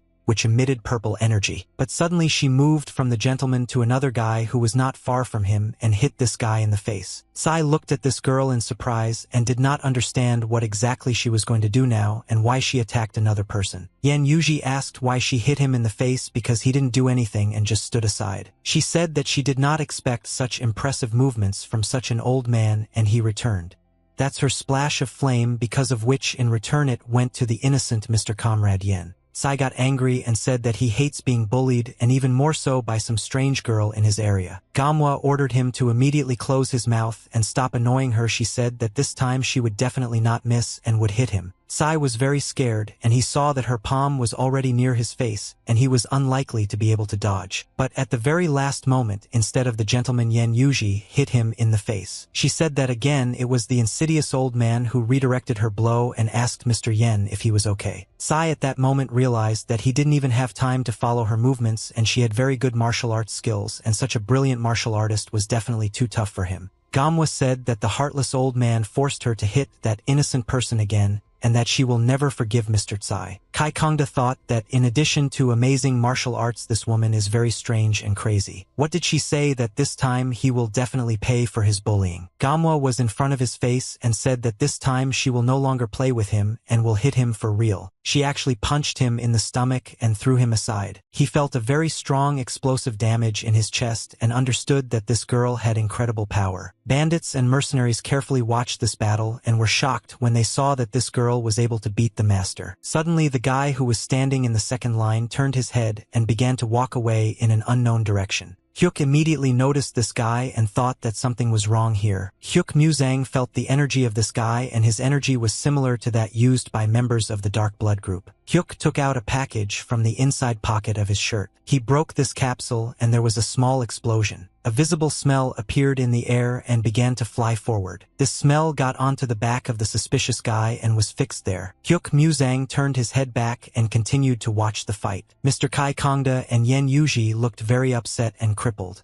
Their faces looked like a big tomato. Gamwa said that she needs to understand whether this person knows where to get the ingredients or not. He replied that he knew. The mistress told her that if she was ready then they needed to go to the elder mother and inform her about it. At that moment she was very angry and said that he should have thought carefully before giving her such an answer.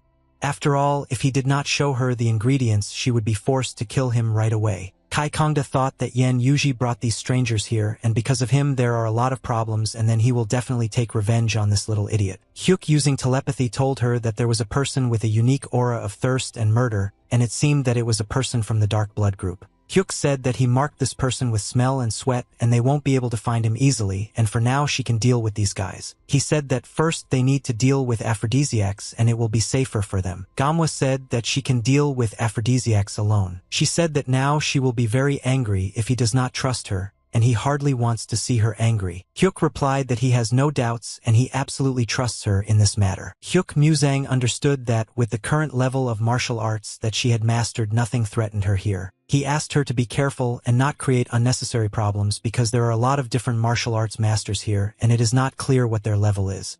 She said it was very sweet and nice that he was worried about her. But immediately after these words he made a jerk and disappeared into the air, and she thought that she was angry at his arrogance and cold behavior. The building houses the Iron Blood Battalion. Yangji told the lady that he found out there were guys named Hyuk Musang and fulfilled her request. He said that this guy is a student of the Dragon and Tiger Academy due to the exception of his service in the Alliance Army during the war.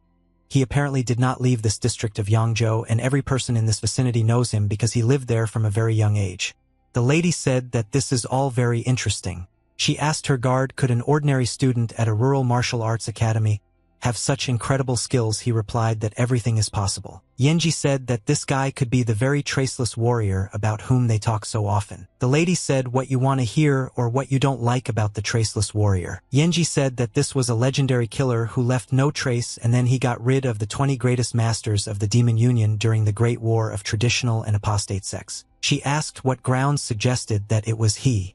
The guard said that he relies solely on his intuition, but no less the period of activity of the traceless warrior coincides with the time when Hyuk Musang entered service in the Alliance. Moreover, a brilliant master capable of easily dealing with the supreme head of a mysterious school and the third elder and their battalions, but at the same time no one knew about his existence until now, and if he was hidden by the Alliance of Rome all this time, then this theory seems logical to him. He said that even without a trace he is considered the main suspect in the murder of the invincible Bloody Emperor.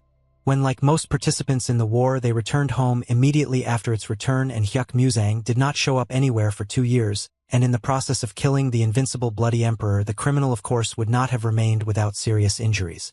He said that he might well need those 2 years to recover. She replied that if he is a warrior without a trace, he will undoubtedly be considered the best killer. The mistress said that however from this guy she felt a different aura, and he is a killer, but at the same time he has serious and unknown power. She remembered the battle against the third elder and remembered his incredibly powerful and fast strikes. The lady said that there may be more than one killer without a trace. There are legends that there are several of them. If it is in reality, then all reasoning is meaningless. The lady said that one way or another saying something is probably very difficult now.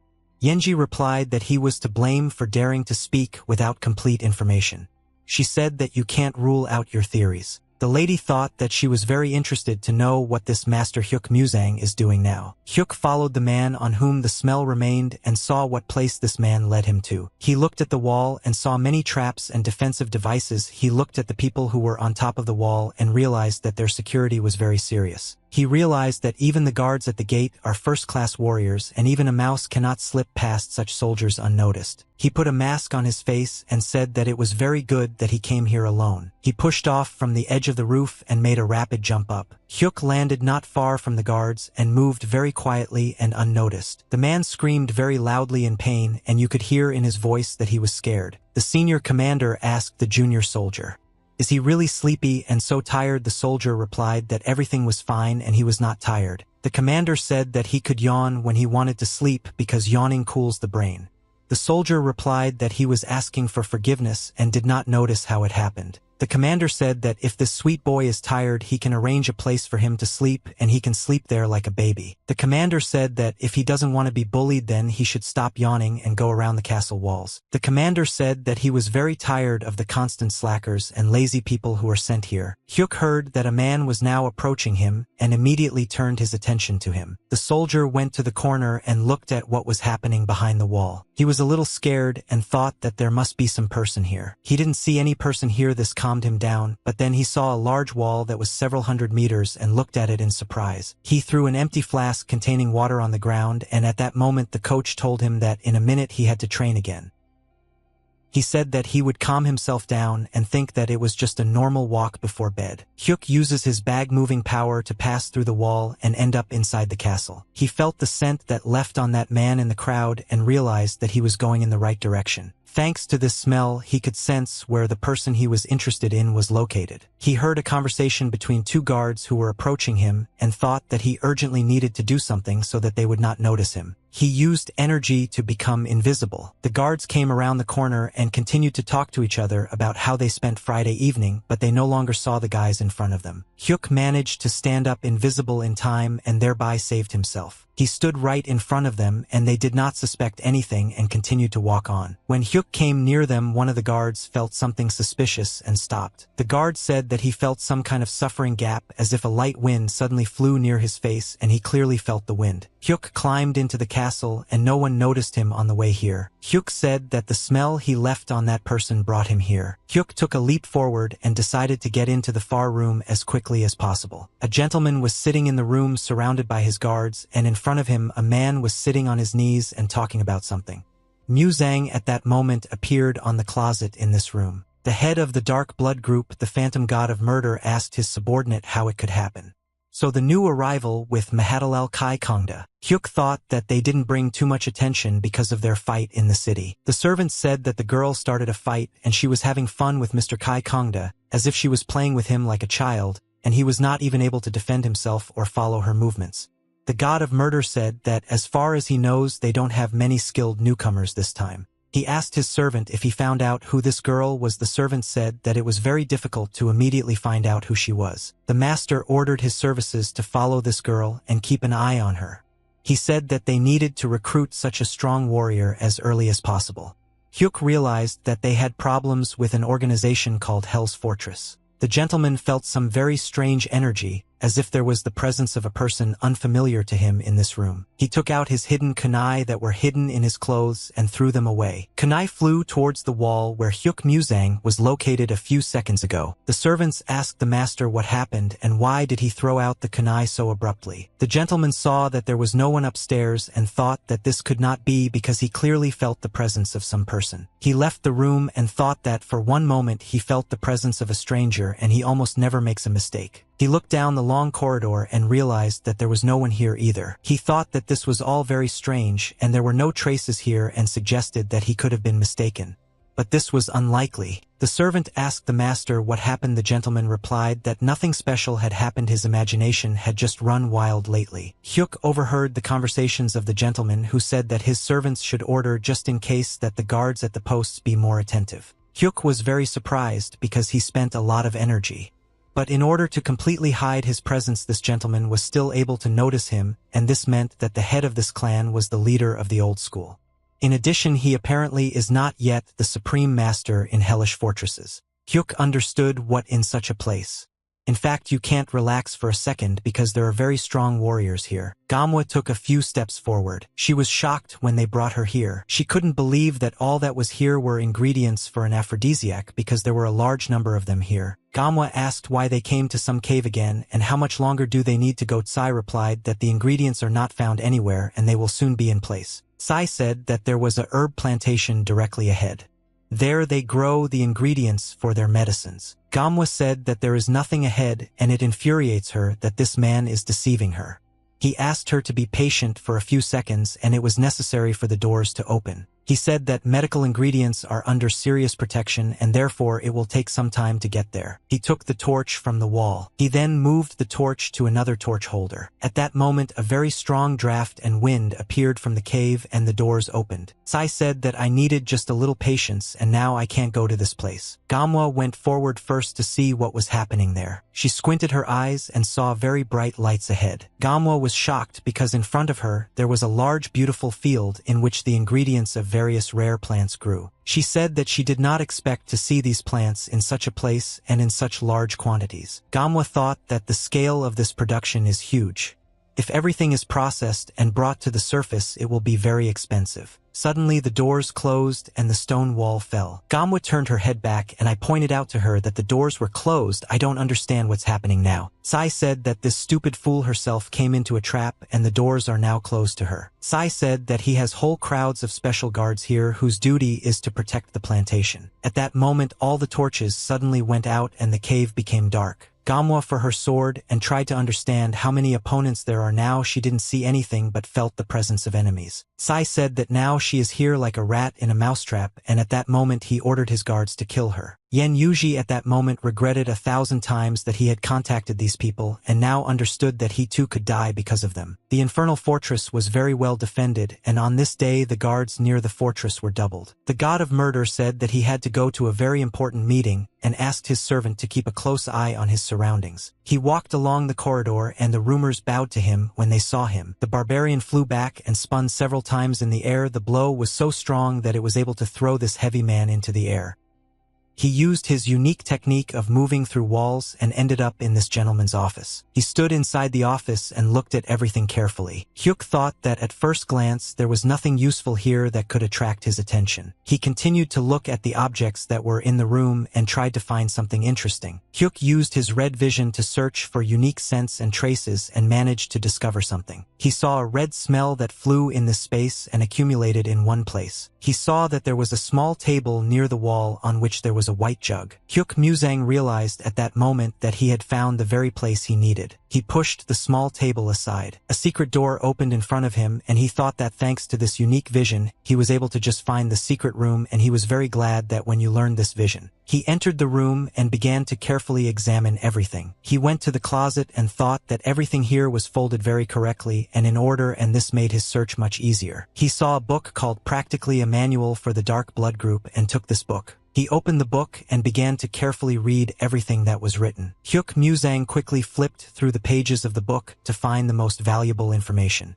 Suddenly he noticed that it was very important. When he saw this information, his hands involuntarily began to tremble. Song Yu looked at the fisherman in surprise and realized that there is at least one person in this village who is able to repel these scoundrels. He saw another white book on the closet shelf and thought that it might be useful to him. Hyuk Muzang read the title of this book. It was called The New Secret Book of Curses, and thought that this title was some kind of joke. He flipped through the pages of this book, trying to understand what was the point of leaving such a book in this place. He lowered his head down, otherwise he could very quickly read everything that was written here. He learned that the greatest war between the traditional and apostate sections was not yet over. The main hidden meeting room of the Millennium Killer's palace. The lady said that the most likely killer of the invincible Bloody Emperor is still without a trace, and however there was very little information about him. Madame, that judging by the actions of the Traceless One during the war, or it is most logical to assume that the person from the Alliance is Murim. She said that, in this case, the palace head should request inside information about the Alliance from the Heavenly Demon Clan. The god of murder was very surprised when he heard that this lady was offering to contact the Heavenly Demon Clan. He thought that it was believed that this clan had disappeared from the central region.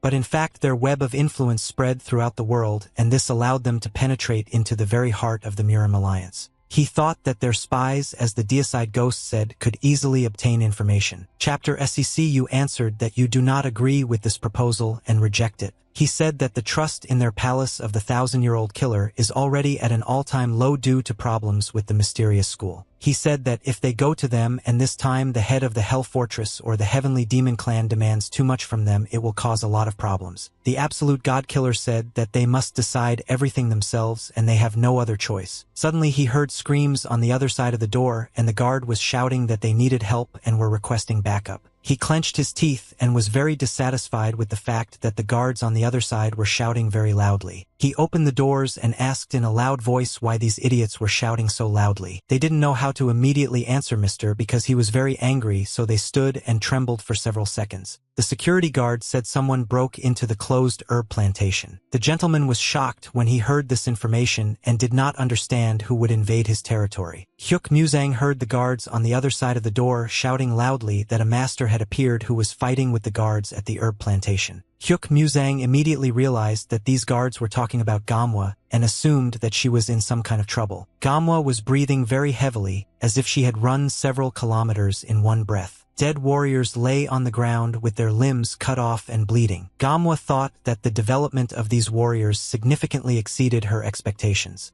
But she didn't even think that they would be so strong. She understood that their most important problem was the number. And when it first came in there were much fewer of them.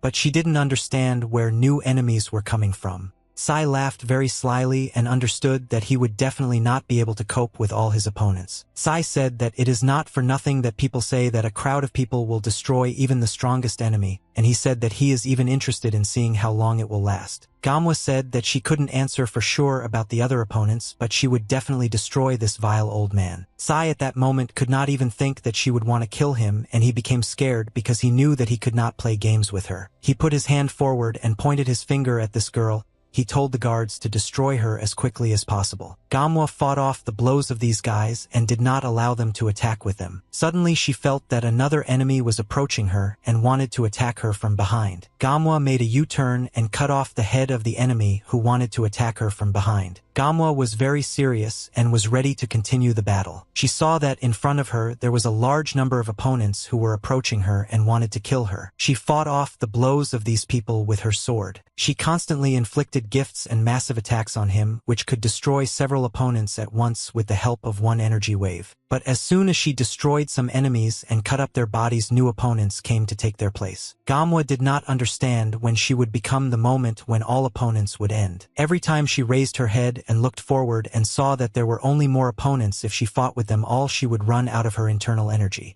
Gamwa cut their bodies with her blade. She used the triple blade technique to kill multiple enemies at once. Gamwa did not understand why they do not hesitate even when they see that their comrades are dying, and fighting against this kind of assassins is very difficult, and one can assume that they are using their own lives as material. She understood that she had very serious problems and would not last long like this. Sai did not understand what was happening to this woman, why she had not died yet, and was killing his mercenaries. Sai watched as she killed his mercenaries and thought that she was clearly exhausted but still did not lose any of her strength, and it was very strange the way she moved because she was not inferior to experienced fighters who are considered the best in the hellish fortress. He wanted to know who this crazy woman is who is capable of single-handedly destroying entire crowds of opponents. Gamwa said again in a quiet voice that she would kill him anyway, and he wouldn't run away from it. Sai was very surprised when he heard.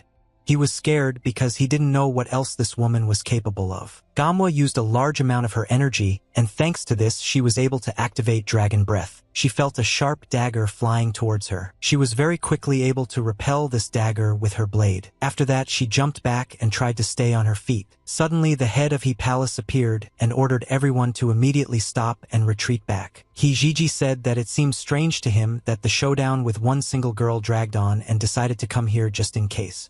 But now he saw that this was an unusual girl. Gamwa looked at this man and realized that his energy was different from all the others who had attacked her earlier, and she was not sure that she could defeat him even in her best form. Hijiji said that he hopes he doesn't have to fight to defeat this girl. He ordered his 3 hellhounds to immediately attack her and kill her. One of them stuck his claws into the ground and used his long-range fighting technique. Gamwa saw energy waves approaching her and tried to somehow protect herself from them. Gamwa thought that these fighting hellhounds are not as simple as they might seem, and they have a lot of energy in their claws. She felt that one of these hellish dogs wanted to attack her from behind and realized that they were moving like animals. Most of all, I couldn't understand how they managed a flawless joint attack. After all, they moved as a single organism. She clenched her teeth and thought that now there was no time to think about the consequences. Gamwa used the secret technique of the lightning sword, breaking the earth and heaven. Her movements were incredibly fast. She was able to fly like lightning near all these opponents and cut their bodies and inflict critical damage on them. He was shocked when he saw her abilities and realized that he was facing an incredibly strong opponent. He at that moment realized that in front of him was a lady from the Morong clan. Her sword was like thunderbolt. She passed through him and stopped behind him. He didn't even have time to understand how it all happened. The sword that he held in his hand to defend himself could not withstand such stress and was broken. He said that her nickname fully deserves the name of the goddess of heaven.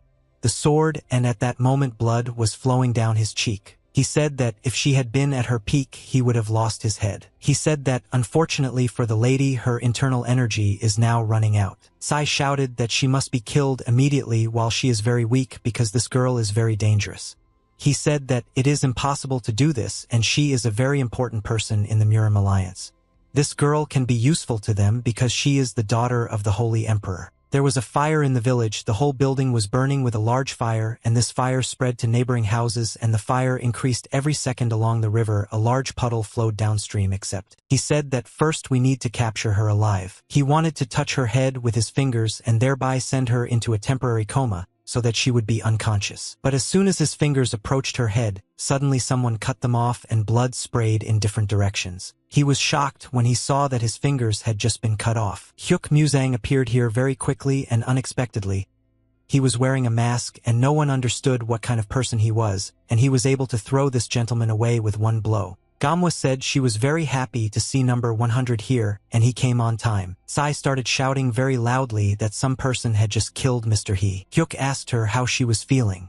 And did these people hurt her? She replied that everything was fine, but her energy was now at 0. Hyuk took her by the waist and said that they need to get out of here as quickly as possible because a large number of warriors are approaching here. Hyuk Musang took her and disappeared very quickly. The warrior turned his finger forward and shouted that now they would have very big problems. They saw a large flame approaching them. This one appeared out of nowhere. Sai said that these monsters burned all the aphrodisiacs and now the plantation will be destroyed. Sai felt how this little coward and traitor is trying to get out of here unnoticed. Sai turned his head towards him and ordered this little insect to stop immediately. He said that only one person, Yen Yuji, is to blame for all this because he brought all these people here. Yen Yuji replied that he only brought them here because they were looking for aphrodisiacs, but he didn't think that's all we would turn into such chaos. He grabbed this guy's face with his palm and lifted the air. Sai said that he hates traitors and for this he will punish this petty idiot. Sai understood that he had very serious problems and now he was unlikely to ever be able to clear his name after such a failure. Afterwards she said that their conversation was over for today and the girl could go upstairs.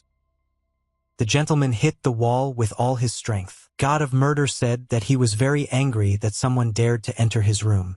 The servants said that no one had the opportunity to get here and they were guarding outside and did not take their eyes off for a second. The master understood that the order in his secret room had changed a little, and the books were standing differently, which meant that someone had entered here completely unnoticed by the dark blood type. This weak energy that he felt before the meeting was not an illusion. He thought that there were very few masters of this level, even in the unsurpassed 1,000-year killer palace, and the skills of these people rose above the peak of Murim. He couldn't even imagine who was capable of making such an unnoticed penetration. He thought that the main suspects were the killers of the invincible Bloody Emperor, and only a man nicknamed the Traceless could do this. The gentleman asked himself the question, could it be that the unknown person found out that they were targeting him and decided to take his first step in order to make himself known? The servant came to the master, bowed, and said that he must urgently report the incident. The gentleman asked what happened and why does it need to be reported so suddenly. Servant, that some people started a fire on the herb plantation and dealt with almost all the troops of the hellish fortress and then fled without a trace. The gentleman thought that it was the same person who did it and only someone passing through this room could have done this. He ordered to immediately close all the entrance channels that lead to the surface and gather everyone from the Dark Blood group who could immediately rush after him in pursuit. He said that they should check the entire area from the aphrodisiac field and find traces of this guy. The gentleman didn't know if it was the Traceless Wars or some other person, but he knew that he needed to be caught. He understood that he had to pay for many years for underestimating the Dark Blood type. The shopping area in the limit was not particularly crowded with people that day. Soldiers ran through the streets of the city in search of escaped people. Hyuk said that this clan here has a lot of influence and a lot of security, and he understands why. Because considering how many problems they gave them, and including the fire on the field, they were very angry. Hyuk said that it would be difficult to get out of here because the waterways through which they sailed here were probably already controlled by security, and he thought that there must be some other way out here. Hyuk looked at the ceiling and said that if this place was completely closed with such a fire, everything here would be filled with smoke, but he is sure that there is a ventilation shaft somewhere here. Gamwa said that number 100 is a real hell and deserves recognition. Hyuk said that they have a problem, and it is that they need to find a place that is the entrance to the ventilation shaft and pass by the patrolman unnoticed. At that moment, a man was approaching them holding a wooden stick in his hand. They immediately turned their attention to this man and tried to understand who he was. Yen Yuji slowly approached them and said that he could hardly get out of there and one day he would take revenge on Kai Kongda. They looked at their friend and realized that, with such a broken face, they didn't even recognize him at first. He threw away his stick when he saw these two monsters and froze in place. Hyuk and Gagwa looked at each other and at that moment they came up with a plan. They smiled and looked friendly because they needed this guy's help. Yen understood that these two would not get away from him just like that, and he would be forced to help him until they disappeared from here. Yen said that he wants to first voice one of his requests. He said that it so happened that they are now underground and clean air is critically important and ventilation facilities are protected extremely strictly. He said that he doesn't know what these objects look like from the inside, but he has no doubts about one of the objects because there will be a huge number of guards there. He said that he was telling them all this in order to find out if they could leave here quietly. He asked them not to fight openly anymore because it caused him a lot of problems. Gamwa said that she was not interested in his problems and ordered him to immediately lead them to this ventilation. He started crying and said that if they make a fuss again, then only Yen Yuji will be beaten and he is already tired of this. Hyuk said that this time he himself is going to leave here quietly, and they are already in a bad enough situation they can't cause even more problems. He thought that there was no need to expose himself to another danger because Gamwa was already very exhausted and was unlikely to be able to fight for long. Yen Yuji thanked the gentleman for leaving here unnoticed and asked them to leave here as soon as possible. Gamwa said that she was annoyed by his happy face and would gladly hit him several times. He said that in those high caves there must be a place that connects them with the respiratory tract of the limit, but he does not know the details of this place and he knows that this part is reinforced and controlled by people from the limit. Yen Yuji said that he couldn't go further and he had to leave them here.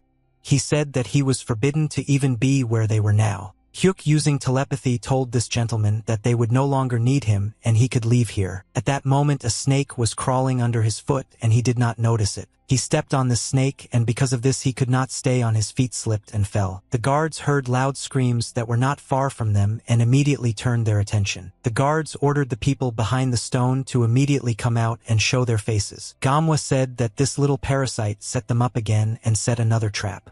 Yen Yuji said that it was not his fault and that he slipped because of the snake. Hyuk said that their plan to enter this place quietly failed and now he will have to deal with all these guards. He asked Gamwa to stay behind him and not get involved in this fight. She replied that she has the strength to fight. The guards, or that two people, came out from behind a stone and stopped in front of them. The guards shouted that if they dress together, I think that they will only be able to defeat their opponents. They are mistaken. Hyuk did not intend to listen to all these guards and immediately made a dash forward to attack them. They shouted that the enemy was approaching and now they were in danger. Hyuk saw that the opponents were defending themselves with swords and trying to pierce his body. The guy said that they just managed to pierce his body with their swords. But suddenly he realized that he was mistaken and had just not killed the illusion that slowly began to disappear. Hyuk teleported behind this enemy and realized that from that moment on he would destroy them. He made a wide swing with his sword and immediately destroyed 10 opponents and cut off their heads. A guard with a large mace stood behind everyone else and saw that this stranger had just been able to destroy all the other guards with one blow. He turned his head and saw that a girl was approaching him and was ready to hit him from behind. He tried to block her blow with his mace. Gamwa was very angry and therefore was able to bypass his defenses and punch Yen Yuji on the cheek with all her might. Yen Yuji asked why she hit him again. He said that he didn't believe that that guy also had a cool technique for lightweight movements. Gamwa said that this time it was all out of habit. The sex guard did not stand still and realized that he needed to attack this girl while she was distracted. Gamwa dodged this blow and his head hit Yen Yuji's cheek. He felt very strong pain and asked why he was subjected to such torture and torment. Gamwa said that she was very angry because only she could beat this gentleman here, and she would not allow others to beat him. She decided that she wanted to beat this guy with her fists. A few minutes later, all the guards who were guarding this ventilation exit were dead or unconscious. Gamwa said that they would have to spend several hours to figure out where these ventilation shafts are and how to get out of here. Hyuk closed his eyes and tried to concentrate. He used his internal energy to look at the space around him. Gamwa said that they have no more time because other opponents are approaching them and they managed to find them. Hyuk said that he knew where to go and a few seconds were enough for him to understand it. Hyuk said that in this place there are only a few paths from which there are weak currents of fresh air. He said that in this tunnel there is the largest airflow and most likely this is the entrance they need. The head of security said that these strangers got here and destroyed all the guards and now they are trying to get out using breathing shafts and tunnels. He shouted very loudly and said that he was sure that these were the same people who burned the herb plantation and ordered the first and second group to carefully check every hole and every tunnel, and the third group should return and report everything to the Dark Blood group. Hyuk Muzang and Gamwa stood in front of a hole in the wall from which there was a large stream of air. Gamwa said that the hole in the wall is too small and even the hidden shadow technique will not help them to get there. She stuck her hand into this hole and said that she didn't understand why they made such a narrow hole. Suddenly they heard the voices of guards passing by them. Gamwa said that they will be found soon. These people, I am not forced to break the wall. Hyuk stopped her and said that they shouldn't break this wall because it's thicker than steel and breaking through it just won't work even with all her strength and they'll just attract attention to themselves. He said that you can get through such a wall using the absolute penetration technique. Gamwa said that the technique of absolute video penetration is only in books and I don't think that this technique exists. Hyuk said that he will teach her this technique now. She said that it all sounds like a joke because such a great technique cannot be learned in 1 minute and then immediately used. Hyuk said she should just trust him. Gamwa couldn't believe that he was so confident that they would be able to do this and looked at him with admiring eyes at that moment. Hyuk said that my internal energy is already at the level of the 10 strongest experts and there is no equal in this and he will help her learn this technique and she will definitely succeed. He placed her hand on the wall and said that she should begin by fully feeling the object through which she intended to pass and place her palm on the wall with concentration on this palm. She closed her eyes and tried to do everything he asked her to do. She concentrated and saw that a very strong flow had appeared that gave her an understanding of space, and the ancient scripture of the absolute penetration technique of which she knew nothing at all now lends itself to her perception. Hyuk placed his hand on top of hers. Hyuk said that she should not be distracted and focus on the feeling of this wall. He used his inner energy to share with her and allow me to give you the same thing as he does when he touches the wall. She felt that internal channels number 100 were showing her the path and understanding of how to get through this wall. The guards noticed suspicious people near the wall and shouted loudly that they had managed to find the escapees. Hyuk said that they would be forced to reach a 3-meter wall using this ability. He said that it is not now that we should concentrate and fully concentrate only on this. The guards were approaching them and wanted to catch them. Hyuk said that there is very little left and they need not to be distracted and send all their concentration to understand the space of this wall. A blue energy portal appeared in the wall which was already open enough to enter. But they still had to expand this portal for a few seconds. Hyuk said that the portal is open and now they just have to go through it. They entered this portal and after their body completely penetrated there, they disappeared. The soldiers hit the wall with their swords and at that moment the portal closed and their weapons broke. They were shocked when they saw that these two were able to pass through the wall. From the portal on the other side, a woman's hand appeared and slowly moved its fingers. Gamwa said that she couldn't believe that they were able to open this portal and get through it. Gamwa thought that she suspected that number 100 had changed in the 2 years that they had not seen each other, but she did not imagine how much he had changed, and this guy carried out advanced mastery of the absolute penetration technique through internal channels. Hyuk looked at his hand and said that he thought that this technique would not work. Gamwa asked him, was he completely crazy and used a technique that he had never tested before? She said that the most important thing is to get out of here safely and now they need to go back. But Hyuk Muzang suddenly grabbed her waist with his hand and pulled her close to him. She didn't understand what was happening and why he wanted to grab her so quickly. She looked at him and couldn't understand what was going on with this guy and why he suddenly showed interest in her.